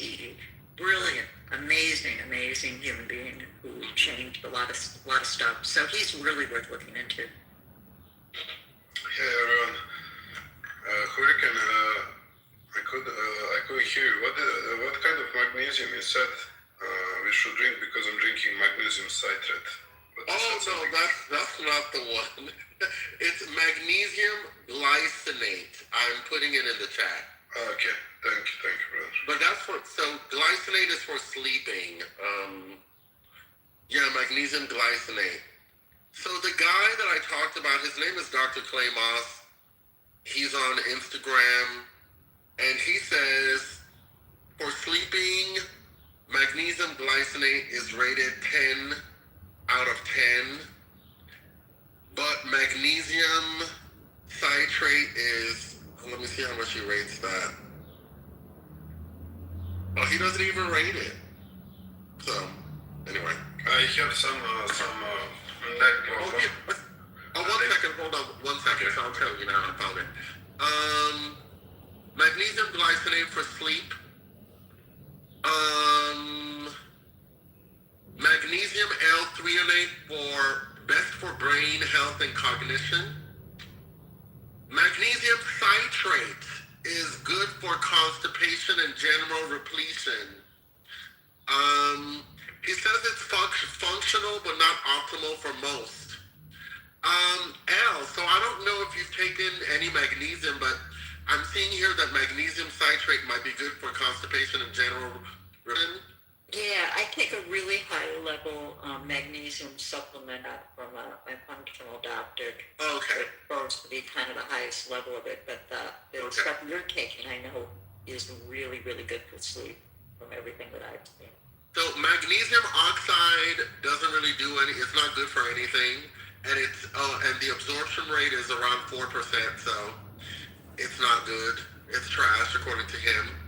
Magnesium taurate is best for heart health and blood pressure. He says it's underrated for cardiovascular support. Magnesium malate, okay, best for energy and muscle pain. It binds to malic acid, which plays a key role in ATP production, adenosine triphosphate production. It's good for fibromyalgia and chronic fatigue, best taken in the mornings. And magnesium chloride is good for topical use and skin absorption. Useful for muscle cramps and recovery. The evidence there's not a lot of strong evidence for it, so this is more anecdotal. Let's see what else.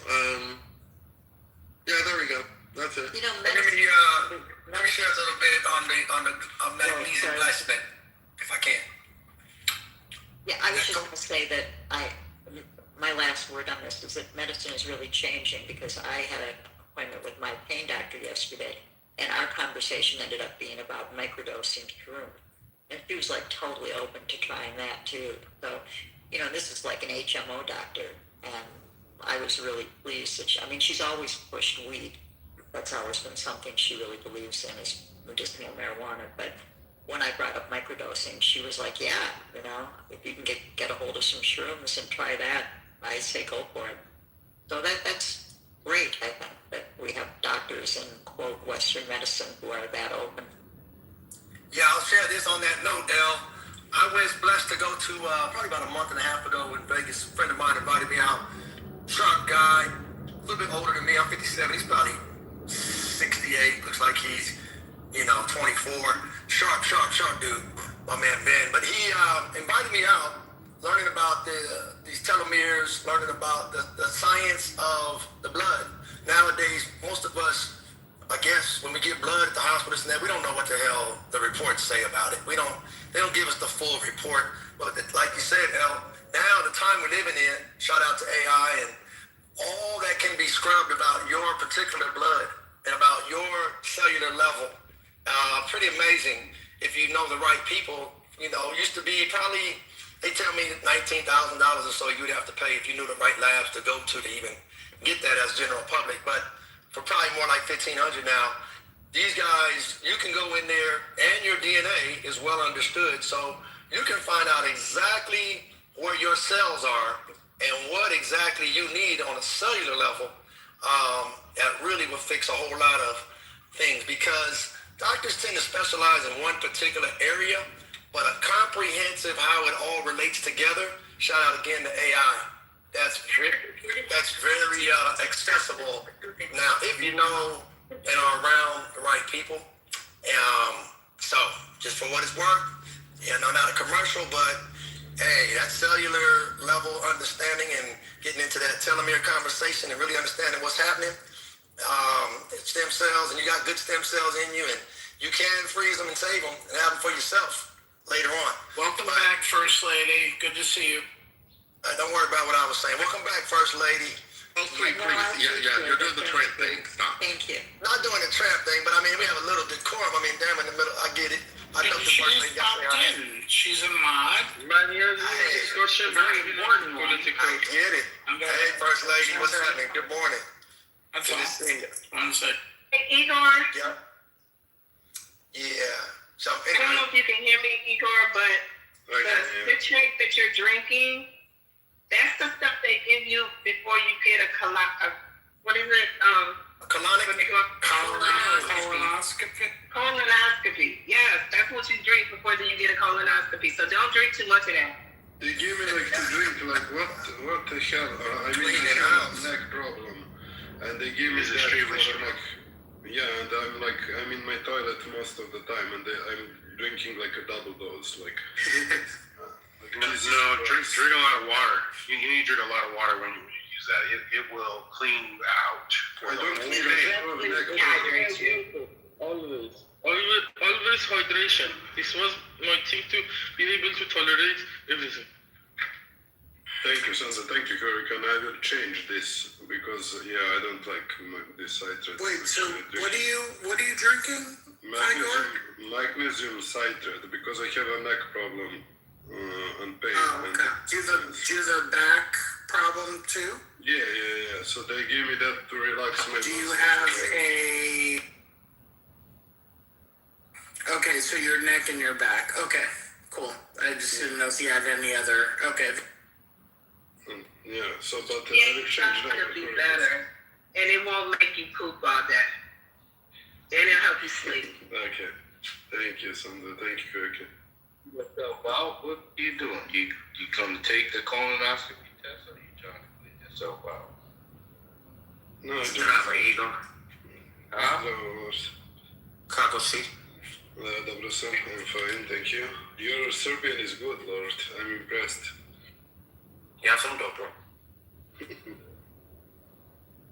Well, the only thing I can say, Igor, is idemo. Oh, you're good too. Yeah. Nice. This motherfucker was asking about a goddamn kitty. This app is wild.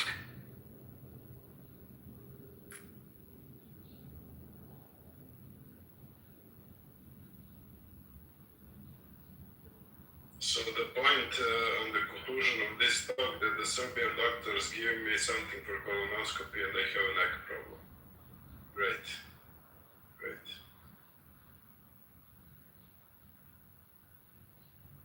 That fish belly in the audience, my neck, my back. Yeah, I was thinking the same. You really were sweet.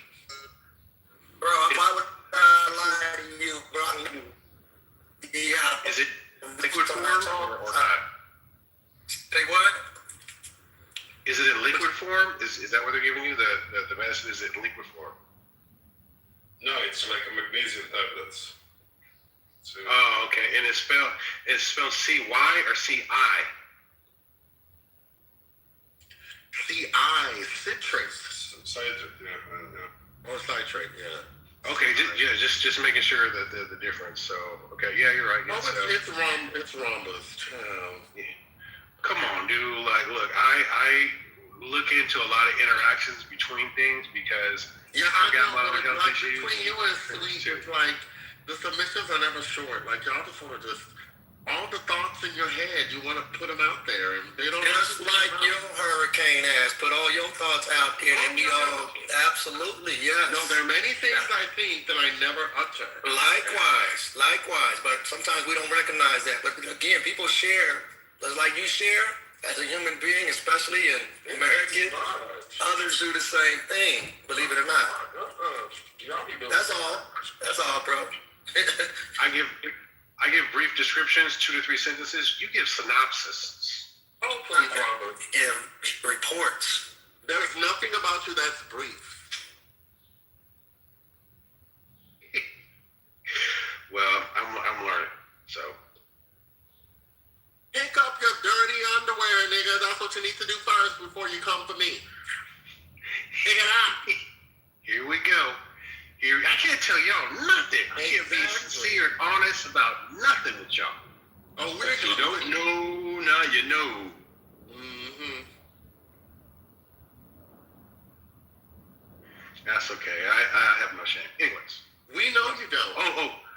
With the magnesium intake, when I was looking at interactions and trying to get an increased absorption rates, because that's very important, they say, again, proteins, fats, as well as vitamin D increase the absorption rates of those types of magnesium kind of products. So, again, Dr. Reich, another person was saying D and K is good, but also you want to maximize your absorption rate. So, that's it. Yeah, we're selling vitamin D with vitamin K together because people didn't know. I take my vitamin D in liquid form, but I take a vitamin K pill right before I take the the liquid form of vitamin D. I just put the drops under my tongue because my vitamin D was really low. My neighbor, I forget what they call it in adults, but they used to call it rickets in kids. She literally broke her ankle 3 times because her vitamin D was so low. Yeah, I think that's a vitamin D deficiency, and I don't know. Mm-hmm. What's the other one called, Hair K? They call it rickets in kids. Yeah, rickets in kids. Yeah, I don't know what it is in adults, but yes. And this is a whole white woman with a big ass backyard and kids, and she's outside in the sun all the time. I mean, I know it's difficult for darker skinned people to absorb vitamin D from the sun, which is why I've always taken it in liquid form. But I would have thought that she would have had plenty of vitamin D in her system. But it was super low. When you're dealing with whole white women, that's a whole other issue. Partial white women, they got different set of situations. But whole women, they got their own issues. Shut up. Mm-mm. Not funny. Not needed. I thought it was hilarious. I thought it was funny too. Let's do a poll. I thought it was funny. It's all subjective. I'm not surprised you thought it was funny. I'm not surprised you didn't think it was funny with your self either.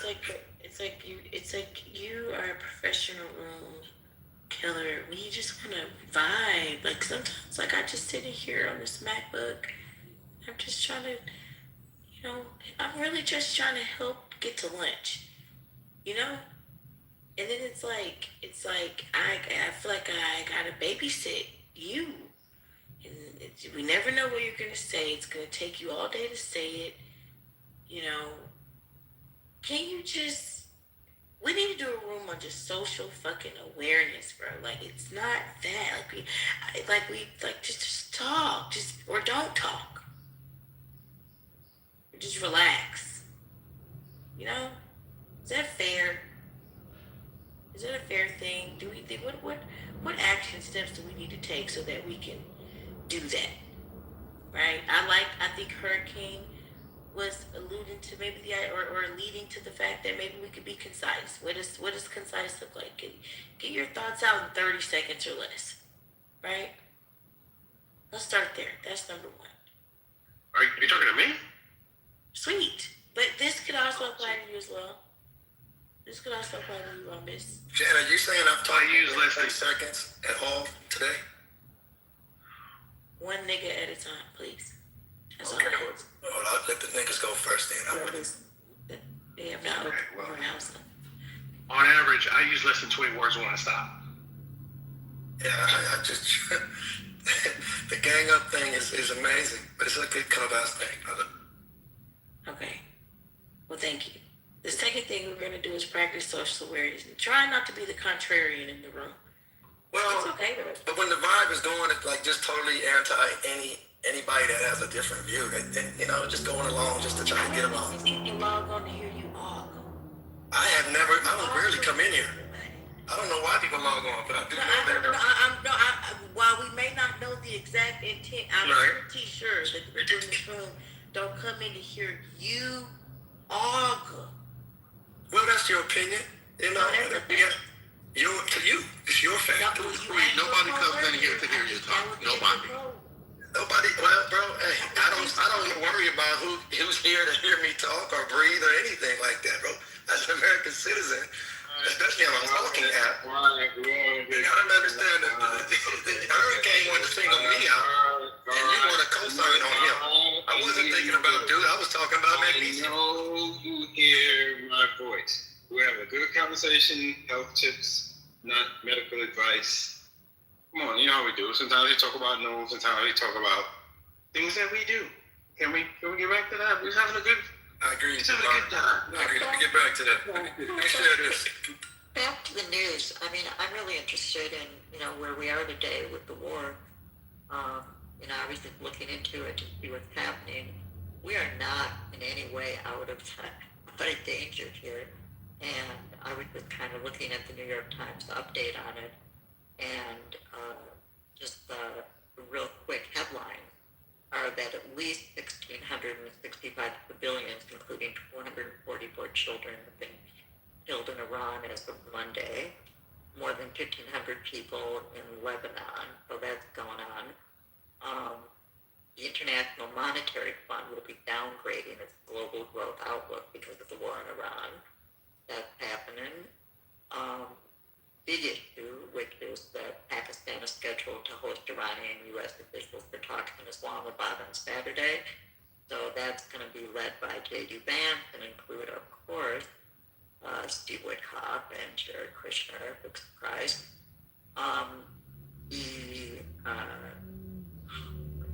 The Strait of Hormuz is not open. I think it said something like 2 ships have gone through it, so that is not settled. There is definitely a concern with the fact that messaging is that Israel and the United States are saying that Lebanon is not part of the deal. Iran is saying it's absolutely part of the deal. So we're getting diametrically opposed messaging. And on top of which, Trump is, all over the NATO countries saying, you guys get in here and fix this. So, we're talking about a 2-day ceasefire where nobody has ceased fire. Actually, there's been a lot of fire that's going on between Trump's mouth and missiles. So I'd be interested in hearing kind of where we are.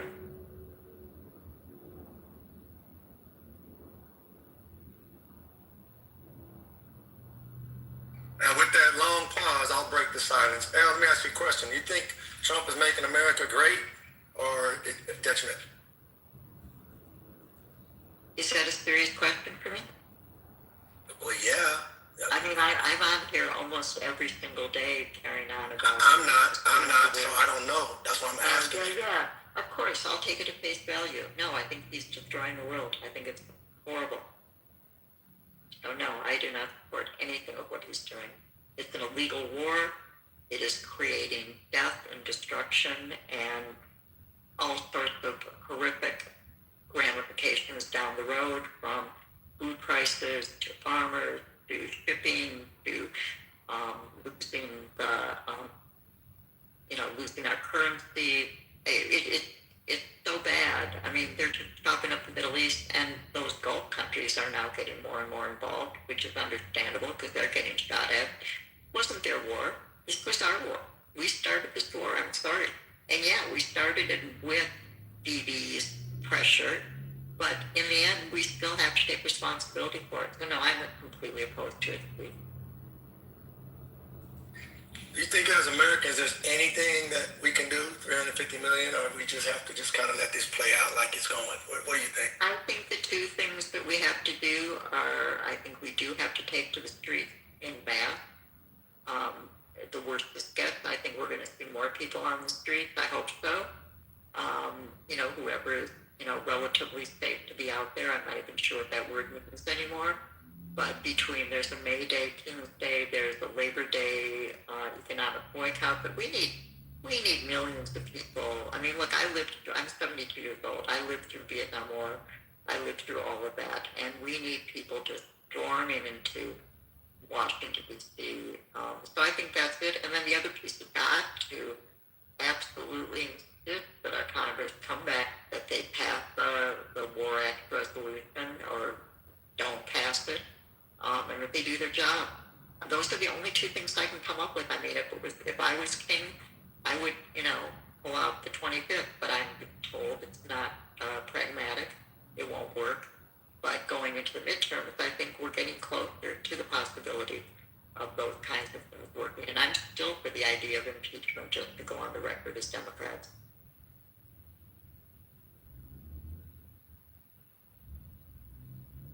I mean, on a meta level, I think we need a revolution.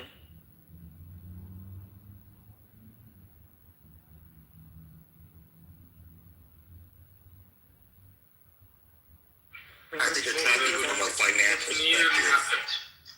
Sorry? I was saying... The revolution has not happened yet. The revolution has not happened yet. I'm talking about a revolution in the United States. I mean, we need something coming to us. So I was saying that I think it needs to be financial. I think that's going to be the most impactful thing. That's because no matter how upset we get, it's the other side that needs to be enraged. It's the other side that needs to have enough. We need a portion of that group to say no more. I honestly think this is one of, and I'm an outside activist type person, but I almost think this might not be that situation.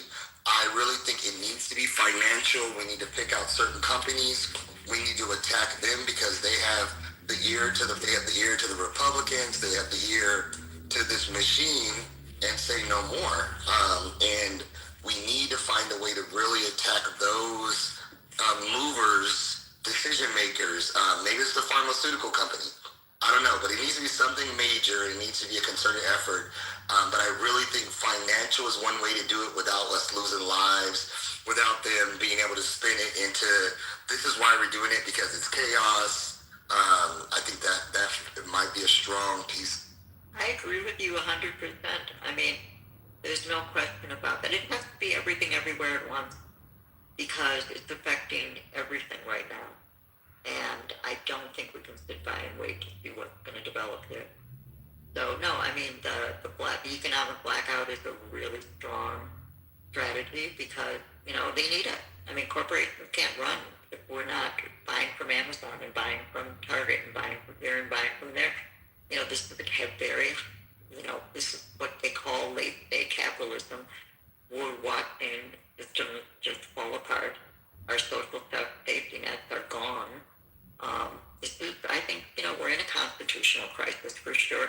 And for me, just his vile, vulgar Easter message was enough to say, we got to get rid of this guy. And there are Republicans, there are people on the right who are saying we got to get Congress back in and we got to get this guy out. He is a sick motherfucker, and he is.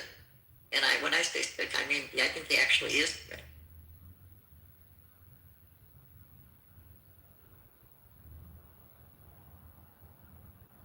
Two strong submissions before Brian came off mic. I'm sorry, Brian. I was ready to be like, yeah, Al, because I've been screaming that, you know, for the longest. We need to go down to DC. But then Brian came off mic, and you know, he's right too. You know, it's both. You know, I resonate with both of those statements. When people's purses start to be affected by the policies of this administration. That's when, you know, phone calls start being made and change happen. And I don't know. Well, I feel like we're like right there, right? Because, you know, the barrel was, we're looking at Brent and WTI, and it's going up, and then it's coming back down, and it's going back up, and then it's coming back down. So, you know, just that alone, we know, affects the prices of everything else. So again, we the people, you know, I've been saying, let me know when y'all ready. We do need product. Yeah. And like, not just in our cities, like swarm on DC, like our forefathers, set the podium up, take over the Lincoln Memorial, and really, really, you know, make some noise and let them know that we don't like what's going on. Go ahead. I was just going to say my little bit of hope is that if you listen to historians, if you listen to Tim Snyder, if you listen to Ann Applebaum, you listen to people on tyranny who know what they're talking about, they will say that the tipping point is war. So, you know, maybe we are approaching a tipping point where the electorate will rise up. That's my hope.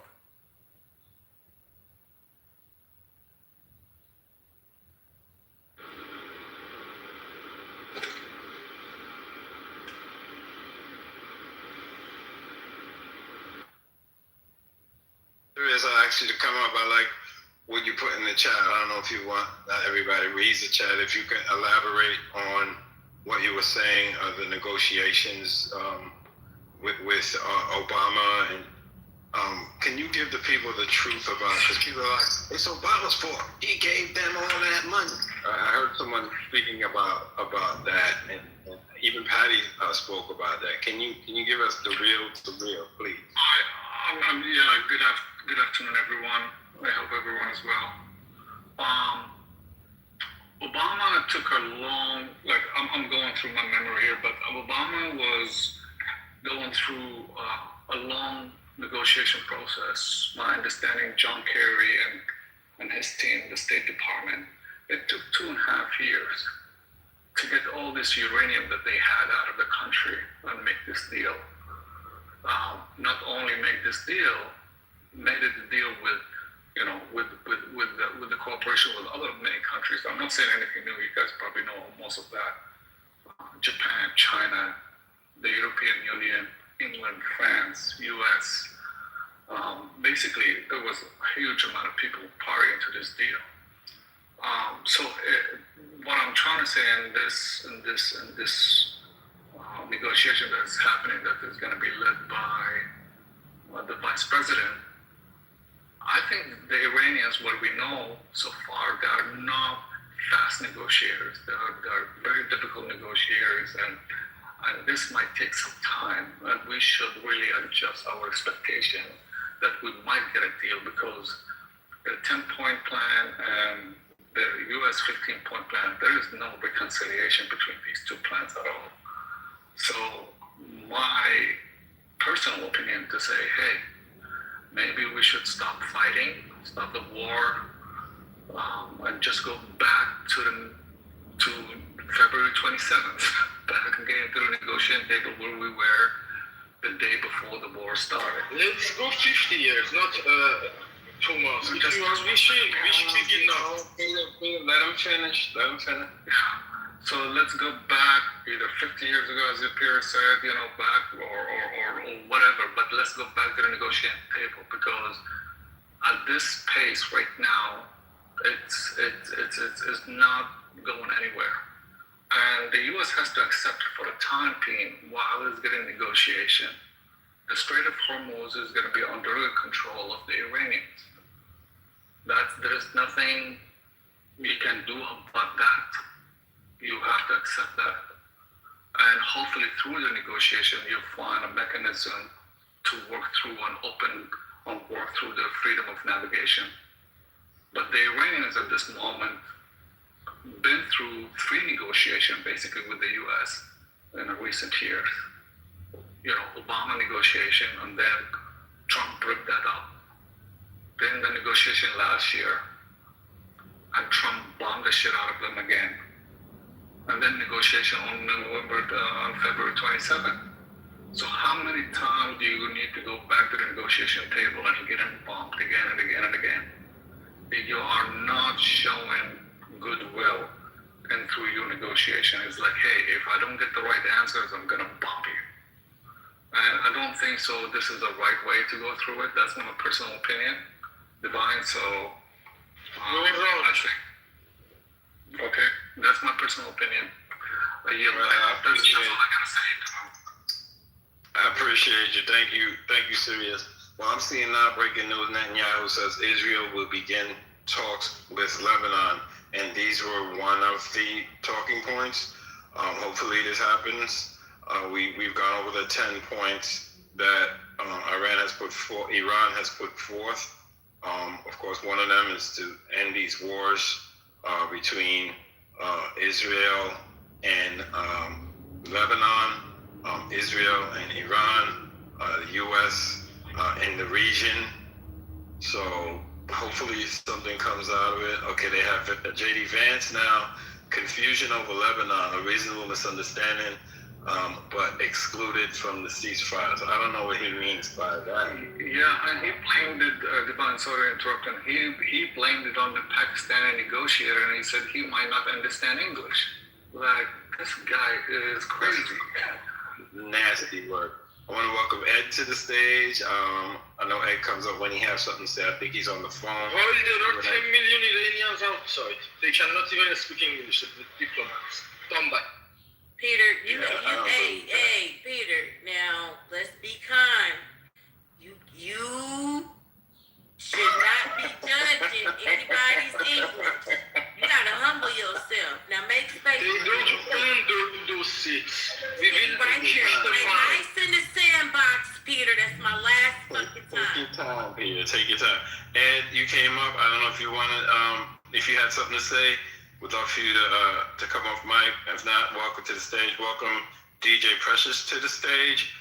Jay Russo, Jarasu, welcome to the stage. Elder, shout out to you. Hey, thank you, First Lady. And yeah, let's keep the conversation going. So it says Trump's ceasefire plan collides with chaos on the ground. Iran still restricting traffic through the Strait of Hormuz, while Israel is still bombarding Lebanon. All right, So we said it yesterday. It looks like Donald Trump is negotiating with himself. He's standing in front of the mirror saying, "Yeah, we're gonna have a ceasefire, Self. Yes, Self. We're gonna, and no fire is ceasing since this announcement. Where's Trent when you need him? We need some guidance." Joking, of course. But the mic is open, guys. Whoever wants to go. So I want to go back to what Sirius said, because you made a comment, but then you went into some other things. I think you're taking two different things and putting them together about the money for Obama. But there was also money that was owed to the Iranians for weapons they were trying to buy, and we never gave them the weapons.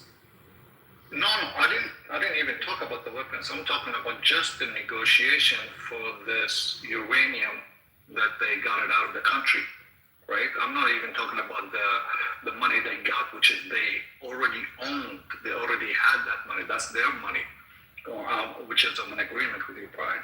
But I'm just talking about the uranium that existed in Iran during the negotiation with Obama and Secretary John Kerry. So Obama was able to get all the uranium out of the country, which is what we are dealing with at this moment. We're looking for this 460 kilogram of uraniums, and it's buried deep, and nobody knows how to get it out. That's the number one objective for the U.S. was. So that's what I'm referring to, Brian. Got it.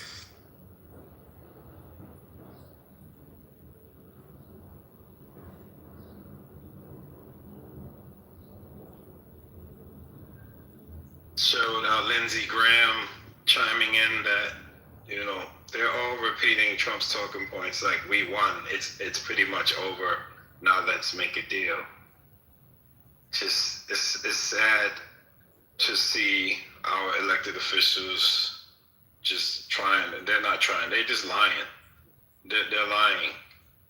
They're lying to Trump. Trump's lying to us. They're lying to each other. They're lying to the media, and then the media is pretty much blowing up the spot. When they show someone like Lindsey Graham make a statement like that, it's just a face, because we can look at news around the world, and it's a huge contradictory story to what they're telling us here in the United States. It's very frustrating. But again, the mic is open, guys. Let's keep the conversation going. Anybody have any updates? Anybody in the chat that would like to come up on stage? The mic is open. I think they're lying to themselves too, Divine. As I said before, I emphasize that Mullah is too dumb for that seat. They IQ low level, and they are being played with always, and they cannot even communicate clearly. They cannot understand the information firsthand in the international language. Not for the 91 million people country. They should go and, for example, have a village first. First have a home, grow chicken, and then come to this level. This is not your place. You demolished our country during half a century. Go to your village.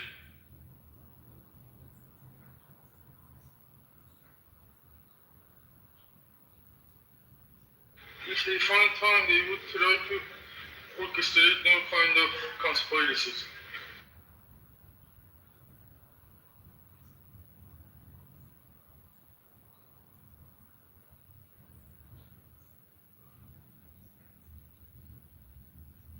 The president cannot have an international bank account. He is president. Terrorist.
Amendment, but I haven't really heard anybody mention anything about the Second Amendment, which we do still have at this point. What are your guys' thoughts on that?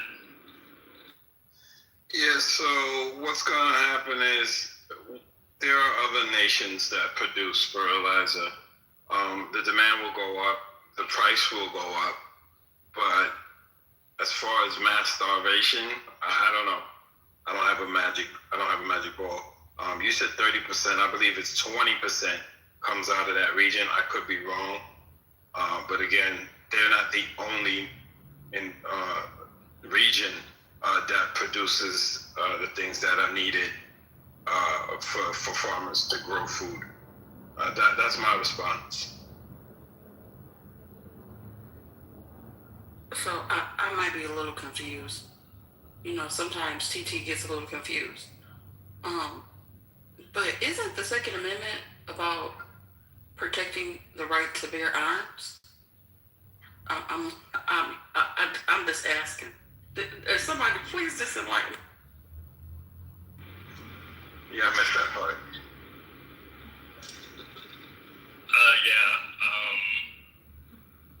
I mean, we do have like a process of trying to get, our Congress to operate and to get our president to work for us. And right now, I think that process isn't working as far as like the 25th Amendment goes with, having him be removed from office. So the reason why I mentioned the Second Amendment is because it needs to be a point where we have to take back our government and make our government work for us. And what you talking about? You know what? We're gonna pause it because I don't want the Secret Service knocking on my door. Right. Yeah. We're gonna pause that. That's not the context of this. Just so everybody knows, that's not the context of the Second Amendment. It's for protection, not for aggressive act. Yeah, that has nothing to do with the 25th or with Richmond. That's a whole different. Why y'all keep grabbing it? We gotta let it go.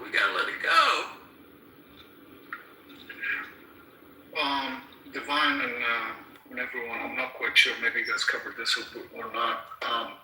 2 days ago, there was a vote in the UN. We all know the UN a little bit useless, not a little bit useless, it is useless. But in the Security Council, they voted to unblock the waterways. And majority of the countries, France was a co-sponsor to this resolution. Bahrain was the co-sponsor. And everybody voted, but there's 2 countries vetoed that, even though against their interests, China and Russia.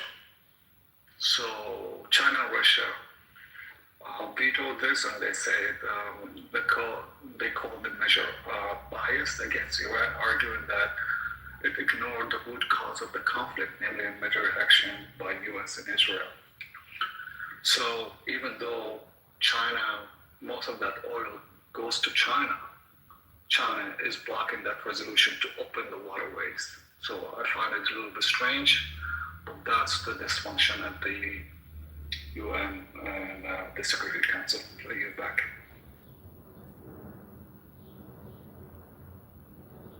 Hello, everyone. Yeah, the concern from China and Russia, although not my favorite actors, but I agree with them, the wording on the resolution from Bahrain was, in their opinion, was going to give a carte blanche for continued aggression against Iran. And obviously it also excluded condemnation of US and Israel attack on Iran, which, according to basically everyone except the United States and Iran, is a violation of UN Charter. Hey, Sunshine. Hey, baby. Hey, Pumpkin. Listen, I really like to see First Lady and Soviet are in love again. That's great. I'm so proud of you. It's amazing.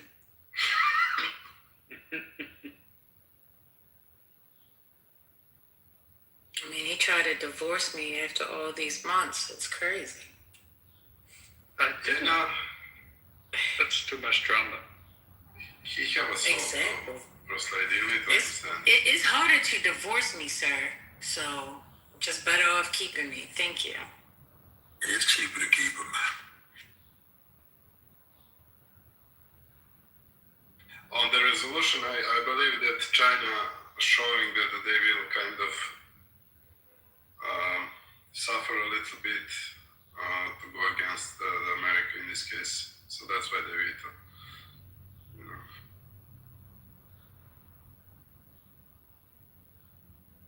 It's extremely sad state of affairs for sure.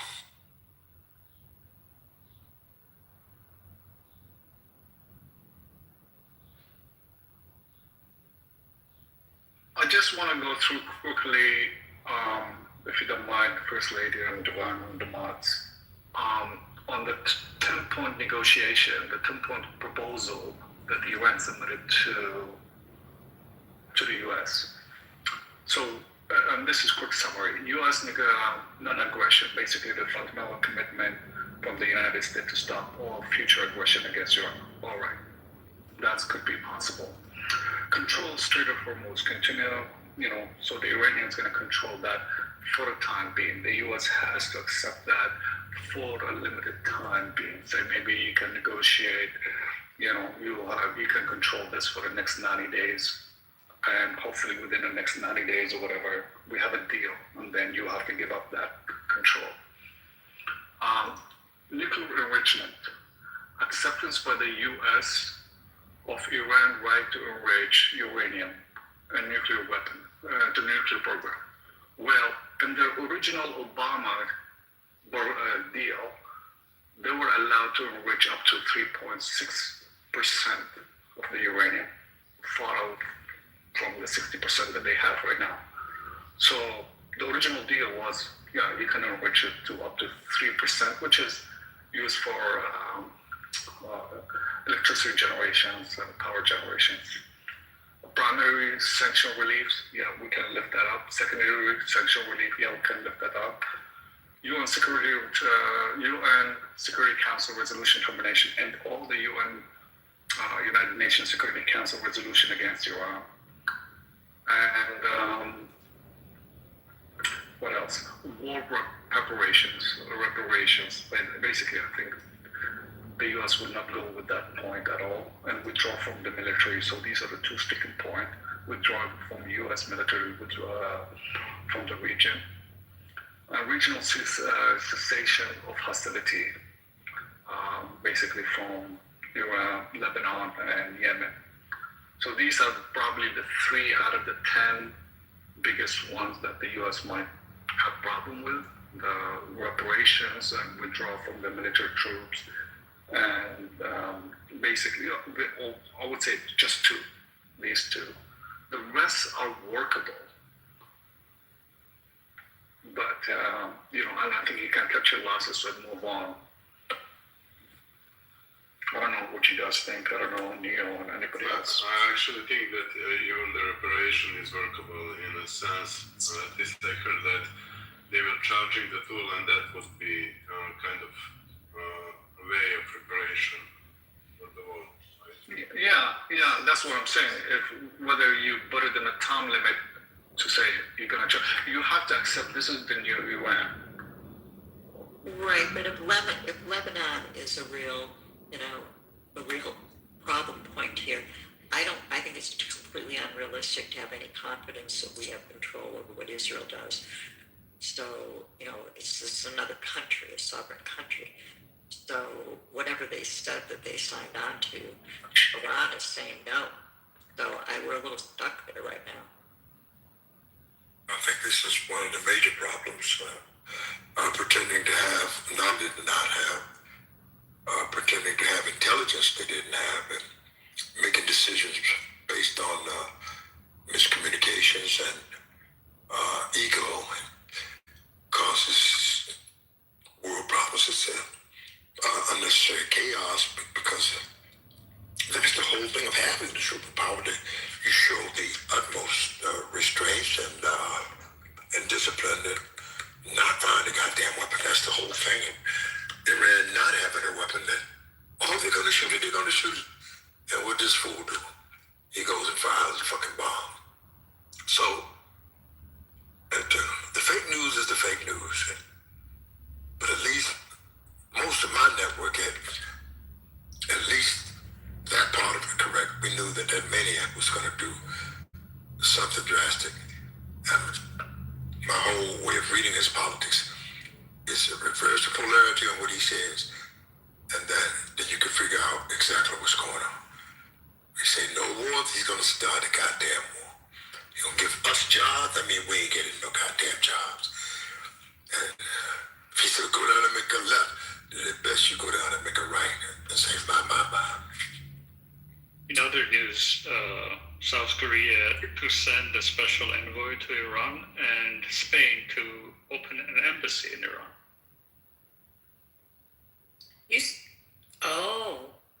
Well, who said that? The Spain had an embassy. Wait a minute, who said that? They gonna send a special envoy? South Korea. Oh, wow. They both had embassy.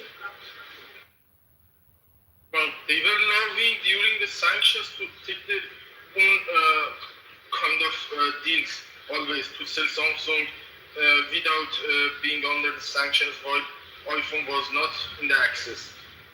In these kind of economical things, all the world were some kind of cooperating with mullahs during the last years based on their interests. They mind just about their own interests.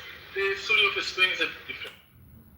Yes, you're right. Spain to reopen the embassy. It had an embassy, and now they're reopening it. So you're right. Spain doesn't have an embassy in Israel anymore. They pulled back from Israel. Spain is part of the EU. So Neil Lobrov, I'm assuming the position is defined by EU for this international. That's not true. It's right. So, Neil, I'm assuming the South Koreans going to send a, usually what you just said, send an envoy. Probably they're trying to make a deal, side deal with UN. While this ceasefire or while this negotiation is happening with the US, and probably Iranians going to get paid for that. Yeah, Iranians are cashing in, both politically and not necessarily politically. I'm doubtful that like the toll thing is going to materialize because Oman is against it, and I don't think. Well, we'll see. But the toll thing might be overblown. They might impose a toll temporarily while this is going on, but as a long-term solution, there is just too much opposition to. It's illegal under international law, all of that stuff, right? Like the Gulf countries will never stand for it. I don't think as much leverage as Iran has gained, I don't think it has, unless they're truly radical at this point, right? They're gonna go for it as a long-term solution. So what's the alternatives then? I mean, do you want one of these big super tankers to be hit by drones all the time? No, I mean, if the ceasefire, depending on what happens with the Pakistan negotiations, right? Hopefully, the Strait of Hormuz will be unblocked, right? This is China's. If you noticed, both China and Russia pay no attention to the toll whatsoever in Chinese, I think, 5-point solution plan, right? It explicitly says that free maritime navigation, all of that stuff, right? Like toll in Chinese vision of how this is resolved, there is no toll. Yeah, I don't think China will accept this because too much oil passes to them, right? And they have to prove that Spain and EU is not different, I might give you an example. During the whole discussions between Iran and 5+1, Joseph Borrell was the proxy. Joseph Borrell is for the EU. And No Spanish diplomat were directly involved. Their positions were by EU and like some other countries in the EU. Yeah, we understand that, but there are still differences on foreign policy with different countries. Spain is clearly ahead of the curve on all of those things, right? But it is a new thing to make a position different than EU. And for you, the position of Spain should be defined by themselves and the EU. Not for you. You are not a Spain. Neil? I don't understand shit what he's saying. Can somebody translate that? I'm not being mean now. You don't need to. You are wrong. What? You're wrong, Igor. That's it. Okay, yeah, I'm wrong. Go on, serious, sorry. Not wrong. Wrong. You are wrong.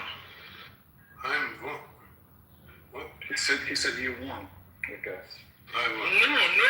1, 2, 3, 4, 5, 6, 7. Okay. Go on, serious. It's okay. Go on, serious. It means really small. Okay, sorry about that. Neil, so and Igor and everybody. So I was trying to explore the alternatives, right? So, I mean, in terms of this freedom of navigation and closing the Strait of Hormuz, right now there's no solution, but there is an interim solution for Iran to control the Strait of Hormuz, and everybody got to pay $2 million per ship. Most of these super tankers, or most of the oil tankers, there are $2 million barrels of oil in them.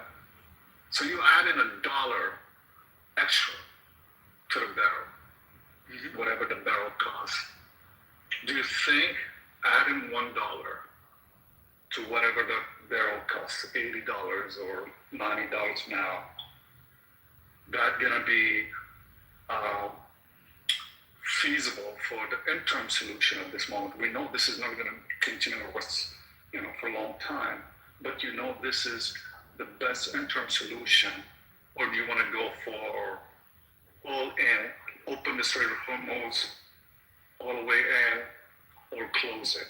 Like, what the strategy that you think you should do? Like, I mean, if you were Donald Trump or the administration. Well, Donald Trump basically conceded that they can't open Strait of Hormuz using military means, right? There has been reporting that Donald Trump was the one that was pushing for negotiation, right? At this point, we know military solution doesn't work. While the ceasefire talks are going on, that possibly is an interim solution because, again, who's going to stop Iran from charging those extra $1 per barrel, right? But as a long-term solution, I'm skeptical.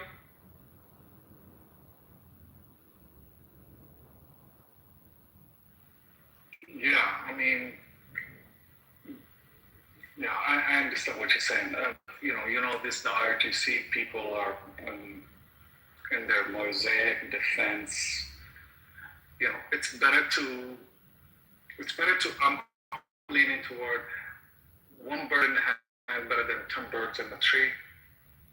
Go for the interim solution, negotiate, pay that extra mark, and hopefully you can get resolution. Let every other ships to go by. Let them control that because you cannot stop them in any way. And the shipping insurance would not allow the ships, as you said yesterday, most of London insurance companies, they won't allow the ships to go in or out and getting blown up. And there's approximately so far 16, 17 ships been blown up. So I would say take the deal, take the $1 extra per barrel, and it gives you a little bit more time to negotiate. But yeah. That's what's happening. But it's my question is just that as long as Israel is bombing Lebanon, isn't the deal kind of off at the moment? Well, yeah, but they have to agree with you, Ellie. They have to restrain Israel from Lebanon. 100%. Right, that's the part I don't get how that's going to happen, because right now there is no deal as long as Iran is saying that that's got to be part of the ceasefire, which I understand. So it seems to me like we're at a checkmate here. Well, kind of. From what I'm reading in Iranian media, they're not saying ceasefire is over and they are exiting the ceasefire agreement. They are saying we are in the ceasefire agreement, but Israel is violating the existing ceasefire agreement that we have agreed to, right? And we're going to punish Israel for doing that. And the United States, as a party to the agreement, should do the same. At least for now, that's what it seems to be that they are saying. So they are working within the framework of the ceasefire.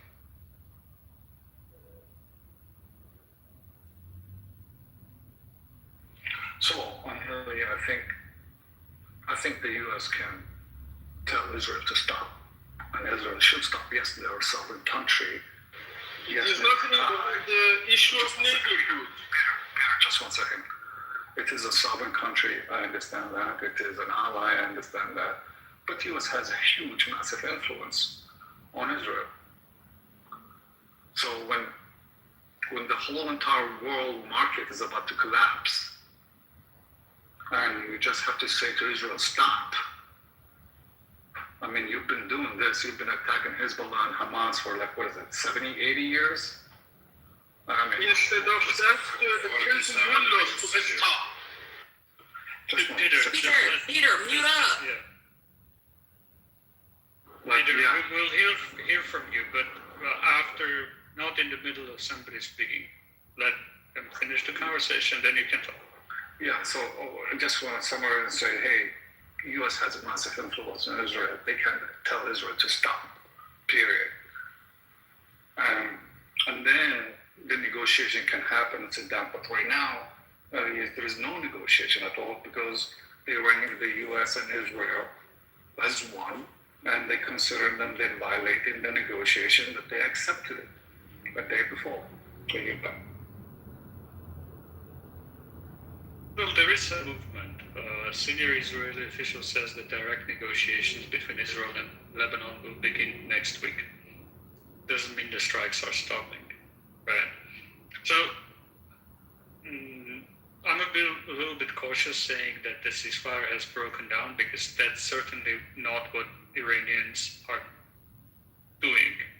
That it may collapse in a few minutes, but currently they are working within the framework of the ceasefire. Well, and if Israel is committing to having direct negotiations with Lebanon, that's a potentially positive thing that could break this, quagmire we're in right now. So they also stated that the U.S. didn't negotiate anything on Lebanon's behalf. Patty in another room played that earlier, that there was a whole thing talking about Lebanon, and they said Lebanon was not part of the ceasefire deal. That's outside because it's the Houthis and it's not Iran. So there's a complete and everything. There's a complete breakdown on that the Lebanon and the Houthis are outside of the whole thing with the ceasefire. That wasn't negotiated. The Houthis are not Lebanon. They are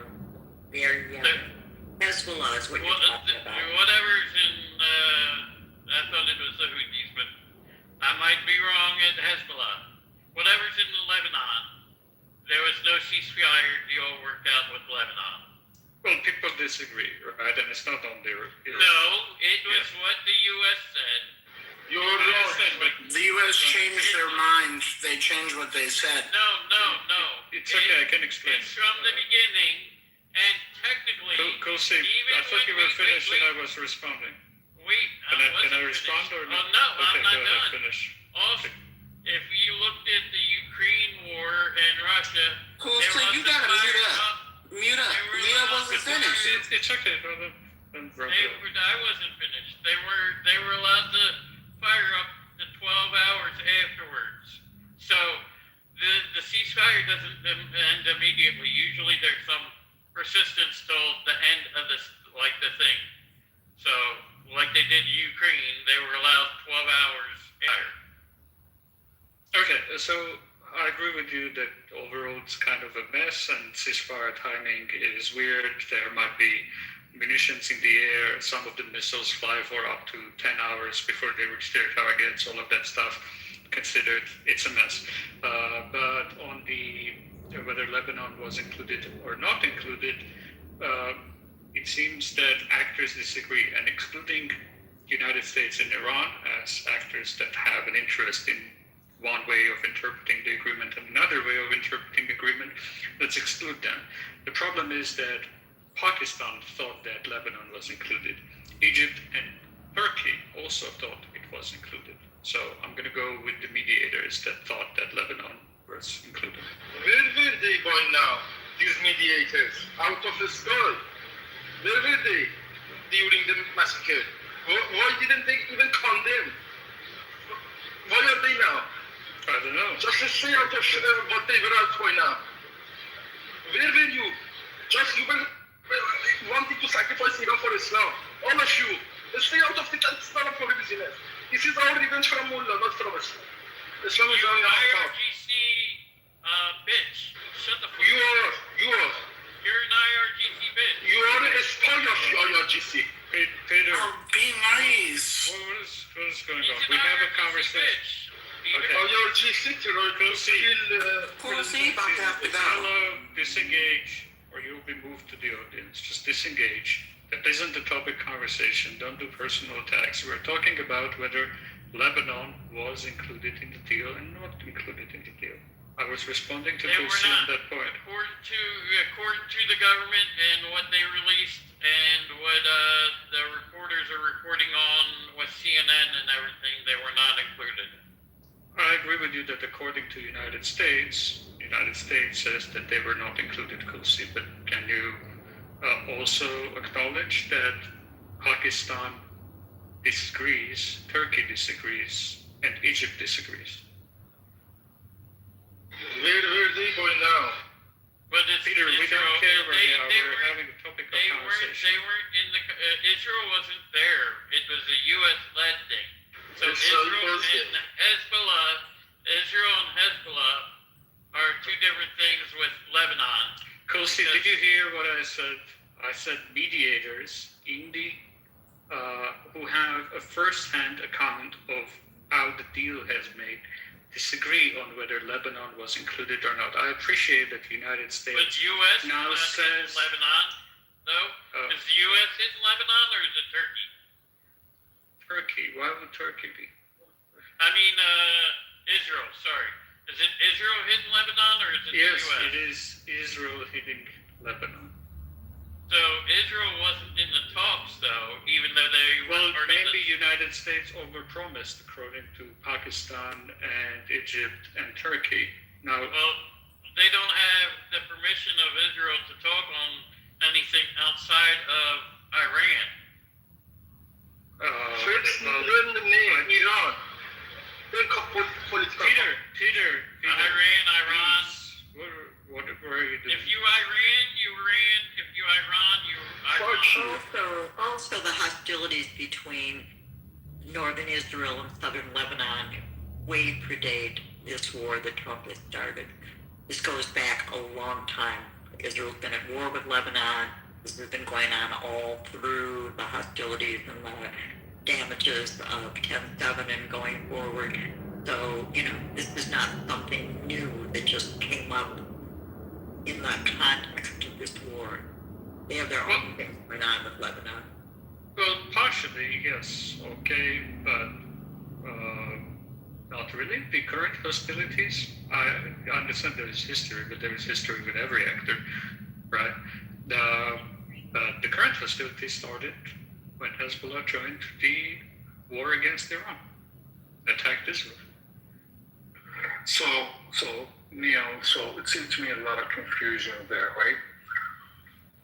My point is One of the you are confused. You are one of the confused. We can't do this.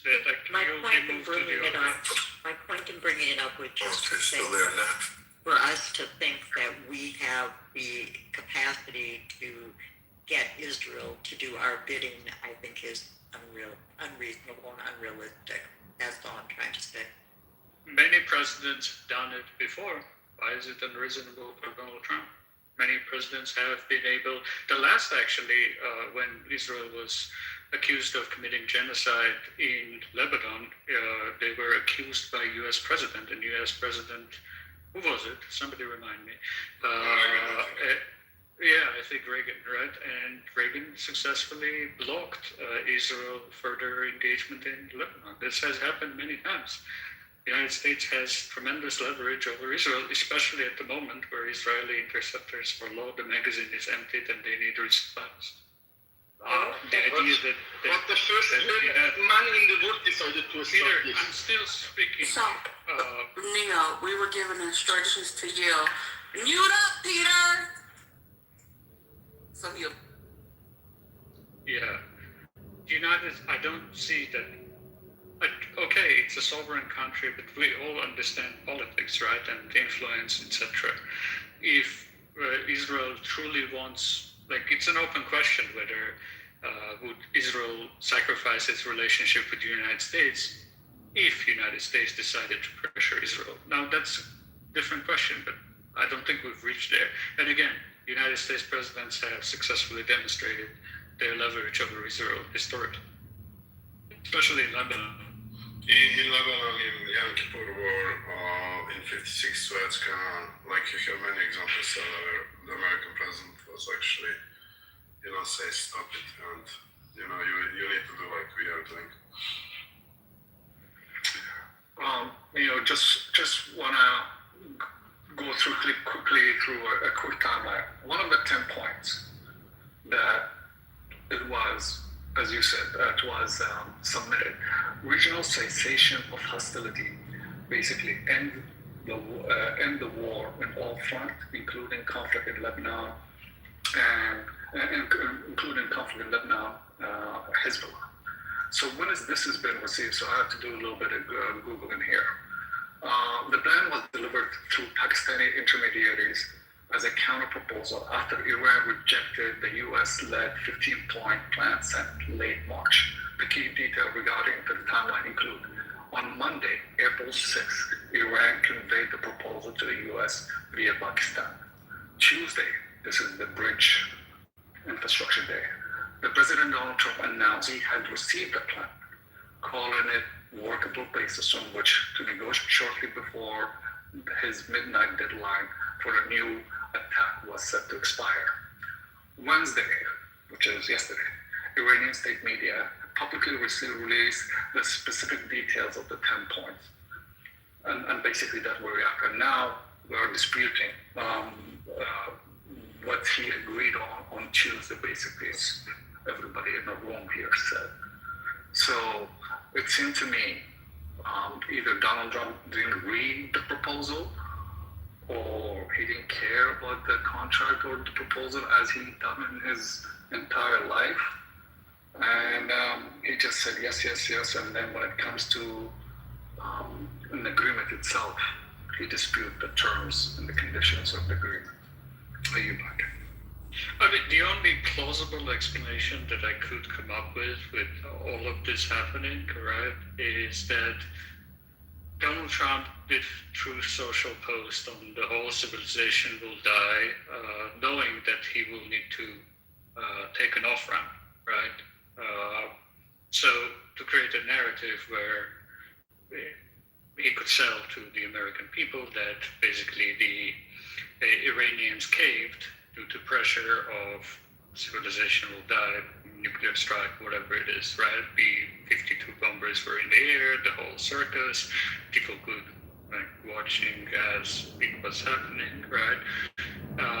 And all of that was done for the narrative to sell when he would accept something that he accepted, right? Specifically, and in the negotiations, I guess he had to demonstrate seriousness, so he had to tweet that thing or truth that thing, probably by the request of the Pakistanis and with some convincing, he had to put out something publicly that he agrees on a basis of framework of negotiation with Iranians, which is the 10 points, which is the language that you get in his True Social post, right? And once he posted it, he started immediately backtracking on all of it, right? He backtracked at least on 3 points on nuclear, right-to-agree stuff on the Lebanon and on Strait of Hormuz. Anyway, right? So I think he thought that he could sell it to American people as Iranians caved and considered to immediate, enormous pressure of his civilization will die threat. And it didn't work out, right? Fox News dragged him, everybody dragged him as a capitulation of U.S. interest, etc., etc., etc., and now here we are. That's right, and a clear demonstration of the part of the Israelis, they had no interest whatsoever in peace or negotiations or on bombing or eliminating Iran or bombing the people out in Palestine and Iran and anywhere else that if someone does not agree, they feel they can over-militarize or threaten or bully their way through, much like Netanyahu, sort of kind of like Trump. Is a clear demonstration of arrogance and disregard for the peace negotiations, and I think it's a form of insanity. It's a modern. How can you frown on Hitler and pull action as they have demonstrated the last month? So it's very sick mentality. What did you just say? It's just an extremely sick mentality to continue when there's an opportunity for peace to not grab that opportunity or seize the opportunity for peace. I think it's the action of a madman or a mad woman that would do something like that. Would you agree? Don't check. Yeah, Netanyahu is a fucking madman. So now you have two madmen together. What about the people of Iran? Where does that leave the people who maybe want to negotiate for peace? So this giving too much power to a madman, in other words. Madman is the mullah who is executing everyone by the morning sound of azan. Every day of the week until they are.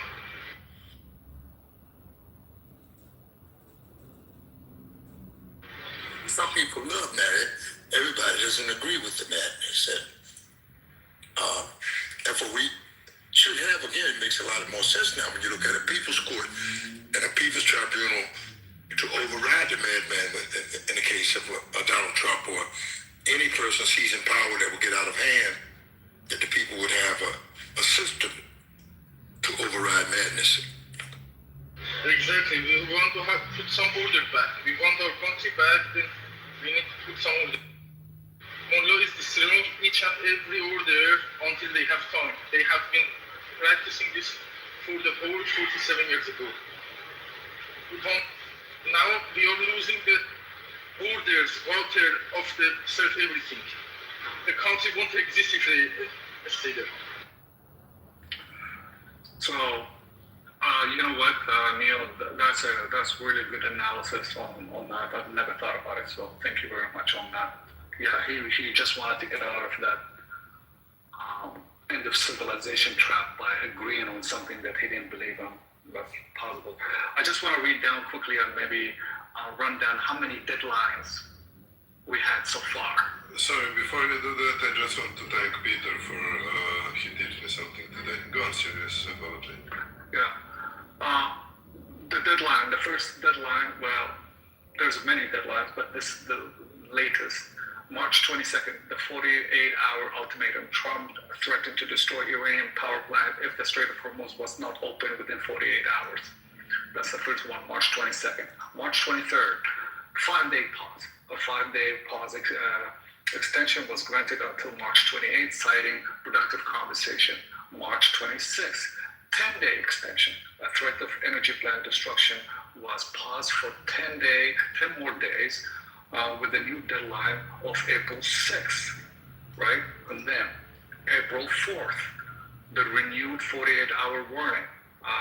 Basically, this is the warning 2 days before April 6th. A new 48-hour window was established on the as the previous deadline approaches. April 5th, Tuesday, the deadline was shifted to Tuesday, April 7th, 8 p.m. Eastern Time, following the rescue of the U.S. airmen. April 7th, the final deadline, 2 weeks ceasefire was finalized just before the final deadline expired. Outside this period, 60-day deadline was set in April 2025 regarding the nuclear process. So he keeps setting, basically, so far I just read like 6 deadlines. And every deadline he get an extension, hence the word talk. And I'm sorry, Ellie? He's just kicking the can down. Yes, absolutely.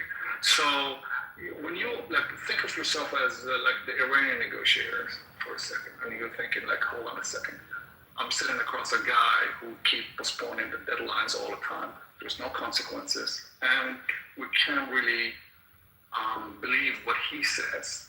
We can't take his word or his action to the bank. How difficult this negotiation would be moving forward. So that's why I'm saying this negotiation might take a long, long time, just because of Donald Trump and his deadlines and his negotiation tactics is really not good at all. Are you back? I think he is one of the best since he was in real estate agent.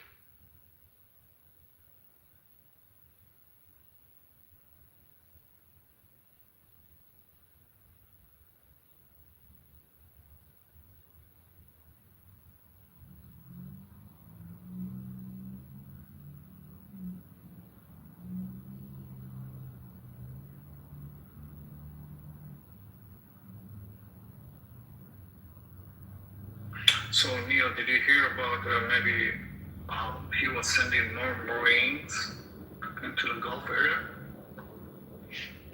Yes. You guys both talk about that, or broke the news on that? I think that was yesterday, if I remember correctly. Oh, okay. So he's still reinforcing troops in the region, but he's talking about ceasefire and peace, which is another, problem there.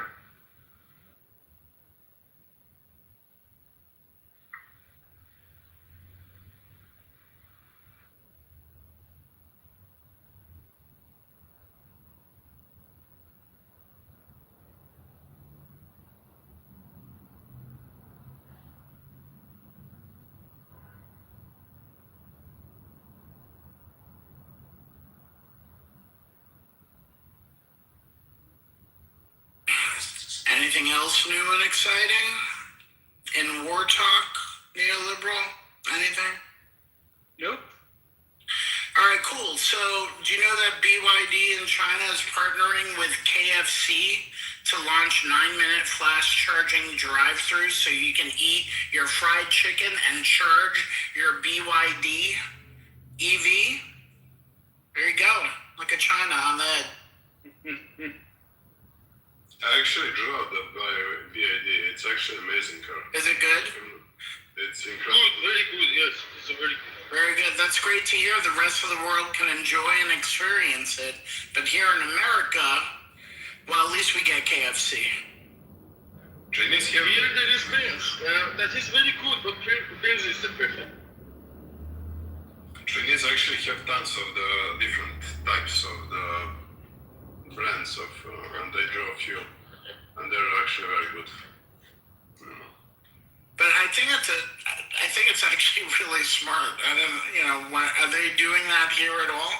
Any kind of like drive-through EV charging? I mean, we haven't really built the infrastructure for EVs here, but Jesus Christ, we have so many fucking drive-throughs.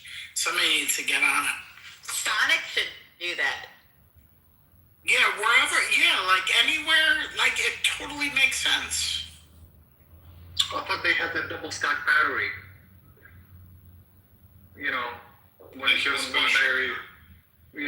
When one battery runs out, there's another battery, just plug and play, basically, type of thing. Yeah, but you go to a I don't know, whatever fucking drive-through, and oftentimes, long ass line. So why not pull up, charge, and have, get your fucking food? Like, I don't know. But that could be the rebirth of drive-throughs, drive-in movies. Yeah, exactly. You have me come out. Don't they do that at like Chick-fil-A or something, where they come out and they take your order if you're in line? Yeah, that's what Sonic does. Okay, that's why. Oh, that's why you were saying it. Got it. Yeah. I know Dirty Sonic. That makes so much sense. Jane from accounting, that's a business I can get behind. Thank you. I'll be working on it. I'll send you projections by close of business on Friday. Thank you. I would like to line up my investors for this. So, TT, if you could send me an email, post haste. I'll get right on the deliverables. Would you like also a PESC analysis as well? Yes, that will work. Thank you.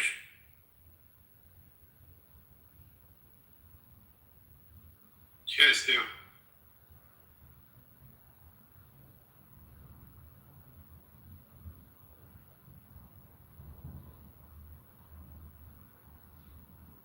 Greetings. I didn't want to take. I was going to comment on the Iran situation, but we seem to have moved on. So. Oh no, Steve.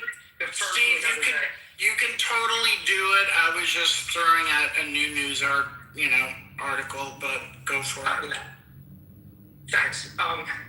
Just piggybacking on what Neil Woodrow said, I want to say that there's no military strategy or negotiated strategy. There's fragments of both of those things. But I do think, and this is not an original idea, I think it's most useful to think of Trump and Vance and Hegseth and some of the other sort of most visible members of the Trump regime as really more than anything else, they're just in the business of content creation.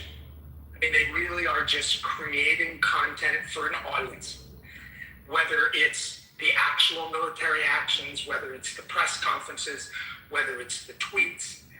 Most of it is really just content creation. He's a reality television star with a